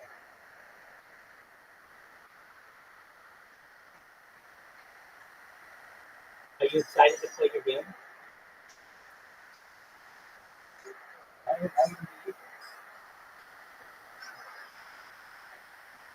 I don't think I'm going to get I don't think that's going to get No, I didn't pick it. Cassian, did you pick it? I don't think you did. It was a problem. Are you sure this didn't drop? That could be. Yeah, no, I didn't pick it. Are you excited to play your game? You said no. So you're just downloading it and just it'll be something to do. Okay, very cool. What other games do you like to play, Doggo? What was it? Oh, cool. I'll watch it, man. Yeah, I like playing Madden. I like playing FIFA. I like playing Civilization. I like playing Age of Empires. I like playing some mini games. I like playing Fortnite.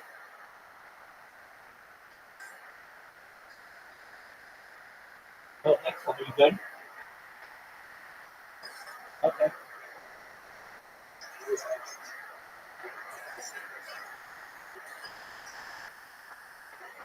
Yeah, I go outside at least once a day, just to touch grass. Usually it's just to take out the garbage. But yeah, I've streamed as far north as Santa Barbara, as far south as Santa Barbara, as far south as San Diego. I've streamed at the ocean, the Pacific Ocean. I've streamed as far west as mountains and the desert. I have streamed at Disneyland. I've streamed in Beverly Hills. I've streamed in Santa Monica. I've streamed in downtown LA. You name it. It's in Southern California. It's for streaming.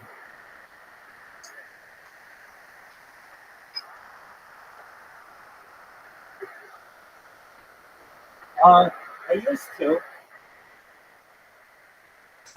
But generally it's just a quick. Well, like yeah, I could say like if I ever do anything special, like I went on a picnic recently. I went on a picnic and yeah, we did that, and I streamed that. That was fun. But generally, it's pretty expensive to do IRL streaming, and I don't have data anymore, so I have to stay within my Wi-Fi line.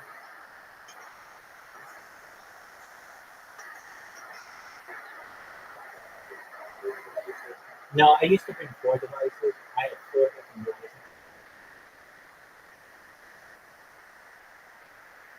It's all uploaded on Instagram, and whenever I do any kind of IRL streaming, it's on Instagram.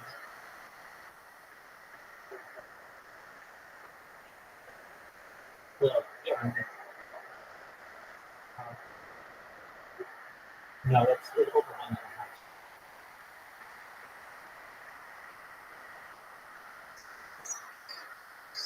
If you want to see my IRL streaming, it's on my Instagram. You can take a look at it if that's of interest to you. But yeah, I mean, usually I just have to stay where the Wi-Fi is the strongest, so that's where desktop computers and yeah,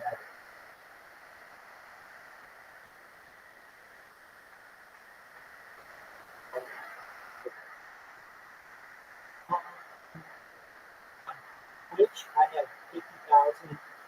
On Instagram, I have 10,000. Um, um, on YouTube, I got 1,000. Um, Rabbi Rothschild is probably mine. I have PHSC, I have these.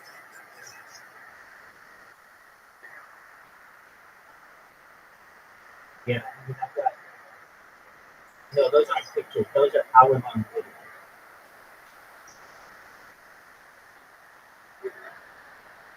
Oh, yeah, all the time.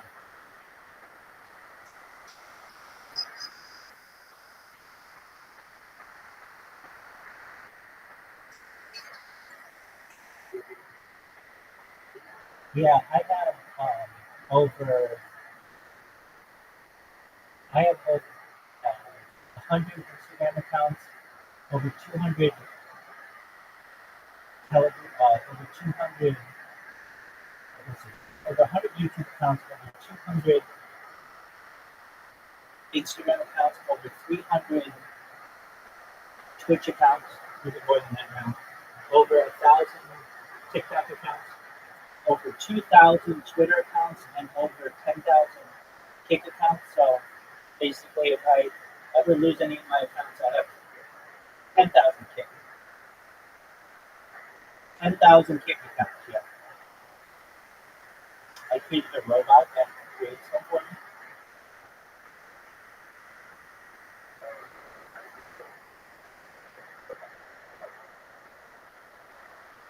I don't get paid for Kick. That was just for spam. I get paid on Rumble, and I get cryptocurrency donations and Spotify.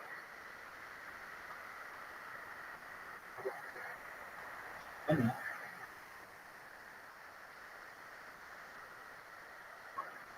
yeah,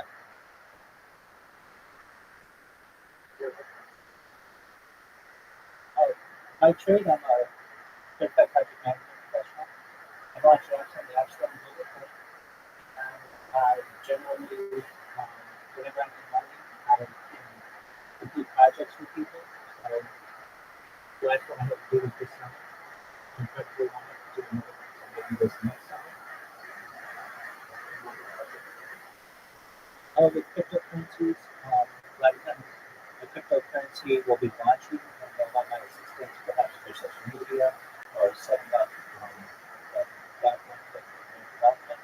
So I can oversee that project, and we can do a negotiation and then payment on the job.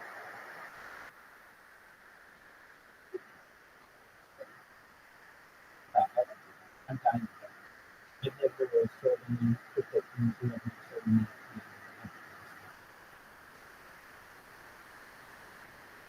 yeah,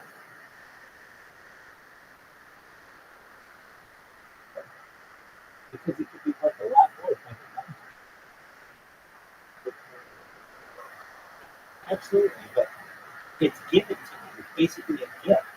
It's a slap in the face to somebody. If they give me a gift that they celebrate, I don't think that that is a nice thing to do. I think what a nice thing to do is to hold it as long as possible until it accumulates a huge value.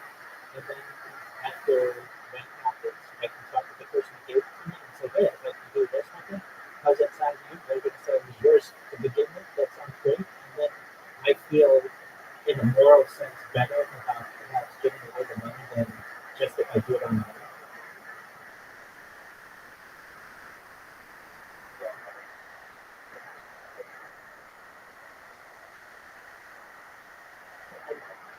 I'm not.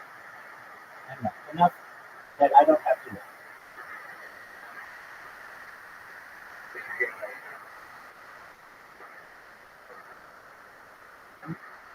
You know, these are generally just regular people who have made good investments and perhaps they have a cryptocurrency that made them millionaires. I got part of one cryptocurrency. It's called very clever bounce on the penny. It's already made millionaires. It's the best cryptocurrency in the world. And the people there are very kind to me. But I'm also have other cryptocurrencies as well that people have been very generous to.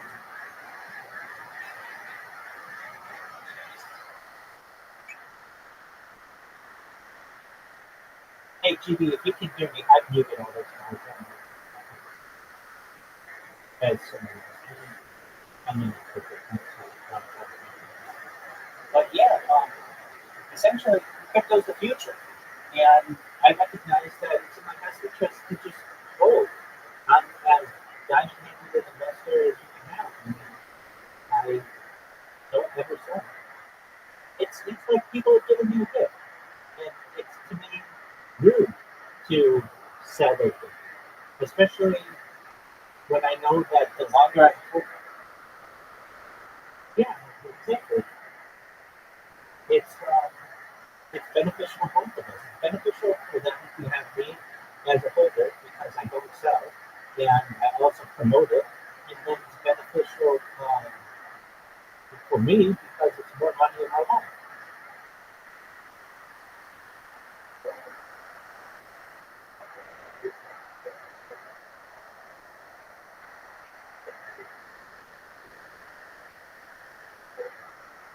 Perhaps I don't. I've never bought it. People just give it to me.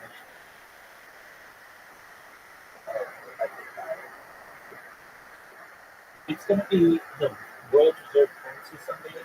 The thing that makes Harry Potter and Robert Sound 10 years special is that it is backed by data. The data is Greg's number one resource, more valuable than food, water, gold, air, everything.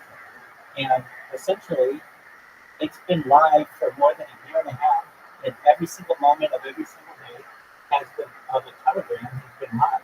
You'd be able to go back on my stream and see when the ticker was worth a penny, and when it was worth 10 cents, and when it was worth 20 cents, and when it was worth 30 cents. And it's just going to continue to go up over time, especially with the mass adoption of cryptocurrency that we'll likely see within the next half decade or so.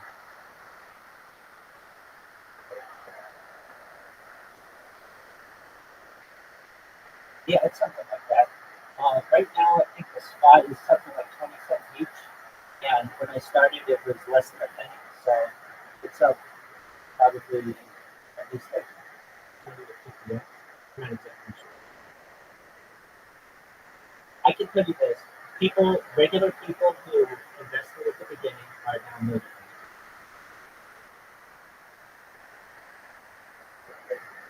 I didn't even know about it at the very beginning. So that was launched in May. Uh, this version of it was launched in May of 2023. Let me make sure I have that right. Yeah, May of 2023. And let me make sure. Yeah, it's been a long. I've been in this way for a long time, and I got into it in like July of 2023. So I was like maybe 2 months off of the initial launch, and the way that I got into it, it was in Telegram, and the people in the Telegram were, I'm sorry, it was in a Twitter space, and the people in the Twitter space got that they were listening when we speak on some topics regarding futurology. Things like anti-gravity, antimatter, faster light travel, alien exposure, cryptocurrencies, NFTs, that kind of stuff. And they thought what I was saying was really interesting. They invited me into their Telegram. And initially, I was like, okay, whatever, I'll join. And I had enough devices to keep people live with me. And they also wanted to give me cryptocurrency. And so I gave them my wallet address, and they gave me some then. They gave me some whatever. I'd never asked them for it, but just whenever they want, somebody will see an interview that I do, and they'll want me to continue doing interviews and talk about the oil because I show it to billionaires. So, like, you know who Eddie Craven is? I've showed it to Eddie Craven, Aiden Ross. I've showed it to Aiden Ross during interviews on Kick, and just basically want people to know about it.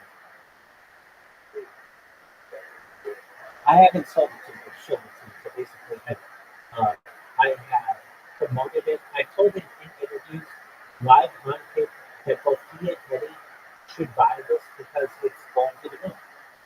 And I've done it multiple times. I know that Eddie has accepted my phone request on Discord, so I mean, we have that connection. Yep,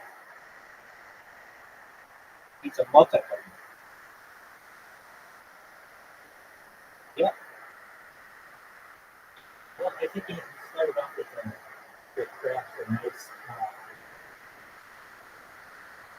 perhaps a nice bank account, but he's turned that, I think through technology, he's turned that into multiple $1 million a good investment. And then on top of that, he has stake, if you know what stake is. And stake is the largest gambling site in the world, so online. So he has that.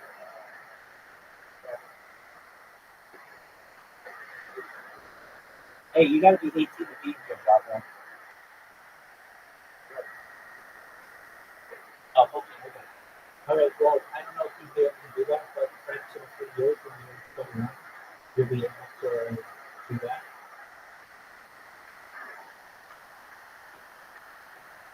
What game are you playing, if I may ask? I see helicopters.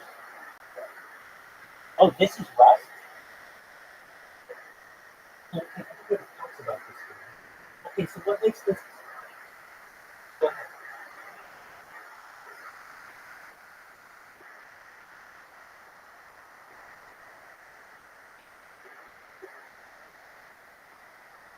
And you like to play helicopters in it?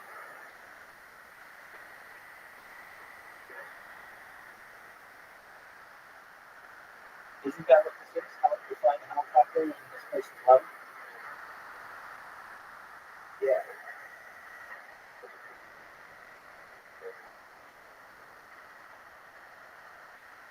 Is it like Minecraft graphics?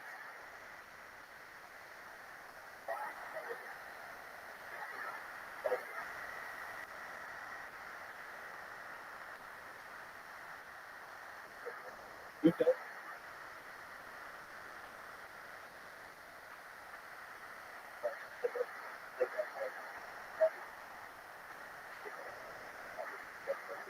Okay.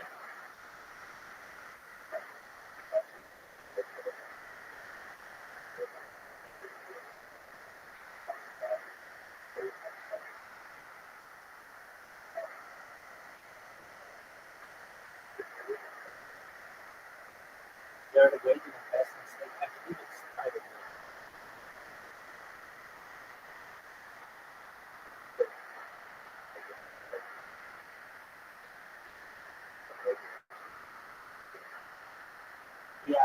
started in Australia and then expanded. And now in some states you can use it for gambling.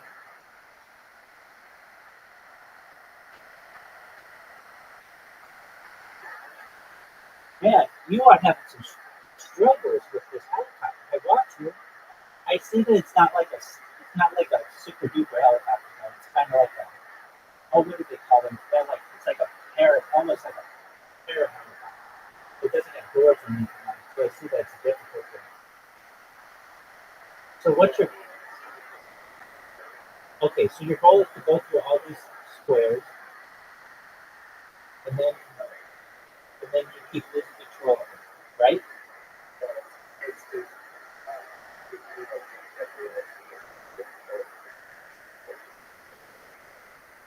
I got you. Okay, right. It's like a flight simulator. It's very touchy.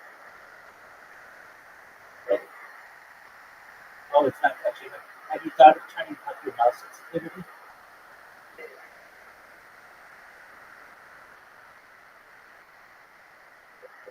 Oh wow. So it's super fast, but it's not following. Can you shoot guns in this game?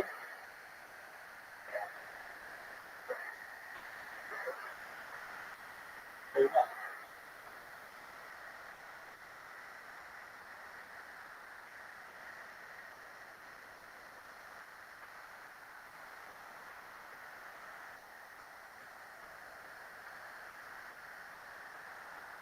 Do they have team deathmatch?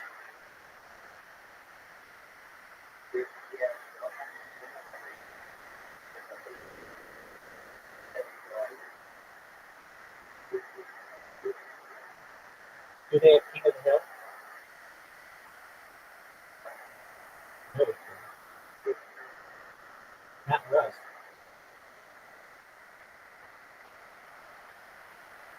It looks fun.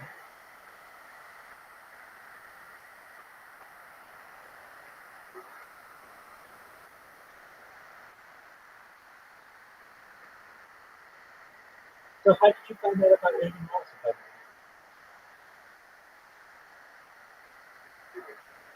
So, okay. I had a friend of mine who asked me if I knew who Aiden Ross was, and I said no.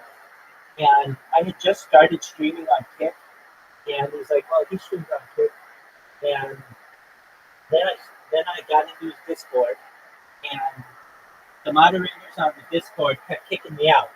So I built a robot that would always let me back in whenever I got kicked out. And it basically outlasted his moderators. So then I was able to just stream in there a lot. But then they changed the way that the Discord server was made so that like just random people couldn't come in there anymore. So then I was in there like alone for months. There weren't a lot of people in there. And recently it's gotten going again. Um, so I would tell you though that the way that I really found out about him is he came into my stream one day and asked me all kinds of questions, and I showed him my ID, I showed him my credit card, and like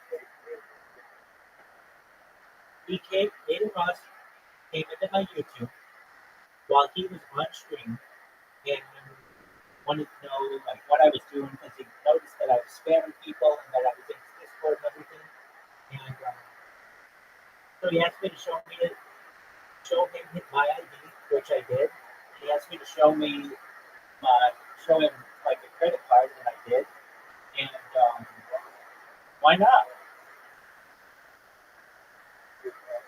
Yeah,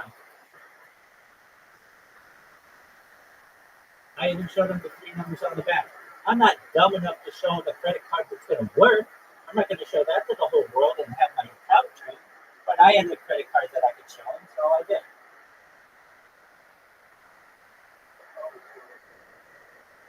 Yeah, exactly. It's just like a second form of identification.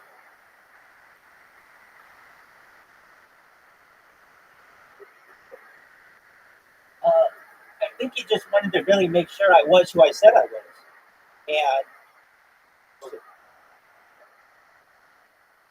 I don't know. I mean, that's a question for him. I think he was just trying to see how much he could get me to do as well. But once somebody's showing you their credit card and their driver's license, that's pretty much as affirmative that they are who they say they are as you're going to get. And do you ever stream on Kick? Yeah,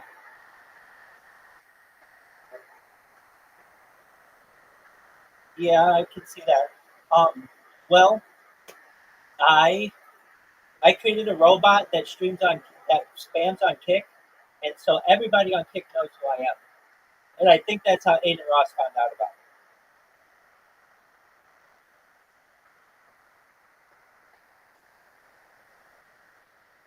Speaking of which, his Discord's pumping right now.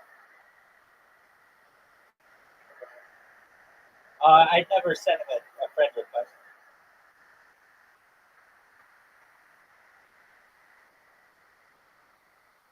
I did send one to Eddie though, and he added me.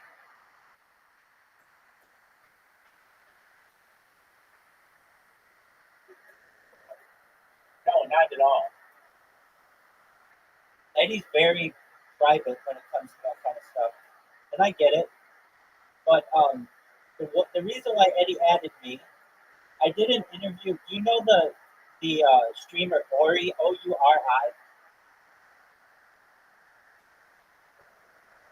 He's a pretty big streamer on Kick, and he and I did an interview a few months ago, and I had really good things to say about Eddie and that platform.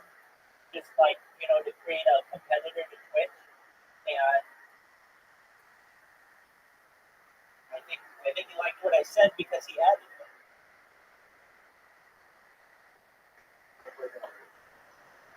What about aliens?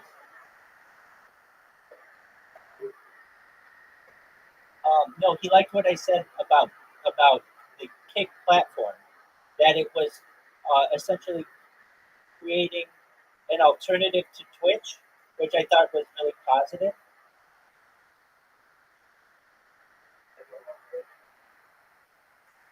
I said that Kick was essentially emerging as a competitor to Twitch, and that I think that it has a lot of opportunity to be very successful in the future. And I said, especially with the tie in the state, and that somebody needs to overtake Twitch eventually, and I think it'll be Kick. And I think that he was positive, or he thought positive things about what I said, and that's why he added me, but I'm not exactly sure why.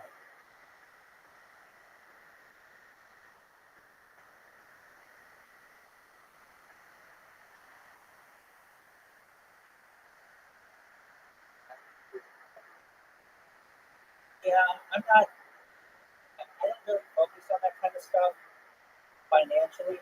I'm fine with what I need to do. While I can't necessarily spend like it's going out of style, I have enough budgeted for each month, and I know that it's just a matter of time until I go viral. And when I do, I'll be able to buy anything in the world, including any plane that's available. I'll be able to buy jet fighters if I want to.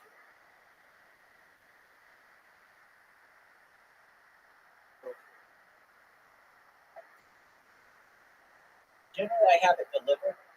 So I have delivery accounts with like your major like Instacart and Walmart delivery, and which those are my main ones that I use. So if I ever need anything, I just get on my phone and have it delivered. Well, I have gone to the store live on stream and done shopping live on stream. I don't like to do that because then I'm live on only one stream at once. I like being live on 10 streams at once because if I ever lose my account on that one stream, then I lose all that data. So to me, it's smarter and easier to just have everything delivered. It gets delivered to my front door. All I have to do is just basically store it. When I'm ready to eat, I can.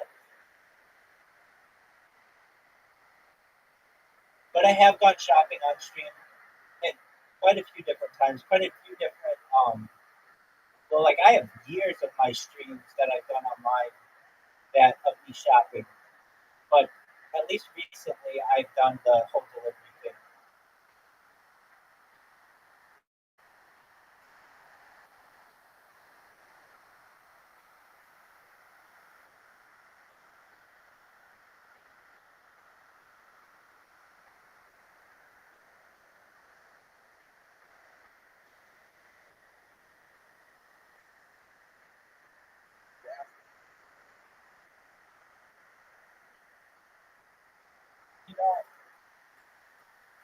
it's.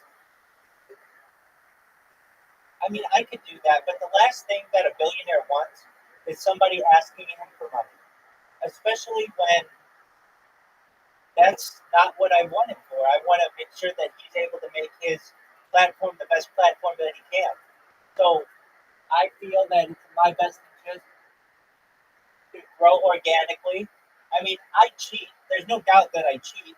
I create robots that spam my account on Kick and on Twitch 24/7, and eventually somebody's going to see that, and it's going to go viral, and then I'll be able to provide for anything I want.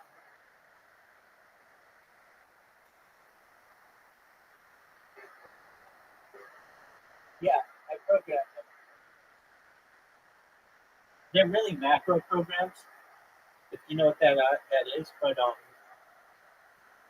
they basically just are like automatic mouse clickers.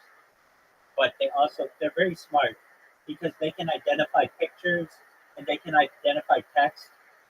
So and they can do some like I have some things that can do captures for me.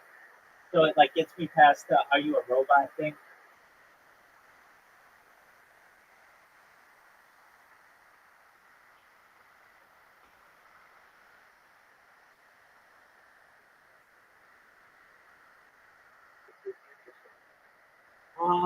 I don't know if it's in my server, but he is my friend on this account um, on Kick or on Discord. And I haven't invited him to my server. If he wants to join, I know he can, or he knows he can. But I don't know. I don't pressure him.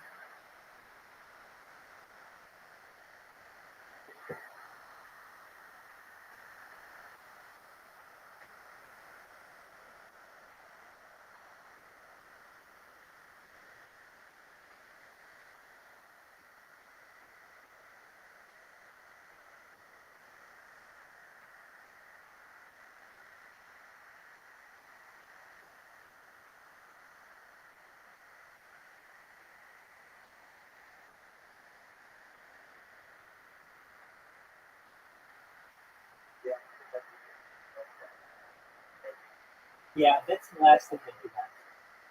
And if you've ever known any really high net worth individuals, if you ever ask them for money, that's the biggest turnoff in the world for them.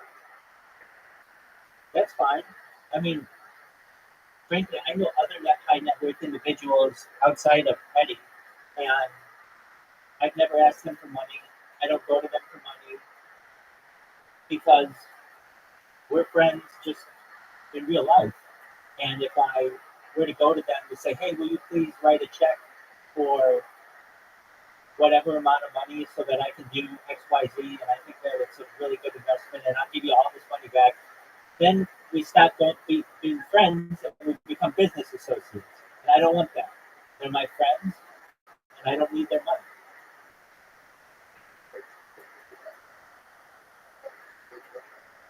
He lives in Australia.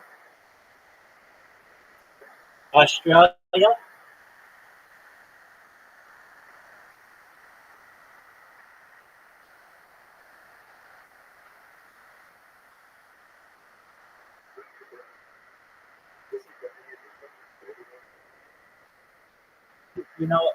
don't know. I'm sure he donates some, but I'm sure he probably also has the mentality that he just needs to grind as much as possible and get Kick off the ground to the point where it is as big as Twitch, and then perhaps he'll start his own Kick Foundation to be able to give back to people. Do you know who Action Man is? All right, well, Action Man is a big Kick streamer, and I know that a lot of people on Kick do some outreach to people and give back and such. So there are people associated with Kick that do that kind of stuff, but I don't know if Eddie himself gives back directly. No, I mean he can live off the interest. Now, I can tell you this: he gives to his streamers, so he gives to people on Kick, and he's very generous for giving that. So he may, I don't know, he may give to homeless people too. I'm not sure, but what he does do is he subscribes to people's channels with like 50 subscribers, which is like $250 a month for the person.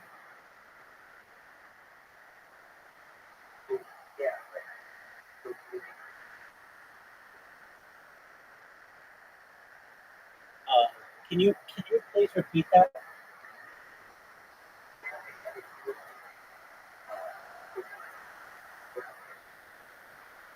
Um, well, like basically you need to have a verified account, which is like 80 followers, and then you can accept donations and you can accept subscriptions.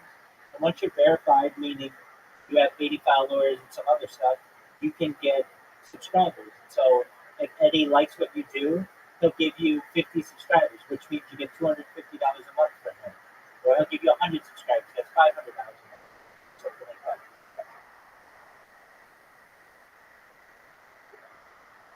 No, they do pay you. No, they pay better than anyone. Um, so what they do, they have something called the KCIP. It's the Kick Creator Incentive Program, which pays people hourly to stream, which is very unique. Most places don't pay you hourly, but they do. So essentially, if you meet their requirements, you can make up to like six. Um, like you need to have like a certain amount of people watching you for every stream. I think it's like 100 people continuous watching you, and you have to have at least 80 followers. You need to have like within the last 30 days, you need to stream like something like 40 hours in the last 30 days or something like that. And there are a couple others that they've added. But once you have that, then you can make like $60 an hour just by streaming. Well, it's a good question. In order to qualify for that program, you have to stream exclusively on Kick, and I don't stream exclusively on Kick. I multi-stream, so I'm live on YouTube and Twitch and Rumble and DLive and Trovo and a whole bunch of other platforms. And I don't want to stop streaming on YouTube. YouTube is my bread and butter, meaning my whole life is archived on YouTube. And Kick does not store videos longer than 30 days. So basically, it's just temporary. I don't want just temporary streaming. I want the ability to have my life watched in the future for long periods of time. Or in the future, 100%. 100%, exactly. Just like we study people in old photographs, I think that people will study people in video in the future. Not only that, but you'll be able to study my circadian rhythms, my sleep patterns, my eating patterns, my bathing patterns, my um, heartbeats per second, my blinks per second, my swallows per minute, all that stuff that basically these metrics that people would be interested in the future, especially from a biological standpoint. I have more data on myself than any person ever, so this may be very beneficial for the future.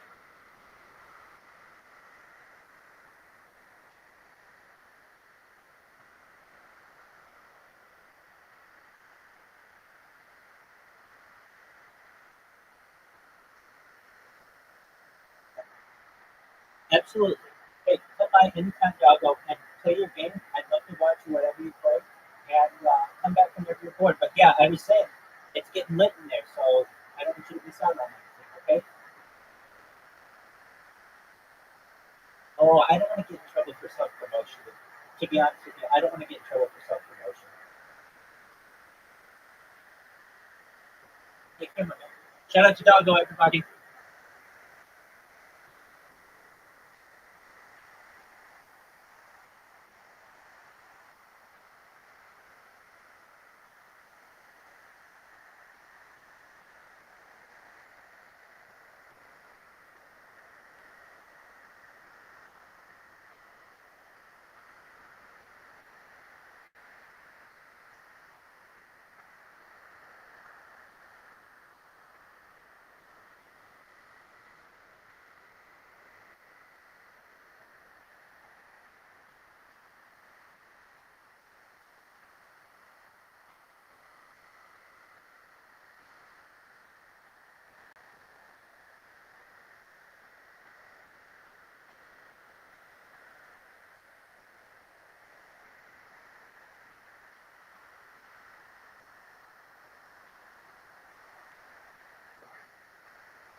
is I think that there's